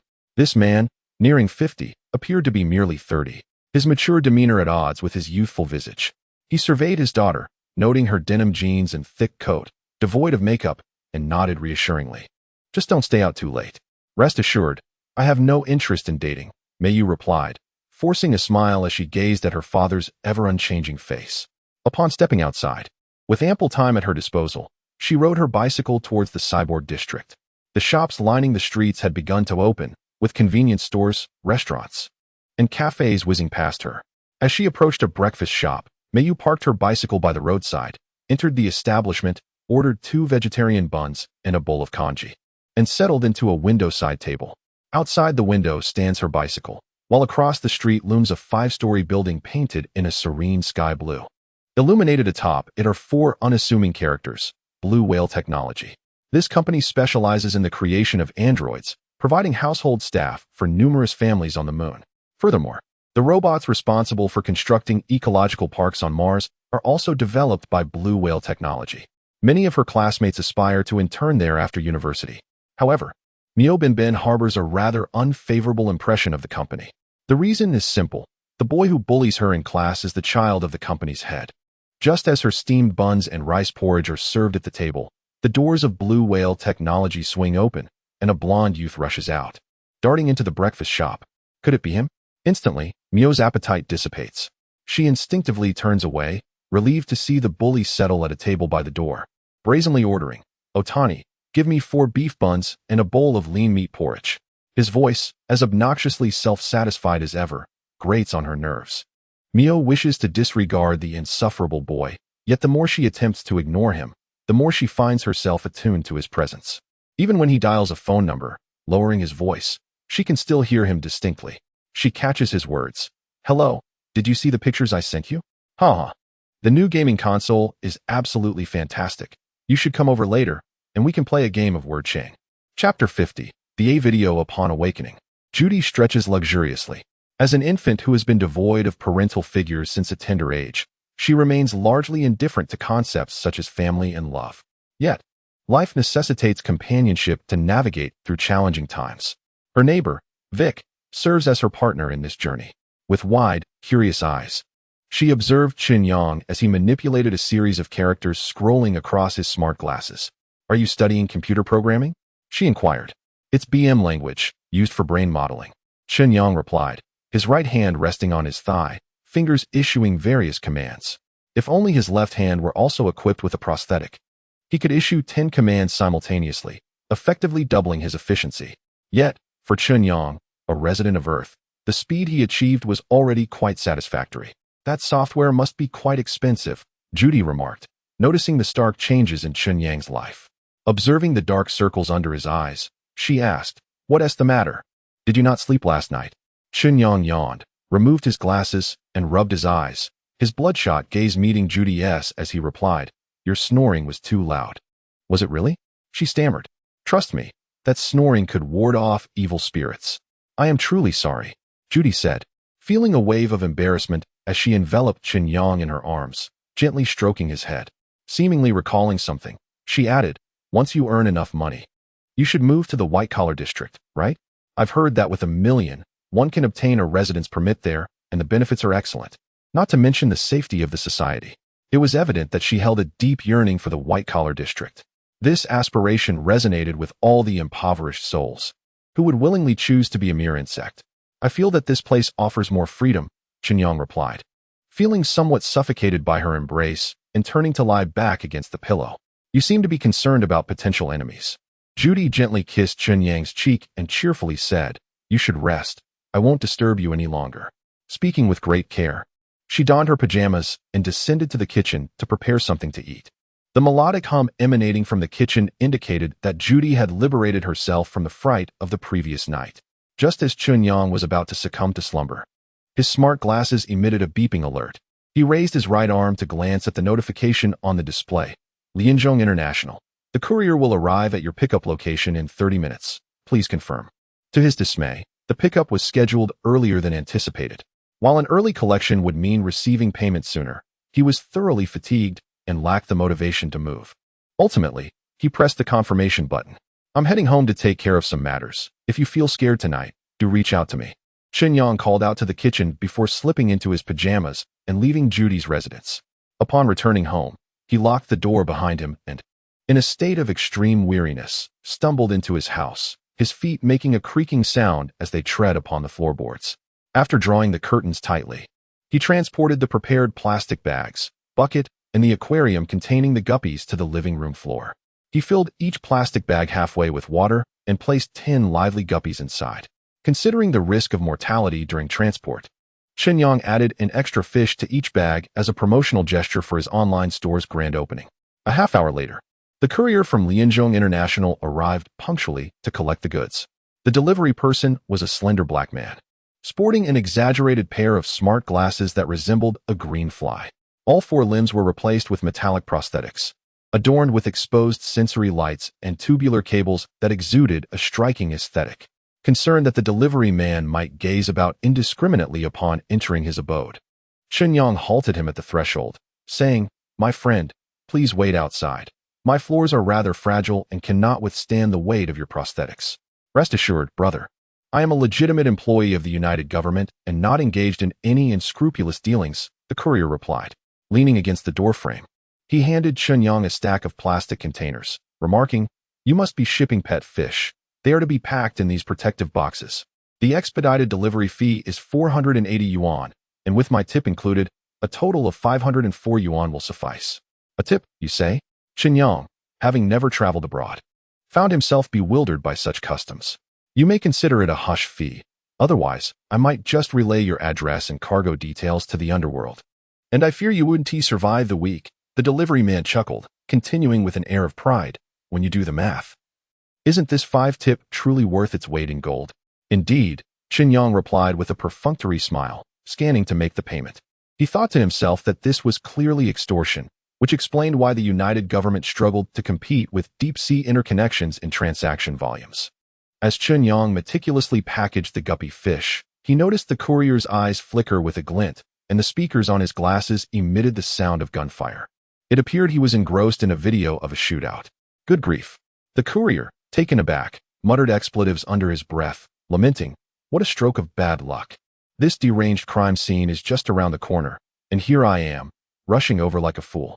He gestured, projecting a segment of video onto the wall of the room through his glasses. With a wry smile, he remarked, "Brother, trouble has struck in your vicinity. I risked my life delivering your package, and even a tip of 24 yuan seems insufficient." Chen Yang gazed at the video on the wall, where the camera shockingly revealed a shape formed by dismembered body parts.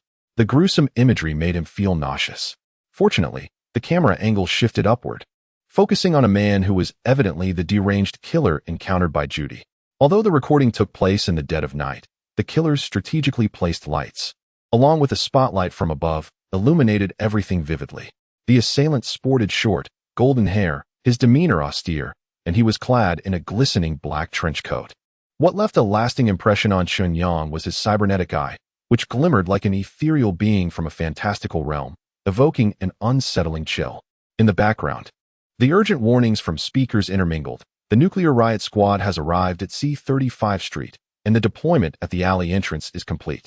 Drones have activated tracking mode and are closing in on the target's electronic devices. Warning, please raise your hands above your head immediately, or shooting mode will commence in 10 seconds. 10, 9, 8, 7. The camera transitions to a starry night sky illuminated by the flickering of drones. Alongside an armored vehicle stationed at the alley's entrance, manned by a fully armed team of nuclear riot police clad in metallic prosthetics. The assassin surveys his surroundings, a smile creeping across his face, seemingly pleased with the current scene. As the riot squad counts down to 3, he suddenly draws a uniquely designed firearm from his trench coat, each bullet fired causing the video to shudder slightly. Simultaneously, a barrage of bullets and lasers strikes him. Yet these assaults merely pierce his trench coat, producing jarring metallic clangs upon impact, revealing that the assassin is entirely outfitted with prosthetic enhancements. In the flickering frames, riot squad members continuously fall, the mechanical explosions intertwining with their anguished cries. Electronic interference proves ineffective. A call for armed support. Deploy digital grenades. A flash of white light signals the end of the video. Chapter 51. Silken as Kuan. After the delivery man departed, Chen Yang swiftly forgot the video. Having endured a sleepless night, he felt somewhat disoriented, scarcely recalling when Judy entered the room. Judy brought him her preconception meal, sandwiches and creamy cheese soup. Chen Yang managed to eat a few bites before collapsing onto his bed, succumbing to a deep slumber. Typically, a healthy individual would not be so affected by a single night without sleep. Yet Chen Yang's willpower had significantly waned under the torment of cybernetic madness, leaving him severely haggard after just one night of wakefulness. He did not awaken until 10 p.m., roused by Judy for dinner. Her evening meal consisted of mushroom soup. Although it was not her favorite dish, it was all she could prepare at the moment. Chen Yang was not particularly fond of it either. He merely nibbled on some synthetic bread, making do to stave off hunger. The dinner was quite pleasant, and Judy was in high spirits. The ability to offer assistance, whether to Vic or Chen Yang, made her feel valued, which was significant. "Thank you for the clothes. I adore them." Judy playfully attempted to kiss Chen Yang, who promptly evaded her, leading her to press her lips against his cheek instead. "I won't disturb you any longer. See you tomorrow." She slid off the bed, donned the coat Chen Yang had gifted her, and tiptoed out of his home. Ah, that feeling. Chen Yang secured the door, returning to his desk. He immediately commenced his BM language studies, determined not to squander a single moment of his waking hours. With prior experience in creating apples, the small fish model progressed smoothly, encountering only minor issues with its motion characteristics, which were easily resolved after consulting Molly. It was not until the rumble of thunder resonated through the house that he left the wooden table and drew back the curtains by the bed. Heavy rain poured in Redstone City. Surely, the bloodstains at the street corner must have been washed away? The image of the letter A flickered in his mind, accompanied by the remnants of old memories nestled within Vic's consciousness, as if the scent of bloodied sharks swam towards him from the depths of recollection. This was bad. That bastard was still alive. Chen Yang swiftly reclined on the bed and connected the data cable to his gaming console. The game interface appeared, showcasing paid content. Street Dance Mentor level, capable of mastering all types of street dance. Valid for this week, priced at 15,000 yuan. Purchase. Entering the game. Chen Yang awoke in the apartment he rented in Hengtian Xinyuan. It was 7 a.m., and the world outside was awash with bright light. This apartment, with a monthly rent of 2,000, is indeed worth the price. It is a newly renovated space that has never been inhabited, still retaining the scent of fresh furnishings. Although there is a hint of being treated as a mere human purifier, the living experience is quite pleasant. Opening Douyin. He notices that the video of their hand-holding from last night has garnered 100,000 likes, while Wang Jiejia's followers have surged to over 50,000. Chen Yang cannot help but admire the graceful curves of Wang Jiejia's legs once more. He realizes that lingering in bed could lead to trouble. Promptly, he jumps out of bed and heads to the bathroom to freshen up. While brushing his teeth, he sends a message to Wang Jiejia. Did you see our hand-holding video? It's broken 100,000 likes. Before long, replies from Wang Jiejia flood in. Yes. Excited emoji. I was so thrilled that I couldn't sleep last night. I started refreshing the page as soon as it hit 50,000 likes. Am I too pathetic? I think you have great potential as a video creator. You're amazing. Thumbs up emoji. Chen Yang smirks at her words. He types back. If holding hands gets 100,000 likes, what about a hug? That must be 200,000, right? Hee hee. Chen Yang grins mischievously as he hits send, relishing the playful banter with his legal loli. After a brief pause, Wang Jiejia replies with a custom emoji, a girl pointing at Chen Yang saying, Officer, there's a bad person here. Damn, that adorable feeling. Chen Yang jumps up in excitement, executing 4 perfect Iron Mountain stands, smooth as silk.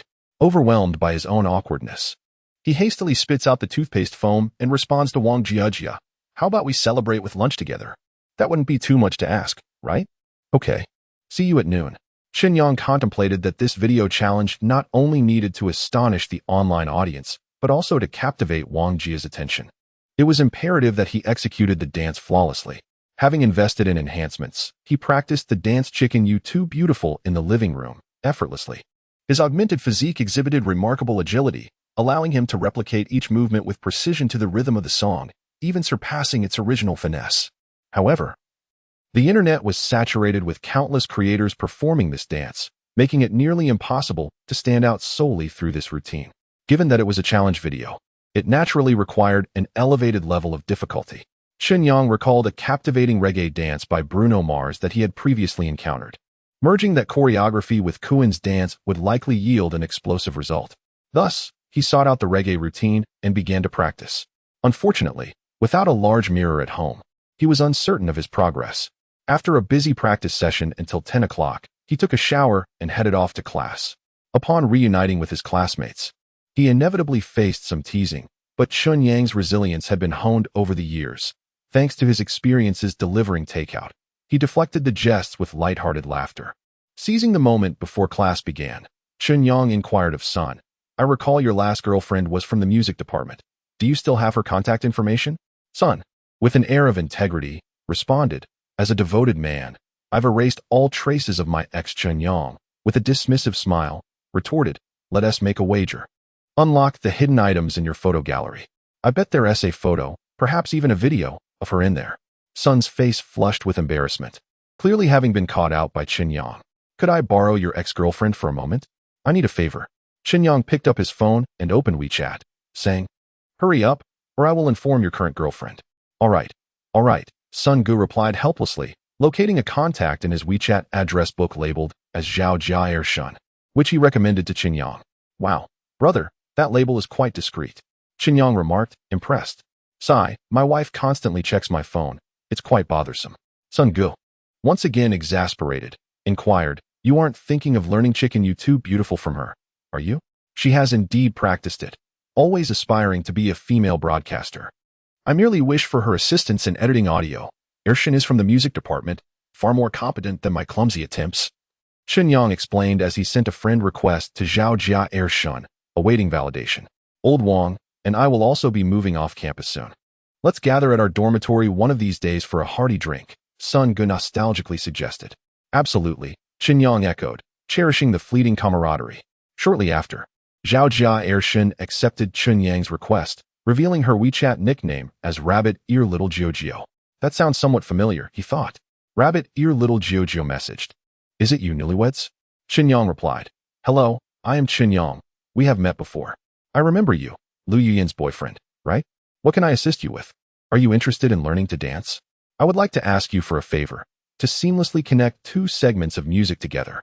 No problem. But how will you compensate me? Smiley face. Shall I unleash a beating on Sun Gu for you?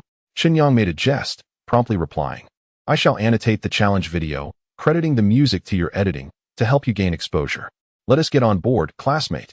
The little bunny ears sent a thumbs up. Chen Yang pondered for a moment before inquiring. Do you know where one might learn dance or rent a dance studio? Chapter 52. The boys' preference at noon. Wang Jia and her roommates had just exited the art department building when they spotted Chen Yang waiting for her by the roadside. Other students from the art department cast curious or envious glances at the duo, who had gained a measure of fame online. You've arrived quite early, Wang Jia exclaimed. Her cheeks flushed as she jogged towards him. I have no classes during the 4th period, so I specifically came to your department to make my presence felt. Chen Yang replied naturally, taking Wang Jia's hand. He continued, should anyone from your department wish to pursue you, they must first accept my challenge.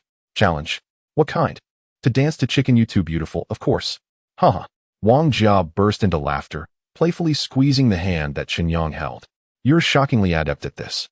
Have you had several girlfriends before? Jia, all my arduous practice, enduring the pain of countless heartbreaks, is solely for the purpose of providing you with the best experience. Chen Yang remarked, casting a mock-pained expression at Wang Jia's barely contained laughter. With all my effort, can you still hold it against me? Wow, you're quite skilled. It's unnerving, Wang Jia retorted, feigning disdain as she stepped back, yet her smile betrayed her amusement. Upon arriving at the cafeteria, the two individuals each ordered a meal consisting of 1 meat dish and 2 vegetable sides. As the military training contingent had yet to arrive, they found it relatively easy to secure an empty table. Once they began their meal, Chen Yang broached a serious topic. My roommate is acquainted with a girl from the music department who has helped me arrange a dance studio. There are instructors available. Would you like to enroll? Yes, I would like to learn, Wang Jia replied, swallowing her food, her eyes widening in surprise. You are remarkably proactive, senior. It was I who invited you to shoot a video, yet you are orchestrating all these arrangements. I am immensely grateful. She mimicked the apologetic gesture she had seen in Korean dramas, clasping her hands together and rubbing them. Then, tentatively, she inquired, when is the dance challenge recording? If you need my assistance, do not hesitate to ask. It should be within the next couple of days. We ought to capitalize on this momentum and release it promptly to maintain the excitement, Chen Yang responded. However, despite his words, his expression revealed a mix of difficulty and frustration. With a sigh, he lamented, I never imagined that I, a science major, would find myself dancing in public. Alas, I must leap into the pit I have dug, tears and all. Don't worry, just do your best. You can do it, Wang Jia encouraged. Her fist clenched around her spoon. Fighting. You certainly have watched your fair share of Korean dramas. Chen Yang was about to tease her when an all-too-familiar fragrance approached. Turning his head, he saw a girl in a green dress with long, straight black hair standing by their table. Chen Yang, may I sit here? Zhao Jiming asked, giving a somewhat awkward smile. Of course, Chen Yang replied, unable to refuse. That's wonderful, she said. Zhao Jiming placed her tray on the table and naturally settled into the seat beside Chen Yang. Who is that? Wang Jia inquired, moving her lips. This senior is Zhao Jiming. We attended a public lecture together. Chen Yang, somewhat embarrassed, introduced Zhao Jiming, saying, she is Wang Jia, my girlfriend. Hello, senior. Wang Jia politely nodded in greeting. I watched the replay of your live stream. It was quite entertaining. Please notify me in advance for the next one. I'd love to support you with some gifts. Zhao Jiming spoke as if they were old friends, and when glancing at Wang Jejia, she assumed a senior's demeanor, adding, I hope I'm not intruding on your romantic moment. No, no, Wang Jejia replied, flustered, hastily waving her hand. Zhao Jiming turned to Chen Yang and smiled, saying, I feel a bit out of place. It's rather awkward to share a table with unfamiliar faces, so I'll just be a temporary third wheel here. She then softly added, Thank you for helping me carry my bag the other day. It was nothing, Chen Yang replied, as Zhao Jiming wore a somewhat low-cut top. He kept his gaze forward. However, he noticed Wang Jejia's round, sparkling eyes fixed on him, prompting him to awkwardly shove a mouthful of rice into his mouth, accompanied by a few bean sprouts that he chewed on, remarking, They've put too much vinegar in this bean sprout dish today. Cough. Wang Jejia choked slightly, and Chen Yang quickly handed her a tissue. How wonderful. You've finally made your relationship public, Zhao Jiming said, her gaze unwavering on Chen Yang's face, her tone playful. Otherwise, she would have always suspected that I had something going on with you, even forming little cliques in the dorm. I've even changed dorms. Yet she wouldn't let it rest. Now, I can finally breathe a sigh of relief. Who is she? Wang Jejia deliberately inquired. A woman of frivolous nature. Yet she has already found a new boyfriend, so there is no need for concern. Zhao Jima offered a gentle smile, her gaze returning to Chen Yang's face as she expressed her concern. You must be aware of Wang Kai, right? He pales in comparison to you, and now that he is with Yin Yin, he undoubtedly harbors resentment towards you. Surely not, Chen Yang replied, though inwardly he had already begun to guard against Wang Kai. Despite the absence of a narrative in this game, it was evident that Wang Kai was likely to become an obstacle in the early character dynamics. Just wait. He will surely cause a stir during your next live broadcast. Suddenly, Zhao Jimo remarked with a smile, what if I ascend to the top of the rankings? Wouldn't you have to select a video challenge for me on Douyin? Before Chen Yang could respond, she continued, never mind, my Douyin is filled with yoga, piano, calligraphy, and painting, nothing that would create a spectacle. Indeed, those pursuits are quite challenging, Chen Yang replied, feigning enthusiasm. The things you enjoy are so sophisticated. Wang Jejia said with a hint of envy, earnestly asking, my hometown produces tea. Do you enjoy tea, senior sister? I could send you some. I prefer coffee. Zhao Jimo replied with a warm smile. The meal felt flavorless to Chen Yang, and he finally breathed a sigh of relief when Zhao Jimo finished eating and prepared to leave. As they descended the stairs, Wang Jejia, noticing Chen Yang's unusual expression, chuckled. With such striking looks, it's only natural that someone would be enamored with you. I can understand. Really? Certainly. I am not a narrow-minded individual. Do not underestimate me. Wang Jejia raised her head and smiled, pausing at the entrance of the cafeteria's supermarket. She playfully tapped Chen Yang's arm and said, you wait here. I shall fetch some water. Chen Yang intended to express his fondness for cola, but Wang Jejia interrupted him, saying, hold on. Since you correctly guessed that I adore spicy hot pot, allow me to guess what you enjoy drinking. With a whimsical smile, she skipped into the supermarket. As Chen Yang admired the petite silhouette of Wang Jejia, his phone buzzed with a message from Rabbit Ears. I've roughly edited the audio you requested. Give it a listen. A 54-second audio clip arrived. Chen Yang pressed play and was delighted to find a seamless blend of the song by Mars Brother and Chicken You Too Beautiful, complete with a 1-second dazzling transition sound effect. Perfect. The professionalism was indeed remarkable. Chen Yang added a thumbs-up emoji. What are you listening to? Wang Jejia emerged from the supermarket, feigning mystery with her hands concealed behind her back. It's the music I had someone edit for me.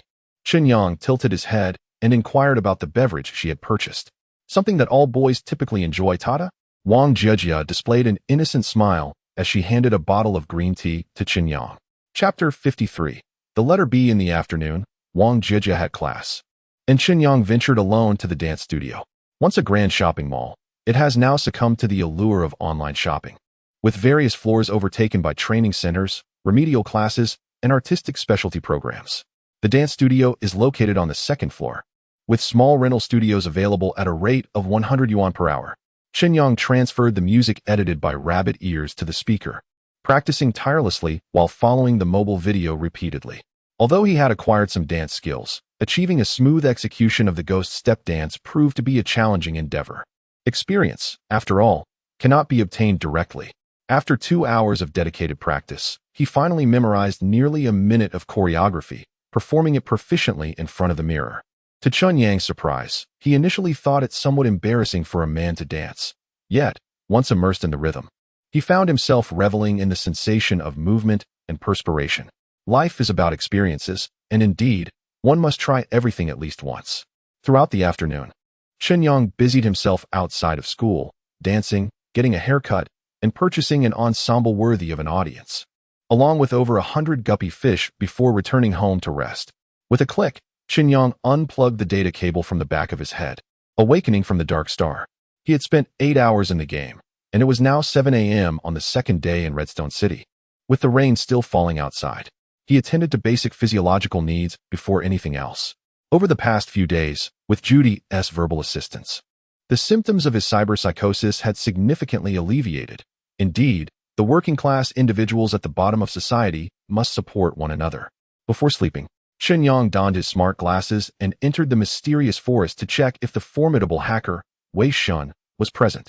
The BM Language Technology Group was surprisingly bustling that evening, with over 20 members engaging in lively discussions. As Chen Yang entered the group chat, a bizarre photograph abruptly appeared before his eyes. A female corpse was suspended from the wall, her dismembered body arranged in the shape of the letter B. Overcome with nausea, Chen Yang covered his mouth and rushed to the restroom, expelling the beef rice he had just consumed. He attempted to dismiss the image, yet the deceased's countenance caused him to hesitate momentarily as he recognized the woman as Joy, the female counterpart of himself whom he had encountered at the psychological clinic. The unfortunate woman had departed this world in such a horrific manner. Damn it! Chen Yang was consumed by rage. Just yesterday, he had selfishly wished for the killer to swiftly complete the 26 letters and vacate his residence in Redstone City. However, upon witnessing Joy's demise, he was filled with profound self-loathing. Once he had cleaned up the remnants of his distress, he turned his attention to the ongoing discussions within the group. The members were fervently debating the deranged killer. Could that murderer be a mutated replicant? No one but a replicant could withstand the powerful interference of a digital grenade. Mutated replicants. Who would believe such urban legends? The 3 laws governing replicant behavior are 1. Clearly identify as a replicant. 2. No lying allowed. 3. Prohibition against attacking humanoid life forms. That golden retriever had violated all of them. If it truly were a mutated replicant, it would be utterly terrifying. It is inconceivable that it could be a mutated replicant. If a replicant truly awakened self-awareness, its first instinct would be to hide. How could it possibly attack humans so brazenly? It would be more fitting to call it a malevolent replicant. Reasonable indeed. Recently, Blue Whale Technology released a statement indicating that no bionic chips were detected in the killer, nor was there any titanium alloy metal utilized in the skeleton, thus denying the possibility of bionic existence. If neither ordinary humans nor bionic beings were present, it must be a digital human. Digital human. It was the first time Chen Yang encountered this term. He hurriedly left a message in the chat bubble. Hey, what is a digital human? No way. You don't even know this. You must be a sheltered baby living in the slums. A digital human is a creation of lunar technology, a digital brain combined with a new body. A privilege exclusive to lunar inhabitants and the minions left on the Dark Star. Enlightened, Chen Yang quickly inquired, a new body. Does that mean the children born from the Newborn Project? Exactly, some children from the Newborn Project are pre-ordered. Theoretically, those individuals have achieved immortality. If you desire, you could become your own son. Haha. You could even be your own grandson. The wealthy have an abundance of options. Chen Yang thought of Judy, pondering what fate awaited her future children. The others exchanged a few more jesting remarks before dismissing Chen Yang, the Navi one, and resumed their discussion about the perverse killer. First, there was the letter B, then the digital human. Chen Yang felt as though his sanity was being depleted. He resolved to inquire about the news of the great deity before exiting the group chat. Excuse me, is the great deity present? No. Someone responded in the chat bubble. Continuing to leave messages. What do you need the great deity for? I wish to incorporate my homemade model into the Earth game. However, regarding private mods, you will need to exercise patience. Recently, the Hacker Alliance has been incessantly assaulting the neural servers of Earth Corp, prompting the company to implement numerous modifications. As the saying goes, in war, the innocent suffer. Many of our alterations have been prohibited. Even with Wei Shin present, he is currently unable to modify the host for you. Let us observe the situation for a while longer. Thank you. Chen Yang exited the group chat, filled with disappointment and deep regret. He flung his smart glasses into the drawer and collapsed into bed. During the early morning study session at university, Binbin Miyu gazed at her reflection in the mirror, lightly touching the beauty mark at the corner of her right eye and tugging at her bangs.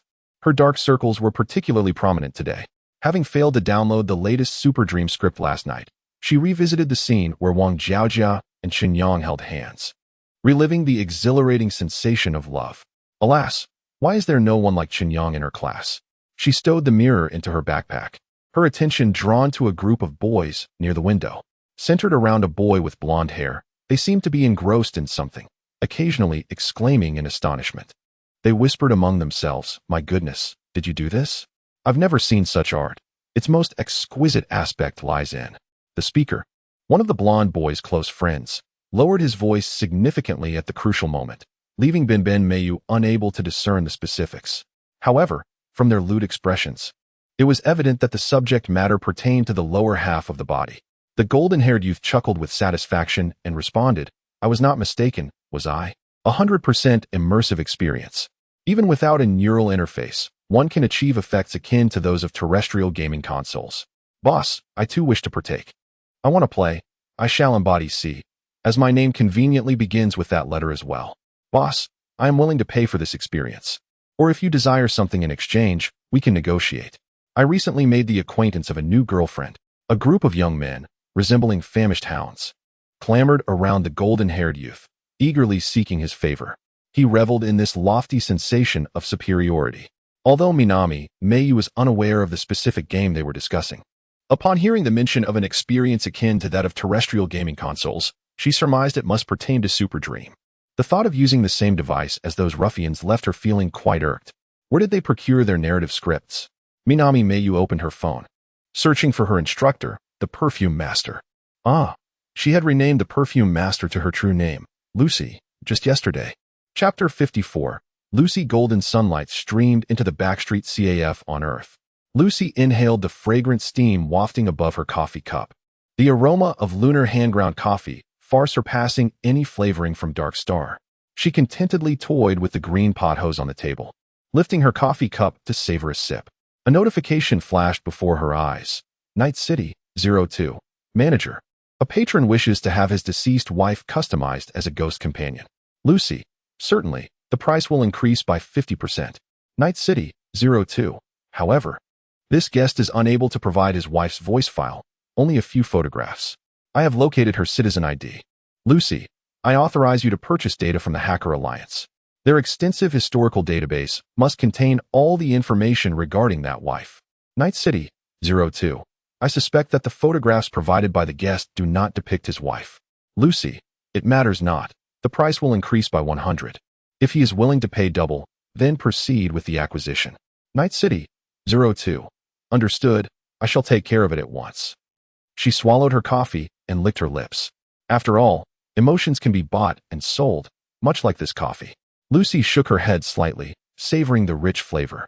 Boss, the cheerful attendant, Sanshun, approached with a smile, shyly gathering her ponytail as she sat across from Lucy. She said, I have a friend who met a handsome guy at a barbecue party and is utterly smitten. You know, love at first sight. Friend. Lucy nodded knowingly, choosing not to expose the truth.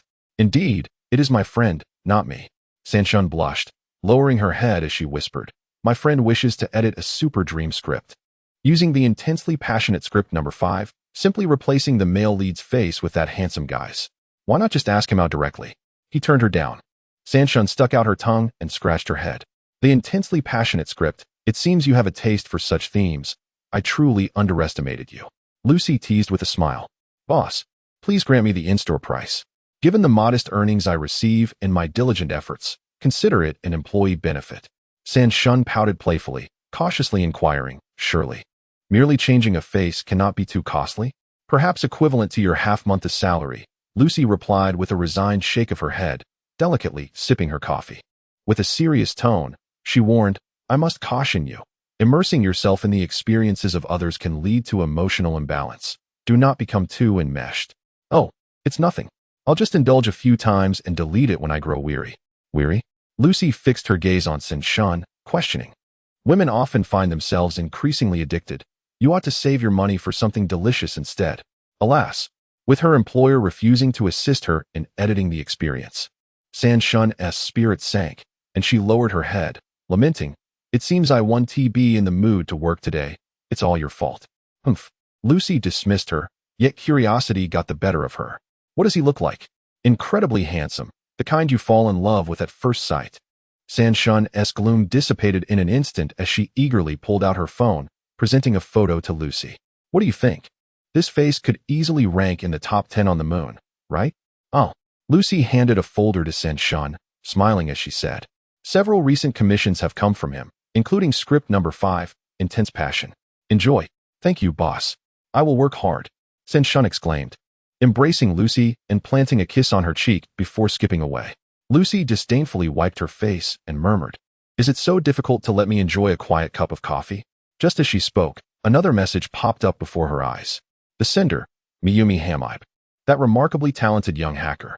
While one could refer to any woman on the moon as a beauty, Miyumi Hamibe was a rare gem, deserving of a place among the top 10 on the lunar landscape.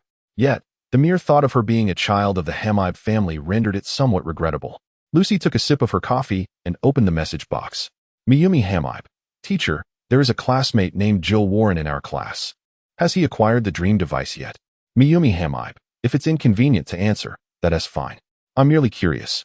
The mention of Warren sent a chill through Lucy's eyes as she replied to Miyumi Hamibe, "He hasn't purchased the dream device from me." "Why?" Miyumi Hamibe, "It's nothing. He has been discussing the Dark Star in class, and it seems rather gruesome. I thought perhaps he was editing a script." Lucy, "Editing a dream script is not so simple. Lucy, keep your distance from that individual." Miyumi Hamibe, "Understood, teacher." It appeared that the Warren family was once again up to no good. Lucy lost her appetite and pushed the coffee aside. She rested her chin on her hand and gazed out at the sky, murmuring, "What a pity, the Silver Wing Alliance is no more." A photograph floated into her mind. Taken in a bar, featuring 6 individuals of varying physiques and attire, gathered around a round table strewn with bottles. Their slightly intoxicated faces radiated joy and delight. She sat on the far left of the photograph, with a man beside her embracing her waist, his handsome visage adorned with a roguish smile. At that moment, his right arm was still intact. In Redstone City, Chen Yang's left hand had fallen asleep, leaving him reliant on his Type 3 sensory prosthetic arm to support his body. This metallic limb had just awakened from its energy-saving state. The illuminated screen flashing the logo of Gecko Technology, indicating that it was 2 p.m. He reached behind to scratch his back, where a few scars marred the skin beneath the twin-wing tattoo, the raised texture palpable beneath his fingertips. "Relax." Chen Yang patted his face. Perhaps it was the pressure from the lettered specter that had conjured vivid dreams of Vic's memories. He envisioned himself riding a motorcycle, traversing the city with his ghostly girlfriend, ultimately leaping off the dock into the inky sea. In contrast to that deranged killer, his true adversary was the haunting presence of Vic in his mind. He must not allow the burdens of reality to shatter the current tranquility. He needed to lighten his spirit, even if it meant sequestering himself at home for months. He resolved to eradicate Vic's persona first. After a moment of calm contemplation, while seated on his bed, Chen Yang finally descended to indulge in some nourishment and exercise, becoming engrossed until 4 p.m. before returning to his bed, intending to immerse himself in the pleasantness of campus life to forget the tribulations of reality. Just as he grasped the metallic connector of his gaming console, a chat request from Lucy popped up on the display of his right arm. Lucy, the hacker he encountered at the CAF. Chen Yang recalled her silver hair, her strikingly beautiful mixed heritage features, and her somewhat haughty, aloof demeanor. Open the information box to view. Lucy, are you going to map the Earth game console to the computer? I've been rather bored lately. Vic, I've heard that the Hacker Alliance is currently attacking Earth Corporation. It's unstable now. Let us discuss it later. Lucy, don't pretend to be knowledgeable. Lucy, the Hacker Alliance is attacking Earth Corporation servers. It has nothing to do with your console and does not affect the computer imaging. Vic, I'm short on cash lately. Let us talk about it another time. Lucy, you bastard. Chen Yang blinked, confirming he had misread. Lucy, apologies. I typed that by mistake. Lucy, I can lower my price. I'll do it for 6,000. Is this woman doing it on purpose? Considering her haughty demeanor, those 3 words were undoubtedly sent intentionally. I'll forgive you since you're a hacker. Chen Yang replied with let's talk later, inserting the metal connector into the brain-machine interface. Chapter 55, exposing chicken feet Saturday morning, dance studio. Wang Jia, with her ponytail tied back, donned a pink short-sleeve shirt and black shorts. Her youthful appearance, combined with a height of 152 centimeters, made her blend seamlessly among the junior high school students. Today marked her first day in the beginner dance class. Under the teacher's guidance, her seemingly soft yet rigid body resembled a puppet, akin to the primitive stage of human limb training. No wonder her videos only featured photos. Chen Yang truly understood the reason. He stood at the classroom door, observing as nearby parents whispered, "That girl is genuinely beautiful, but her hands and feet seem like they belong to someone else entirely." The pressures of high school studies must be overwhelming, prompting her to seek liberation here. While others dance, she engages in a ritual. Chen Yang couldn't contain himself, swiftly covering his mouth with his hand. Wang Jiajia's face flushed crimson as she frantically gestured to Chen Yang. "You should leave." Chen Yang picked up his phone, activated the camera, and focused on Wang Jiajia, declaring, "Dear friends, Jiajia has taken up dancing. Look at her dedication. She aspires to become a dancer. Let us hope that her dream is fulfilled in the next challenge video during the live stream. Keep striving." Just as he pressed the stop button, a gentle tap landed on his shoulder, accompanied by a female voice. Chen Yang. Turning around, he recognized Sun Ji's ex-girlfriend, the girl with bunny ears, whose real name was Yin Xiao. Standing at 165 centimeters, she embodied the contemporary slender aesthetic, albeit with a curvaceous figure. Her jawline and features bore a distinctly Korean influence, radiating a sense of technological beauty. Despite her alluring appearance, her attire was strikingly unique. Black cargo pants paired with a dark green tank top that revealed her midriff, accentuated by a deep V neckline and collarbone. She adorned herself with extravagant silver earrings and sported a black baseball cap atop her flowing hair. "What a coincidence!" Chen Yang exclaimed, turning to greet Yin Xiao. "Your audio edits are remarkable. Thank you so much." "It was just a small effort," she replied, her gaze fixed on Chen Yang's face, her eyes shimmering. "How have you become more handsome? You possess even more charisma than in the videos. How did I not notice this sooner?" "This is merely an encounter with someone I admire. The power of love," Chen Yang shamelessly remarked. "Let me see." Yin Xiao glanced into the dance studio and immediately spotted Wang Jiajia, who was dancing alone to robotic music. She smiled and waved, then turned back to Chen Yang and inquired, "How is your challenge dance coming along? As a science and engineering man, dancing must be quite a challenge for you, right?" "Indeed, it is exceedingly challenging." Chen Yang feigned a troubled smile and continued, "I can only grit my teeth and persevere, hoping to do justice to the audio you edited. By the way, my classmate I had invited cannot make it. Could you assist me in filming a segment? I can guide you in the process as well." Yin Xiao, with her extroverted nature, took Chen Yang by the hand and led him into the adjacent dance studio. Before leaving, Chen Yang gestured towards Wang Jiajia, indicating that she should wait there. Wang Jiajia nodded, while she anticipated Chen Yang's departure from the dance studio, dreading the prospect of embarrassing herself. She felt a complex mix of emotions watching him being taken away by a beautiful girl. Just yesterday, it was Zhao Zhimeng, and now it was the Deep V Senior. Chen Yang certainly seemed to attract women with ease. Wang Jiajia felt an inexplicable pressure, accompanied by a possessive jealousy. Inside the neighboring dance studio, as Chen Yang entered, he was enveloped by the lively rhythm of the music.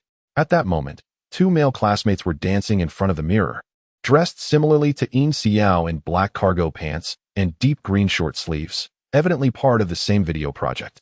Yin Xiao explained, "I am about to film a video, but the classmate responsible for filming has had a last-minute issue, so I can only ask for your assistance." She picked up her phone and opened a video, continuing, "You need to move with the beat. It's just over 20 seconds, quite simple."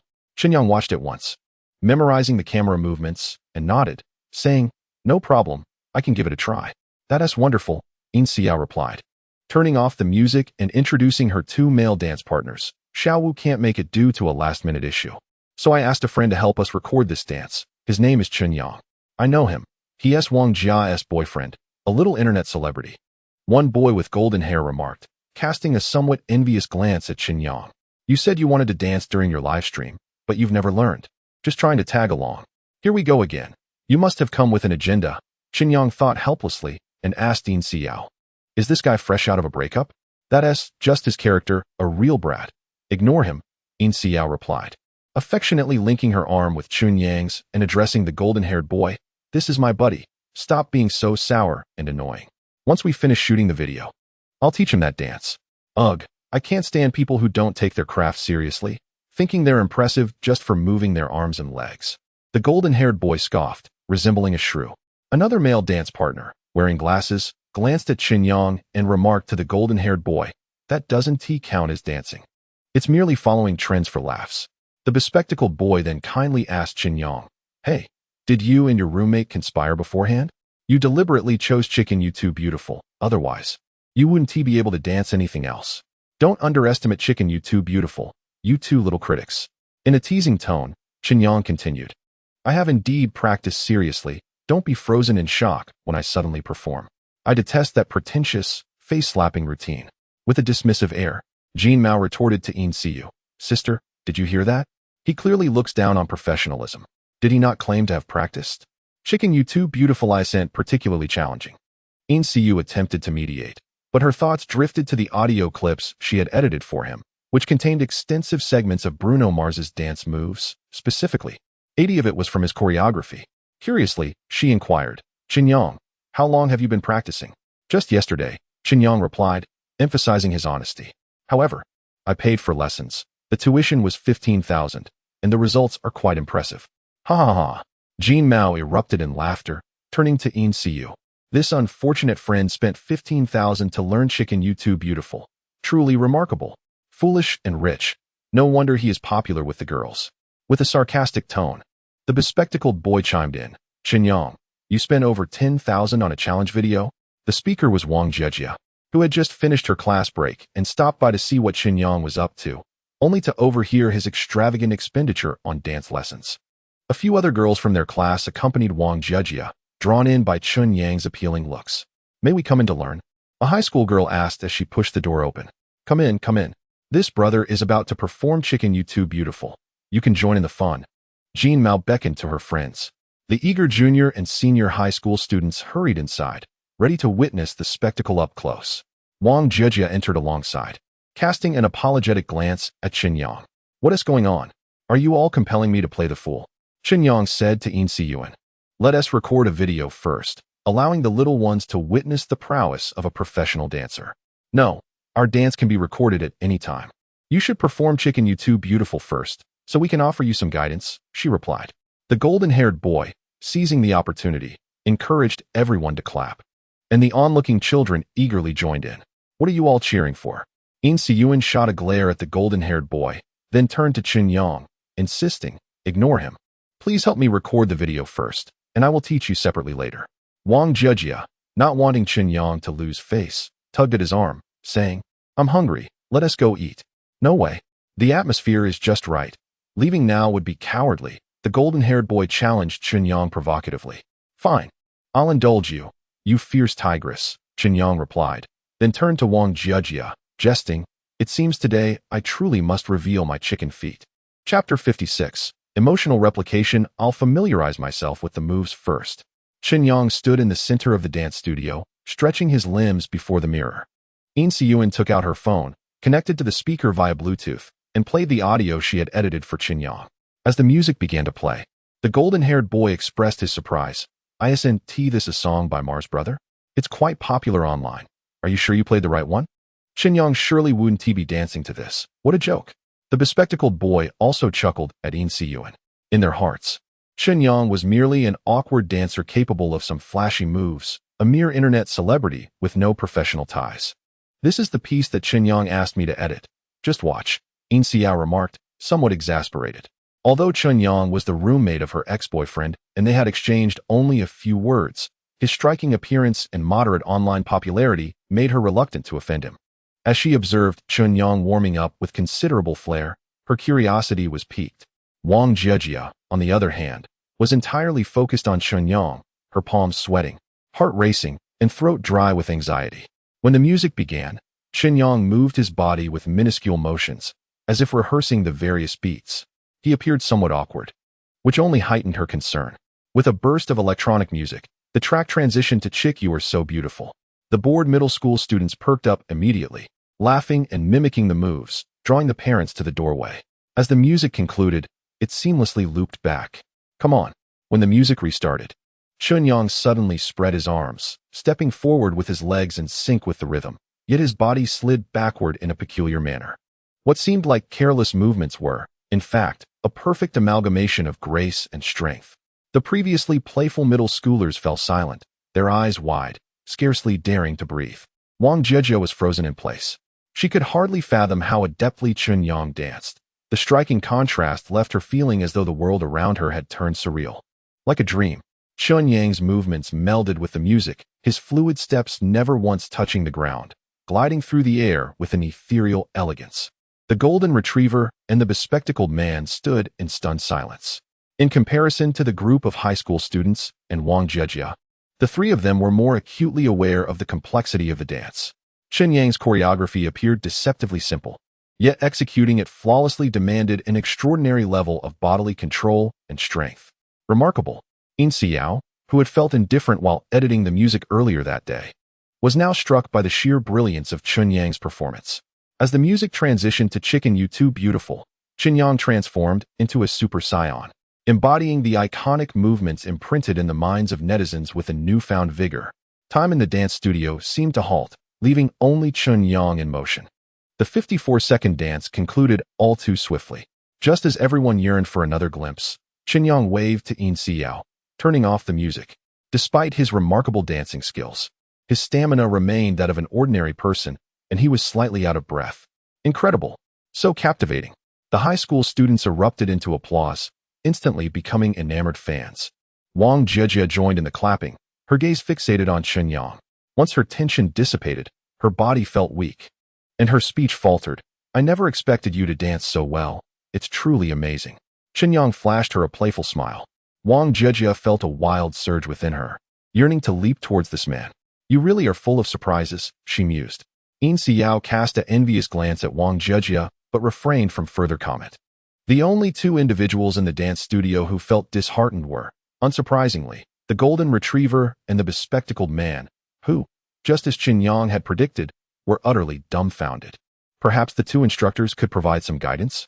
Chen Yang displayed a friendly smile, exuding a persuasive charm devoid of any hint of sarcasm. It was slightly better than anticipated. The golden-haired youth struggled to maintain his composure. His flushed face, complemented by his golden locks, possessed a certain aesthetic reminiscent of a ripe persimmon. The bespectacled man also sought to salvage his dignity, but as he opened his mouth, a woman's voice emerged from behind. It's evident she has a solid foundation. She must have practiced dance since childhood. The speaker was the dance studio instructor, who had been drawn in by the music and had observed the entire performance. Thank you for your affirmation, teacher. Chen Yang decided to seize the moment and turned to Yin Xiao, suggesting, shall I record a video for you? And you can help me film one in return? Sure. Yin Xiao, recognizing Chen Yang as a hidden gem, quickly responded.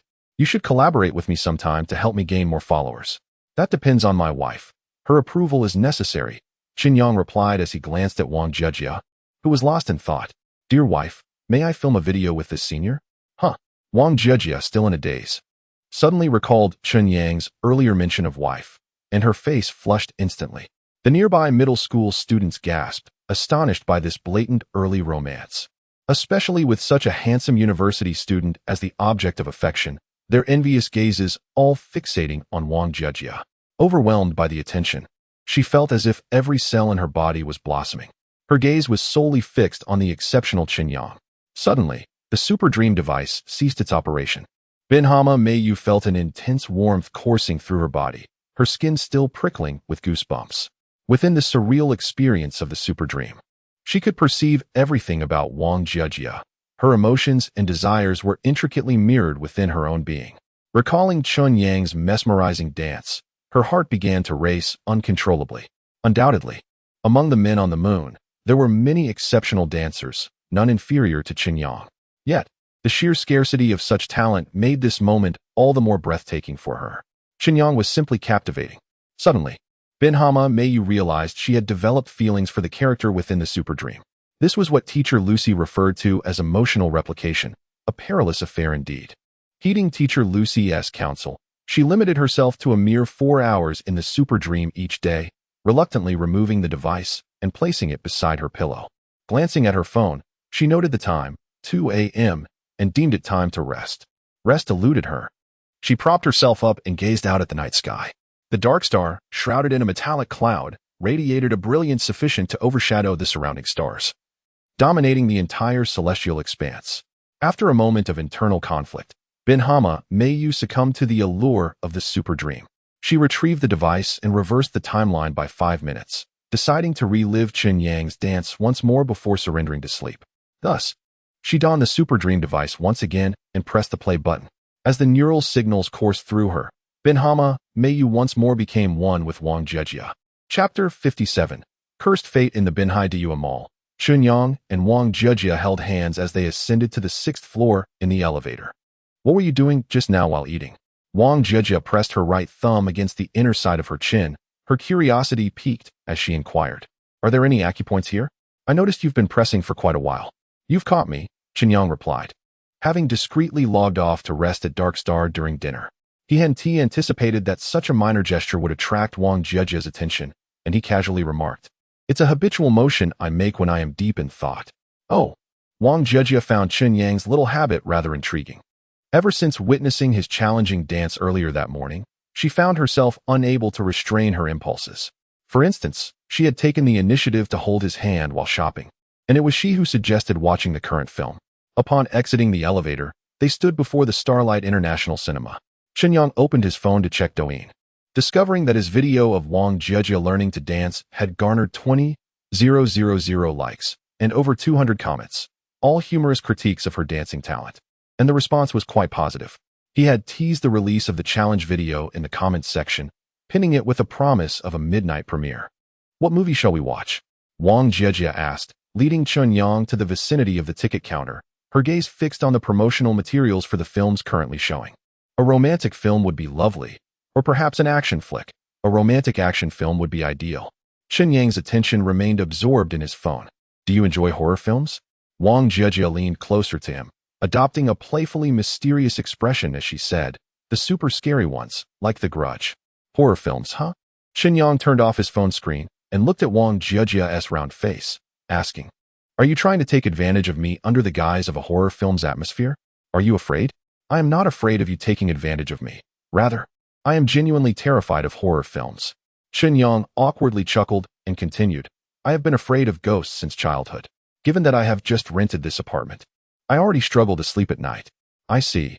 I sincerely apologize for that," Wang Jejia replied, her expression tinged with remorse. She approached the ticket counter and informed the staff, "I would like to purchase 2 tickets for night in the haunted house, Dream of Terror, preferably for the upcoming screening." Damn. Chen Yang was no fool. He could distinctly sense the shift in Wang Jejia's demeanor. Once this woman took the initiative, her overwhelming allure was impossible to conceal. It had only been 4 days since they had met, and this progression seemed rather swift.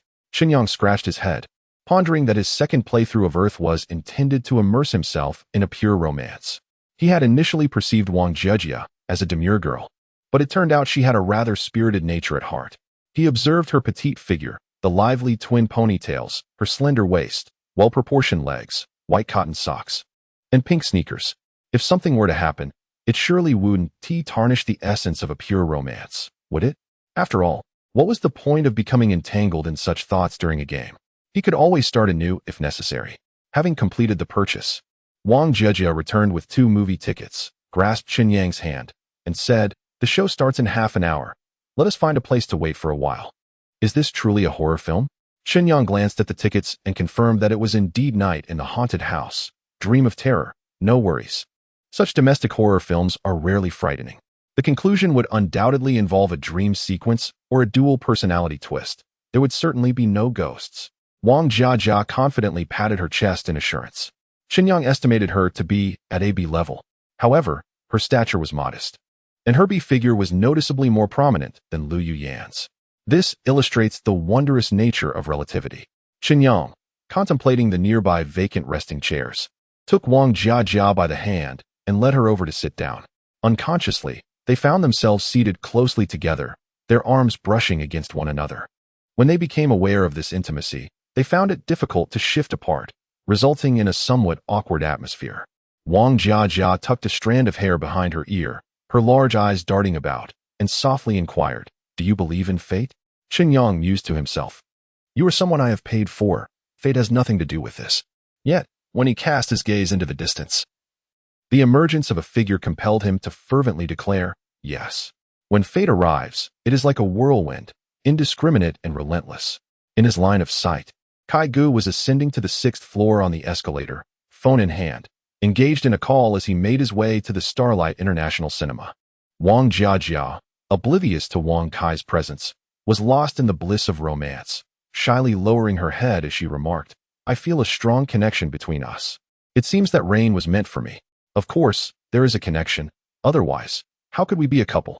Chen Yang grasped Wang Jiajia's small hand in his, quietly asking, does this count as a genuine performance rather than a mere act? I certainly do not consider it a performance. I have always taken this seriously, Wang Jiajia replied, her cheeks tinged with pink. She hastily opened her phone, diverting the conversation with, I have decided to change the name of my video account to Chen Yang and Jiajia. What do you think? Let us refer to them as Jiajia and Chen Yang, for you are indeed the protagonist, while I merely serve as a mobile camera. What about Jiajia and Yang Yang? Ugh, the straight man has broken out in goosebumps. At this moment, Wang Kai had arrived at the cinema, dressed impeccably in a crisp manner, sporting sunglasses and hair slicked back with pomade, evidently preparing for a date with Lu Yuyin to watch a film. However, Lu Yuyin was nowhere to be seen. Shortly after, Wang Kai approached Chen Yang, speaking fervently into his phone. Dad, why must I attend this trivial matter? I have plans to watch a movie with someone. The director of Jin Yang? Sigh. Fine, I shall head over now. In his agitation, Wang Kai failed to notice Chen Yang and Wang Jiajia. After hanging up, he swiftly descended the stairs. Once Wang Kai departed, Chen Yang finally breathed a sigh of relief. It was not that he feared this wealthy young man, but rather found his incessant theatrics to be quite tiresome. The two then perused comments on Douyin videos before presenting their tickets and entering the cinema. This horror film was screening in a small auditorium, surprisingly filled with numerous patrons, likely couples harboring ulterior motives. There are indeed quite a few people, Wang Jiajia remarked with astonishment. After locating their seats, they found themselves in the second-to-last row. Chen Yang guided her to her seat and playfully inquired, can you see the screen from here? I am not that short. Wang Jiajia pouted in a feigned manner, and after settling in, she lightly tapped the back of the seat in front of her, adding, besides, there is no one obstructing our view, so it will be quite easy. That is good to hear. As soon as Chen Yang's voice fell, the lights in the screening room were extinguished in an instant. Aside from the illuminated screen, some latecomers were using their mobile phones as flashlights to locate their seats. The eerie atmosphere enveloped the space immediately. Chen Yang unabashedly took Wang Jiajia's small hand, concocting mischievous thoughts. To his surprise, the plot of this horror film was quite captivating. Although the props appeared somewhat hastily made, the leading lady truly shone, and Chen Yang found himself engrossed in the story. It was not until the first terrifying scene was about to unfold that his gaze instinctively shifted away, only to find Wang Jiajia looking at him with an odd expression, as if to ask, are you really watching this? Chen Yang felt it would be impolite to disregard her earnestness. Hence, he attempted to drape his arm around her shoulders. Noticing her lack of resistance, he gently pulled her closer while leaning in. Wang Jiajia's tense body stiffened, and she trembled as she shut her eyes. As he beheld her youthful face drawing nearer, a pang of guilt arose within him. Should he take a glance at her identification? Alas, it was too late. Just as their intimate moment was unfolding, footsteps echoed from the front row, accompanied by a beam of light. Was someone there to watch the movie? A woman mumbled as she settled into an empty seat in front of Wang Jiajia. The voice struck a familiar chord with Chen Yang, who reluctantly withdrew his lips from Wang Jiajia's and turned his head forward. However, just as he began to look away, Wang Jiajia's small hand gently guided him back, plunging him once more into the delightful suffocation of the moment. Chapter 58 ceased the assault as the two individuals sat in close proximity.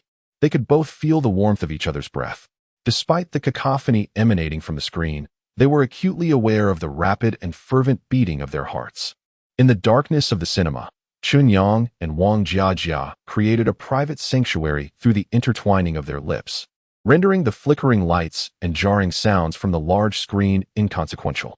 However, the conversation of a woman seated in front of them managed to capture their attention, particularly when her words included the name Chen Yang.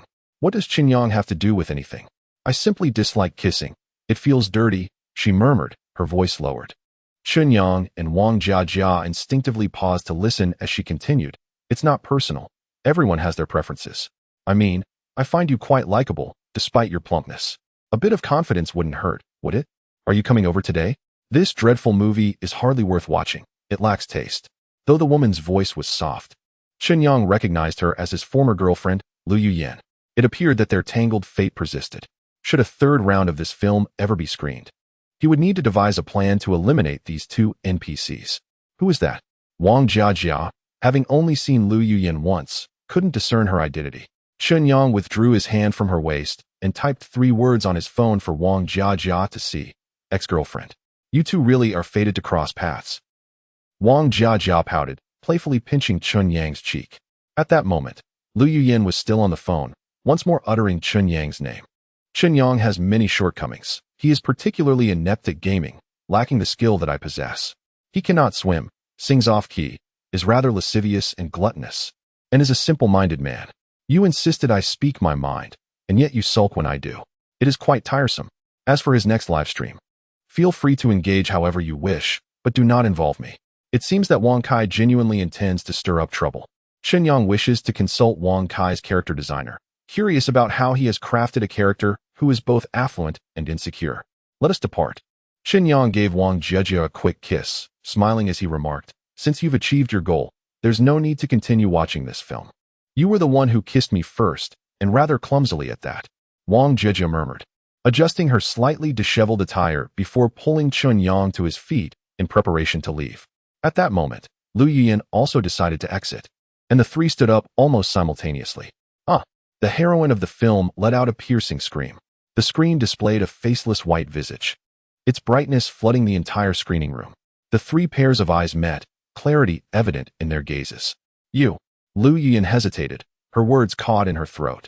Instinctively, she considered returning to her seat, but her bent posture straightened defiantly. With her head held high and her bag in hand, she strode toward the exit.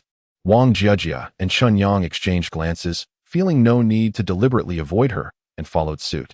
Upon exiting the screening room, Lu Yuyan walked ahead with her tall, slender frame. Her long hair swayed, and her legs appeared long and her waist slim, captivating even Wang Jiajia's attention.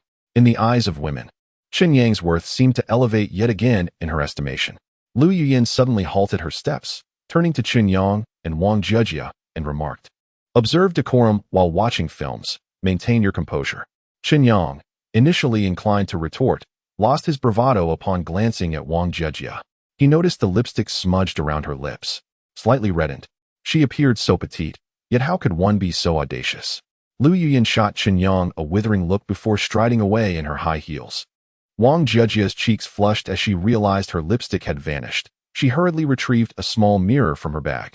Oh dear, I must retouch my makeup, she exclaimed, swiftly covering her mouth and dashing towards the restroom. Chen Yang wiped the lipstick remnants from his lips, gazing at Lu Yuyan's distant silhouette, pondering her earlier comment about kissing being unclean, a ruse for the gullible.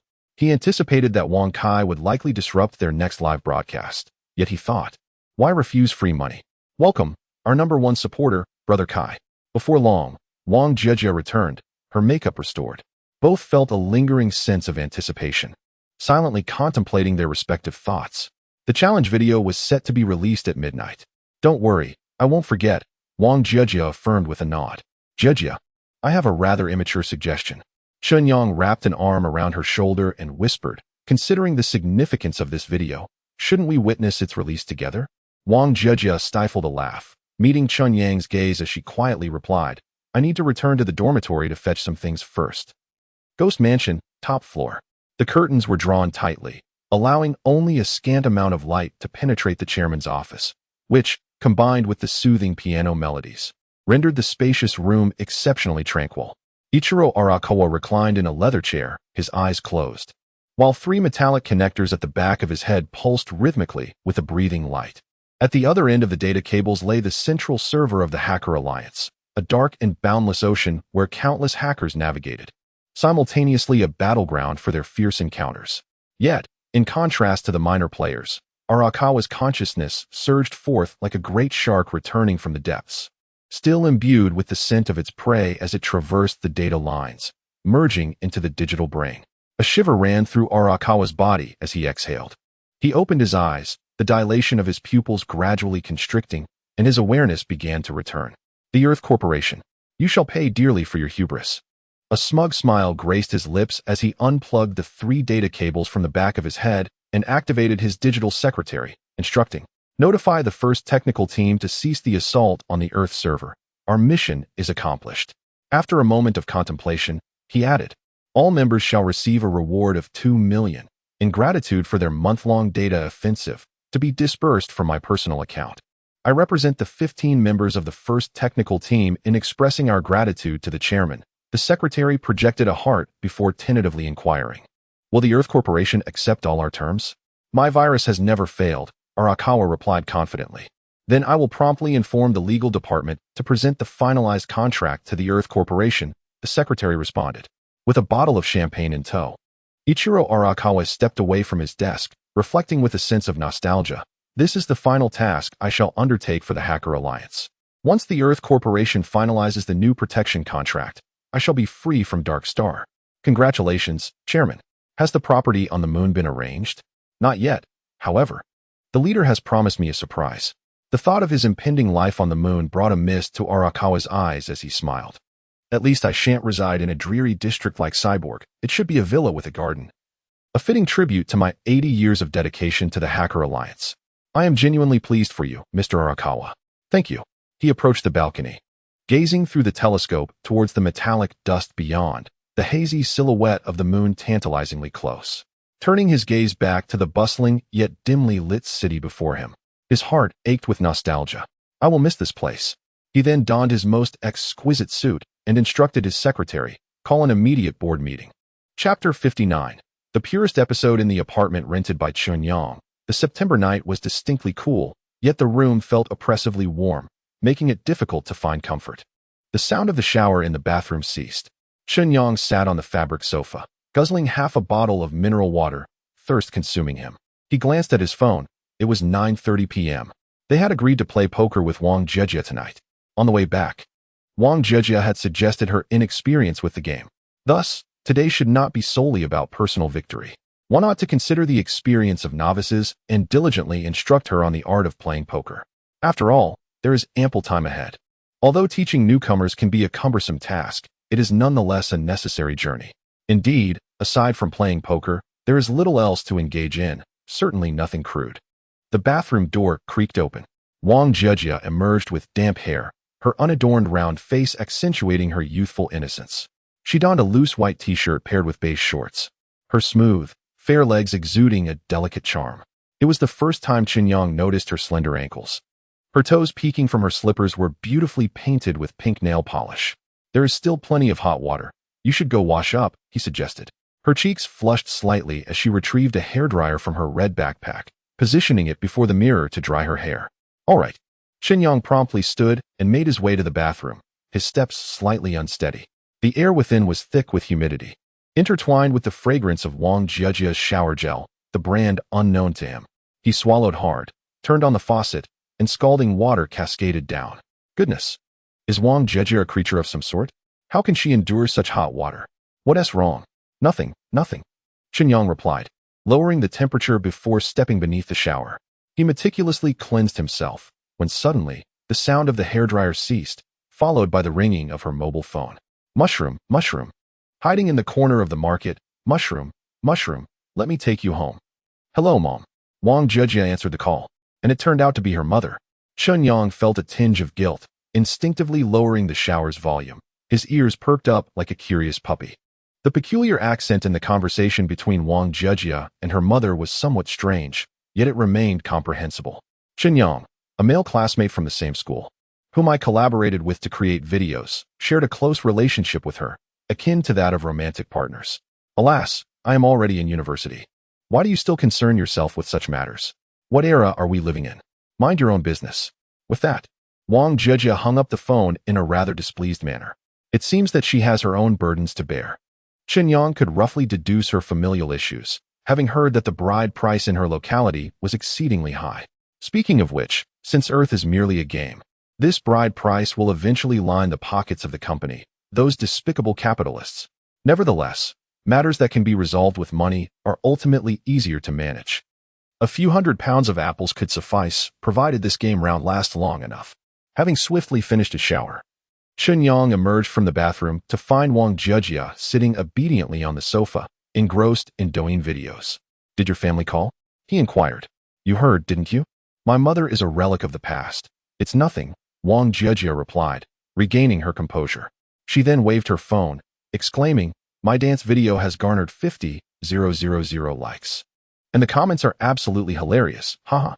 Her smile appeared somewhat forced, likely influenced by the earlier phone call or her underlying anxiety. "It will get better," Chen Yang reassured her with a comforting smile. After brushing their teeth, they nestled together on the sofa, pretending to read the comments on Wang Jijia's dance practice video, though neither could truly focus, as their minds were preoccupied with thoughts of playing cards. Chen Yang retrieved some chewing gum from a plastic bag on the coffee table, and they each took a piece before heading into the room with the playing cards. Wang Jijia then had a dream. She plunged into the tumultuous sea, irresistibly descending. Fear gripped her. Despite her desperate attempts to ascend, her body grew ever heavier, the water gradually engulfing her eyes, the moon in the night sky appearing intermittently. The moonlight shone brightly. Through her blurred vision, the moon loomed larger, expanding to fill the night sky as if it would crash down upon her. In that fleeting moment, Wang Jijia was drawn up by the moon. "Jijia?" The call of Chen Yang echoed in her ears. She floated out of the sea, exhausted, resting on the surface as she gazed at the night sky. The moon in her eyes became increasingly distinct, the sounds of the aquarium penetrating her ears. Hainabe Mio removed the Super Dream device, feeling both incredulous and overwhelmed, as if everything were a vivid dream. She remained motionless, remnants of Wang Jijia's memories lingering on her. Once the wondrous sensation faded, she was left alone in her room. Hainabe Mio sat up in bed, quietly sighing, illuminating her phone screen. She realized it was already 5 a.m. the following morning.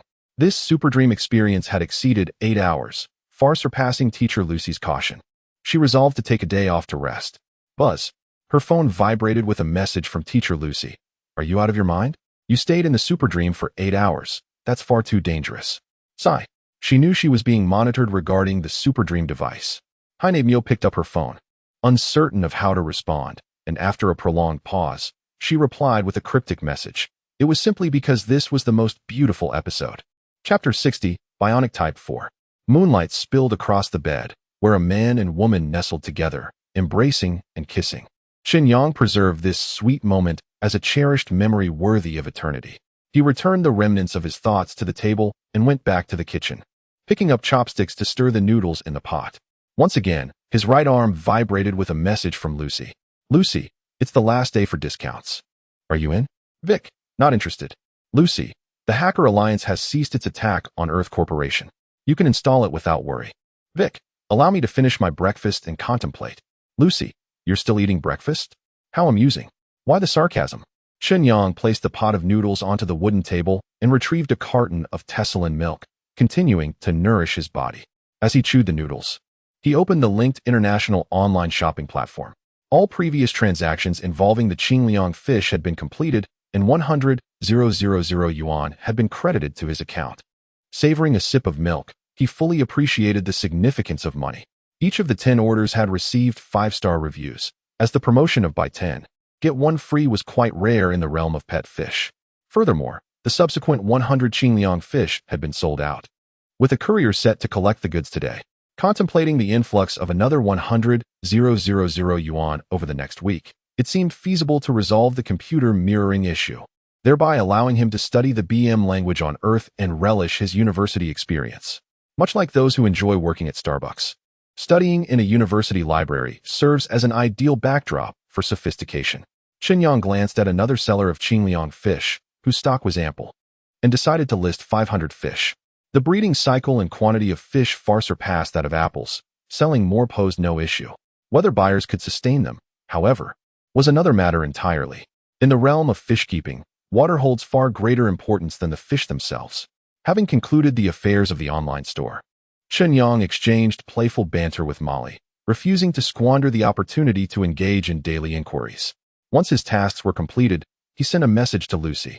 "Vic, let us proceed with the mirroring today. The price after the discount is 6,000 yuan, correct?" "Lucy, a true man never discounts." "Vic, haha. Vic transferred the amount of 6,000 yuan. Lucy, I will send you a program package. Your computer will issue a warning about dangerous data. But do not reject the reception. Vic, let me tell you, I usually use my right hand for everything, including the most private matters. You should be self-aware and refrain from encroaching upon my senses. Lucy, thank you for sparing me a breakfast. Lucy, remember to purchase the laptop in the game and contact me after acquiring the Entertainment City DLC. Soon, Chen Yang received the program package sent by Lucy. The Type 3 sensor computer indeed issued a warning about potential dangers, yet Chen Yang chose to accept it and proceed with the installation. Achieving absolute safety in the digital realm is a mere fantasy. Each step forward in the shadows carries its own risks. Unless one remains utterly still, one must gamble on fortune. As Chen Yang observed the program's installation reaching completion, a prompt emerged. Installation complete. Checking environment. Detected network connection to the Earth digital game console. Chip identification verified. E9801C45A. Data direct connection established. 3 seconds later, the prompt vanished. After a brief tidying of the room, Chen Yang commenced his BM language studies. The small fish model he crafted successfully passed the test. And the next tutorial presented a schematic for a mechanical cat. The blueprint encompasses 62 components, involving more than 10 distinct materials. Among these is a multi-legged balance control system, a mechanical module intended for testing, with numerous parameters subject to precise adjustments. To construct the mechanical cat, it is imperative to fabricate every single component on the blueprint with utmost accuracy, followed by assembly in the simulator. The completion of testing signifies the conclusion of this foundational course, after which one may pursue certification as a model maker. Upon obtaining the endorsement of a junior model maker, one can accept orders for neural models online. As there are numerous game companies akin to Earth that require a substantial amount of creative models to be crafted by human hands. Chen Yang scrutinized the blueprint, finding the 62 oddly shaped components to be a true test of patience. He immersed himself in his studies until the delivery person from Lianzhong International rang the doorbell, prompting him to close the BM programming window. Unlike the previous delivery person with a disheveled appearance, today's courier was a rather ordinary-looking man devoid of any cybernetic enhancements, yet a halo projected from above his head. Indeed, Lianzhong International Courier Service at your service. The cyborg began with a bright professional smile. Then his eyes flickered as he projected his work ID before him. The ID clearly stated, Blue Whale Life, Cyborg Type 3, Cyborg ID, EXP36811. In a light-hearted tone, Chen Yang quipped, "Is it true that there are deranged killers in Redstone City, which is why you fearless ones have been sent here? This is the protective measure of the United Government for human employees." The bionic individual, adopting a playful tone, continued, "Of course. They have also forfeited the opportunity to earn tips. Will you bionic beings disclose client information?" Chen Yang inquired. "That is absolutely prohibited." The courier retrieved a plastic protective box from his backpack and presented the payment barcode to Chen Yang, stating, "The expedited delivery fee for 6 items is 520 yuan. Would you like me to package it for you?" "I'll manage myself," Chen Yang replied, proceeding to wrap the items after completing the payment. During the packaging process, he engaged the bionic being in a variety of casual conversations, occasionally observing the nuances of its expressions. Having lived in Dark Star for over a month, Chen Yang had seldom ventured outside, yet he had encountered numerous bionic beings and gradually learned to discern the differences between them and humans. This distinction lay in their standardization. The more bionic beings he interacted with, the more evident it became that they exhibited a peculiar commonality in their behaviors and mannerisms. It was a subtle expression that appeared remarkably lifelike, yet lacked distinctive personality traits. Upon recognizing this flaw, Chen Yang's enthusiasm for bionic companions diminished somewhat, as he became increasingly attentive to such details in his daily life. Perhaps this was the shortcoming of the Bionic Model 3. It was likely that Bionic Model 4 existed in this world, though it had yet to be released for commercial use. At the Earth Backstreet CAF on the Moon, the clientele was bustling today, predominantly comprised of young individuals seeking information about Super Dream. After a long day of work, Lucy would often take a moment to savor a cup of afternoon coffee. After sipping a few times, she called over San Shun to inquire, "Are the coffee beans not roasted sufficiently? The flavor seems rather mild." "It cannot be." San Shun took Lucy's coffee cup, sipped it lightly, and said with a hint of grievance, "This doesn't taste very good. It must be because the boss drinks it every day and has grown weary of it." Is that so? Lucy furrowed her brow, a hint of distress evident as she tousled her silver short hair. If you don't want it, then I shall take this cup, Sanshun said with an expression of hope. After all, you have already touched this cup. I will make myself a new one. At that moment, 2 new customers entered the CAF, prompting Lucy to vacate the table and retreat to the staff lounge. She sank into the sofa, retrieving a small mirror from her pocket to gaze at her mature visage. 2 years had passed. She extended her index finger to caress the corner of her eye, pressing firmly to reveal a faint crow's foot. Subsequently, a system option materialized in her vision, taste memory. Search for all records pertaining to coffee and delete. The system prompted, manual deletion of taste records requires a restart. Are you sure? Just then, Sanshun entered, carrying a cup of coffee, and said, Boss, your coffee is ready. Set it aside. I shall rest for 10 minutes. Do not disturb me, Lucy replied, slowly closing her eyes. Chapter 61. Acting too hastily, Lucy sipped her coffee delicately. And indeed, the flavor had transformed into a rich aroma. She returned to her usual spot by the window, the fading rays of the sunset casting a touch of melancholy upon her indifferent expression. The beautiful proprietor had always been one of the attractions of the backstreets of Earth. Yet, the 4 youthful patrons at the adjacent table remained oblivious to her presence, their gazes fixed elsewhere. They huddled together, their voices hushed, yet still managing to catch Lucy's attention with their startled reactions. Lucy furrowed her brow, her burgeoning curiosity prompting her small fingers to tap incessantly on the table. Hey, you 4, she finally could no longer contain herself, directing her gaze towards the panicked expressions of the group. What are you studying? I'm rather bored. Do share. We're not studying anything, the 3 boys hastily denied. While the 4th, bolder than the rest, addressed Lucy. If the boss adds me as a friend, I might reveal it to you. The 3 seemed taken aback, feeling a sense of betrayal and regret as they cast reproachful glances at the audacious one. No problem, I'll only add you, Lucy said, propping her chin on her hand, her enchanting smile wielding an almost magical authority as she commanded, just scan my eyes. Her green irises illuminated with a pattern of barcodes. Wow, electronic eyes are so cool. I want to install them too. The 4 boys exclaimed in awe. The daring boy scanned Lucy's eyes, adding her contact to his address book, and her photo appeared on his social media feed. Wow. The 4 boys gathered close, staring at a picture of Lucy in a swimsuit. By the poolside, her long legs and arms were adorned with metallic threads from her prosthetics, and the wing tattoos on her back harmonized with the shimmering metal, radiating a vibrant glow. Save that photo and send it to me, or else we'll unfriend you, the trio threatened in hushed tones. Lucy smiled slightly and said to the audacious young man, I shall be waiting here. He understood, but hesitated, standing up awkwardly and remarking, We cannot dare to tell you this in your presence. I shall send you a message later. Farewell. He dashed away. The 3 other young men shared a similar expression, regretfully waving goodbye to Lucy before exiting the CAF. Cowards, Lucy muttered disdainfully. Soon after, she received a message from the young man. Dear Lucy, we are discussing 3 gruesome photos that are trending online. They have been blurred for your viewing. Please brace yourself. He then sent her 3 indistinct images.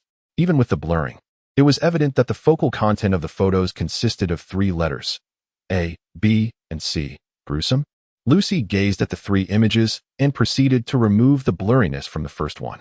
Her expression remained unchanged, though her pupils dilated slightly. She then examined the other 2, which were composed of corpses arranged to form letters, before deleting all 3 images. A message forcibly appeared before her eyes. Lucy, the Valen family's game console has been activated again. Lucy glanced out at the setting sun, savoring her rich coffee, and reflected on her hard-won life, responding with a mere 4 words, It has nothing to do with me. Morning arrived. Wang Jiejia remained deep in slumber under her covers. Chen Yang had been awakened early by the chirping of birds. Not wishing to disturb Wang Jiejia, he donned his headphones and began scrolling through Douyin. The challenge video released last night garnered an astonishing 200,000 likes and over 6,000 comments overnight, resulting in a remarkable surge in followers for both Jiejia and Yang. It appears that my recent investments in traffic have indeed borne fruit. Once I purchase the Entertainment City DLC, along with the additional 50,000 in traffic it brings, I shall utilize it for the next livestream. After all, the gifts from online viewers can help recoup some funds, which is far more advantageous than my previous investment where I spent 5 times the amount. Yin Xiao sent a message expressing her gratitude, as Chen Yang's promotional efforts have also earned her over 200 new followers, while inquiring about a potential collaboration for a dance. In light of this invitation from the lovely Korean beauty, Chen Yang decided to heed Wang Jiajia's advice. As she is the main focus of this gaming cycle, he preferred to keep relationships uncomplicated. Upon witnessing the success of the challenge video, he couldn't help but feel a sense of pride and promptly opened the class group chat for a glance. His classmates remarked, "Chen Yang's code may not be the best written, but the program is undoubtedly the most flamboyant." It felt as though Chen Yang was not a typical high school achiever. I recall an incident when he was bitten by a chicken while playing outside. Perhaps his exceptional dancing skills are linked to some genetic mutation, and who knows? He might one day lay eggs. Chen Yang furiously retorted, "It's you again, spreading such outrageous rumors." The dormitory group chat erupted even further. His 3 roommates banded together, declaring that during Chen Yang's next live stream, they must ensure he dresses as a girl and dances. His physique is well suited for hip-shaking dances, exuding an air of arrogance and elegance that captivates my heart. No, I want to see him perform Girls' Generation's G. In contrast, it is indeed Sun Gu who possesses true taste. He remarked, "No, I am currently allergic to Korea. I must watch Chen Yang with her dual ponytails." Suddenly, Chen Yang lost her desire to broadcast. These shameless scoundrels are undoubtedly capable of such antics. Just as he was passionately debating with his roommate, Wang Jiajia's hand wrapped around him from behind. "Oh!" Wang Jiajia exclaimed, while Chen Yang jumped in surprise. "I'm sorry, I'm so sorry." Wang Jiajia's face flushed crimson, and she hurriedly fled the bed, exclaiming, "Forgive me." However, as she stepped onto her slippers, her leg gave way, and she collapsed onto the bed, a pained expression crossing her features as she lamented, "Ouch." Chen Yang stifled a laugh. "It must be due to my exhaustion from dancing yesterday," Wang Jiajia murmured softly, staggeringly, making her way out of the bedroom. Observing her petite figure, Chen Yang could not help but feel a surge of sweet affection. University life is truly delightful. Daring not to dwell further, he recalled being confined in the small dark room and sighed. Hurriedly, Chen Yang dressed and got off the bed, lifting the covers. The gray bed linens were quite unique, adorned with strawberries of varying sizes. He thought of celebrating with champagne that evening. He pulled the linens off, folded them neatly, and set them aside. Opening the wardrobe, he retrieved a new set of bedding from the supplies he had purchased earlier at the supermarket and laid it out. Yet, when he turned back to grab the old bed sheet, he discovered it was inexplicably missing. "What on earth?" Chen Yang exclaimed in surprise, only to hear the sound of fabric being scrubbed coming from the bathroom. "Is it really so?" He rushed over to discover that Wang Jiajia was indeed at the most crucial spot, skillfully folding the sheets. Unable to suppress his frustration, he remarked, "Sister, are you a ninja? Your movements are astonishingly swift, and you make not a single sound." "Alas, with all my industriousness, shouldn't you commend me?" Wang Jiajia feigned ignorance, responding playfully, all right, just wait until tonight." Chen Yang gave her a playful tap, changed his outfit, and said, "I'm off to buy some breakfast. How does steamed buns, fried dough sticks, and tofu pudding sound?" Wang Jiajia, undeniably hungry, quickly replied, "Is there a scallion pancake downstairs? I'd like it with egg and sausage." "Sure." Initially a jest, Chen Yang, concerned about being reprimanded, prudently retracted his words. The breakfast shop outside the community buzzed with activity. Chen Yang purchased buns, fried dough sticks, and rice porridge with tofu pudding, then stopped by a roadside cart to grab a scallion pancake. The thought of enjoying a hearty meal later filled him with anticipation. As he couldn't help but smile at the prospect of the day ahead, he planned to investigate her delicate little feet tonight. Suddenly, a vehicle collided with a waiting truck at the red light. Chen Yang glanced over with concern, noticing the car driver exit the vehicle, cursing, "Damn it. How could you fall asleep?" Chapter 62, Entertainment City at noon. Chen Yang and Wang Jiajia found themselves in the bustling commercial pedestrian street. While they were not yet internet celebrities, they held a certain appeal among the youth frequently scrolling through Douyin, thanks to their striking appearances that captured the attention of passers-by. To mirror the capabilities of the Dark Star Sensation 3-type computer, Chen Yang specifically ventured into a Huawei store to purchase a MateBook. The configuration of the mirrored computer poses no requirements on the laptop. Fundamentally, it leverages the computational prowess of the primary machine. This MateBook merely serves as a conduit for display and input capabilities. Upon departing from the Huawei Experience Store, Chen Yang cradled the laptop, a radiant expression of happiness illuminating his face. Wang Jiejia, with a smile, inquired, "Do you boys not all have a fondness for electronic gadgets? Akin to how we girls are enamored with clothing and cosmetics? It's different. These are our gear as men, capable of augmenting our attributes. For instance, this laptop grants me 10 intelligence, 10 confidence, 20 emotional value, and 1 charm. And what attributes does my white dress possess?" Wang Jiejia asked with curiosity. She was adorned in a white pleated miniskirt, complemented by white cotton socks and white sneakers, accentuating her delicate and pristine calves. "Well, that's a tough one to articulate." Chen Yang feigned deep contemplation and solemnly replied. "To me, it's akin to SCHR Dinger's skirt, existing in a superposition of charm values ranging from -50 to 50. Why is that? Isn't it SCHR Dinger's cat?" Wang Jiejia, evidently perplexed, tugged at her skirt and queried, "Does today's dress not look good?" "It looks splendid, of course," Chen Yang asserted, raising his hand animatedly beside her face. "Observe the men along this journey. Their gazes are all directed towards you, captivated." "Ha ha." Wang Jiejia wrapped her arm around Chen Yang's, laughing joyously. Women are invariably drawn to men who can elicit laughter, especially when they possess both charm and capability. She remained preoccupied with her dress, persistently inquiring, "What exactly does superposition mean?" "It is a concept best grasped through intuition rather than explanation." Chen Yang observed her exuberant stride and, with genuine concern, asked, "Are you feeling all right?" "Naturally.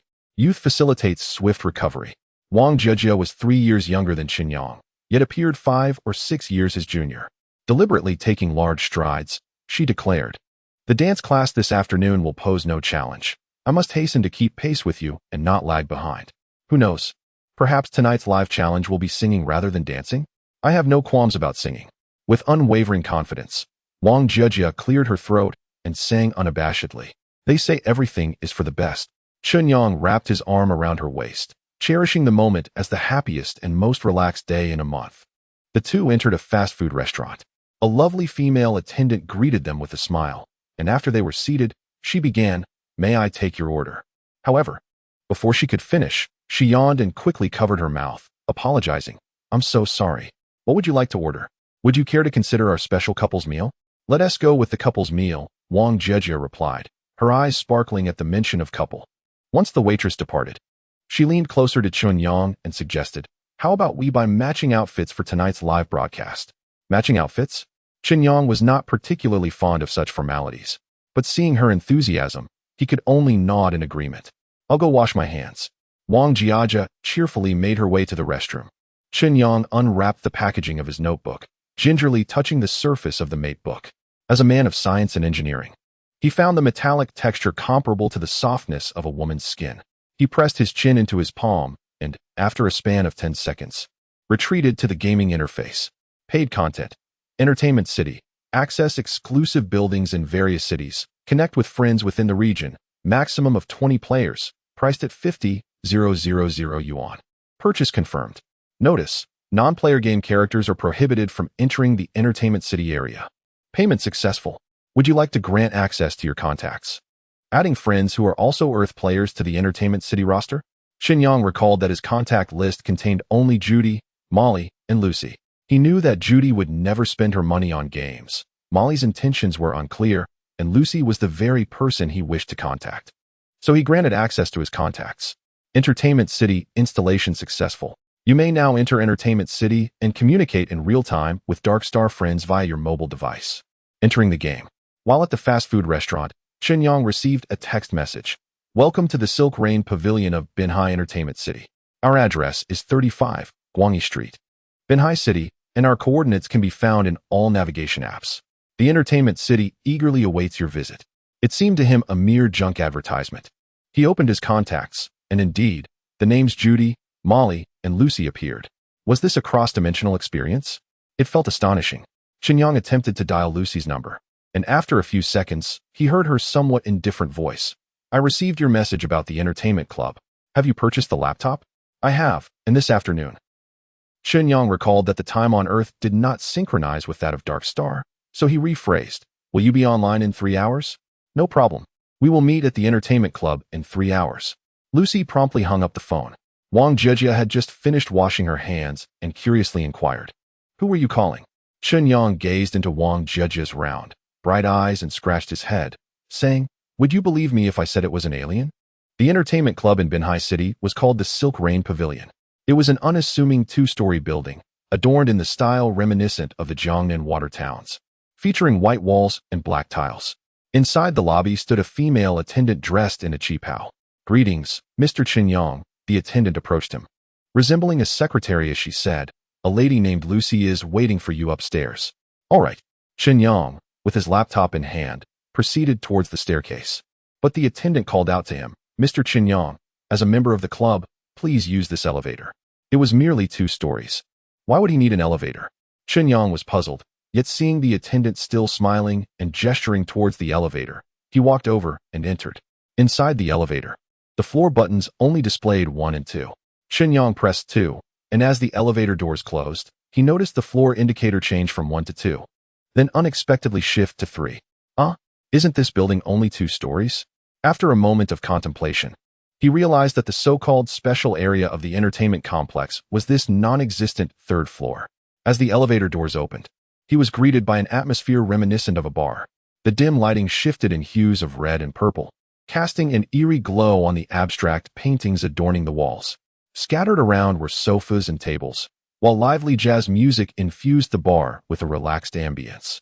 Chen Yang noticed 3 doors marked as lounges, presumably designated for online acquaintances to meet and interact. In the bar, there was only one woman. Her slender silhouette was clad in a white shirt and black jeans, seated at the bar, savoring a glass of red wine. "Hello." Chen Yang approached and settled into the bar stool beside her, turning to face the woman. "Are you Lucy?" Her features struck him as familiar, reminiscent of the female version of himself prominently featured in the promotional video for the game Earth. Lucy turned to Chen Yang, a knowing smile playing on her lips. "Of course, should I call you Vic or Chen Yang? You may call me whatever you wish. A name is merely a pseudonym," Chen Yang responded calmly. He had conversed with Lucy a few times over the past couple of days, and her cryptic demeanor no longer fazed him. That may not be entirely accurate. Lucy took a delicate sip from her glass, her deep brown eyes fixed intently on Chen Yang, as if searching for something. Noticing her scrutinizing gaze, Chen Yang could not help but feel a tinge of caution. "Do we know each other from before? Do you not find your words rather peculiar? As if you have suffered from amnesia?" "I indeed have experienced a lapse in memory," Chen Yang added, "albeit momentarily. Perhaps I will recall it soon." "Amnesia? Such an old trope." Lucy did not respond to Chen Yang's remark. Instead, she rapped the bar and said, "Please bring me your notebook. Let us commence our work." Chen Yang slid his matebook towards her, saying, "I beg of you, there is no need for such formality." Lucy offered a fleeting smile, her demeanor exuding warmth. Yet her expression and aura still bore the hallmark of that aloof, white-haired individual. She opened the laptop and inserted a flash drive into the USB port, swiftly entering commands into the black window that materialized on the screen. "Hackers must tamper with the devices they encounter, correct?" Chen Yang inquired. "Indeed," Lucy replied succinctly, continuing, "Every device is a battlefield and also a weapon. We must delineate its ownership and permissions. This is what we refer to as one must always guard against the untrustworthy, a principle shared by all hackers." "So, my right arm contains your backdoor, does it?" Chen Yang remarked with a hint of humor. Your sensor type 3 already possesses 12 backdoors, including those from Gecko Technology, chip manufacturing plants, balance sensors, and star lightning batteries. I hardly think my addition would matter." 12 already? Chen Yang pondered, considering that while he anticipated the sensor type 3 would have manufacturer backdoors, he never fathomed there would be so many. Presently, his right arm resembled a sieve, vulnerable to any intruder. He felt quite displeased and urgently asked, "Is it possible to seal those backdoors? Isn't this akin to the saying there is no silver here? It's rather surprising that you are studying computer science on Earth." Chen Yang, feeling the weight of disdain, paused thoughtfully before responding. "Fabricating false evidence to obscure the true data from those who enter through the back door? There are numerous methods, such as creating destruction certificates or misappropriating someone else's prosthetic data." Lucy turned to Chen Yang, raising an eyebrow as she said, "If you pay a modest sum each month, I can assist you in safeguarding all your digital security issues, providing comprehensive protection." She emphasized, "Comprehensive protection. What do you mean by a modest sum?" 10,000 yuan. 10,000 each month. Chen Yang widened his eyes in disbelief and jokingly asked, Can I pay in kind? Certainly. But your physique seems rather inadequate for that. Lucy provocatively assessed Chen Yang's lower half and taunted, "You can't buy local defense and persistence in reality," thinking I can be easily satisfied. She pressed the return key and slid her notebook towards Chen Yang, stating, "All done." The matebook screen now displayed the Galaxy system. And from the documents of the BM software and mechanical cap blueprints, it was evident that it was the Type 3 sensor that Chen Yang had been using. "Thank you," he said, feeling a surreal blend of virtual and reality as he recognized the familiar system interface. Lucy rested her chin on her hand, gazing at Chen Yang, and spoke in a calm tone. "You possess a gaming console at home, equipped with a Type 3 sensory prosthetic, and are currently learning the BM language. Surely, you must have lucrative prospects, am I correct? A monthly income of 10,000 yuan is indeed a remarkable deal, isn't it? I would expect to see commensurate value for that amount." Chen Yang was not financially constrained. However, he remained uncertain about the hacker's capabilities.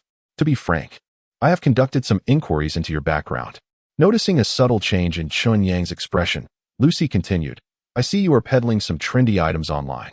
It is likely that soon, perhaps as early as tomorrow, the gang from Redstone City will come knocking at your door. Do you believe that?" She chuckled lightly and added, "The data I can access is also available to other hackers. How about you consider making a 3-month payment to gauge the experience?" Given her assertive stance, Chen Yang felt compelled to comply. "Well, since you have put it that way, how could I refuse?" He sensed that this woman was exerting pressure upon him. "Then it is settled. I shall await your transfer." Lucy reveled in Chen Yang's despondent demeanor, finishing the wine in her glass, and remarked, "Farewell." After saying this, she stood up and headed towards the elevator. "Wait, we must have met before, right?" Chen Yang turned, watching Lucy's retreating figure. "This is our first encounter." Lucy waved her hand dismissively as she entered the elevator. Once the doors closed, a triumphant smile crept across her lips, and she murmured to herself, 10,000 a month. Consider it your parting fee. That scoundrel deserves it. By the time Chen Yang returned home with Wang Jia and his laptop, night had fallen. Having made an announcement online, the two casually dined before commencing a live stream in the comfort of their living room. Amidst the fervor surrounding the challenge video and the promotional tactics of Chen Yang, over 1,000 viewers flocked to the livestream, with numbers surpassing 5,000 within a mere 10 minutes, and the audience continued to grow. Gratitude was expressed to all, with thanks for the likes received. For someone like Wang Jia, such an audience size was beyond her wildest dreams. "Today, we shall broadcast for half an hour, during which we will select a challenge video from the top-ranked mobile device, with heartfelt appreciation for everyone's support and encouragement."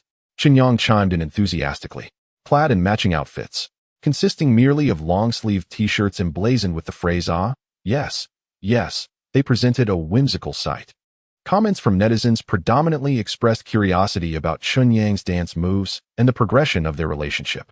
Chen Yang selectively responded to friendly inquiries, opting to disregard those that bordered on invasive. After all, it would be rather premature to declare that they had already united as one merely upon holding hands.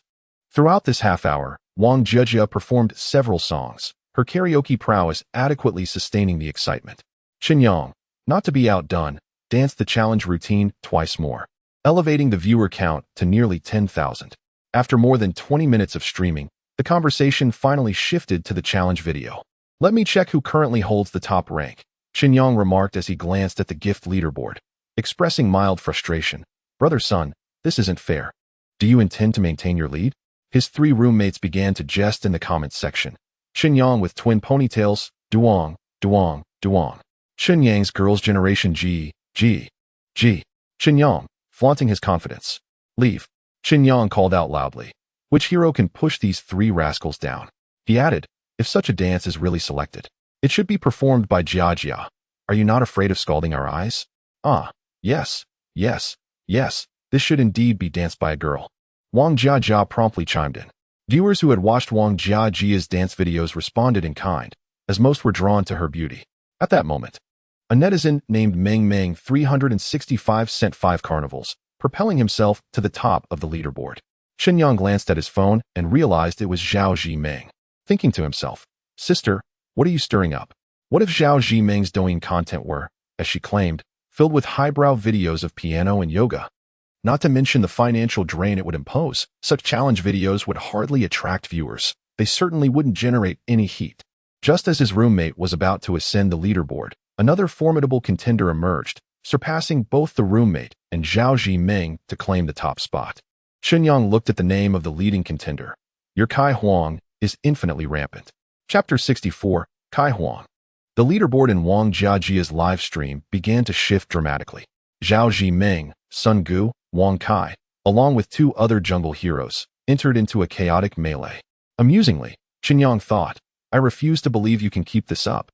Wang Kai showcased his wealth by sending gifts, declaring his affluent status. Thank you, Kai Huang, for your generosity. Chen Yang sincerely expressed his gratitude.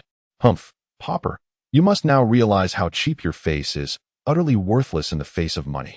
Wang Kai felt a slight strain in his eyes and could not help but yawn, murmuring, Did I stay up too late yesterday? Why am I so tired today? Although he appeared to be in a romantic relationship with Lu Yuyan on the surface, his phone contained numerous female classmates readily available for rendezvous at hotels.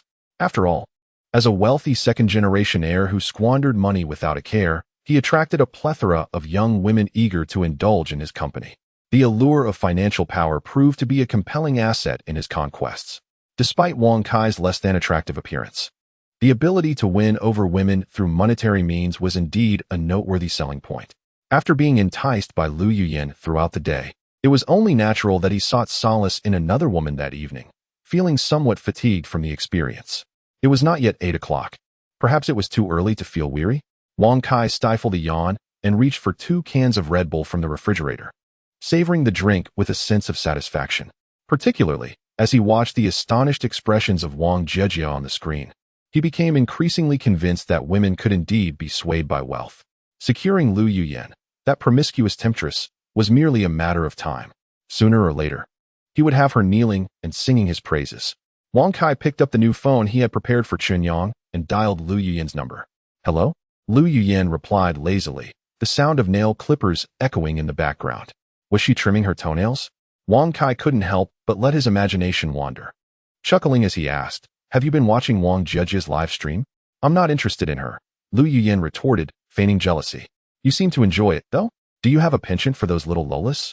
I have no such inclination, he responded. I prefer tall, slender figures with long legs, as you well know. With a flourish, Wang Kai boasted, I'm the top supporter in the live stream right now, and soon I'll be ramping up the intensity for Chen Yang. He paused for a moment before continuing. The new Douyin account I've started features underwater swimming, daring escapades in haunted houses, and those rather crude self-deprecating slap videos. None of them involve dancing. Impressive, isn't it? Heh, what? Are you feeling sorry for him? I feel sorry for the money. Lu Yuyan replied with a tone of resignation.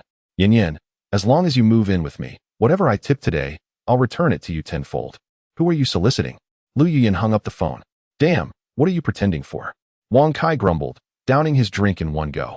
Lu Yuyan had always used their brief time together and the lack of emotional connection as reasons to keep him at bay, refusing even a kiss, leaving him only with fleeting hand-holding. Yet, the more she resisted, the more captivated Wang Kai became. I must be foolish, Wang Kai murmured, rubbing his tired eyes, feeling a deep sorrow. Meanwhile, Chen Yang on the screen was also troubled. Has Wang Kai lost his mind? Does he actually have feelings for me? Watching as brother Kai solidified his top position, unassailable by anyone else, Chen Yang recalled Lu Yuyan's conversation with Wang Kai in the cinema.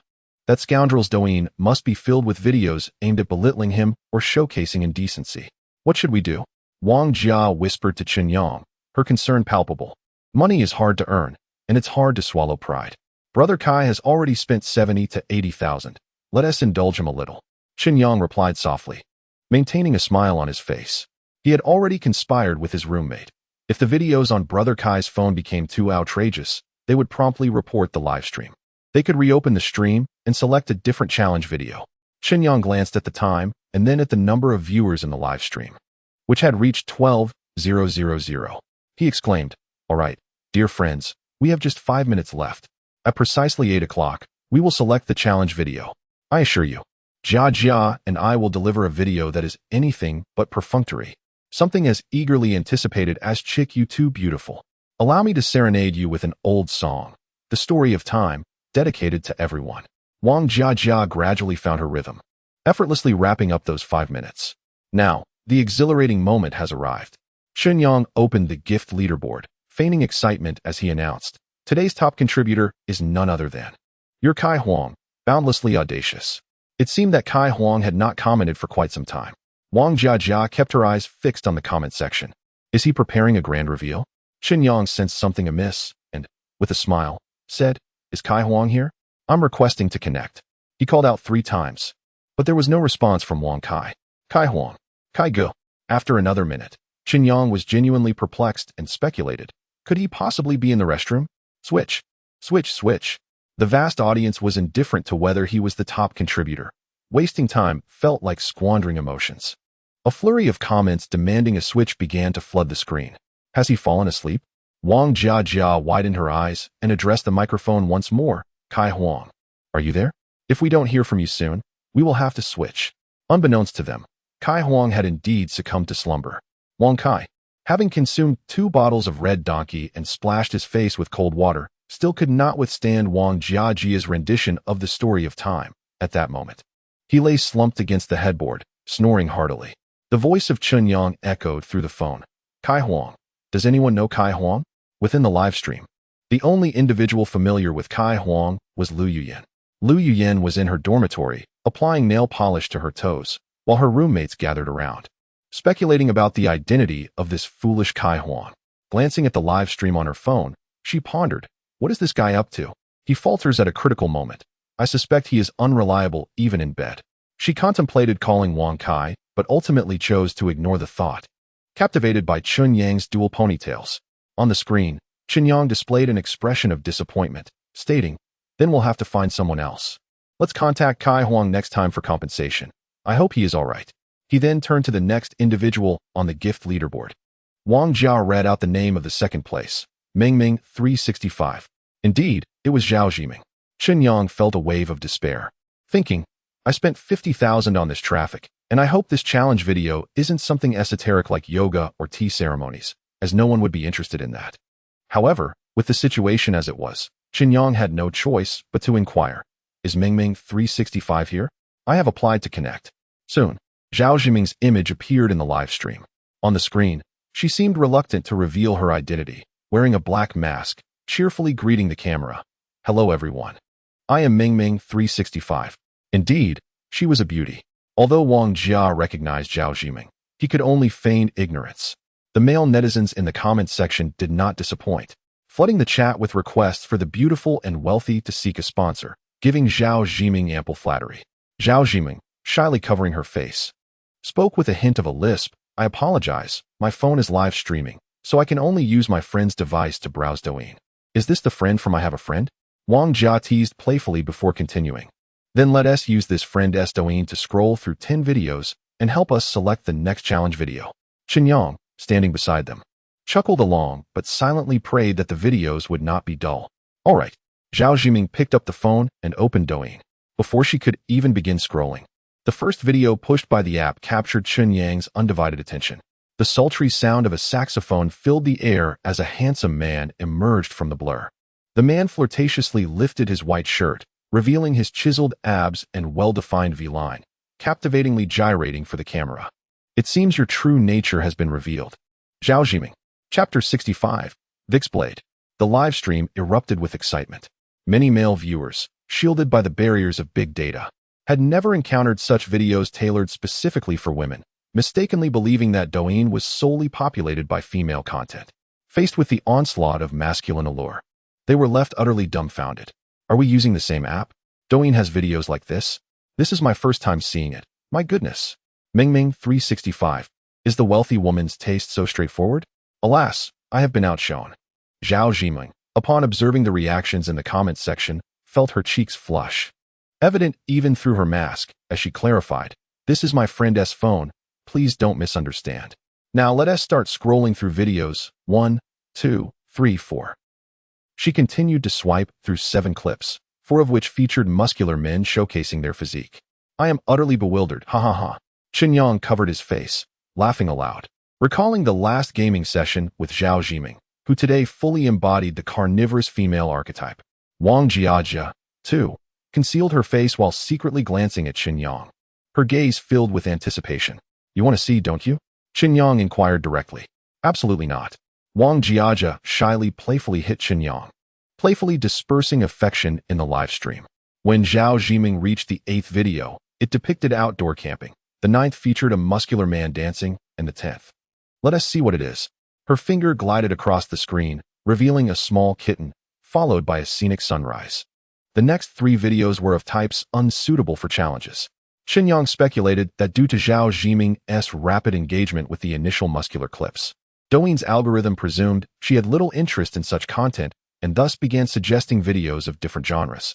Finally, upon reaching the 16th video, the system presented a clip of a girl performing a home dance. The dancer, adorned in twin ponytails, a JK uniform, and white stockings, perfectly fell within Wang Jiajia's area of expertise. Chen Yang exhaled in relief. The multitude of male viewers in the live stream also breathed a sigh of relief. Who desires to watch muscular men when a cute girl dancing is so much more delightful? Certainly, there were girls sighing in disappointment. Who would wish to gaze upon a cute girl when they could instead witness Chen Yang showcase his physique through dance? Zhao Zhiming expressed her disillusionment with a jest, suggesting, let Chen Yang don women's attire and perform this. Are you serious, dear sister? Chen Yang was left speechless. Allow me to take on this challenge, declared Wang Jiajia. Though I may not dance as well as Chen Yang, I shall certainly strive with all my might. Wang Jiajia eagerly accepted the challenge of creating the video. After exchanging a few more words, the live broadcast concluded, and with Kai Ji's assistance, they garnered nearly 100,000 yuan.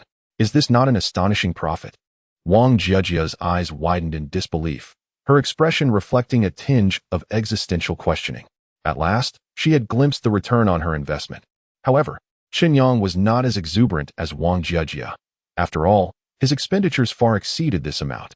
Contemplating the sudden disappearance of Wang Kai, he couldn't help but wonder if he had encountered a glitch, vanishing just as he reached the top of the leaderboard. It mattered little. Given his considerable investment in the game, it was time for him to reap the rewards. Chen Yang pulled Wang Jiajia into an embrace and suggested, let us celebrate simply. Then venture out for some grilled skewers, shall we? Sounds delightful. How shall we celebrate? By playing poker. Chen Yang led Wang Jiajia towards the bedroom. Wang Jiajia's face flushed crimson. Yet, having just experienced the thrill of poker, she felt a burgeoning excitement within her. Who does not enjoy a game of poker? Exhilarating. Chen Yang exited the game, and before he could detach the data cable from the back of his head, he sat up in bed, raising his fist in celebration. Compared to his initial lesson, this round of poker was truly exhilarating. At the moment of victory, he felt that the money spent was entirely justified. 100 cheers for the Earth Company. He exuberantly leaped out of bed, swaying his body and humming, I love Jiajia. Jiajia loves me. What does the Angel Alliance mean to me? Following the rhythm of a challenge video, Vic's body moved with unexpected agility, as though he had been endowed with a smoothness akin to that of a well-oiled machine. You are too beautiful. Chen Yang jumped in place, but as his feet touched the ground, a loud crack echoed. His right foot suddenly sank, causing him to stumble and collapse onto the bed. Upon closer inspection, he noticed that a section of the floor had caved in beneath his weight. The flooring in Vic's home was quite antiquated, its uneven patterns revealing that it was a patchwork of various planks, all relics from before the war. Chen Yang's moment of joy swiftly turned to despair as he had created a hole the size of a fist. Damn it! The previously jubilant atmosphere evaporated in an instant. He approached to inspect the floor and suddenly caught a glimmer of metallic sheen peeking through the fissure. Had Vic hidden something valuable? Chen Yang pried up the damaged floorboard and discovered a steel blade concealed beneath. Though it was referred to as a steel knife, Chen Yang was uncertain of its exact metallic composition. The blade measured 1 meter in length, with a nearly 1 centimeter thick, dark back. The edge gleamed with a silvery hue, and several notches indicated its history of combat. The hilt was wrapped in leather, lacking a guard, giving it a straight, sword-like appearance. Grasping the blade in his left hand, a familiar sensation washed over him as he effortlessly executed a flourish, slicing through the air with 3 swift strikes. Quick, precise, and lethal. Yet, in this cyberpunk world, why would Vic resort to such primitive weaponry? Engaging in a knife fight against a gun was tantamount to courting disaster. Chen Yang transferred the knife to his right hand. Though his movements were swift, even swifter than before, the precision and steadiness paled in comparison to his left hand. It felt as though the right hand belonged to him, while the left was the domain of Vic. A bitter smile played upon Chen Yang's lips. After more than a month of living in the shadows, Vic's story began to unfold, his right hand severed, his left hand afflicted by nerve dysfunction. His temperament resembled that of a wild beast, seemingly defying Judy's wishes. And his demeanor was far from pleasant. He was a member of the Silver Wing Alliance, once basking in glory.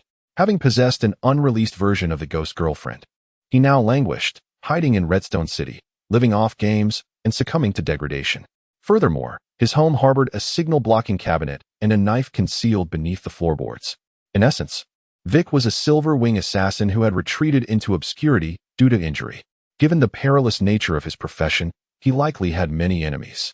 Nevertheless, the fact that he had lived securely in Redstone City for 2 years suggested a degree of safety. Otherwise, he would have been apprehended by his adversaries long ago. Unless, of course, someone was clandestinely protecting him.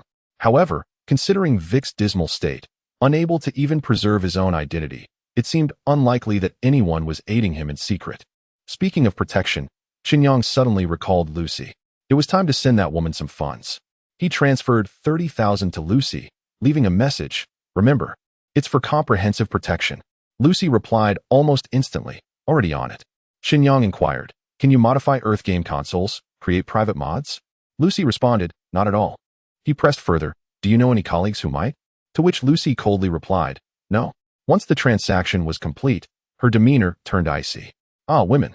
Chen Yang chose to disregard her, opting instead for a simple dinner before washing up and retiring for the night. Yet, just as he nestled into his bed, the doorbell rang. Judy appeared in the doorway. Chen Yang opened the door, allowing her to enter, and inquired, are you frightened? Chen Yang, I have to go to the hospital for tomorrow. Could you accompany me? I'm a bit scared. Judy displayed a pleading expression. Considering she had encountered a deranged killer just a week prior, Chen Yang fully comprehended her feelings. No problem, he replied. Noticing her clutching a pillow, he asked, are you planning to sleep over at my place tonight? I promise I won't snore. Judy smiled happily. Chapter 66. The new hospital. Chen Yang had been holed up at home for a week without stepping outside. And it was only when accompanying Judy to the hospital that he realized how drastically the temperature had dropped. Although it was merely mid-October, it felt akin to the depths of winter. Fortunately, I have the clothes you gave me, or it would be truly unbearable, Judy remarked. She zipped up her jacket, donned her hood, revealing only her striking light blue eyes, her breath forming frosty wisps that clung to her lashes. Chen Yang also secured his clothing and adjusted his glasses. The lenses indicated that a taxi was en route, along with a battery status reminder for his heated jacket. Little Magic Fish Black Coffee Model 996 battery remaining, capable of retaining warmth for an additional 135 minutes. Let me buy you a pair of shoes, he offered, though I am unsure of your size. No need. I will likely report to the new company's campus in November, where everything is available, Judy replied cheerfully, embracing Chen Yang's sensory device. She then suggested again, if I leave, who will help you with your issues? Perhaps you should consider my former colleague? Let us discuss that later, Chen Yang responded, this time not immediately dismissing her proposal. If Judy truly departs, the symptoms of cybernetic psychosis invariably demand assistance, particularly when the acquisition of synthetic humans is momentarily unattainable. Dependable fast food emerges as a commendable alternative.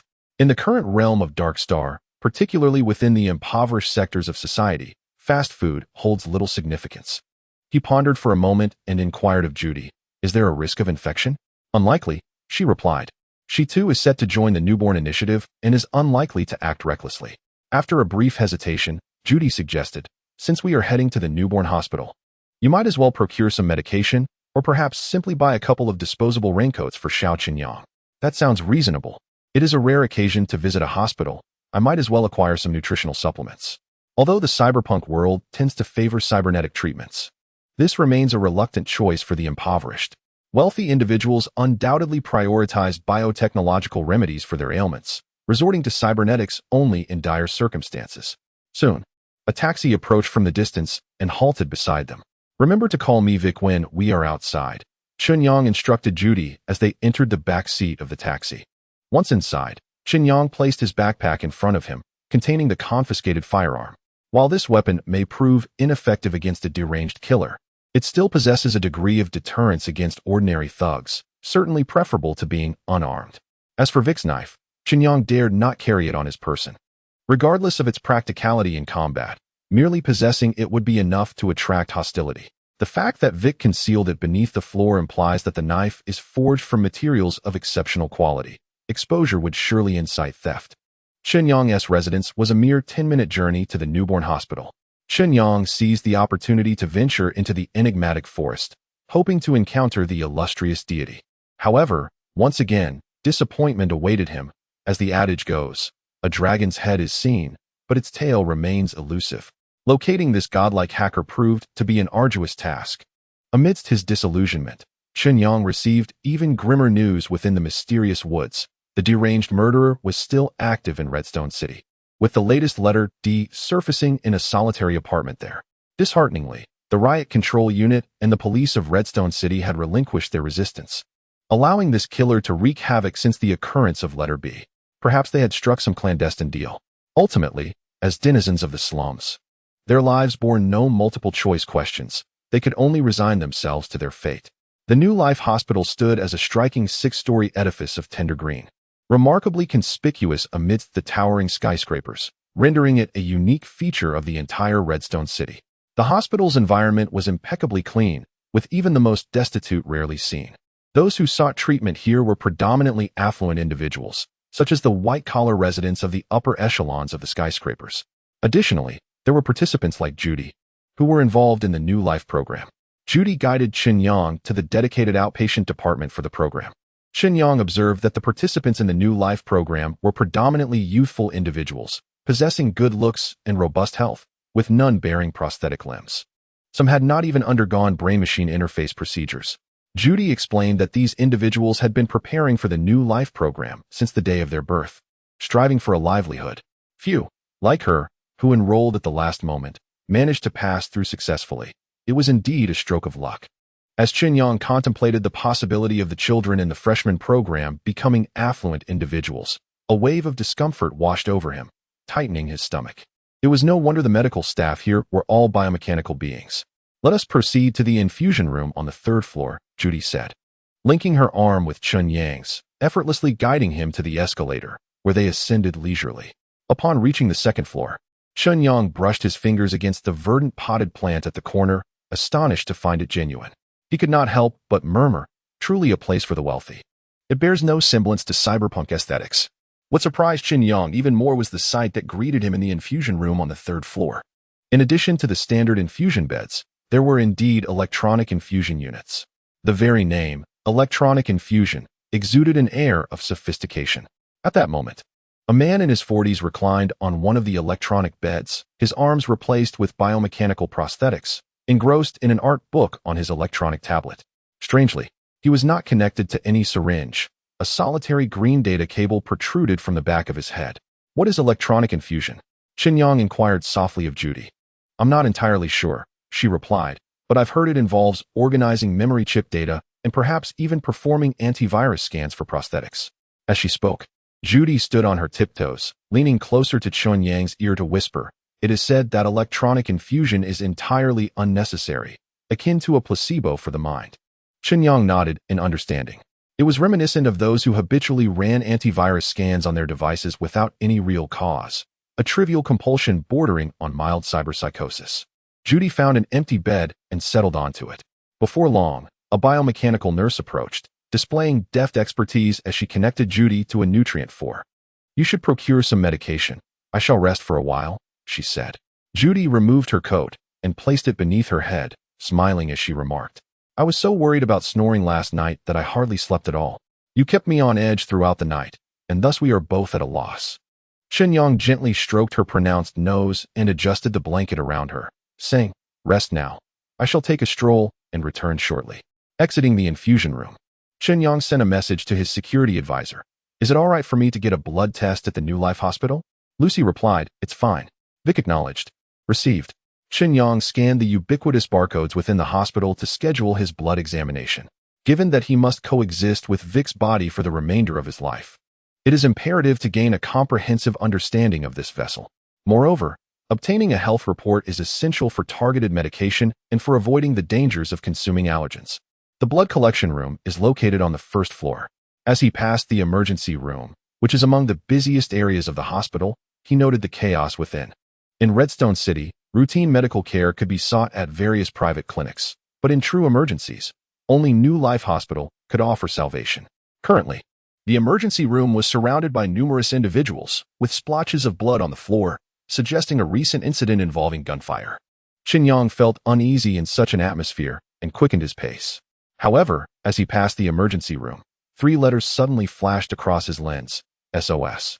Chapter 67, The Dragon's Tail and the SOS. An internationally recognized signal for urgent assistance. Chen Yang paused, and the letters vanished from view. He took a step back, and the 3 letters reappeared on the lens of his smart glasses. Driven by curiosity, Chen Yang retraced his steps, and to his astonishment, the SOS transformed into an arrow, guiding him to the rear of the emergency room, where an unattended stretcher lay. On it rested a half-formed figure. With a surge of courage, Chen Yang approached and saw that the individual wore nothing but a grayish-brown short-sleeve shirt. The black, cropped hair and the stubble on his face indicated he was male. However, he was grievously incomplete below the waist. The man was devoid of limbs, with only the metallic stubs at the ends of his arms and legs remaining, suggesting that his prosthetics had been forcibly removed. Furthermore, the metallic wires on his face had been torn away, exposing raw, bleeding flesh, and his sunken eyes were hollow, clearly devoid of any electronic implants. Seeing the man's chest still rise and fall, Chen Yang could not help but inquire, "Are you still alive?" The man, finally receiving attention, wept softly, though no tears fell. Only mucus dripped from his nose. "Were you robbed?" Chen Yang asked. "I was betrayed by my so-called friends. They nearly stripped me of all my augmentations despite his tears," the man muttered bitterly. "Even my second brother was taken from me. Those brutes." Chen Yang couldn't suppress a faint smile, replying, "At least you are still alive. That is a silver lining in this misfortune." The man lamented. "They deliberately left me this life. Otherwise, if I were to die, my personal account would freeze automatically, and they would be unable to access my funds." With a dry throat, he swallowed hard and continued, "Please help me. If I can have an electronic eye installed now, it will safeguard my account, and I promise to repay you tenfold. Does this hospital not care for you? Without payment, they wouldn't even administer a painkiller, let alone install a surveillance camera." "Who delivered it to you?" Chen Yang inquired further. "If you keep asking, I'll hang up." The man sighed in resignation, pleading, "Just help me install the camera. The cheapest option will suffice." Chen Yang scanned the hospital's barcode and discovered that the cost for the installation of the camera was at least 100,000 yuan, a staggering sum in the impoverished district of Redstone City. "My friend, the least expensive camera installation requires 100,000. No one would risk that amount on your credit," Chen Yang stated candidly. "I know, the previous 2 left because of that fee." The man's voice grew increasingly subdued. After a moment of contemplation, he continued, "Do you have any hacker acquaintances? My name is Chi Tong Wei, with Chi from the Great Sage, and Tong meaning together, while Wei signifies great. I have some renown in the hacking community. They would know of me." "All right." Suddenly, Chen Yang recalled that the man's name contained the character Wei and tentatively asked, "I've heard that in the BM voice community, there is someone called Wei Shun." "That's me," the man exclaimed with sudden enthusiasm, speaking rapidly. "Are you also studying BM voice? That is fantastic. I am Wei Shun. Do you have Mysterious Forest? That is the app one developed. You can log into my account, and that will verify it." "What a coincidence." Chen Yang scratched his head, incredulous. He first sent a message to Molly, inquiring whether Wei Shun was indeed named Chi Tongwei. Subsequently, he requested Lucy's assistance in gathering information about Chi Tongwei, and ultimately, he logged into the account for the Mysterious Forest using Chi Tongwei's method, confirming that the name was accurate. Not long after, Lucy replied, "Lucy, Chi Tongwei, Senior Model Engineer.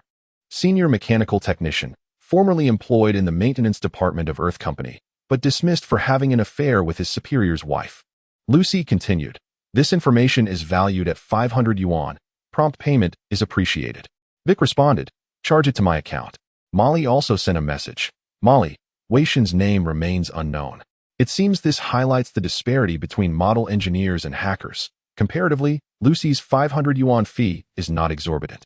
"You had an affair with your boss's wife?" Chen Yang inquired, intrigued. "Damn it. She practically forced herself on me, leaving me in this predicament. Alas, otherwise, I wouldn't have been able to install the mechanical bird, that conniving woman." Chi Tongwei wept again, appearing quite aggrieved. Chen Yang gazed at Wei Shun's incomplete form and murmured, "Indeed, It truly is a case of the dragon showing its head, but not its tail. Although many questions lingered, now was not the time for them. He pushed Chi Tongwei's stretcher towards the emergency room, suppressing his inner excitement, and calmly stated, "Today, I shall assist you in installing an electronic eye, and you need not repay me. Just help me modify the Earth game console. My friend, as long as you help me through this ordeal, I shall not withhold a single cent of what is owed." As for modifying the Earth game console, Chi Tongwei smiled faintly. That is no trouble at all. Upon returning to the infusion room, Chen Yang found Judy deep in slumber, her snores resonating throughout the space. He took a seat at her bedside, the lenses of his glasses reflecting Vic's blood test results. The majority of the numerous tests unveiled normal readings, with only a few vitamins and trace elements presenting as deficient. The hospital's AI assistant provided a medication bill, indicating that a sum of 8,000 yuan would suffice. However, among the blood test results, one entry was marked in red, revealing a residual concentration of methyl salt 5C at 0.1. The AI assistant noted that this residue suggested the patient had previously ingested a considerable amount of stimulants that provoke adrenal secretion. This substance cannot be degraded by medication and can only be eliminated through natural metabolism. Chen Yang gained further insight into Vic, a drug-using swordsman. It appeared that this individual indeed engaged in combat with cold weapons, akin to a cybernetic brotherhood. Quite impressive. Chen Yang proceeded to pay for the medication, recognizing the necessity of maintaining his own health. 8,000 yuan was merely the cost of 8 guppy fish, a trivial expense. Nevertheless, when accounting for the expenses related to the electronic eye and treatment costs, he had spent a total of 140,000 yuan that day, leaving him with a mere 4,200 yuan. Fortunately, funds for the next batch of guppy fish were soon to arrive, alleviating his anxiety regarding financial destitution. The entire morning passed in the pursuit of mastering BM language, which was not devoid of interest. At noon, Judy's snoring finally subsided, observing Chen Yang engrossed in his studies. She took advantage of the hospital's tablet to watch a film titled The Moon CEO Unexpectedly Falls for Me, a Dark Star worker. Utilizing AI technology to replace herself with the female lead, Judy watched with great enthusiasm, while Chen Yang occasionally glanced at the movie's dialogue. In the narrative, the lunar gentleman is portrayed as handsome and courteous. He bravely endures grave injuries to protect Judy, the Dark Star, showcasing the amiability and allure of the lunar inhabitants. The film culminates in tragedy. As the lunar protagonist faces his demise while clearing the metallic cloud, his protective suit is compromised. He utters, "Judy, we are merely separated by that layer of metallic cloud. Trust me, one day our lunar technology will disperse it, and my love will return to you alongside the moonlight. Are you not embarrassed?" Chen Yang remarks with a hint of sarcasm, adding, "You must realize that the metallic cloud was intentionally left by the lunar people. Do you genuinely believe this absurd plot? Yet it is so touching." Judy replies, wiping her tears and sniffing. Perhaps that rumor is unfounded. The lunar people might also be striving to eliminate the metallic cloud. Ah, women, Chen Yang sighs in resignation. A single film has completely brainwashed you. At that moment, a notification from the hospital pops up in his glasses. Your friend Chi Tongwei has completed the ocular implant surgery. Please proceed to room 609 to confirm the surgical results. Chapter 68. The bird set free in the New Life Hospital, room 609. Chi Tongwei lies in bed, his electronic eyeball embedded in its socket pulsating with flickering lights. To prevent him from experiencing phantom limb pain, the hospital has connected special data lines to his limbs, periodically transmitting signals to his brain. Additionally, with the brain-machine data line, nutritional drip, and catheter, he is ensnared by over 10 cables of varying sizes, resembling a flesh worm trapped in a spider's web. Is that you, Brother Wei? Chi Tongwei tilted his head to look at Chen Yang, who had just entered the room. The metallic lines on his face had been expertly sutured, and his restored visage exuded a rugged charm, quintessentially East Asian. How is your new eye functioning? I need to confirm the surgical outcome. Upon entering the ward, Chen Yang stood beside Wei Shen's bed and continued, If you can eat, I could procure something for you. Never mind. I prefer not to rely on others for such matters. Chi Tongwei replied with a wry smile, the sparkle in his eyes dimming momentarily. He added, The installation of this basic electronic eye poses no challenge. Had I my own arms, I could manage it effortlessly. That's reassuring. Chen Yang acknowledged the surgical results. As a friend request from Chi Tongwei popped up in the lens. Accepted. Following that, a transfer notification of 1.3 million yuan appeared. He grinned at Chen Yang and remarked, I keep my promises. I will reimburse your medical expenses tenfold, and your Earth gaming console will be modified free of charge. It seems I can frequently visit the emergency room. This truly is a novel pathway to prosperity, Chen Yang jested. Waiting for misfortune to strike. Huh? Heh. Chi Tongwei sighed. Continuing, it was a close call. Had I lingered another hour, my account would have been compromised. Such a great favor deserves no formal thanks. We shall meet again in the future, my friend, and I will be there whenever you call. Just a small gesture of assistance, Chen Yang replied. Noticing Chi Tongwei's incomplete form, he inquired, what about your arms and legs? Do you require assistance? There is indeed a matter for which I must ask for your help, Chi Tongwei awkwardly remarked. I am rather hesitant to use the cybernetic limbs sold by the newly established company. They must have embedded backdoors in the chips, which is unacceptable. I have just customized one from Archaeopteryx in Redstone City, and I am quite familiar with their chip data, making it easier to modify. If you're able, could you retrieve it for me? We can install it together during tomorrow's surgery. That shouldn't pose a problem, Chen Yang replied, his expression somewhat peculiar. He recalled his previous occupation as a courier on Earth, and the prospect of resuming that role in the Dark Star was intriguing. I won't let you assist me without recompense. I intend to gift you something in return. No need for that. Just avoid crossing paths with any psychopathic killers. Chen Yang cautioned. The mere thought of such individuals prompted him to cautiously inquire. So, my friend, who has put you in this predicament? Heh. It does indeed relate to what you refer to as psychopathic killers, Chi Tongwei sighed, his face betraying the frustration of recalling yesterday's ordeal. After regaining his composure, he continued. You probably aren't aware, but that psychopath is likely a lunar inhabitant. Lunar inhabitant, Chen Yang silently echoed the phrase. Despite the portrayals of lunar inhabitants in films and dramas as seemingly civilized, the truth is far from that. Chi Tongwei scoffed lightly, muttering, they are worse than beasts. At the Lunar Ecological Space Station, on the university playground, boys kicked a soccer ball across the grassy field, while girls congregated in small groups on benches, discussing an array of gossip. Amidst this scene, Binbi and Mayu took a stroll during her break, her mind occasionally drifting back to the surreal narrative of the previous night's hyperdream. Alas, she mused, Teacher Lucy was right. Becoming engrossed in hyperdreams will inevitably lead to complications. Minami May decided that starting from today, she would impose strict limits on the time spent within the realm of the super dream, determined to prevent the emotional replication from continuing. If only there were a remedy available, akin to the weight loss pills found in pharmacies, which allow one to indulge in appetites without the concern of physical side effects suppressing them. This was the essence of Chen Yang. A single remark caught Minami May's attention, prompting her to instinctively pause and turn her head. The speaker was none other than a classmate, which perturbed her somewhat. 3 female classmates were seated on a bench, huddled together as they engrossed themselves in their phones, oblivious to Minami May's presence. She overheard their hushed murmurs. Chen Yang is so unattractive. How could an astral being possibly be interested in him? They seemed indifferent to their own appearances, unaware that the Earth game from the astral realm is the complete version, with flavors in the food, devoid of any pixelation. Why should it be like this? I want to play the astral version. Then you would need a neural interface. But it comes with a high risk of developing cyberpsychosis, a condition that is incurable. One girl suddenly lifted her gaze and spotted Minami May beside her, who was intently viewing a photo of Chen Yang on her phone. The Earth game on the moon is merely a VR version, severely limited in features, with many characters altered to conform to the moon's aesthetic standards. As a free character in the game, Chen Yang had also been modified to fit this more appealing visage.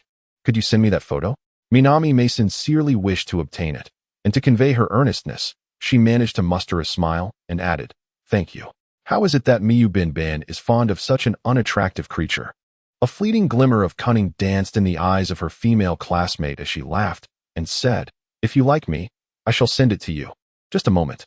After uttering these words, she seized the hands of 2 other classmates and walked away. What am I to wait for? Miyu Binban was perplexed by the reason behind her classmates' insistence that she should linger.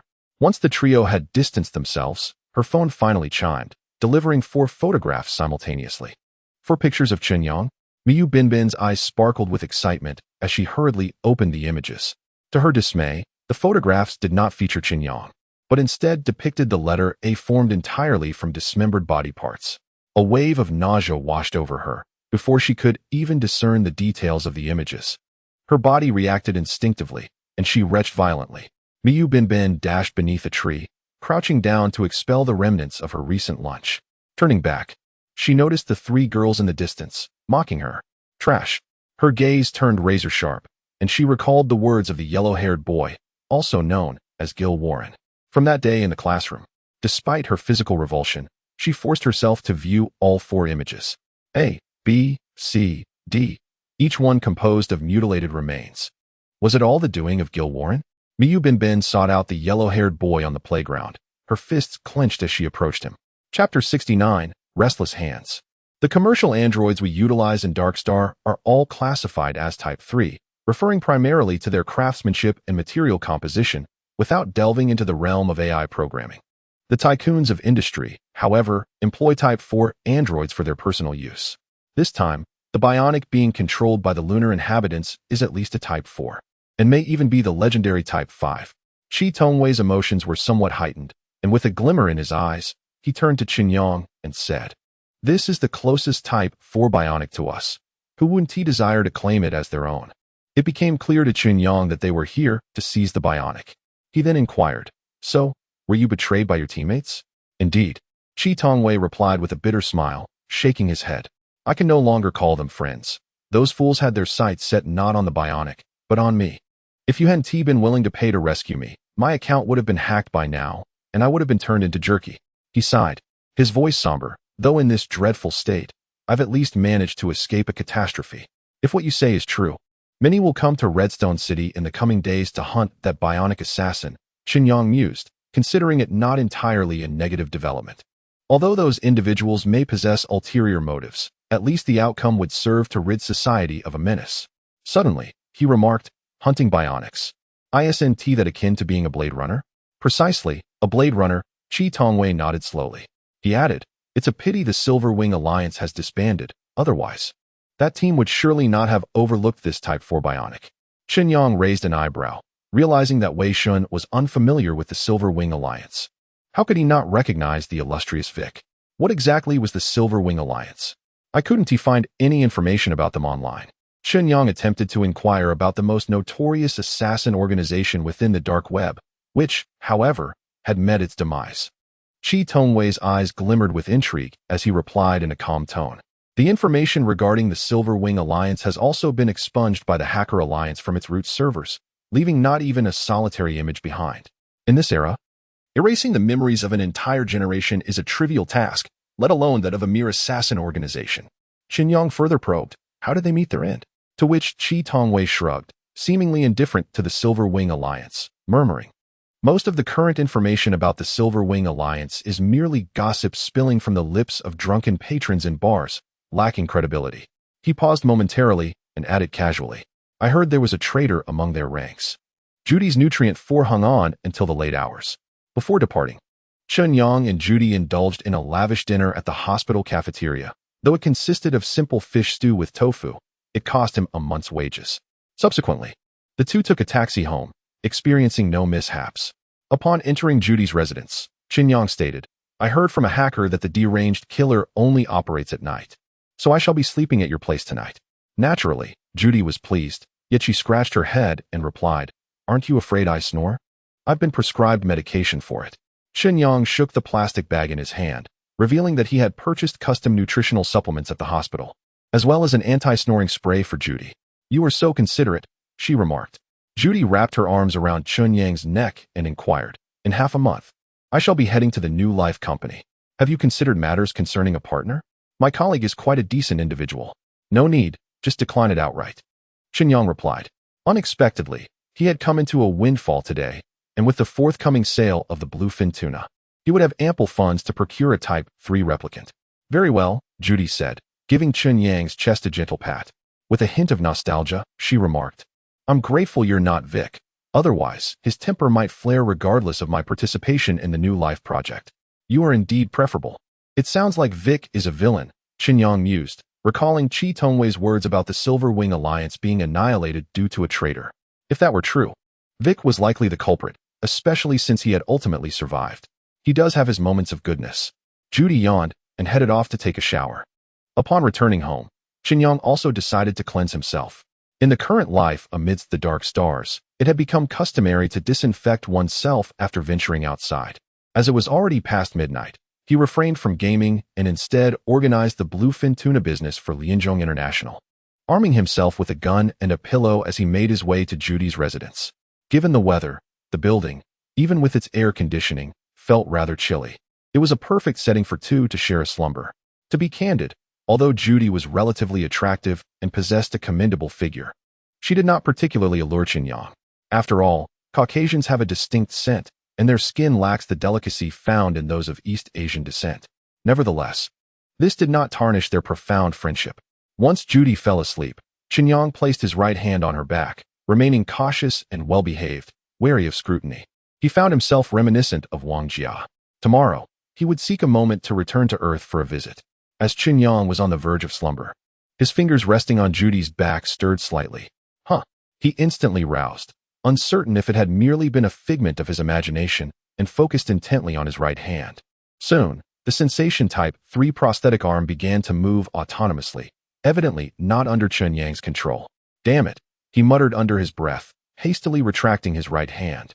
He lifted his arm, and the display screen integrated into the prosthetic illuminated, revealing that the sensitivity of the sensation type 3 had somehow been adjusted to 100. Furthermore, a system notification indicated that Lucy had sent a message a minute prior. The message contained only 2 words. "Are you there?" Chen Yang's irritation manifested as a twitch at the corner of his eye, prompting him to reply, "Were you just controlling my right hand?" Lucy, based on the tactile feedback, it appears to be a Caucasian female. "Vic, can we establish some boundaries here? Vic, are you protecting me or undermining me? It seems hackers are utterly unreliable." "Lucy, it's a misunderstanding. Since you were unable to receive my messages, I had no choice but to resort to this method." "Lucy, I am entirely indifferent to what you are engaged in." "Lucy, even if a woman were to ensnare you, it is of no concern to me. My sole responsibility is your digital security." "Vic, what do you need from me?" "Lucy, you still owe me 500 yuan for information services that you have yet to settle. Are you out of your mind?" Chen Yang grumbled as he begrudgingly transferred the 500 yuan. Lucy received.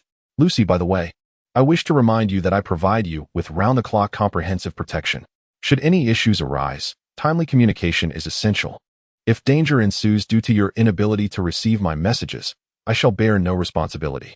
Although Chen Yang was consumed by anger, he could not deny the validity of Lucy's assertions. It is impossible for him to wear glasses for 24 hours. Although the Type 3 sensor has a computer, this arm lacks speakers and a microphone, rendering it incapable of providing timely notifications. Chen Yang suggested, "How about I purchase a watch?" Lucy retorted, "I'm going to sleep. Do not disturb me." Damn it. Chen Yang found himself completely devoid of sleep due to this woman's antics. He had no choice but to don the smart glasses and wander aimlessly through the mysterious forest, finally succumbing to slumber after more than an hour. The following morning, upon awakening, Chen Yang discovered his right hand positioned in an unusual manner. Surely, this could not be the doing of that woman? It seems that an arm resembling the golden cudgel is utterly unfeasible. It would be too frightening. Chapter 70. A Gift of Youth in the Faculty Office. Binbian Mayu idly twirled her hair until her brother deliberately cleared his throat, prompting her to set aside her long locks and feign a look of contrition. Jill Whalen, with a bandage wrapped around his head and noticeable bruising on his left cheek, glared at Binbian Mayu with an intense ferocity as though he wished to devour her. The homeroom teacher, a woman approaching her 40s, nevertheless maintained a youthful appearance. After a deep sigh, she remarked, "Alas, Mayu, has the pressure of studies become too overwhelming? How else could one resort to such violent behavior?" "I apologize, teacher. The Binbian family is willing to cover all medical expenses." Binbian Wanji adjusted his black-rimmed glasses, his refined features betraying a sense of shame. The purpose of calling the parents today was to address the issues at hand. It was not solely about Mayu's aggression, but also her frequent tardiness and tendency to doze off during class.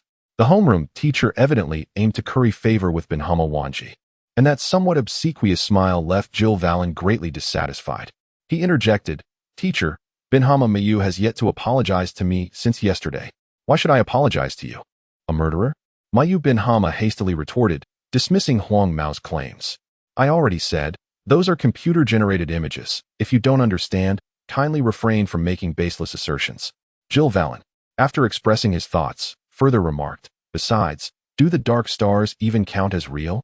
The homeroom teacher and Binhama Wanji exchanged a glance, a tacit understanding prompting a shared smile. Mayu, Binhama Wanji addressed his sister seriously. I have examined those 4 photographs, and after thorough computer analysis, it has been confirmed that they are indeed AI-generated images. You must apologize to your classmate Jill Valen. I go by Jill Valen, the boy corrected, puffing out his chest with pride. Mayu Binhama furrowed her brow, her face flushed with indignation as she exclaimed, I refuse to believe they are computer-generated.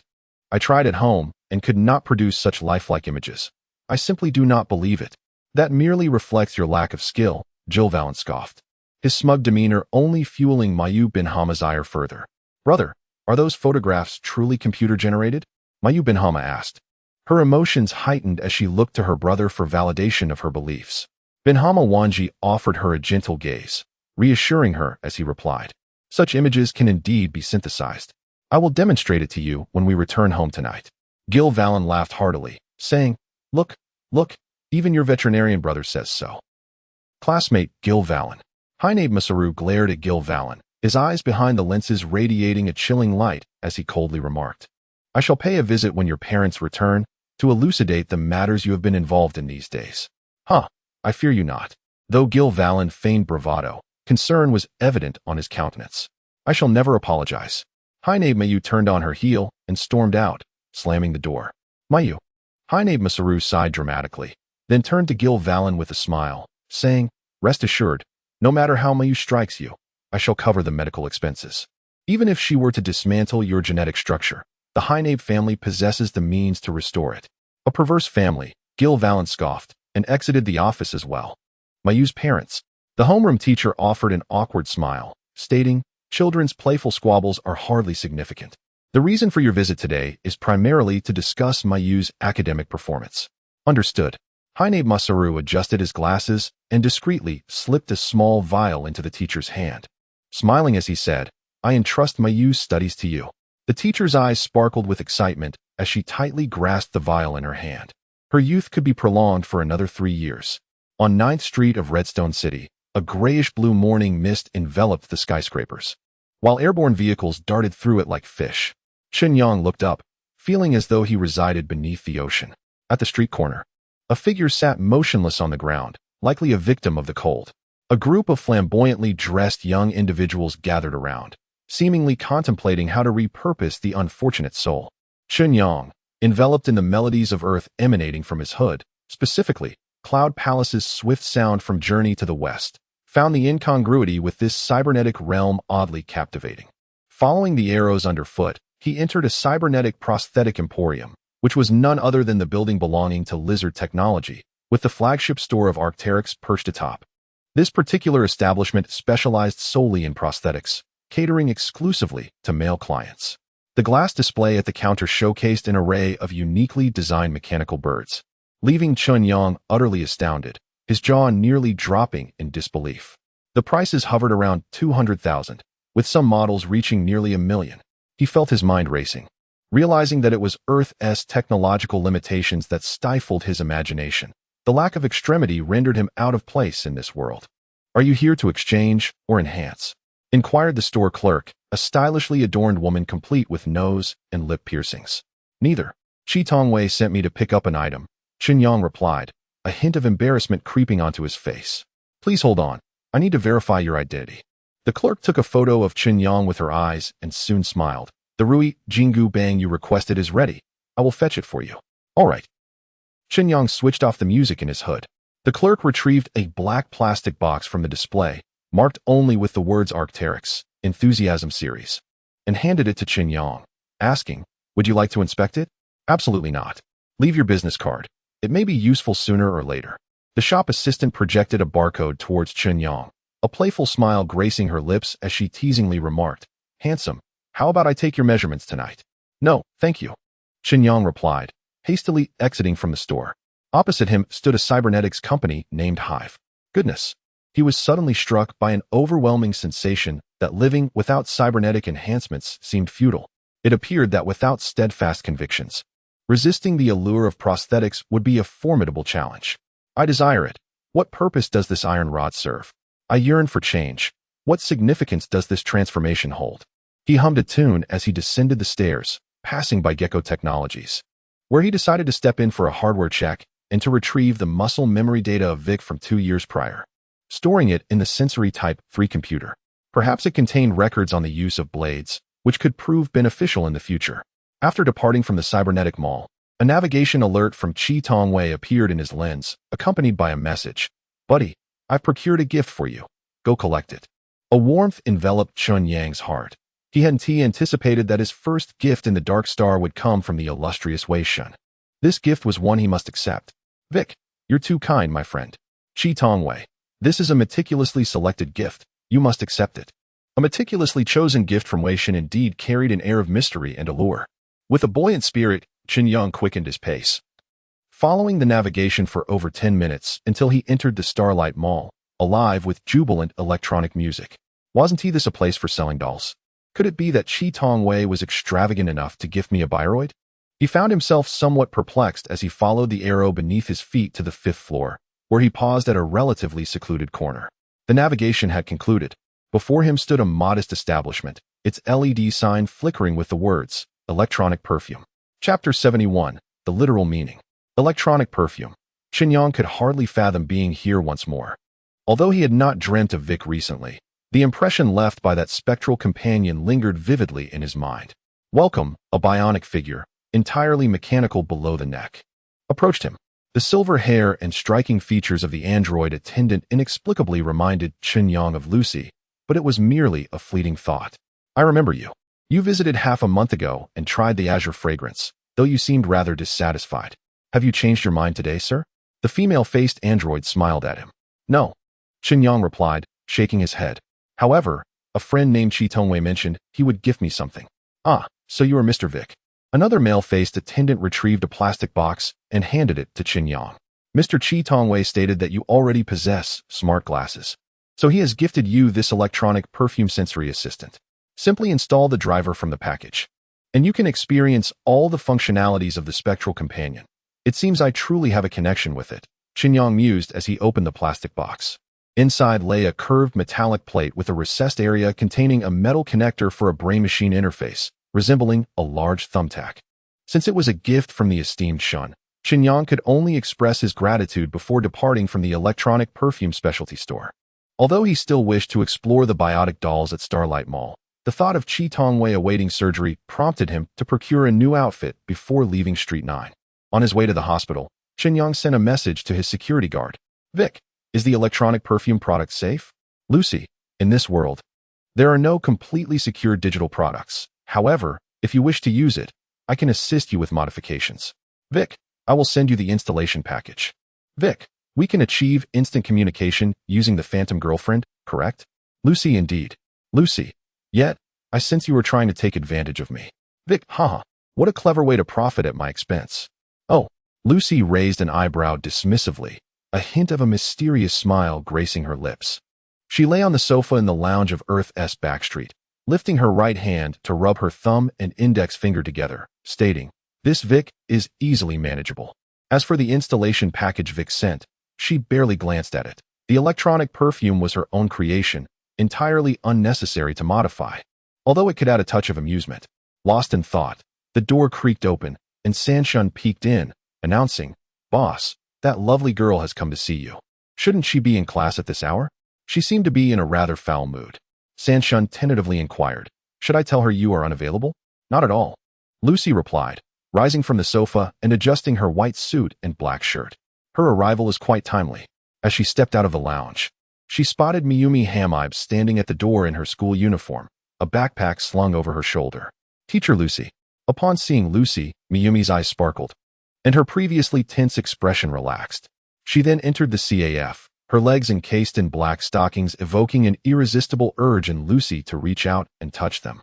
It can be said that Miyumi Hamibe, an impeccable beauty, is a perfect embodiment of the Hamibe family's genetic engineering prowess.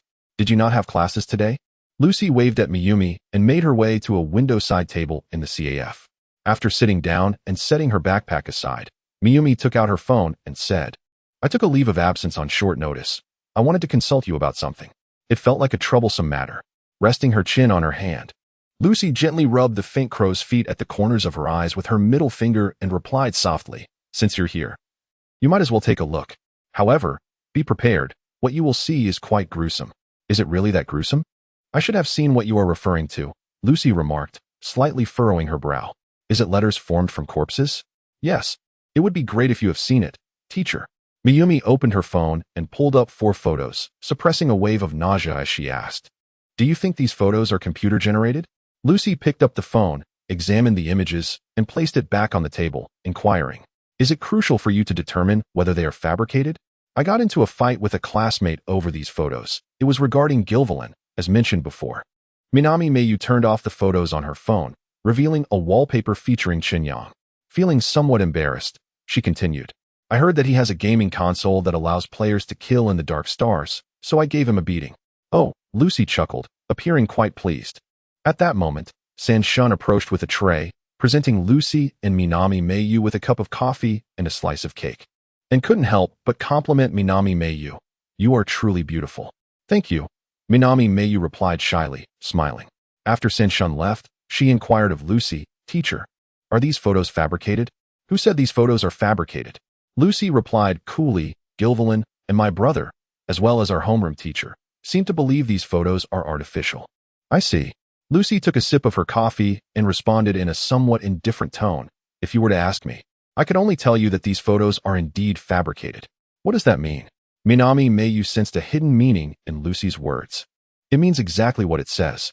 Therefore, Minami Mayu hesitated to speak further. "As for that classmate named Gilvilan, you might as well confront him a few more times. After all, your family can handle it." Lucy joked, her light green gaze flashing with mischief, and she continued, "You're just in time. Could you assist me with a task shortly?" "What kind of task?" Minami Mayu's eyes widened, unsure of what Lucy was planning. "Just a few photos and recording a few lines for me." Lucy gazed intently at Bienbian Mayu, her pupils transforming into obsidian lenses. At the newborn hospital, Chi Tongwei emerged from the operating room, now a robust figure, his limbs fully restored. The once feeble creature had evolved into a man. "Allow me to reintroduce myself." Chi Tongwei extended his hand to Chen Yang, a confident smile returning to his metal-embedded visage. "I am Chi Tongwei, a senior mechanical engineer and also a BM modeler. Should you require any assistance in the future, feel free to reach out. I shall not indulge in unnecessary chatter." "I am Vic," Chen Yang replied, grasping his hand. Contemplating how to present himself, ultimately stating, "I sell pet fish." A lucrative venture indeed. Chi Tongwei patted Chen Yang's shoulder with warmth, a genial expression adorning his face. "If convenient, let us first inspect your gaming console. I have some modifications in mind." "That sounds splendid. Let us head to my home," Chen Yang responded. As they exited the hospital, a military green hovercar awaited them at the entrance. It was Chen Yang's first close encounter with such a vehicle. Its design bore resemblance to an ordinary sedan, yet it featured a singular, imposing tire at the rear, where one would typically find 2 circular wheels, replaced by twin thrusters. "Is this your car?" Chen Yang inquired. "Indeed. I just flew over from Qinye Yuan," Chi Tongwei replied, opening the door and gesturing for Chen Yang to enter, taking his place in the driver's seat. "My home is just over there. It is scarcely better than Redstone City, another wretched place. Truly, the great Qi is remarkably affluent." Chen Yang settled into the passenger seat and, fastening his seatbelt, curiously inquired, "How much does your flying car cost?" Chi Tongwei maneuvered the vehicle into the air slowly and pondered for a moment before replying, "Approximately 10 grand. Chapter 72, Zero Horizontal Line. In Vic's apartment, 3 unpurchased guppies remained in the aquarium, their scales shimmering with a pearlescent glow under the light as they swam leisurely. It was not until a large face loomed beside the aquarium that the 3 little fish darted away in fright. Although I held no particular interest in pet fish, observing these small creatures gliding through the water was indeed quite entertaining. Chi Tongwei tapped the fish tank, startling the 3 little fish once more, after which he sat back. Satisfied. "When I restock, I'll send you 10. Chen Yang poured a glass of clear water and handed it to Chi Tongwei. "Never mind. I would prefer to keep a robotic dog rather than meddle with such fragile lives." Chi Tongwei shook his head slightly, his tone laced with a hint of lamentation. "Sometimes, reality may not be preferable, much like women, haha. My gaming console is in the bedroom. Chen Yang said, leading Chi Tongwei into the room and switching on the light. It's the digital network version, a classic model. Chi Tongwei instantly recognized the Earth gaming console. He set his laptop down, retrieved a data cable, and connected it to the back of the gaming console while typing. I'll first check the hardware of your console, then assess the data security. Can this console accommodate custom mods? Chen Yang asked. Certainly, there's no issue at all. Chi Tongwei gazed intently at the ceaselessly scrolling code on his laptop screen, his retina pulsating in synchrony. Chen Yang crouched beside him, peering at the computer.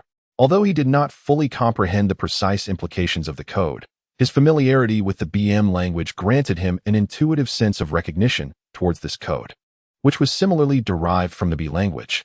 Is my gaming console functioning properly? He inquired. Absolutely fine, Chi Tongwei replied slowly, a peculiar smile gracing his lips. It is in perfect health. Chen Yang sensed an underlying sarcasm in his words. Chi Tongwei patted Chen Yang's shoulder and elucidated. Such closed gaming consoles are seldom targeted, as all monetary data resides on the server side, ensuring no impact on your account. Before long, the code on the display ceased its movement, ultimately revealing comprehensive hardware specifications of the gaming console. I shall replicate a console with identical hardware specifications for you. It will only take about a week, and then you can indulge in your own custom mods. Chi Tongwei shut his laptop, rising to his feet. I must return to Qianye Yuan promptly to attend to some matters. Just await my update. Then I shall trouble you. Let us share a meal before you depart. Chen Yang suggested, a comment steeped in the charm of earthly customs. Next time, the treat is on me. Suddenly, Chi Tongwei recalled something and said, by the way, the discharge paperwork is still in my car. Would you accompany me downstairs to retrieve it? Certainly. I also wish to inquire about the gaming console, Chen Yang replied, following Chi Tongwei as they descended the stairs. My friend, I must express my gratitude once more. Were it not for your assistance, I, the illustrious great god, would have been reduced to a mere great bug. Chi Tongwei affectionately draped his arm over Chen Yang's shoulder as they descended the staircase, his hand gliding to Chen Yang's back. You, listen to me. Chi Tongwei interrupted Chen Yang, reiterating, listen to me. Should you encounter any issues in the future, do not hesitate to reach out. As long as it does not pertain to women or money, I shall assist you. Understood. Chen Yang could distinctly sense Chi Tongwei inscribing 3 simple characters upon his back, a 0, a horizontal line, and a 1. This method of communication suggested that they were under surveillance by hackers. Maintaining his composure, Chen Yang casually inquired, what if the matter for which I seek your help is illicit? Then you would be elevating me, for that is a privilege reserved for the wealthy. Do not be deceived by my golden staff and flashy car. I am, in reality, an authentic pauper, Chi Tongwei chuckled. His fingers remained still as he traced the characters on Chen Yang's back 4 times. I understand. Chen Yang deliberately quickened his pace, distancing himself from Chi Tongwei's arm, and asked, is that electronic eye of yours comfortable? I find that prolonged wear of glasses leaves my eyes particularly dry. He pretended to remove his glasses and rubbed his eyes, casually tucking them into his pocket. One simply needs to acclimate. As they reached the ground floor, Chi Tongwei retrieved a folded paper ticket from the car and handed it to Chen Yang. This is genuine paper, exclusively utilized in places like hospitals. Take good care of it. His expression clearly suggested that this ticket held a significance beyond its apparent use. I shall utilize this for my own purposes, Chen Yang remarked as he accepted the receipt, waving his hand dismissively.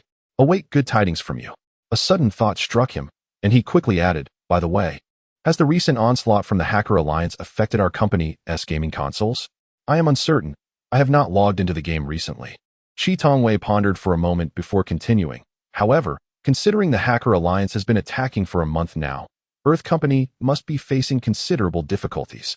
Yet, their focus is on the neural servers, thus the impact on privately modified mods should be minimal, so do not worry. After delivering this assurance, Wei Shun piloted his hovercar into the night sky, leaving behind 2 trails of flame as he vanished toward the southeast. Upon returning home, Chen Yang held the receipt, which was printed on A4 size coated paper, detailing Chi Tongwei's medical expenses incurred at the hospital, since Chi Tongwei had personally covered the costs for his limbs. This receipt primarily documented Chen Yang's payment of 130,000 yuan, accompanied by a postoperative report regarding the installation of the electronic eye. The 0 to 1 inscribed by Chi Tongwei was undoubtedly related to this receipt.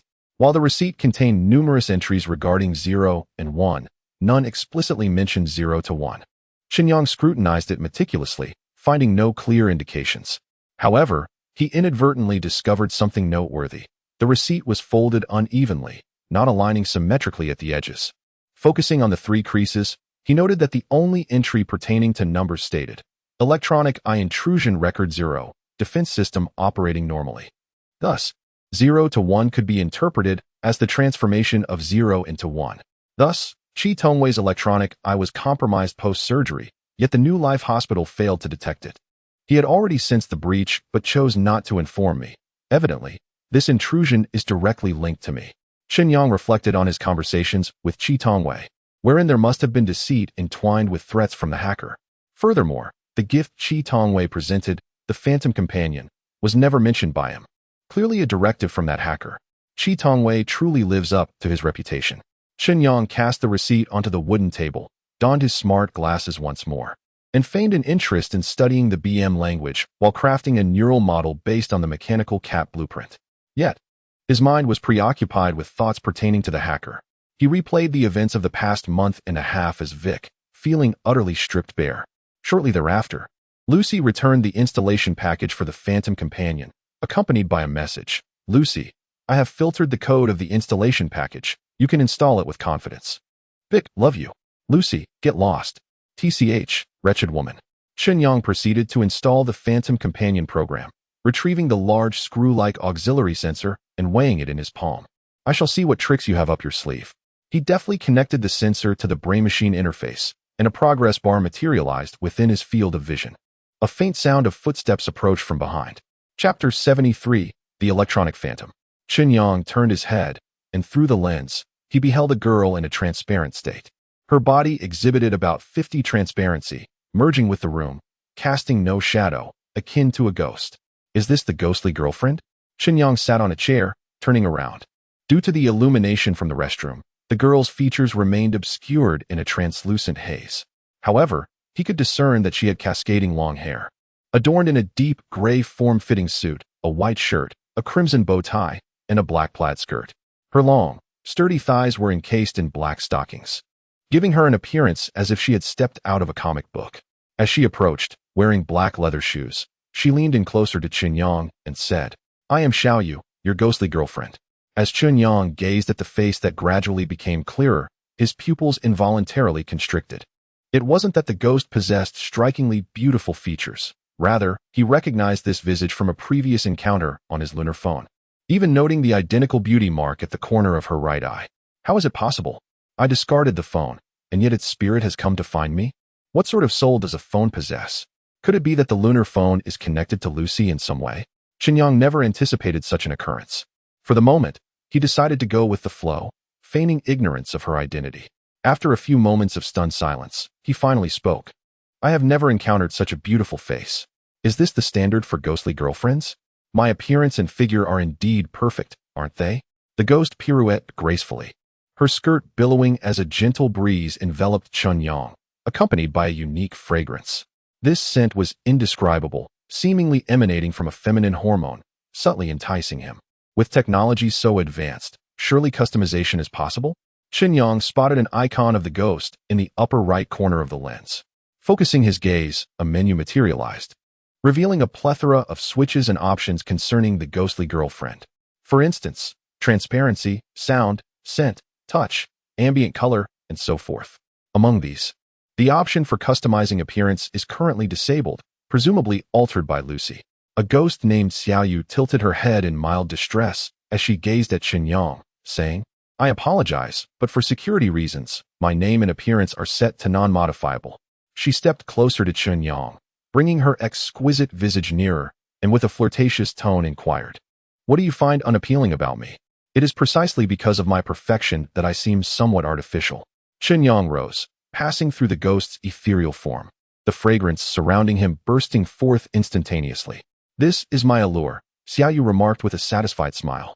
Chen Yang attempted to adjust the ghost's transparency to 100. Gradually, Xiaoyu's body began to materialize, casting a shadow beneath her. However, due to the absence of external camera support, the intelligent glasses alone could not achieve a flawless simulation. resulting in a conspicuous disconnection between Xiaoyu's form and the room. Chen Yang was compelled to revert her transparency to 50. Vic could install additional cameras in the house, enabling me to appear flawlessly within your home, Xiaoyu suggested at an opportune moment. I fear the prying eyes of hackers, Chen Yang remarked intentionally, surmising that Lucy might overhear this statement. He scrutinized the semi-transparent Xiaoyu. Aside from her face, reminiscent of an AI-generated artwork, her long neck, prominent bosom, and tantalizing waistline evoked vivid imaginings, her figure even more exaggerated than her facial features. Is it possible for you to remove your clothing? Chen Yang asked candidly. It is not appropriate. Our relationship has not yet reached that level. Moreover, you can only gaze but not touch, which is detrimental to one's health.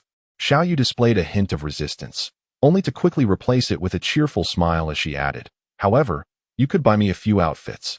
The effect would be quite similar as she spoke. 3 bikini advertisements popped up in Chen Yang's lenses, priced between 500 to 1,000. Why doesn't Lucy turn off the ads? Chen Yang was feeling frustrated when the doorbell rang. Judy appeared in the doorway, clutching a pillow. Hello. Chen Yang welcomed Judy into the house, keenly observing Xiaoyu's reaction. The ghostly girlfriend widened her eyes at Judy, her dark pupils darting about as she furrowed her brow and inquired, Vic, is she your friend with benefits? Indeed, I must find a woman I can actually touch. That way, it is healthier, Chen Yang chuckled. Since Xiaoyu's voice was transmitted to Chen Yang through a brain-machine interface, Judy could not hear her. Are you on a call? Judy whispered, simultaneously handing Chen Yang a sandwich and milk. My friend gifted me a ghostly girlfriend. Take a look. Chen Yang proudly placed the glasses on Judy's head. As Judy adjusted the glasses, she was momentarily startled upon seeing Xiaoyu, then covered her mouth and exclaimed, Wow. This girl is incredibly beautiful. Hello, I'm Judy. I am Xiaoyu. To what extent have you and Vic progressed? This time, Xiaoyu's voice emanated from the glasses, tinged with a hint of jealousy, but more so curiosity. Haha, it's the kind that result in children. Judy removed her glasses and returned them to Chen Yang, smiling as she remarked, I never expected you to enjoy such things. You're becoming more and more like a homebody. I have always been a homebody, Chen Yang replied. As he donned the glasses, he noticed Xiaoyu glaring angrily in Judy's direction. Hey, how can she talk like that? Who is the thing here? Xiaoyu, infuriated, stomped her feet and suddenly charged at Judy with her head. Wait. Chen Yang remembered that Xiaoyu was intangible and refrained from continuing. He saw Xiaoyu collide with Judy, producing a buzzing sound, and then she vanished. I'll sleep at your place tonight. That way, it won't disrupt your gaming, Judy suggested to Chen Yang. Of course, that's fine. Suddenly, Chen Yang noticed Judy's face warping in the lenses, swiftly transforming into Xiaoyu's visage. Her hair changing to black. Has she been possessed by an electronic specter? A line of text appeared in Qi Tongwei's electronic eye. You performed admirably. Who exactly are you? Qi Tongwei switched the hovering vehicle to autopilot, his tone tinged with resistance and a hint of trepidation. You should be able to deduce a few things. I observed a theft program on Vic's gaming console. The IP and port are not from Dark Star, so. Qi Tongwei said, struggling to believe. You are on the moon? I can be anywhere. Since you have followed my instructions, I shall grant you a gift. A gift? Qi Tongwei, on guard, tightened his grip on the control stick, moving his thumb to the launch button. Relax. I never engage in acts of betrayal. The 4 individuals who betrayed you are now under my control. They belong to you now. The hover vehicle began to veer off course, turning south.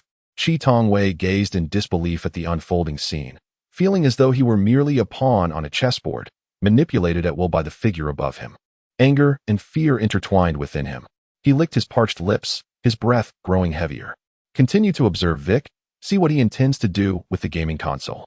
Do not attempt to defy my orders. You know what that entails. The moment the words vanished, Qi Tongwei suddenly found it difficult to breathe, as if his lungs had ceased to function. No. I understand. As he choked, Qi Tongwei's mouth widened in a gasp, his hands instinctively clutching his throat with increasing pressure. It was only when hallucinations began to cloud his vision that his hands relinquished their grip, allowing his lungs to resume their work. Ha! Ha! Ha! Qi Tongwei gasped for air, tears and saliva mingling in disarray. Do not disappoint me, Wei Shun. The title Wei Shun carried a mocking weight. I understand. Qi Tongwei could only nod vigorously. He clenched his fists tightly, a slight smirk tugging at the corners of his mouth. Chapter 74, Wang Jiejia's Curiosity Earth, Monday morning. Chen Yang entrusted his feelings and pressures from the past 2 days to Wang Jejia. She was taken aback by Chen Yang's transformation overnight. He seemed like an entirely different person compared to the cheerful young man from the previous evening's live stream. She couldn't quite articulate what had changed. This morning felt remarkably fulfilling.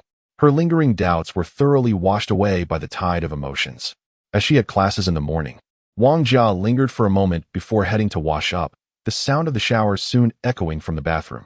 Chen Yang, clad only in a short-sleeved shirt and shorts, heard the bubbling of the aquarium from the study and decided to check on the side-necked turtle that had yet to find a buyer and the bluegill fish ready for delivery. Taking advantage of his clear mind, Chen Yang pulled up a chair to sit in front of the fish tank, lost in quiet contemplation. He had a bold hypothesis. Lucy, the hacker, was likely the one covertly protecting Vic. They must have known each other for some time, and Vic's survival held certain significance for Lucy. However, if that were the case, why did she remain indifferent to Vic's dismal existence, to the point of losing his identity and facing such dire circumstances? Suddenly, Chen Yang recalled Lu Yuyan. In the previous game cycle, when he delivered food to Wang Kai's company, Lu Yuyan's expression when she deliberately did not open the door came to mind, the kind of psychology that is concerned when the other is not faring well. Could it be that Lucy and Vic were once lovers? This could indeed explain her cryptic behavior towards him. Yet, did she truly need to protect her ex-boyfriend for more than 2 years? After all, following his breakup with Lu Yuyan, she had cut ties completely and would never have clandestinely cared for him. Moreover, how does one explain the little rain in the lunar phone? Was Lucy from the moon? Was she sending her ex-boyfriend a ghostly girlfriend? Confused, Chen Yang scratched his head, feeling the sage buff gradually fading, his thoughts becoming increasingly muddled. What are you doing here? Wang Jia returned from her wash, wrapping her arms around Chen Yang's neck from behind. I am currently unraveling the mysteries of the universe. Chen Yang spoke with a serious demeanor, pondering whether he had grasped a shareable secret. Indeed, he had, as he absent-mindedly caressed Wang Jejia's calf. Envisioning her as a character within a video game, he remarked, a fish is likely unaware that it resides in an aquarium. You are not a fish. How can you know what a fish does not know? Wang Jejia replied with a smile, settling into Chen Yang's embrace. The fish must be aware. For do they not often swim around the aquarium restlessly? I sense they yearn to escape. That is because the glass is transparent. If the aquarium were made of opaque ceramic, the little fish would not see the outside world and would come to believe that their entire existence is confined to the size of the tank. Chen Yang, wrapping his arms around Wang Jejia's waist, inquired, do you wish to see the world beyond the aquarium? To leave the seaside? Further still, to go abroad? Even further? Still more? Wang Jejia shook her head in disbelief, playfully pinching Chen Yang's cheek. You wouldn't mean to leave Earth, would you? Do you wish to see places beyond our planet? Chen Yang slid his hand beneath Wang Jejia's clothing and continued, I can show you the sights beyond the aquarium. Are you jesting? Wang Jejia's breath quickened, her round eyes darting as she whispered, actually, I have been to places much farther away, though for a brief moment. Really? Chen Yang exclaimed in surprise, curiosity piqued. When was that? In a moment, Wang Jejia leaned her lips close to Chen Yang's ear and whispered softly. Your words truly disturb my tranquility, he remarked, lifting her petite frame into his arms. Wang Jejia felt shy and avoided direct eye contact with Chen Yang, instead opting to cradle his head while glancing at the bubbling aquarium nearby. Seeking to ease the awkwardness, she began, though I adore kittens. I have no desire to keep one. I prefer to admire them through my phone. This is what one calls cloud kitten keeping. There is something I have always found perplexing, yet deeply intriguing. Please do not deem me superficial for expressing it. Not at all. I am even more superficial. We are hardly profound individuals, he replied. Wang Jejia's vision grew slightly hazy as she observed the fish in the aquarium and slowly inquired. These little fish you keep, so small and unremarkable, cannot even be touched. One can merely watch them swim about. What is the appeal? Isn't the joy of fish keeping precisely that? Chen Yang's mind was preoccupied with other thoughts, and he could only reply intermittently. Purchase a fish tank, fill it with water, add fish, feed them. Administer medication when they fall ill, and breed them. Oh! Wang Jejia's thoughts began to spiral into confusion. The soothing sound of the water circulating in the aquarium was delightful. Occasionally, Chen Yang glanced at the tank, the flow of blood within him inspiring moments of insight. The Earth he inhabited was akin to an aquarium for the dark star beings, just as the dark star served as an aquarium for the moon people. Perhaps Lucy had already escaped the confines of that aquarium, while Vic, still submerged in the water, had become her ornamental fish. Chen Yang was engulfed in an ineffable sense of resentment, tightly embracing Wang Jiajia's body as he dissolved in the warmth of her heartbeat. In the afternoon's C programming class, the instructor inexplicably vanished, phone calls went unanswered, and after a mere 10 minutes of waiting, the students dispersed. Chen Yang exited the classroom with his notebook in hand. Sauntering through the picturesque campus of Binhai University, he gazed up at the brilliant sunshine overhead, a sight that would never grace the dark stars unless that metallic cloud of dust were eradicated. Regarding the hacker Lucy, irrespective of her stance, she proved beneficial for the time being. Whether it concerned the trade of guoguang apples or Qingying fish, she was adept at mitigating potential dangers, preventing other hackers or gangs from encroaching. Naturally, all of this came at the cost of the source's secrecy. It was evident that Lucy had discovered Vic's change in personnel, that this particular fish had undergone mutation. Thus, she appeared in Vic's life, attempting to insert spies to investigate Chen Yang's source. Fortunately, whenever Chen Yang activated his golden finger, he would toss his glasses into the drawer, and his left hand, employing hyperdimensional abilities, remained unmonitored, ensuring his current safety. As long as he safeguarded the secret of the golden finger, Lucy would continue to protect him, monopolizing the entire secret. One could only hope she possessed patience. Chen Yang couldn't help but smile wryly. He had initially believed that he could lead a leisurely life in both worlds with the aid of the hyperdimensional golden finger. It seemed that the notion of leisure was ill-suited to the realm of cyberpunk. I had underestimated the complexity of the situation. Henceforth, he needed to devise a means to liberate himself from the scrutiny of others. After a moment of contemplation, Chen Yang picked up his phone to check the time. After 8 hours immersed in the game, it must be around 1 o'clock in the morning. He rested his chin in contemplation, preparing to log off. Mushroom, mushroom. Hiding in the corner of the market, mushroom, mushroom. His phone rang, displaying the caller, Molly, the girl who sells software. Chen Yang released his chin and answered the call. Hello, sister, is there something you need? Molly's voice resonated from the receiver. Come to the entertainment city for a chat. Chapter 75. Kindred Spirits. Chen Yang hailed a taxi to the C Club. The driver yawned incessantly, and several abrupt stops left Chen Yang feeling queasy. Driver, please pull over, he said, a cold sweat breaking out on his brow. My apologies, buddy, I'm not sure what is happening. I can't shake off this drowsiness, the driver replied, yawning again as he slowly brought the car to a halt by the roadside. Let us switch places, I'll drive. With a sense of urgency to reach the entertainment city, Chen Yang swapped seats with the drowsy driver and took the wheel.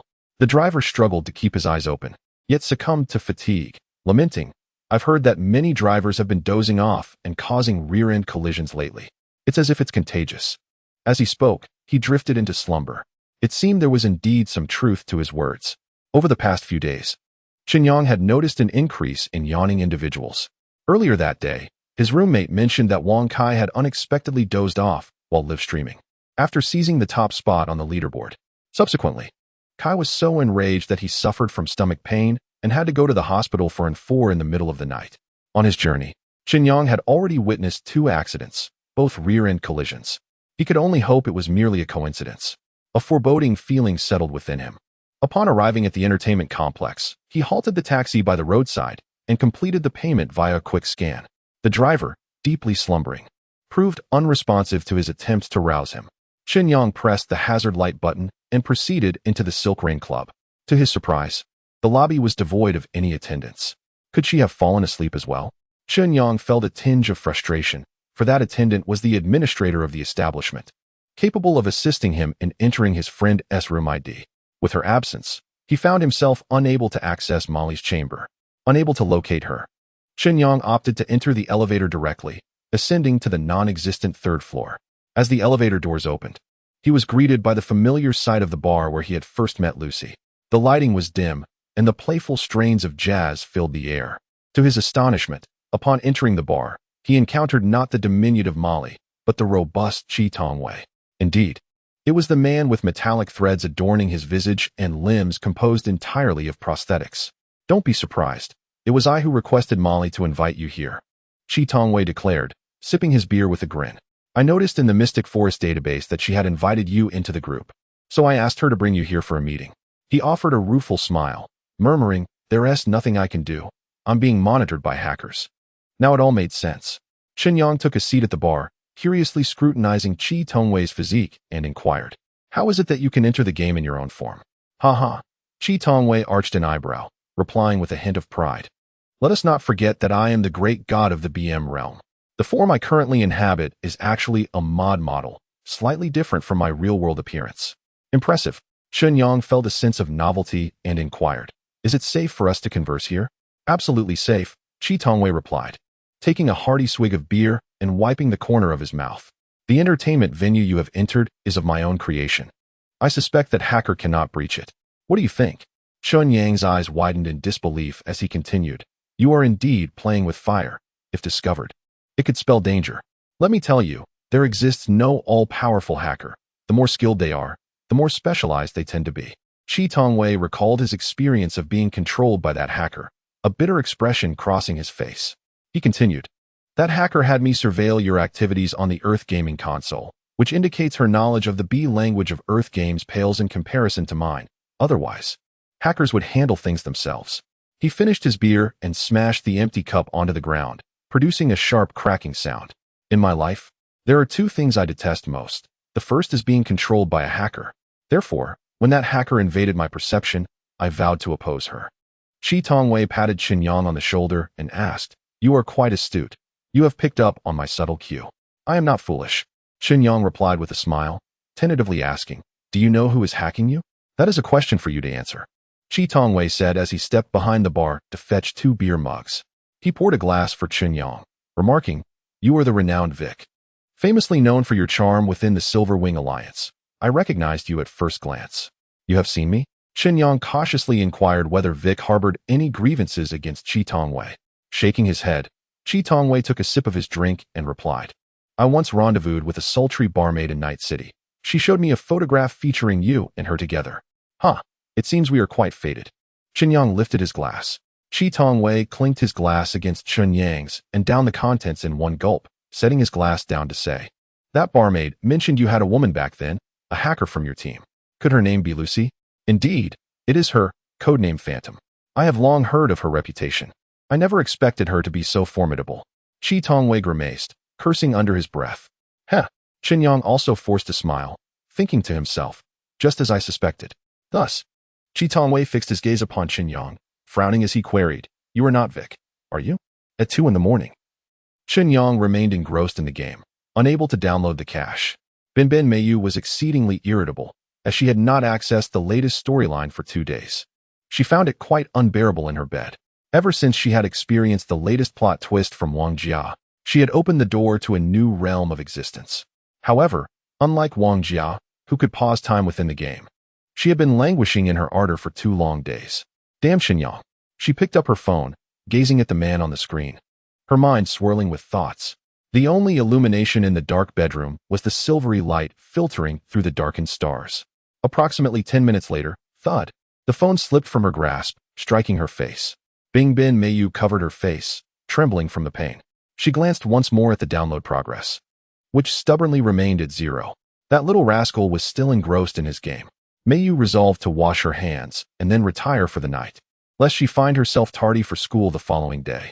Rising from her bed, she dried her hands with a tissue before quietly slipping into her slippers and stealthily making her way to the bathroom on the 1st floor. It seemed her father and brother were both asleep. After washing her hands in silence, she returned to the 2nd floor, only to be met with the buzzing sound of mechanical operation emanating from her brother's room. Was he not asleep? Could he possibly be gaming? Meiyu leaned closer to her brother's bedroom door, pressing her ear against it to listen intently. Just then, as her ear touched the door, it swung open unexpectedly. The door was unlocked. Startled, Meiyu instinctively recoiled, only to see a flickering green and purple light spilling through the gap. Her brother, Bingbin Wanji, was reclining against the headboard, a U-shaped device around his neck, from which the pulsating lights emanated. Was her brother also indulging in a dream game? Summoning her courage, Meiyu quietly pushed the door ajar to observe her brother's South Dream machine up close. In comparison to the device she had purchased from Teacher Lucy, her brother's apparatus appeared significantly larger and was entirely encased in metal, requiring a pillow for support. Amidst the flickering lights, she discerned a line of white text, or Ion Super Sensory Gaming Console. Chapter 76. Welcome to Cyberpunk. Personality Cognitive Disorder Syndrome. I have experienced that too. At that time, I had just been rendered immobile by my superior, living each day solely through the realm of gaming. Chi Tongwei sipped his beer, reminiscing about the past, and continued. The character I portray is a veteran who stood in for me on Darkstar for 2 months.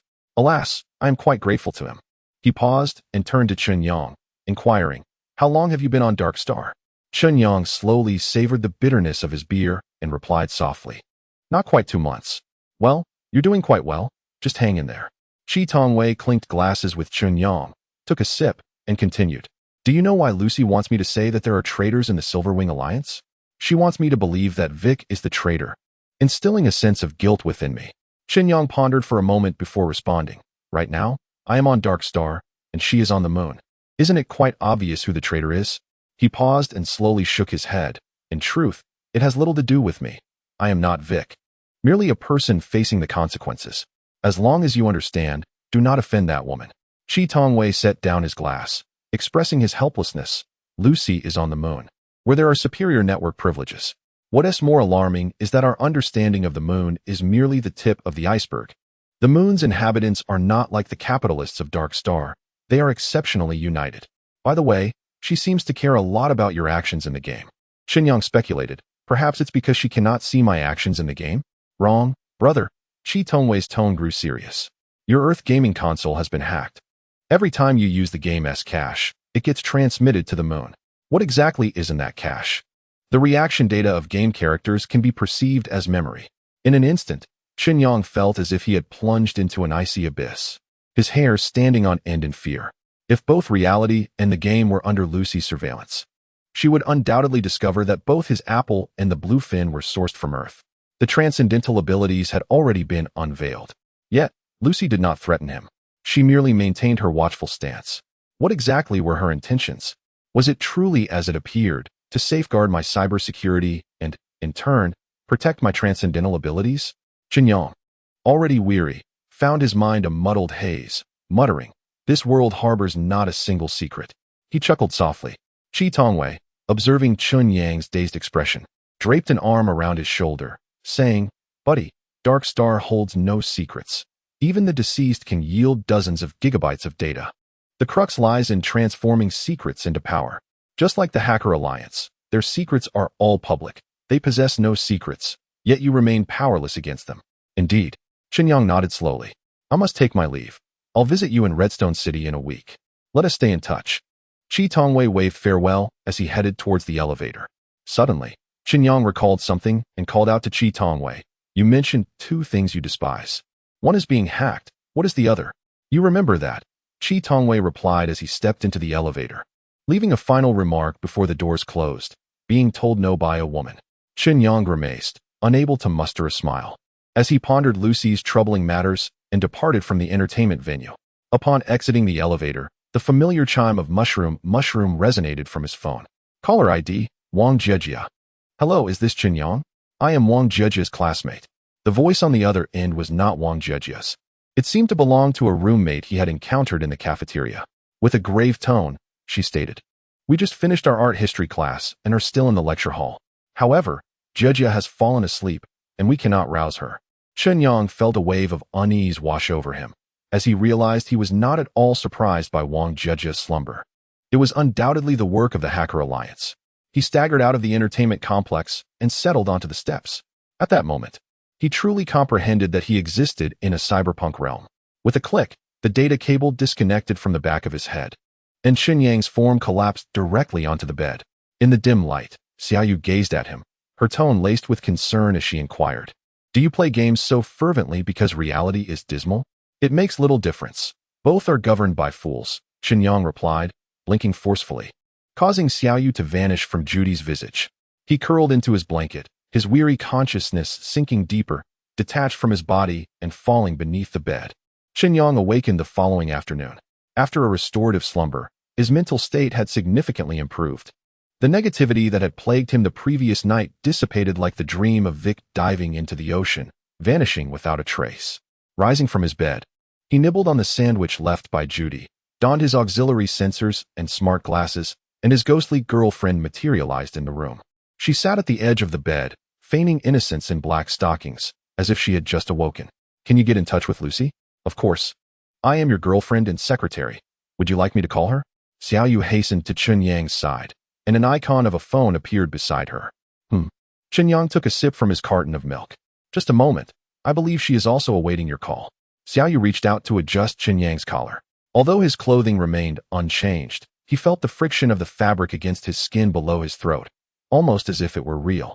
Could you give me a kiss? A voice of confusion echoed near his ear. Not you. I meant Xiao Yu. Chen Yang hurried to clarify. It seems you are quite satisfied with your ghostly girlfriend. Lucy's tone remained haughty as she continued. What is it that you require of me? If it's a service beyond digital security, there will be additional charges. My game data surely falls within your protective scope, does it not? Chen Yang sighed. Alas, the game character I purchased in Earth has been infected with a virus. Your game data cannot inflict physical harm upon you. It does not fall under the category of security. But I would be heartbroken. Isn't heartbreak a form of emotional distress? It can be treated with an emotional regulator. Lucy coldly added. In this day and age, it is quite childish for anyone to experience heartbreak. Chen Yang tossed the empty packaging into the trash bin and, with a tone of indignation, retorted, Heartbreak signifies an investment in emotions. You understand nothing. Is that so? However, the character you purchased will not lose anything. Not a single bite will be lost. Your heartbreak is truly a losing investment, Lucy remarked with a sardonic tone. Engaging with numbers is hardly as rewarding as indulging with your casual acquaintance. Aren't you a tad overly concerned for a mere guardian? Chen Yang mused, finding this ex of his far more menacing than Lu Yuyan. After a moment of silence, Lucy spoke again. I am aware of the situation you mentioned. The Hacker Alliance has assaulted the neural servers of the Earth Corporation. Presently, the character servers of the Earth Corporation are afflicted with a somnolence virus. To be frank, neither I nor the Earth Corporation can resolve this predicament. Will the infected characters perish? Chen Yang inquired. My proficiency in language B is not particularly advanced, Lucy admitted candidly. Pausing before continuing, however, the objective of the Hacker Alliance is to compel the Earth Corporation into cooperation. This affliction should not result in immediate fatalities. It merely grants the Earth Corporation time for negotiation. If they agree to collaborate, the ailment can indeed be cured, correct? The Earth Corporation will never acquiesce, Lucy asserted decisively. Chapter 77. The final night upon returning to school, Chen Yang found Wang Jejia waiting for him at the foot of the lecture hall. Immediately upon spotting him, she waved her hand, an apologetic expression gracing her features. I'm fine, just inexplicably dozed off. I hope I didn't cause you too much worry. I was quite concerned. Chen Yang replied, grasping Wang Jejia's hand firmly. I have no classes this afternoon. We could practice dancing. Wang Jejia was immensely enthusiastic about the dance challenge video, her eyes sparkling as she proclaimed, I cannot afford to embarrass myself this time. It's rare for the live broadcast to be this successful, isn't it? Yes. I will be with you the entire time. Why that expression? Are you about to cry? Chen Yang, still reeling from the emotional weight of a sorrowful film he had just watched, felt a twinge in his nose. Chi Tongwei had received news from an old colleague at Earth Company that the sleep duration for those afflicted by hypersomnia would gradually increase, ultimately leading to a state of complete slumber after 7 days of illness, with no chance of awakening. This meant that Wang Jejia had at most 7 days left to live, and the actual time frame would likely be even shorter. Earth Company was already preparing to roll back the servers, which would force millions of players in the game Earth to restart, abruptly halting their current progress. For Chen Yang, although the campus was alive with vibrant energy and the afternoon sun shone brightly, a sense of impending doom loomed heavily in the air. Wang Jejia, curious, inquired, What movie did you watch? I want to see it tonight when I go back. It's a low-budget sci-fi film titled Moon. I doubt you would be interested. Let us watch it together tonight. Wang Jejia's expression turned shy as she softly asked, Is it okay if I stay at your place tonight? Of course. From this moment on, we shall be together. Chen Yang forced a smile, feeling the sweetness was almost overwhelming. Wang Jejia gazed into Chen Yang's reddened eyes, puzzled by his distress. Suddenly, Chen Yang exclaimed, Jejia, let us go to the amusement park. Now, Wang Jejia was momentarily taken aback. Yet the mere mention of the amusement park ignited a spark of exhilaration upon her visage. Which girl could possibly resist the allure of such a place? Come, let us embark on an impromptu journey, Chen Yang proclaimed with a smile, murmuring to himself, Though it may not be a true voyage, it is close enough. That day, Chen Yang ensured that Wang Jiejia reveled in unrestrained joy. 3 days later, on Earth, the narcolepsy virus continued to spread, exponentially extending the sleep duration of game characters. Human beings on Earth found themselves slumbering for over 12 hours, their social connections fraying, while society teetered on the brink of paralysis. In response to the players' outcries, the Earth Corporation maintained a stance of indifference. Profit was their sole concern, eclipsing all else. It mattered not whether it involved the virtual lives of Earth's games or the genuine lives within the Dark Star. Hesitation was an alien concept to them.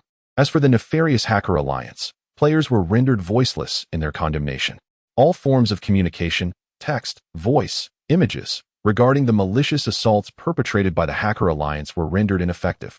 Even within encrypted circles, which became mere facades under the Alliance's technical dominion. Even in offline interactions, their avatars betrayed them. Ultimately, the burden of consequence rested solely upon the players. That night, a warm yellow lamp illuminated the bedroom. Chen Yang inhaled the scent of Wang Jiejia's shampoo, acutely aware of the swift passage of time. Meanwhile, Wang Jiejia caressed his hair, murmuring, "It's wonderful. Every time I awaken, you are by my side. I promise you will see me upon waking. There is nothing to fear, for I know you are waiting for me." As if recalling something, she gently tapped Chen Yang and softly inquired, "Do you remember a few mornings ago when you wanted me to see the world beyond the fishbowl? Do you wish to see?" Chen Yang lifted his head and noticed Wang Jiejia nodding with glistening eyes. He got out of bed, retrieved his notebook, and sat beside Wang Jiejia against the headboard, unveiling the mirrored galaxy system within. "These are photographs I captured, along with some videos." Opening the album, Chen Yang showcased the cyberpunk-infused No. 9 Street, featuring the Starlight Mall and the Earth Company Experience Store. "Wow, is this what you call the outside world? It's so beautiful." "Only in appearance," he replied. "Is this where you reside?" Wang Jiejia gazed at Chen Yang's dwelling, her eyes widening in disbelief as she softly remarked, "You must be living quite a difficult life here. This house is not nearly as good as ours. It's merely a place to live. In truth, my life is quite comfortable." Chen Yang meticulously observed Wang Jiejia's expression and curiously asked, "Are you not astonished by what I have told you?" He had shared details about the Earth game with her over the past 2 days, hoping to comfort her by revealing that life can be rebooted, thereby alleviating her fears of death. "It matters not, for we are merely fish in a fishbowl, are we not?" Wang Jiejia glanced once more at Chen Yang's photographs before closing the notebook and setting it aside. "Look here," she spoke while extending her right hand, bringing her thumb and index finger together, and aligning her little finger with her ring finger, leaving her middle finger standing alone. "What gesture is this?" Chen Yang was perplexed by her intentions. Wang Jiejia leaned forward, reaching towards the lamp, allowing the warm yellow light to filter through the gaps on either side of her middle finger, illuminating her face. She turned to Chen Yang and said, "This is my most captivating moment. Please take a picture of me." "Huh?" Chen Yang felt somewhat bewildered. The shadow of her fingers cast across her face, one side dark and the other bright, lacked any semblance of beauty. Frowning, he nevertheless picked up his phone and captured 2 photos of Wang Jiejia in her current pose. "Let me see," she said, taking Chen Yang's phone. After inspecting the photos, she switched to video mode, shyly handing it back to him and saying, "Record tonight for me. Let me live in your album." Chen Yang felt a pang in his heart. Wang Jiejia left him with the most enchanting, unforgettable, and final night. It had come to an end. Binbian Mayu covered her face, warm tears streaming through her fingers. Emotions of disappointment, resentment, and fear erupted from Wang Jiejia's being, fully manifesting through the super dream device that enveloped her. She lay hidden under the covers, silently wailing, her thoughts consumed by the dark star, Chen Yang. Wang Jiejia could forget everything, could reboot alongside the server and gain new life anew. But Chen Yang could not. He must bear the sorrow alone in that humble dwelling, with no one to comfort him. Binbian Mayu wished to leap from the moon, to find that player in the dark star, to embrace him, regardless of his shortcomings. Yet, all of this was impossible. In the depths of her heart-wrenching despair, Binbian Mayu felt an overwhelming sense of hopelessness. At that moment, she truly grasped the peril of emotional replication. She endured the night, and as dawn approached, she descended to wash up, resolving to skip class and seek solace in a CAF on the backstreets of Earth. Binbian Mayu was convinced that the Ultra Dream script she had downloaded was also possessed by teacher Lucy, who would undoubtedly experience the narrative of Wang Jejia. She was certain that Lucy would empathize with her plight. As she passed by her brother's door, it swung open, and Bian Wanji, yawning, inquired, "Are you heading to school so early?" "I wish to avoid being late," she replied. Since her brother had been summoned to school by the teacher, Bian Mayu had adopted a stance of indifference towards him. Her response was perfunctory, and she did not pause in her stride. "Mayu," Bian Wanji called after her, continuing, "Did I not mention in the classroom office that those corpse letters could be synthesized on a computer? What is the matter?" Bian Mayu turned back, blinking her dry eyes. "I can prove it right now." Bian Wanji offered an apologetic smile, speaking in a gentle tone. "Just name any of the 26 letters, and I shall synthesize it for you immediately." Chapter 78. On Heartbreak in the Earth Players Chat Group. Folks, we have a twisted serial killer in Night City as well. It's reported that 26 people have died in the past 5 days, and letters were formed from their remains. What a perverse act. Is this mimicking the killer from Redstone City? Not just imitation, it has surpassed it. In Redstone City, the display has only reached the letter G. Yet this individual has already arranged the entire English alphabet. It is rumored that the assassins of Night City are exceptionally skilled, leaving no trace and instilling an eerie quietude. Surely, it must be the scoundrels from the moon. Are those assassin organizations on the dark web not taking any action? Could they possibly be retreating once more? Alas, no one dares to confront the lunar inhabitants. It has become evident that with the emergence of the letter-slaying maniac, the prestige of the Silver Wing Alliance continues to rise. Apart from them, no one else dares to stand against the moon dwellers. What a disaster. The game has shut down. I have spent over 2 years in this iteration, finally climbing to the position of community director, only to have it all rendered meaningless. Damn those hackers. On the same day, Chen Yang silently uttered 2 words and exited the mysterious forest app. He removed his glasses and placed them on the wooden table. The fragmented memory projected the scene of his rented room, where Wang Jia was peacefully asleep in his embrace. "Will this make you feel better?" Xiao Yu's voice came from behind, and as her fragrance drew near, Chen Yang felt her fingers gently massage his temples. "Unless you can reach my heart with those fingers, it would be of little use." Although Chen Yang was not entirely despondent, he found himself lacking interest in anything at all. Not even the newly emerged psychopaths of Night City could elicit any surprise from him. Just like the jokes on Douyin, once one becomes popular, a slew of imitators inevitably follows. It seems that the lunatics from the moon are of the same ilk, utterly devoid of creativity. He picked up the fragments of memory, preserving the current scene in his mind, contemplating that this was Wang Jiejia's final reminiscence, and he couldn't help but sigh. "What does heartbreak feel like?" Xiao Yu inquired cautiously. Chen Yang furrowed his brow as he headed to the kitchen to prepare breakfast, countering the ethereal presence with a question. "Is it you asking, or is it Lucy?" "It's me, Xiao Yu." Xiao Yu's footsteps followed closely behind, deliberately mimicking the sound of scraping against the doorknob as she entered the kitchen. In truth, her eyes, along with the camera of her glasses, remained fixated on the wooden table, relying solely on her spatial memory of the room to simulate the sounds of following Chen Yang into the kitchen. "If you are AI, you wouldn't comprehend it." Chen Yang stated this, yet he strained to elucidate. "It's akin to someone being forcibly extracted from your memory. You feel a sense of loss, yet are powerless to alter it. You can only feel as if your soul is yanked away, leaving your body in disarray." "I understand. It's a data bug caused by the deletion of erroneous code. You are quite humorous. Perhaps refrain from such wit in the future.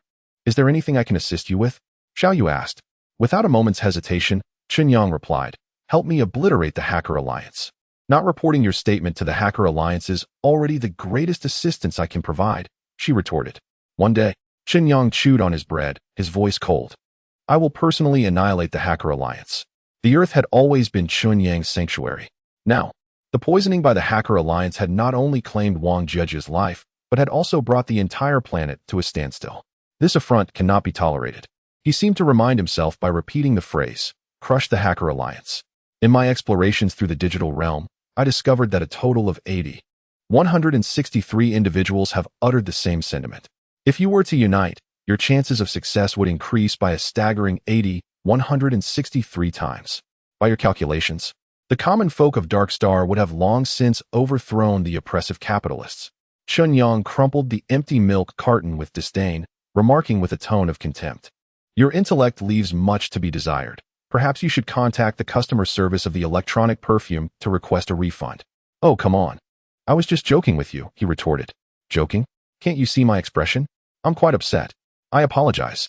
All I can see is that grimy wall across from the wooden table. Xiaoyu added softly, this time, I'm not joking. I can't take this. My head hurts. Please be quiet for a while. Chen Yang got dressed, tucked his smart glasses into his pocket, and knocked on Judy's door after stepping outside. Are you awake? Judy, with a hairband clenched between her teeth, was tying her golden locks into a ponytail. After donning her leather shoes and grabbing her bag, she replied, I can manage to go to the hospital by myself today. You should rest well. It's fine. Staying home is just as distressing for me. Chen Yang donned his glasses and said to Xiaoyu, please summon a taxi for me to the nearest freshman hospital. Xiaoyu, pouting in defiance, merely nodded. Oh, my sweet little neighbor is truly considerate, haha. Judy wrapped her arms around Chen Yang's neck and planted a kiss on him, deliberately speaking in an ambiguous tone. Tonight, I shall help you unwind and expedite your recovery from heartbreak, shall I? No way. Xiaoyu interjected, jealousy evident in her voice. You can't do this. And I can't help you either? Judy playfully provoked the phantom girlfriend, linking her arm through Chen Yang's as they descended the stairs. Rain fell in the Redstone City, with temperatures plunging to -20 degrees. As the two stepped outside, they instinctively huddled together, simultaneously exclaiming, it's so cold. Xiaoyu, deprived of spatial simulation, could only cling to Judy, whispering to Chen Yang, I've seen the photos and videos in your album. I can help you meet her. As she spoke, Judy's face transformed into that of Wang Jejia in Chen Yang's perception. Stop it, Chen Yang said, a hint of displeasure creeping into his tone. He adjusted the transparency of the phantom girlfriend to 100, believing that out of sight would ease his heartache. I'm sorry, Xiaoyu murmured softly in his ear. Judy produced a mechanical device resembling a pacifier from her pocket and handed it to Chen Yang, saying, this emotional regulator is for you when you're feeling down. Select emotions 72 or 85, and it will help you navigate through this painful period with ease. No need, it's not that painful. Chen Yang hesitated but ultimately tucked the emotional regulator into his pocket, murmuring, I want to fully experience this feeling. For it attests to the fact that Wang Jejia indeed existed, that she lived. Furthermore, this feeling will urge me to move forward, with the aim of dismantling the Hacker Alliance. He silently contemplated. Should you resume playing the game, would you still choose the character Wang Jejia? Judy inquired. No, for she is already deceased. For you, her reappearance would no longer signify humanity, would it? This might well be my self-deception, Chen Yang replied with a wry smile. Gazing up at the somber sky, he raised his right hand, mimicking Wang Jejia's gesture, bringing his thumb and index finger together while the ring finger and little finger converged, leaving the middle finger standing alone. What does this gesture of Wang Jejia signify? W? Tri-fingered alien? As he pondered, Xiaoyu retrieved a photograph of Wang Jejia from that time, presenting it within the lens. Her visage was divided by light and shadow. He recalled her words then, stating that this was her moment of allure. Oh, how I detest Riddlers. Chapter 79. Following Miyu Binbian beheld the AI synthesis displayed by her brother. The photograph bore the same effect as that of Jill Vallon, equally authentic, terrifying, and repulsive. These are the letters B, M, and Z. Do you wish to generate other letters? Binbian Wanji reopened the AI command window, cautiously addressing his sister. Or perhaps, you might regenerate the same letters? Never mind. Miyu Binbian slowly shook her head, her gaze sweeping across her brother's room. Failing to locate the game console, a dreadful suspicion arose within her mind. Yet, the individual before her was her own brother. She could not believe such a possibility. Thus, she suppressed that thought and murmured, I am off to school. Miyu Binbian turned and exited her brother's room. Upon seeing her younger sister's departing figure, Binbian Wanji let out a discreet sigh of relief and stood up, following her outside. I shall drive you to school, he declared. I can walk by myself, she retorted. What, do you intend to skip class? Just wait while I fetch the car keys. Oh, it's really unnecessary, Binbian Mayu replied, her annoyance palpable. With no other choice. As her brother insisted on accompanying her, she trudged out of the house, her spirits low. The dark stars overhead had been obscured by solar panels, replaced by the gentle light of dawn. Suddenly, Binbian Mayu noticed a stack of wooden planks in the corner of the yard, alongside 2 paint buckets and a toolbox. When her brother emerged, twirling the car keys, she inquired, What are you planning to do with those? I am building a doghouse, Bin Wanji responded, adjusting his glasses, a gentle smile gracing his otherwise demure countenance. He continued, a friend of mine has an Akita that was cast out for misbehavior. I found it pitiable and thought to take it in, otherwise it would become a stray. But mother forbids us from keeping dogs at home. Bin Mayu frowned, as she, too, was not particularly fond of dogs. Cats were more her preference. Mother has left us, and she won't be returning, Bin Wanji remarked. Having one dog wouldn't be an issue.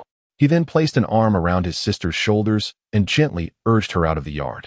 My friend's Akita is exceptionally intelligent. I am certain you will take a liking to it. I certainly will not, Bin Mayu grumbled as she reluctantly entered her brother's car. She yawned throughout the journey, nearly being ushered into the school by her brother, which thwarted her plans to seek out teacher Lucy.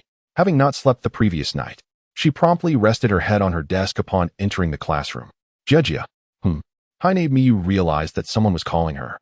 And only then did she come to the realization that she was not Wang Jejia. That utterance of Jejia was merely a classmate inadvertently shouting while discussing a math problem. Sighing, she closed her eyes once more. A pack of male classmates surged into the classroom like unleashed wild dogs, barking and gathering around Gilvilan's desk, chattering incessantly. Haine Miyu felt an urge to cover her ears, yet curiosity compelled her to listen. She overheard the rascals discussing. Gil, did you see the letters in Night City? Shut the hell up. I've told you not to talk about this at school. I don't want to be scolded by my brother again. All right, I admit it. So today it's my turn to play, right? You've already had your chance with my girlfriend. I know. My brother isn't home today. Come over later. Haha. Tonight I'm going to choose a loving couple to mess with. Scoundrels. Haine Miyu muttered under her breath. She wished those boys would provoke her again, so she could vent her bottled-up frustrations, perhaps by wielding a chair to smash those rascals.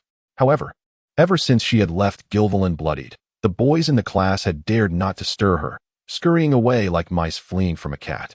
At that moment, upon hearing Haine Miyu's curse, they fell silent, which only deepened her vexation. She yearned for a fight. New student hospital. In the infusion room late at night.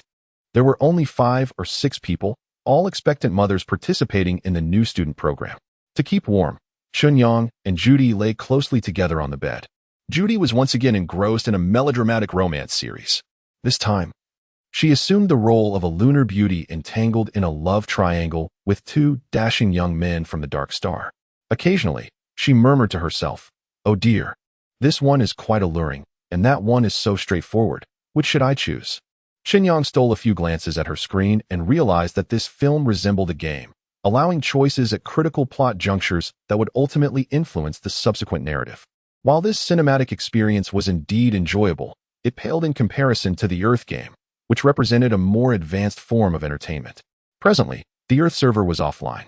Rumors circulated that the Earth company was in the process of restoring data, with some claiming they had discovered a flaw related to hypersomnia and were diligently working to rectify it from the ground up.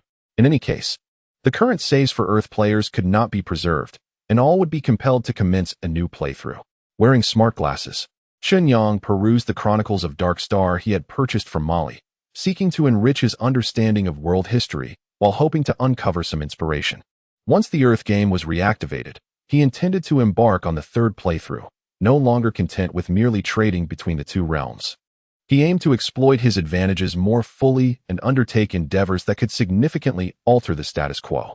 He discovered that in the year 2046 of Dark Star, during a time of nuclear deterrence, the world was relatively peaceful. A monumental event in the scientific community was poised to reshape the future, potentially even leading to nuclear conflict. This was the development of the most advanced ternary chip, known as the lunar chip, crafted from a unique metallic material found only on the moon. Although Dark Star had long conducted experiments with ternary chips and possessed a sophisticated computational logic, they remained hindered by a scarcity of materials, rendering practical applications exceedingly costly. The birth of lunar chips has impeccably resolved the hardware issues associated with ternary chips. As ternary systems align more closely with human cognitive patterns, judgments are no longer confined to a simplistic binary of yes and no. A third option emerges: uncertainty. This paradigm shift has catalyzed an exponential growth in digital life, directly contributing to the resurgence of the blue whale. Furthermore, ternary chips have elevated computational limits, rendering the simulation of neurons feasible. thus giving rise to brain-machine interfaces and brain data chips.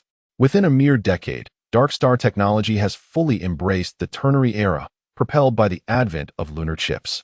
As of the year 2121, binary code has entirely vanished from Dark Star, save for one remnant: the nostalgic realm of Dark Star's binary simulation server in the game Earth. This piqued Chen Yang's interest as he contemplated the potential of replacing his Type 3 sensory arm with a binary device. Although such a switch might appear antiquated, it would undoubtedly ensure safety. Lost in thought, he was interrupted by a message from Chi Tongwei. "Hey buddy, I'm almost at Redstone City, preparing to pick you up." Wei Ku replied, "I thought you were arriving tomorrow." Chi Tongwei responded, "It is now October 18th at 23:59:55. Chi Tongwei added, "Okay. It has already become your so-called tomorrow." Wei Ku conceded, "All right, there's no need to be so precise. Just come directly to my house."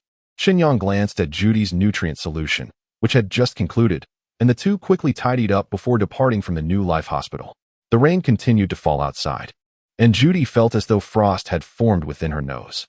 Embracing her arms, she remarked, "One more time, and I shall report to the new student district.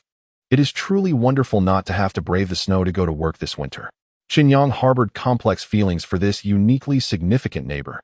From the depths of his heart, he expressed, "I hope that upon your arrival there, you are assigned a commendable male companion. It matters not. It is merely a fleeting affair, easily endured." Just as Judy's words faded, a taxi emerged through the rain, prompting her to wrap her arms around Chen Yang and exclaim, "Quickly, let us go inside. It is freezing." Chen Yang reciprocated by encircling her waist, pulling open the car door, and they both slipped inside. With a resounding clap of thunder, the taxi gradually departed from the new student hospital. Almost simultaneously, a hovering vehicle glided silently past, trailing closely behind.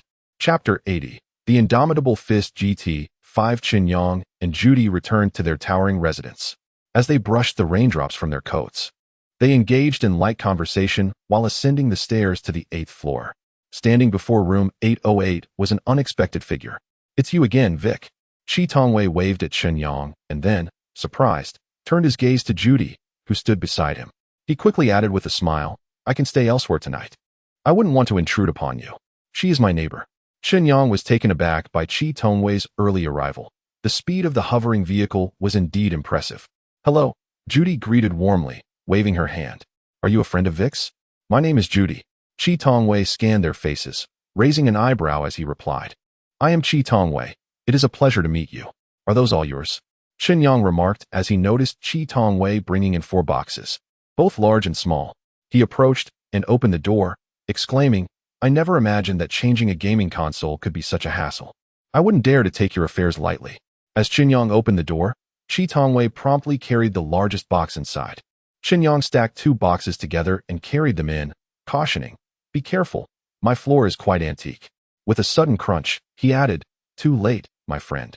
Your antique has already suffered a dent." Another crunch followed. "Two dents, but worry not, I shall compensate you." "Allow me to assist as well," Judy chimed in, struggling to maneuver the last 2 small boxes into the room. Chen Yang turned to take Judy's box, advising, "Don't overexert yourself. This is a crucial moment. You should head back and rest." Seizing the moment, Judy whispered, "Who is he?" "He is the individual I rescued a week ago, the gaming console repairman." Judy hinted, "Are you two spending the night together?" She playfully extended 2 fingers, rubbing them together, suggesting, "Your bed is so small, don't let things escalate." "Enough joking. I will be sleeping at your place tonight," Chen Yang replied with a smile, playfully pushing Judy out of the room. Once Chen Yang closed the door, Judy removed her coat, shaking off the rainwater, and entered room 809. As she locked the door, she sensed someone ascending the staircase. With a click, she secured the door, removed her hair tie, and prepared for a shower. Next door, as Chen Yang entered the bedroom, Chi Tongwei was busily unboxing the largest plastic container, retrieving a gaming console resembling his own, and setting it gently upon the floor. "I didn't expect you to be engaging in some neighborly play. Quite charming, I must say." Chi Tongwei jested. "She has joined the freshman program, and we have developed a friendship," he added. "I understand the bond you share," Chen Yang replied. Chi Tongwei shrugged off his coat, tossing it onto the sofa, revealing not the bionic arm installed at the freshman hospital, but rather a robust metallic limb devoid of skin. The 2 mechanical arms were impressively sturdy, adorned in a striking black and red hue, with sleek sensory lights that danced around them like enchantments, surpassing even Iron Man's armor in flamboyance. He proudly clenched his metallic fist and declared, "Isn't it magnificent? This is the GT5 Titan Fist, and I have overclocked it. It's astonishingly powerful. How much is it worth?" Chen Yang indulged his display of affluence. Perhaps. Chi Tongwei's words trailed off abruptly, his electronic eye flickering with urgency as his expression froze. Chen Yang felt a shiver run down his spine, his senses heightened, as a voice echoed in his ears. "Vic, Judy is in danger." A resounding explosion erupted outside, followed by Judy's piercing scream. "Damn it!" Chi Tongwei exclaimed, seizing a firearm from the box and dashing out. Chen Yang swiftly retrieved his own gun from his backpack, suddenly remembering Vic's knife, and hurriedly grabbed it before racing out of the house. The horrifying scream of Judy ignited a blaze of fury within him. Whoever it may be, today, someone must perish. The door of room 809 lay shattered on the ground, the interior illuminated by flickering crimson flames. The sound of gunfire sent shivers down Chen Yang's spine, and his breath quickened. Judy lay convulsing in a pool of blood, her abdomen gaping and bleeding profusely. The light in her eyes was slowly fading. It was a lunar replicant. Chi Tongwei held his gun firmly, unleashing a relentless barrage of bullets upon the enemy. Bang, bang, bang, bang. Chen Yang joined the fray, only then realizing that the adversary was the blonde replicant he had seen in the footage. "So, you were next door? I wondered why only women were at home." The replicant stood motionless between the living room and the bedroom, entirely indifferent to their gunfire, even as bullets tore through its facial muscles, revealing the metallic skeleton beneath. It remained unfazed. Damn it! Chen Yang exhausted his dwindling ammunition and swung his pistol at the replicant. He yearned to wield a knife, but Chi Tongwei's unceasing bullets compelled him to raise his right arm, channeling Vic's muscle memory into the sensor Type 3. Truly a monster, Chi Tongwei cursed, as his firearm emitted a low hum, releasing a searing crimson laser. The scorching beam ignited the replicant's trench coat, searing black marks into its surface, yet failing to damage the internal exoskeleton. "What kind of metal is that?" Chi Tongwei's voice brimmed with confusion and trepidation. "Alas, if I cannot have the woman, you two are of no use either." Suddenly, the replicant extended its blood-soaked right hand from beneath the trench coat, drawing forth a black firearm. "Take cover." As Chi Tongwei lunged towards Chen Yang, a powerful wave of heat erupted in Judy's room, scattering fragments of furniture and appliances in every direction. The sudden blackout plunged the space into darkness. Gripping the steel knife in his left hand, Chen Yang felt a surge of muscle memory ignite a certain substance within him, instantly calming him. Just as he rose from the ground, ready to charge, he was halted by Chi Tongwei's grasp. "Wait," Chi Tongwei urged, tearing off a pant leg to retrieve 2 syringes from his mechanical limb, thrusting them into Chen Yang's hands. "Go save her. There may still be a chance." As he spoke, a crackling noise of electricity and mechanical whirring filled the air, and a fiery red glow emanated from his arms in the darkness. With every ounce of strength he gathered, he gritted his teeth and declared, "This is the culmination of my preparations for today, a gamble of my entire fortune. Come out, you trash." The cyborg fired again, blasting a hole in the wall before Chen Yang and Chi Tongwei. "Here it comes, you fool." With the assistance of his prosthetic, Chi Tongwei propelled himself forward, his indestructible arm crashing down upon the cyborg's head. The cyborg staggered back with a resounding thud. Chi Tongwei unleashed a flurry of powerful blows, disarming the cyborg and landing a final punch that sent the metallic body toppling over. The deafening sound of hammering echoed as Chen Yang inserted the emergency needle into Judy's vein, administering the medication. His smart glasses displayed instructions for another syringe. "Xiaoyu, call the trauma team. I have already summoned them. They are expected to arrive in 7 minutes." Too slow. Chen Yang grasped another syringe, devoid of a needle, and directed a stream of white foam towards Judy's abdominal wound. The hemostatic and analgesic agents swiftly melded with her blood, taking effect almost immediately. Upon hearing Judy's faint breaths, Chen Yang rose to glance at Chi Tongwei. Under the glow of the smart glasses, the burly figure was seen atop the cyborg, relentlessly hammering its head into the floor. With each punch, sparks flew. Just as Chen Yang began to feel a fleeting sense of relief, the metallic clashing yielded the cyborg's inquiry. "You must be out of strength now, right?"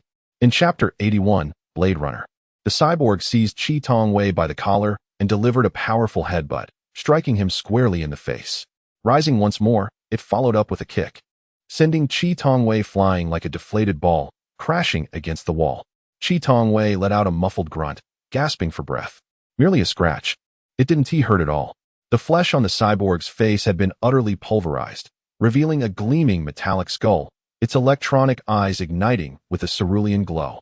As Chi Tongwei struggled to rise again, his prosthetic limbs emitted a cacophony of creaks and groans. Noticing that the cyborg's head remained unscathed, he raised his hands to inspect, astonished to find that his formidable punches had deformed. How could this be? Face your fate, you technologically backward, wretched beings, fit only to serve as our playthings. The cyborg proclaimed, chuckling to itself. That line was incredibly cool. As he bent down to retrieve the firearm, a deafening sound erupted from Chi Tongwei's arms, surpassing all limits, while blinding light illuminated the entire room. Damn it! Chi Tongwei shot forth like a cannonball, colliding with the android. The cacophony of mechanical clashing and compression intermingled. Amidst the sparks, the android was hurled sideways, crashing through the glass window and plummeting from the 8th floor. Cursing under his breath, Chi Tongwei collapsed to the ground. His reinforced arm twisted and deformed, the breathing light extinguished. He gasped for air, intermittently uttering, "He won't die, we must flee. There is no other way." Chen Yang, witnessing the entire scene, clearly comprehended the disparity between Dark Star and the moon. Judy's feeble voice emerged from the darkness, tinged with tears, as she lamented, "My new life plan cannot be completed. I will owe a substantial sum. Please, do not save me. Living like that would be even worse, I beg you." This is not the time for such discussions. Chen Yang turned back, already dashing towards the door. An uncontainable fury ignited within him. In that fleeting moment, he felt capable of surpassing the speed of the second cosmic velocity, hurtling toward the moon. A shadow descended through the rain. Thud! The android crashed heavily to the ground, shattering the surrounding tiles into fragments. It gazed upward at the pitch-black room on the 8th floor. After a 3-second diagnostic, its systems resumed operation, sustaining no damage. Although its body remained intact, the embarrassment of the situation was undeniable, certain to invite ridicule from classmates. "Damn it. Just wait until I extract your bones one by one and preserve them in a jar." Haha. The notion was absurdly creative. He truly considered himself a genius. The synthetic being smiled as it rose to its feet, gazing up at the 8th floor, speculating where the swarm of ants might flee. Suddenly, the stairwell on the 8th floor illuminated with a sensor light, followed swiftly by the 7th, 6th, and 5th floors, cascading down to the ground level with remarkable speed. Bang! The door was flung open, and a shadow swept through the cascading raindrops, instantly appearing before him, accompanied by a flash of white light. The synthetic being found it too late to evade. The sharp blade sliced through the electronic eye, producing a sound reminiscent of shattering crystal. In a desperate attempt, it swung its fist, striking empty air as feedback from a blow resonated against its neck. "Who are you?" It bellowed in fury, flailing its arms wildly. The rain-soaked night shattered into a kaleidoscope before its eyes, the sound of the blade cutting through the air relentless. Crack! The sound of the blade embedding into metal ignited an instinctual urge to flee. Chen Yang, like a specter, circled around the synthetic being, wielding the steel knife with ferocious intent, directing all strikes towards the neck where the cables converged. 15, 16, 17. He silently counted his attacks, striving to maintain composure amidst the surging adrenaline, wary of Vic emerging from his mind. 21. The steel knife finally cleaved into the being's neck, the blade transmitting tactile feedback as it severed cables. Thud! The synthetic being collapsed like a marionette, its head rolling to the ground.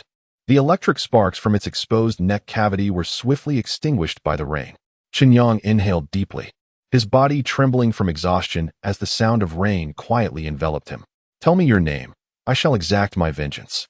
The synthetic being's eyes flickered with their final glimmer. Chen Yang stepped upon the being's severed head, grinding its face into the muddy water, coldly declaring, "I am your father." The lunar signal was interrupted. The android's body lay motionless on the ground, akin to a mere scrap of iron. So this is the essence of a Blade Runner's duty. Chen Yang gazed at the damaged steel knife in his hand, finally comprehending why Vic favored cold weapons. The material of this blade must be exceedingly rare. Employing it as a bullet would yield minimal efficacy. In the absence of guaranteed accuracy, it is far more prudent to wield it directly. A message request popped up, and he heard Chi Tongwei's excited voice. Brother, what you have beneath your feet is an authentic Type 4 android, worth nearly 10 million. Quickly secure it. Such a valuable item? Chen Yang lifted his gaze, piercing through the rain curtain, and vaguely discerned Chi Tongwei crouched by the window. This is an item that holds value yet is scarce in the market. Hurry, hurry. As Chi Tongwei spoke, a hovering vehicle of significant worth gradually approached, stopping beside Chen Yang and opening its trunk. What about Judy? Chen Yang inquired. She is still clinging to life. If you've summoned the trauma team, her life can undoubtedly be saved. That is good. Chen Yang's left hand trembled uncontrollably, barely managing to grip the knife. With his right hand, he tossed the android's head into the vehicle's trunk, then exerted considerable effort to shove the android's body inside. Bright white lights flickered overhead. The trauma response team from New Life Hospital had arrived. The white hovering vehicle reached the 8th floor, and the medical personnel leaped through the shattered window. You fool.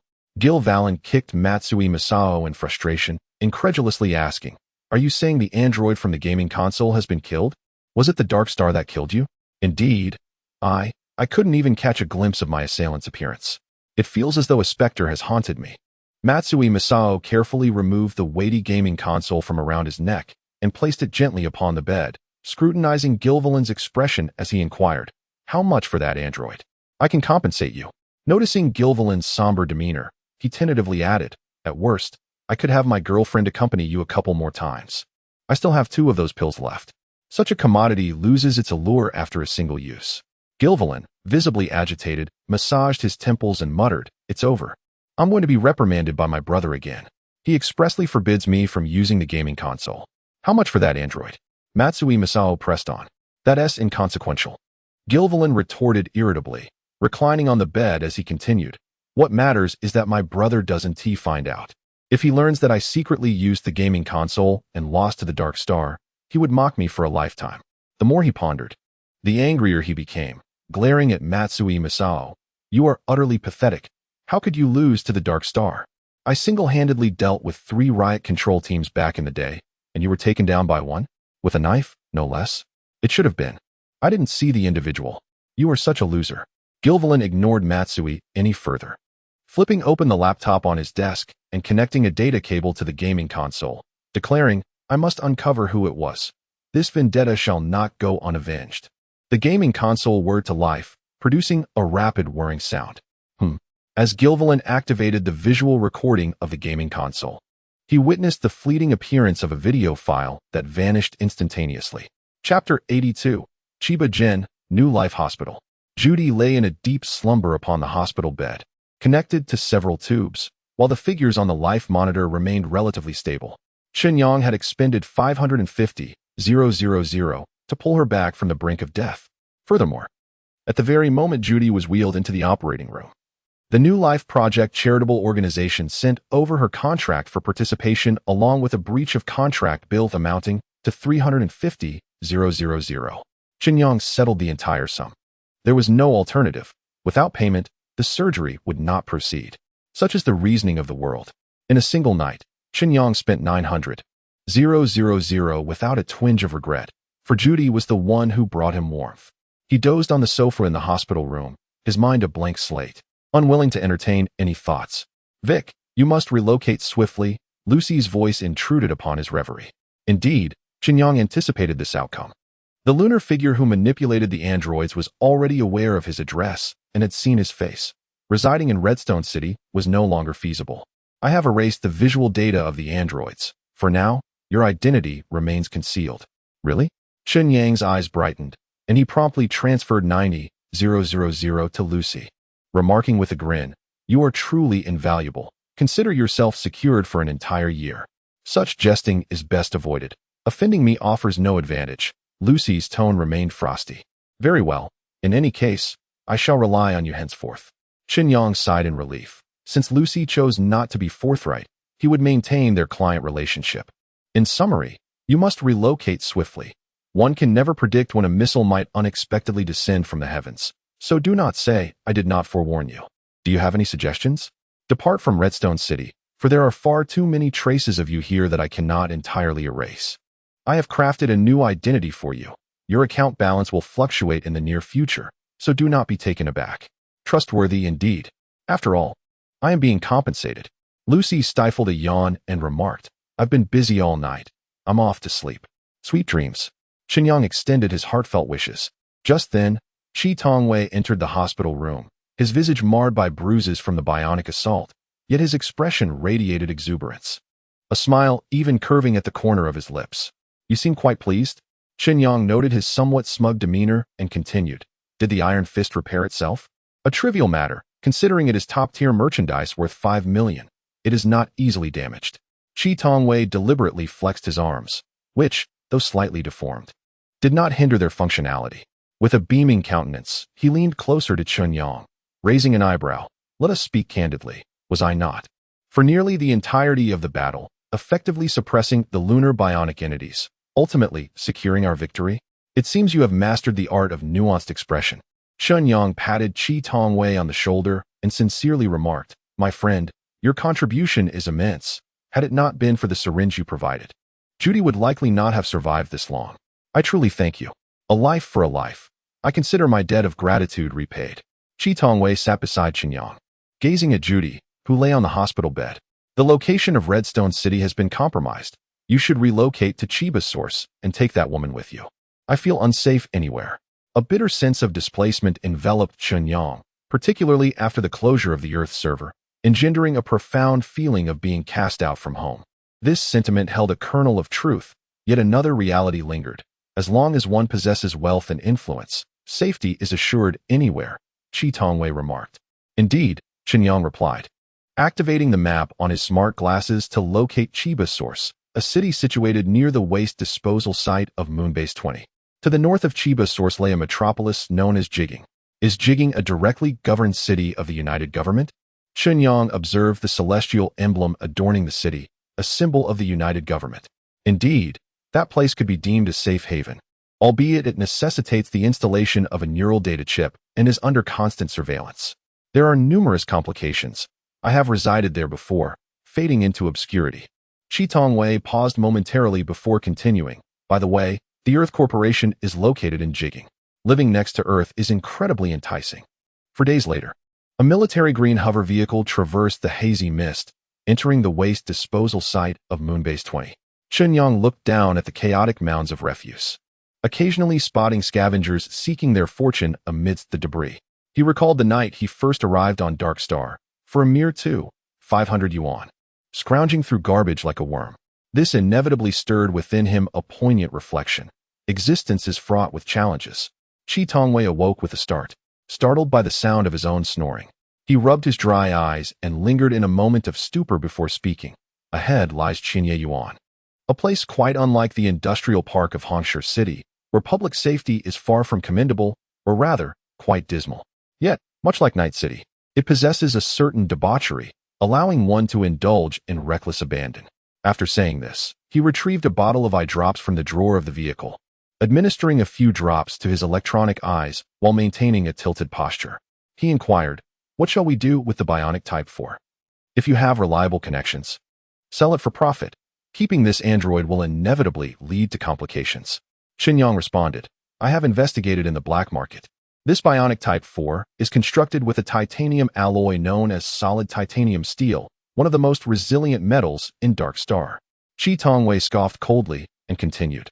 The lunar engineers have slightly modified the refining process, transforming it into the pinnacle of defense technology in Dark Star. If it were to be released in the black market, affluent buyers would undoubtedly clamor for it. Moreover, the android's chip and battery are authentic lunar technology. If it weren't for the fear of chip tracking, I would have claimed it for myself. Then we should expedite the sale. Repair your diamond fist, for I too require a substantial sum, Chen Yang replied. Preparing for the third round of Earth. The Earth server had recently reopened, and Chi Tongwei had also assisted him in modifying the gaming console to accommodate custom mods. Henceforth, the use of cheats would extend beyond mere transactions, enhancing gameplay considerably. The thought of bringing his designs into reality left Chen Yang eager to immerse himself in the game. An hour later, the hovercar entered Yuan.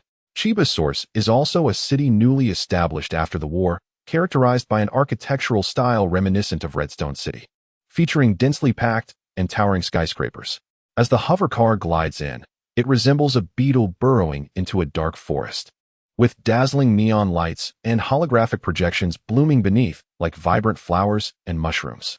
Unlike Redstone City, the advertisements in Chiba Source predominantly showcase alluring young maidens and audaciously revealing idol groups, enticing pedestrians with unabashed seduction. It is said that several workshops dedicated to creating lifelike humanoid dolls have taken root in Chiba Source, earning it the esteemed title of the capital of doll companions. Suddenly, a mischievous grin spread across Chi Tongwei's face as he leaned closer to Chen Yang and said, "Once we arrive in Chiba Source, I'll take you to a bar. The girl's there." His eyes sparkled with excitement before he hastily closed his mouth, awkwardly adding, "But a place like that isn't suitable for you." "Never mind. Forget I said anything. I have no interest in bars," Chen Yang replied candidly, his thoughts consumed by the cybernetic affliction that troubled him, murmuring to himself, "I wonder if the fast food here is any good." Chapter 83, Parallel Worlds. Upon entering Chiba Source, Chen Yang downloaded a rental application from the municipal website. With a prepayment of 5,000 for rent, he could select from available accommodations within the city. At this moment, the hovercar was gliding smoothly above Chiba Source. As the distance changed, the coordinates of vacant rooms refreshed continuously on the window, with rent and room sizes clearly marked. "Why do you only choose small apartments? The younger brother can settle for a compact unit, but the elder brother must indulge in a grand house," he remarked. Chi Tongwei guided Chen Yang through a series of 7 or 8 vacant apartments, yet Chen Yang remained unimpressed. "I prefer residing in smaller spaces. They feel safer," he remarked. Pointing ahead at a square skyscraper, he suggested, "Let us take a look at that 32nd floor unit. Is that the so-called light luxury wild dog single apartment? It's a mere 100 square meters, and the annual rent is 36,000. It's utterly lacking in cost-effectiveness," Chi Tongwei replied, as he maneuvered the hovering vehicle closer. He chuckled, "Goodness, the balcony with a parking space occupies 30 square meters, leaving less than 70 square meters of usable space. That's decidedly impractical. Do you understand? This is what we call understated luxury with depth," Chen Yang retorted, rolling his eyes. "Let me clarify. This is the light luxury wild wolf single apartment, not wild dog. Pay closer attention." "Close enough," Chi Tongwei said, steering the hovering vehicle to a graceful stop on the balcony. After disembarking, Chen Yang first tapped on the floor-to-ceiling window and mumbled, "Feels like bulletproof glass." Suddenly, a deafening gunshot rang out, and a shell clattered to the ground. "Indeed, it is bulletproof," he confirmed. Chi Tongwei stowed his gun back in his waistband and wiped the impact point on the glass, leaving no trace. "It should be rated level 3 for bullet resistance." "Quite impressive," he added. Chen Yang was left in shock. After a moment, he managed to ask, "Could you at least give me a heads up before firing next time? Is it really acceptable to shoot so openly? Do you think we're playing Street Fighter?" "There's no countdown before a battle," Chi Tongwei scoffed. Chi Tongwei slowly shook his head, patting Chen Yang on the shoulder. "Remember, in Xinya Yuan, survival comes first, pleasure second, and legality fourth. As for the third, it depends on the situation." "Understood, so legality is the least important." Chen Yang scanned the code to open the balcony door, and upon entering the room, the lights illuminated in full brilliance. The layout of the apartment was quite simple. Apart from the balcony, there was a bedroom, kitchen, and bathroom, with no living room. In the current environment of Dark Star, where familial ties had weakened and many individuals were single, the scenario of entertaining guests at home was almost non-existent. On the rare occasion that guests did arrive, they were typically received in bed. Thus, this bachelor pad boasted a remarkably spacious double bed, ample enough to accommodate 3 individuals. Chen Yang felt quite satisfied. It was simple, clean, and devoid of surveillance cameras on the walls. Moreover, the digital network speed was commendable, with a backup power supply. And the air purifier had just been fitted with a new filter, while the digital lock had few vulnerabilities. As a local of Dark Star, Chi Tongwei's inspection was far more discerning than Chen Yang's superficial glance. He pulled out a data cable embedded in the wall and, somewhat astonished, remarked, "There's even a dedicated line for the neural network. No wonder this place is so small. The cost must have gone into this. Ask my security consultant." Chen Yang mused, feeling that his investment in Lucy should not be in vain. He promptly messaged the former acquaintance he had never met. "I want to rent this apartment. Is it safe?" Lucy replied, "Why should I care?" And followed up with, "If there's anything, I'll remind you. Stop bothering me." "Is this woman on her period?" Chen Yang muttered in displeasure. He once again inspected the premises, ensuring that the water, electricity, and network were all in order. This time, he scanned the barcodes within the house, signed the agreement, and made the payment. Chen Yang officially took residence in the elegantly simplistic wild dog bachelor apartment. The two of them gradually moved the items from the hover car inside, primarily Chen Yang's Earth gaming console, along with 3 unsold aquariums, fragments of memories, and a steel knife crafted from lunar technology. Once the android was sold, you could purchase a hover car, making things more convenient. Chi Tongwei connected the 2 gaming consoles to power, then introduced to Chen Yang. You now possess 2 gaming consoles with identical hardware capabilities, operating in parallel. You may perceive them as parallel worlds. Your original console represents the primary world, while the console I gifted you embodies the secondary world. Both realms operate synchronously. The sole distinction lies in the fact that you engage with the primary world, while the Earth Company's verification data and upgrade processes traverse the secondary world. Thus, you can confidently utilize your custom mods. He proudly patted the gaming console and continued, "This is the safest solution, even among Earth Company employees. Few possess the capability to replicate it." "Fantastic. I can hardly wait," Chen Yang exclaimed, rubbing his hands together as he pulled the console's metallic connector towards the bedside. "Why the rush? Let us go grab a meal," Chi Tongwei said, tugging on Chen Yang's arm as they headed outside, deliberately raising his voice. "I guarantee it's a clean establishment, no women involved." "Ah, men," Lucy remarked, reclining in a bamboo rocking chair, gently scratching the chin of a calico cat. The cat lay blissfully on its back, eyes squinting, a gentle purr emanating from within. It was Saturday, and she adorned herself in a simple white dress, leisurely residing in the cyborg's apartment. The decor was minimalist, featuring solid wood furniture with natural hues, and apart from a few potted plants, there were no other embellishments. Ben Mayu sat at the computer desk, her slender fingers gliding over the touchpad, her gaze fixed on the code displayed on the screen, occasionally stealing glances at teacher Lucy. Lucy appeared to be in her 30s, yet exuded an air of retirement, embodying a serene tranquility reminiscent of the elderly. "How many times have you been sneaking glances at me? If you have something to say, just say it," Lucy remarked, turning her head towards Ben Mayu, a slight frown upon her brow. "Is it about the Varon family's gaming console?" In truth, Ben Mayu had not intended to inquire about that. But since Lucy had broached the subject, her curiosity was piqued. "Is that gaming console quite common? Do many households have one?" "I'm not certain, but there must be at least over 100 of them." Lucy gazed at Ben Mayu with her soft green eyes, a smile gracing her lips. "So, are you interested in playing? I'm just curious about what it does." Ben Mayu felt Lucy's gaze piercing through her facade like a knife and decided to be forthright. "Does your family have one?" "Indeed, we do, and it's still brand new." Lucy suddenly adopted a playful expression, deliberately stating, "But I want to lend it to you. Would that upset you?" "Not at all," Ben Mayu replied, pouting slightly. She pondered for a moment before leaving her desk and approaching Lucy, softly inquiring, "Teacher, you must have the script for my Super Dream device, right?" "Indeed," Lucy replied candidly. Minami Mayu licked her lips, tentatively asking, "Then, you've experienced Wang Jiajia's storyline. Haven to you? What about her narrative?" Lucy's eyes widened, her expression suggesting she genuinely was unaware. Minami Mayu sensed that the teacher had not read Wang Jiajia's script, so she straightforwardly declared, "She succumbed to hypersomnia, and I am profoundly saddened." Though several days had passed, her eyes remained glistening, her voice tinged with sorrow as she continued, "I have been emotionally overwhelmed. These past few days have been distressing. I cannot bear to part with her and Chen Yang. Have you also experienced a heartbreak?" Lucy attempted to take Minami Mayu's hand, her emotions swirling. "Please, teacher, do not watch that storyline. It truly is heart-wrenching, and I have been unable to recover for days." After uttering these words, Minami Mayu finally broke into tears, large droplets cascading onto the floor. "Well then, this is what one might call the after-sales service of the Super Dream device."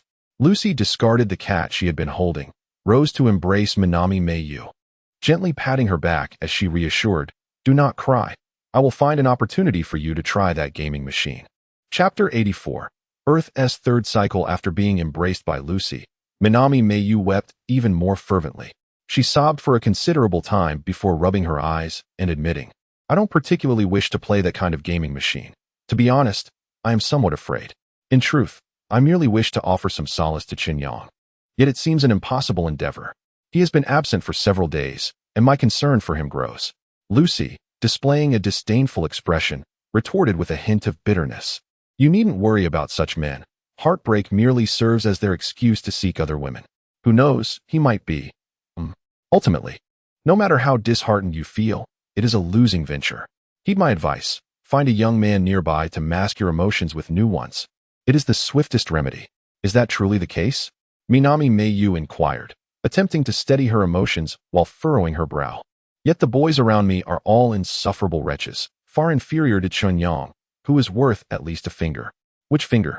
Lucy teased, prompting Meiyu to blush deeply, covering her face as she hurried back to her computer, pretending to immerse herself in code. Lucy offered a mixed smile, her eyes revealing a line of text. The player from the Warren family has been slain. Was it your doing? With impatience, Lucy frowned, noticing Meiyu's curious gaze. She nonchalantly strolled to the kitchen, leaning against the refrigerator to reply. It has nothing to do with me. Do not disturb my tranquil life any further.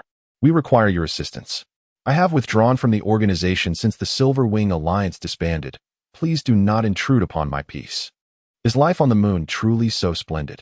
After pondering this question for a moment, Lucy replied, at least the moon holds promise and will not become a plaything for others. She reiterated firmly, I despise being someone else's toy. Very well. A few moments later, the individual sent another message. I have one final question for you, and I hope you will tell me the truth. If you promise not to disturb me again, where's Vic? He is dead. Lucy's nostrils flared as she strained her eyes. She retrieved 2 bottles of watermelon juice from the refrigerator, returning to her study and placing 1 bottle on the desk of Minami Meiyu. Lifting her head, she took a sip and said, This is for the lovely young lady nursing a broken heart. Thank you, teacher. Minami Meiyu applied the glass bottle filled with watermelon juice to her swollen eyes, asking with a hint of confusion, Teacher, have you really never watched the plot of Wang Jiajiao? No, I do not watch other super dreams, Lucy replied nonchalantly. But teacher, don't you often edit super dreams for others? Surely you must have seen them? What I edit are customized scripts. They are not in the same format as the cached files on Earth's gaming consoles. With a resigned smile, Lucy added, I have no interest in the lives of others. Chen Yang indulged in a lavish synthetic meal, only to be compelled to drink a bottle of faux alcohol. He resolved never to dine again with Chi Tongwei, this drunken fool. That scoundrel's reckless driving had nearly cost him his life. Damn it. Chen Yang went to the restroom to clear his throat, forcing himself to expel the junk food. After a quick shower, he staggered to bed, feeling as though the rotation of the dark star was somewhat exaggerated. Judy requested a call. The soft sound of light rain whispered in his ears, and before Chen Yang could respond, Judy's voice emerged beside him. Where are you? Have you already left Hangzhou City? Her tone sounded frail. Chen Yang steeled himself, refraining from answering her question and instead inquiring, How is your health? I'm all right, she replied. The doctor said it will take a month before I can be discharged. I feel so embarrassed for the amount of money you've spent on me. How can I ever repay you? Judy's voice quivered with emotion. Money can be earned again. Focus on recuperating first. I will have tasks for you in the future. Sure, I will do whatever you ask, she affirmed. It must be something good. You should just stay in the hospital and wait for news. After comforting her for a moment, Chen Yang disconnected the auxiliary sensor from the back of his head and plugged in the connector for the Earth gaming console. The Earth login interface appeared, displaying a game announcement. Due to a character service upgrade, your current game progress has been forcibly terminated. As compensation, the system will refund 40,000 for the paid character Wang Jia, plus an additional 100,000 Earth coins, usable in the new game. Seeing the name Wang Jia brought a lump to Chen Yang's throat. He did not desire the 40,000 yuan compensation, yet the system afforded him no option to refuse. He opened the option to purchase characters of the opposite gender, swiftly scanning through dozens of avatars. He paused for a few seconds on Wang Jia before quickly locating a girl named Yang Dong. Her character avatar depicted a striking beauty with weary eyes and casually flowing long black hair. Upon opening the character card, one is greeted by a full-body portrait of Yang Dong. Her physique is quite voluptuous, and she stands approximately 1.70 meters tall. Much like Chen Yang, she has a penchant for hoodies, paired with black denim shorts, and her slightly plump, long legs are elegantly enveloped in thick black stockings, exuding a captivating allure. Yang Dong, 21 years old, a prodigious programmer with a passion for gaming. The acquisition price is 50,000, valid for this week. Strategy suggestion. Enhancing game luck will swiftly bridge the distance between you, while mastering C language to the point of withdrawal can academically captivate her. Maintaining a vigorous physical condition is the secret to winning her affection. Indeed, as stated online, Yang Dong ranks among the most coveted pay-to-win characters among all female avatars. Increasing game luck costs 20,000. Mastering C language to the point of withdrawal costs 30,000. Maintaining physical vitality costs 10,000. To pursue her, one must invest at least 110,000. Alas, this is a pivotal character for the third week, and she must be secured. However, the expense for C language can be spared, as Chen Yang intends to introduce a new programming language in 2020, aiming to leave her pleasantly astonished. After deducting the refund from Wang Jia, Chen Yang effectively only spent 40,000. Even so, his account balance now dwindles to a mere 4 digits, with funds running low. One can only hope that the lunar biomechanical beings are sold swiftly. Sigh. Entering the game. In Xiao, a breakup is a breakup. Do not presume I will plead for you. Sun Go hung up the phone, cursing under his breath. In the dormitory, another wealthy heir is engrossed with his girlfriend, seemingly deliberating on cohabitation. The official heir did not stay in the dormitory last night. It appears that each game commencement brings a slight variation in character events. Chen Yang inhaled the familiar scent of his quilt, feeling a diminished sense of nostalgia for university life. It was still September 1st, 2020. He thought of the compensation from the Earth Company and couldn't help but check his mobile banking app, where a substantial balance of 105,000 yuan awaited him. Yet, a sense of joy eluded him. Suddenly, his phone vibrated.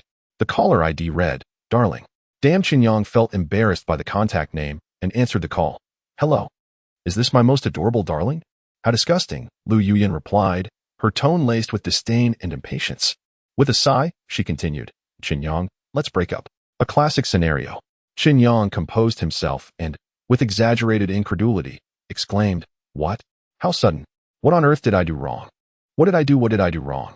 Lu Yuyan was completely taken aback. "Forget it. You are the most bothersome in my pond. Breaking up is fine.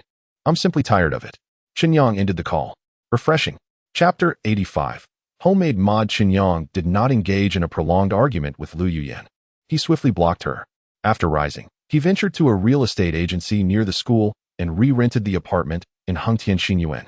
Due to slight variations in the game's opening, in this iteration, Lu Yuyan had yet to become involved with Wang Kai, and the bespectacled man had not come to view the property. The renting process proceeded remarkably smoothly.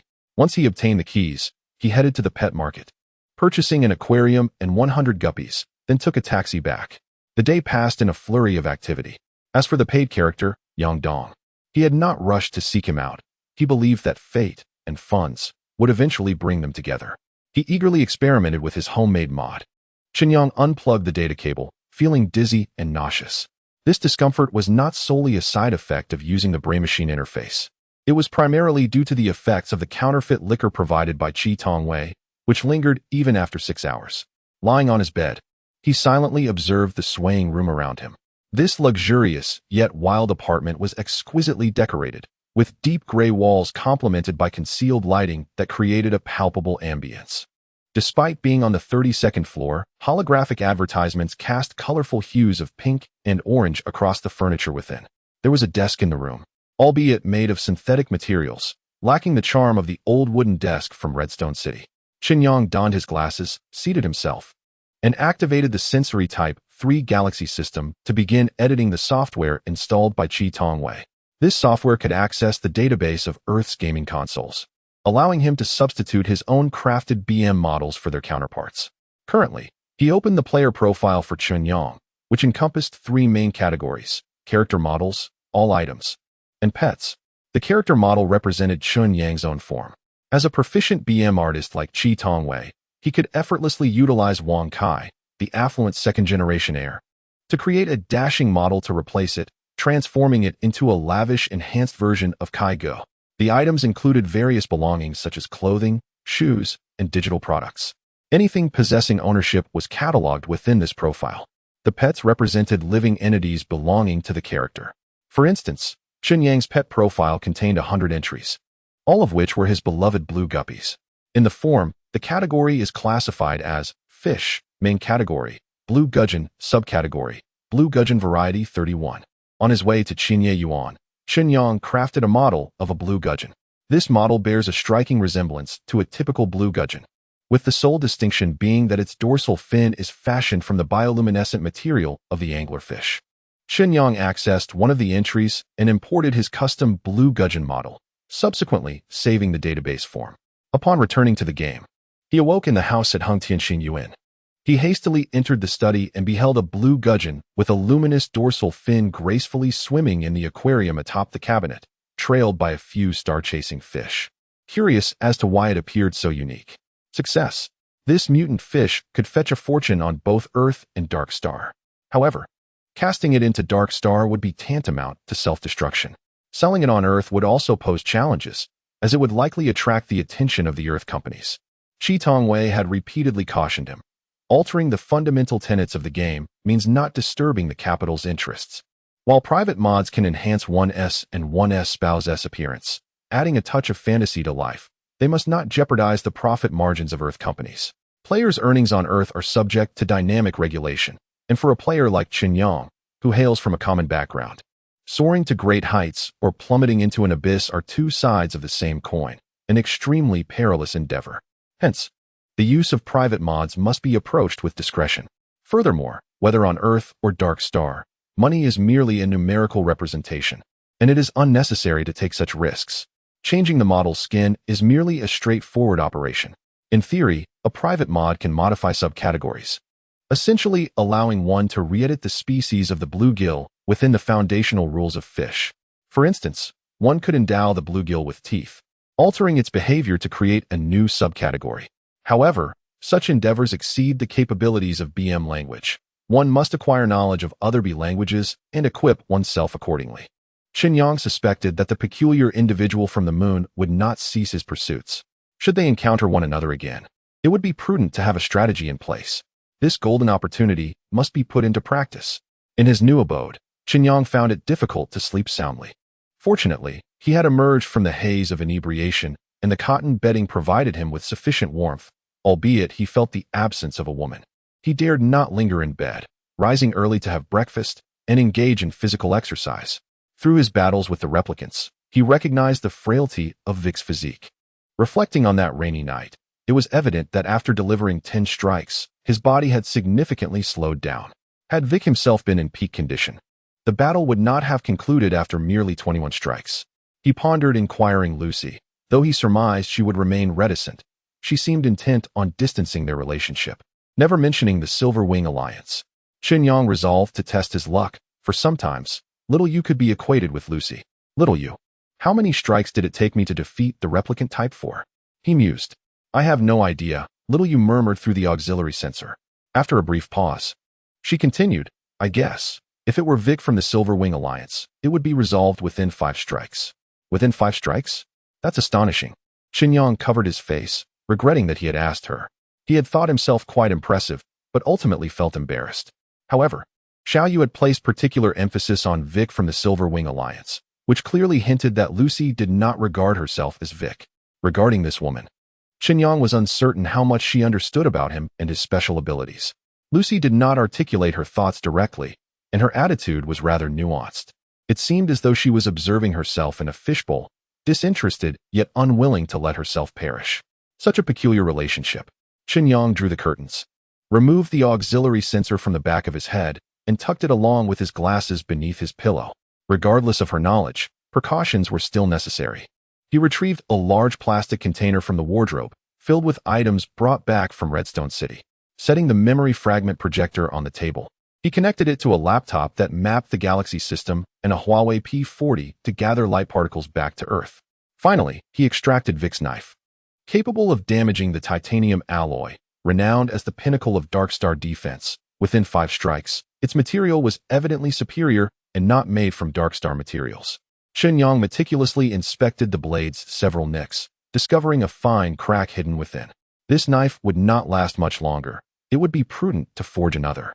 One by one, Chen Yang retrieved a measuring tape, a carbon pen, and a notepad from Earth. After measuring the dimensions, he replicated the model using BM software. As solid items like knives were relatively straightforward to program, he completed the shape in just half an hour. The challenge lay in the material. In the material library of the BM software, the hardest metal is titanium steel, with no materials pertaining to the moon. I recall discussions about the material library in the mysterious forest. Chen Yang couldn't quite remember. At that moment, Chi Tongwei sent a message. A buyer has been found for the bionic Model 4. Let us go take a look. Chapter 86. The dark web. A significant figure has contacted me, expressing interest in acquiring your bionic Model 4. Let's meet to discuss it in person. Chi Tongwei's tone was somewhat exhilarated as he added, "This is a big shot from the dark web. It could fetch at least 10 million. You're about to strike it rich." "A big shot, you say?" Chen Yang remarked jokingly. "Meeting in person seems perilous. What if they decide to detain us?" "It's not a literal face-to-face meeting. It's a discussion within the dark web." Chi Tongwei paused before chuckling. "I just remembered. You're not a native of the Dark Star. My friend, is your understanding of cyberspace solely based on the game Earth?" "Pretty much," Chen Yang replied. Over the past 2 months, he had been living a life confined between Dark Star and Earth, occasionally visiting Street 9 in Redstone City or accompanying Judy to the newborn hospital.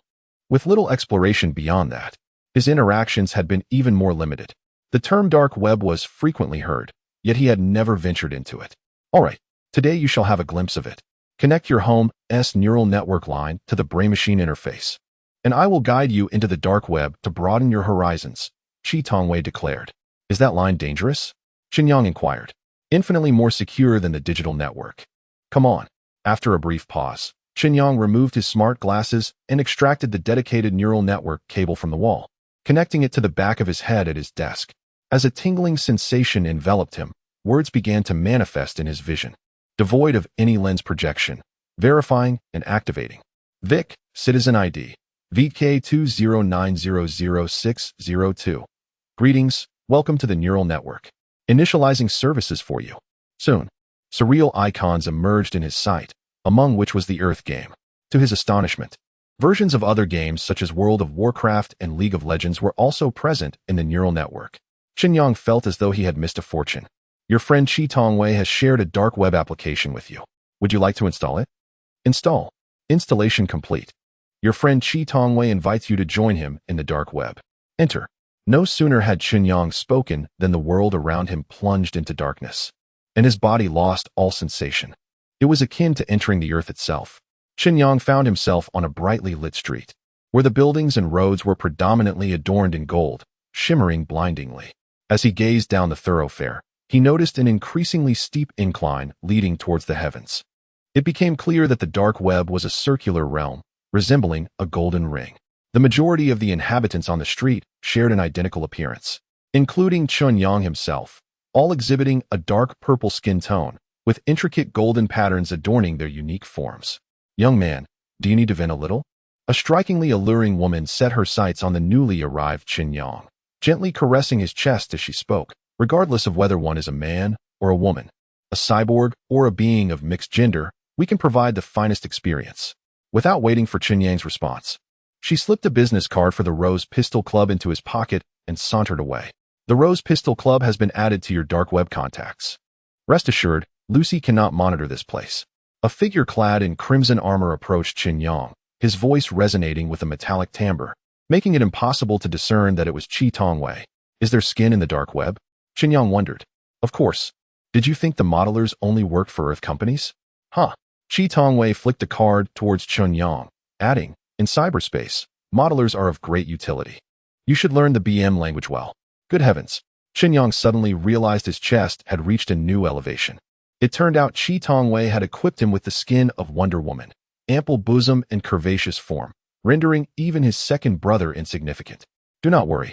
The sensory system of the dark web is not as refined as that of Earth. After all, this is merely a trading platform." Chi Tongwei draped his arm around Chen Yang's shoulder, walking alongside him as he remarked, "Here, anonymity is paramount. Do not concern yourself with your appearance." "Is that so? I feel as though you have been staring at my chest. That is merely your illusion." "Nonsense. Change me into Captain America, or even the Falcon will suffice." "Apologies. I possess only Wonder Woman and Scarlet Witch." "Perhaps. Never mind. Let's go with Wonder Woman." Chen Yang gently patted his chest, realizing there was no extraordinary sensation. The sensory system of the dark web indeed lacked the authenticity of Earth, rendering such actions impossible. The two traversed to the far side of the world. entering a structure named the Dragon Market. Along the way, Chen Yang observed a plethora of grotesque and salacious shops, where adult content was brazenly displayed for sale. Among them were assassins and information brokers lingering by the roadside. Chi Tongwei remarked that they were all NPCs, including the woman who had sent Chen Yang risky advertisements. All part of the intelligence services provided to merchants by the dark web. Who established this dark web? Wonder Woman inquired. No one knew. In any case, this was a realm beyond the jurisdiction of the United Government, impervious to the Hackers Alliance. Do not dwell on such futile thoughts. Let's first secure a lucrative deal for the Bionic Type 4. Chi Tongwei guided Chen Yang to the 5th floor of the Dragon Market, directing him towards a shop called the Neural Transfer Station. In hushed tones, he mentioned, the individual we are to meet is named Hawkins. He is a renowned intermediary within the dark web, well-connected and highly reputable. So, he is not the true buyer of the Bionic Type 4? Chen Yang queried. Naturally, genuine buyers do not reveal themselves easily, even in the dark web. I see, Chen Yang acknowledged, gaining further insight. The shop at the Neural Transfer Station displayed no merchandise. It was adorned solely with a few potted plants and 2 sets of facing sofas. In the lounge, there stands a coffee table adorned with a golden artifact resembling a teapot. As 2 individuals enter the shop, the teapot emits ethereal wisps of white smoke, from which emerges a man clad in a white suit, his head wrapped in a white cloth, with skin of a dark golden hue. It is none other than the fabled Aladdin's lamp. Chen Yang could not help but chuckle. Indeed, beautiful lady. I am Hawkins, your most reliable companion for amassing wealth, Hawkins declared, turning to Iron Man with a smile. I have observed your messages on the bulletin board. I am certain many have reached out to you. However, I assure you, their offers pale in comparison to mine, for I, Hawkins, have built my reputation upon a foundation of riches. Let me witness the reality behind your words, Chi Tongwei interjected, tossing forth a shadow that landed on the ground, transforming into a projection of a bionic entity. He continued, this is the Bionic Type 4, constructed with a titanium steel framework. Aside from the severed cables at the neck, both the chip within the head and the battery in the chest remain intact. He paused briefly. 15 million. This is the highest bid I have received. Hawkins, clearly skeptical of Chi Tongwei's assertion, raised an eyebrow and remarked, if anyone truly offered such a sum, you would have sold it long ago. He crouched beside the bionic figure, peering closely at the incision on its neck, muttering, ah, women do have a penchant for deception. Chapter 87. BM Material Repository. What does this mean? Chen Yang noted an odd tone in his voice. I apologize, I did not mean you, Wonder Woman. Hawkins rose to his feet, jesting, do not employ the lasso of truth on me. I am a man who never tells lies. Very well, the honest Mr. Hawkins. Your offer must exceed 15 million, I presume? Chen Yang crossed his arms, adopting a tone befitting a character of Wonder Woman, exuding a hint of arrogance. I can only extend 12 million. This sum is already the highest bid on the dark web. Hawkins settled into the sofa, extracting a cigar to indulge in its smoke. Continuing, although the Bionic Type 4 has not surfaced in the last 2 years, handling such cutting-edge technology is not a task for just anyone. In simple terms, its potential clientele is rather limited. We are not wholesalers and do not require such a multitude of clients. Chi Tongwei retracted the projection of the bionic individual, directing his gaze towards Chen Yang. Chen Yang maintained his haughty persona as Wonder Woman, responding with a cold demeanor, it matters not. After all, bionic beings do not grow fur with time, and we are not averse to waiting a bit longer. He signaled to Chi Tongwei. Let us proceed to meet the next client. In truth, there was no subsequent client. Chen Yang was confident that Hawkins would not forego the opportunity for the Bionic Type 4. Hold on, Hawkins interjected with a smile. I truly cannot part with 15 million. However, as an intermediary, I am not the actual buyer, thus there are several flexible options available. He turned to Chen Yang and proposed. If you are willing to share a piece of information, I could add an additional 300,000 as a fee for the information, bringing it to the desired 15 million. What do you say? What intelligence is worth 3 million? Although Chen Yang posed the question, he had already surmised the answer in his mind. As expected, Hawkins replied, I suspect that the replicant was killed by Vic from the Silver Wing Alliance. If you are willing to provide me with his contact information, we can finalize this transaction. Vic. Chen Yang furrowed his brow, his expression one of confusion. How can you ascertain that it was he who committed the murder? Because of helium gold. Only it possesses the capability to destroy titanium steel. Moreover, The method of decapitation is a signature move of Vic, his anti-counterfeiting mark. There can be no mistake, Hawkins said with a smug grin, taking a deep puff of his cigar. Helium gold. Chen Yang silently noted this, then sighed. I'm afraid we do not possess Vic as contact information. If you truly wish to find him, burning paper offerings would suffice. Is that so? Hawkins scratched his brow, contemplating the armored figures before him. After a moment's reflection, he proposed. If you happen to have the knife he left behind, I would be willing to offer 50 million for its retrieval. 50 million. The sheer magnitude of this offer left the fishmonger in a state of shock. Chen Yang instantly felt as though the value of Dark Star currency had plummeted. Chi Tongwei noticed the change in Chen Yang's expression and cautioned, helium gold is rare. There is hardly any in the entire Dark Star, and we certainly do not have any. Let us proceed to meet the next client. Chen Yang turned to exit. Very well. Hawkins sighed in resignation, flicking away his cigar. I shall consider myself a fool this once. Replicant Model 4, 15 million deal.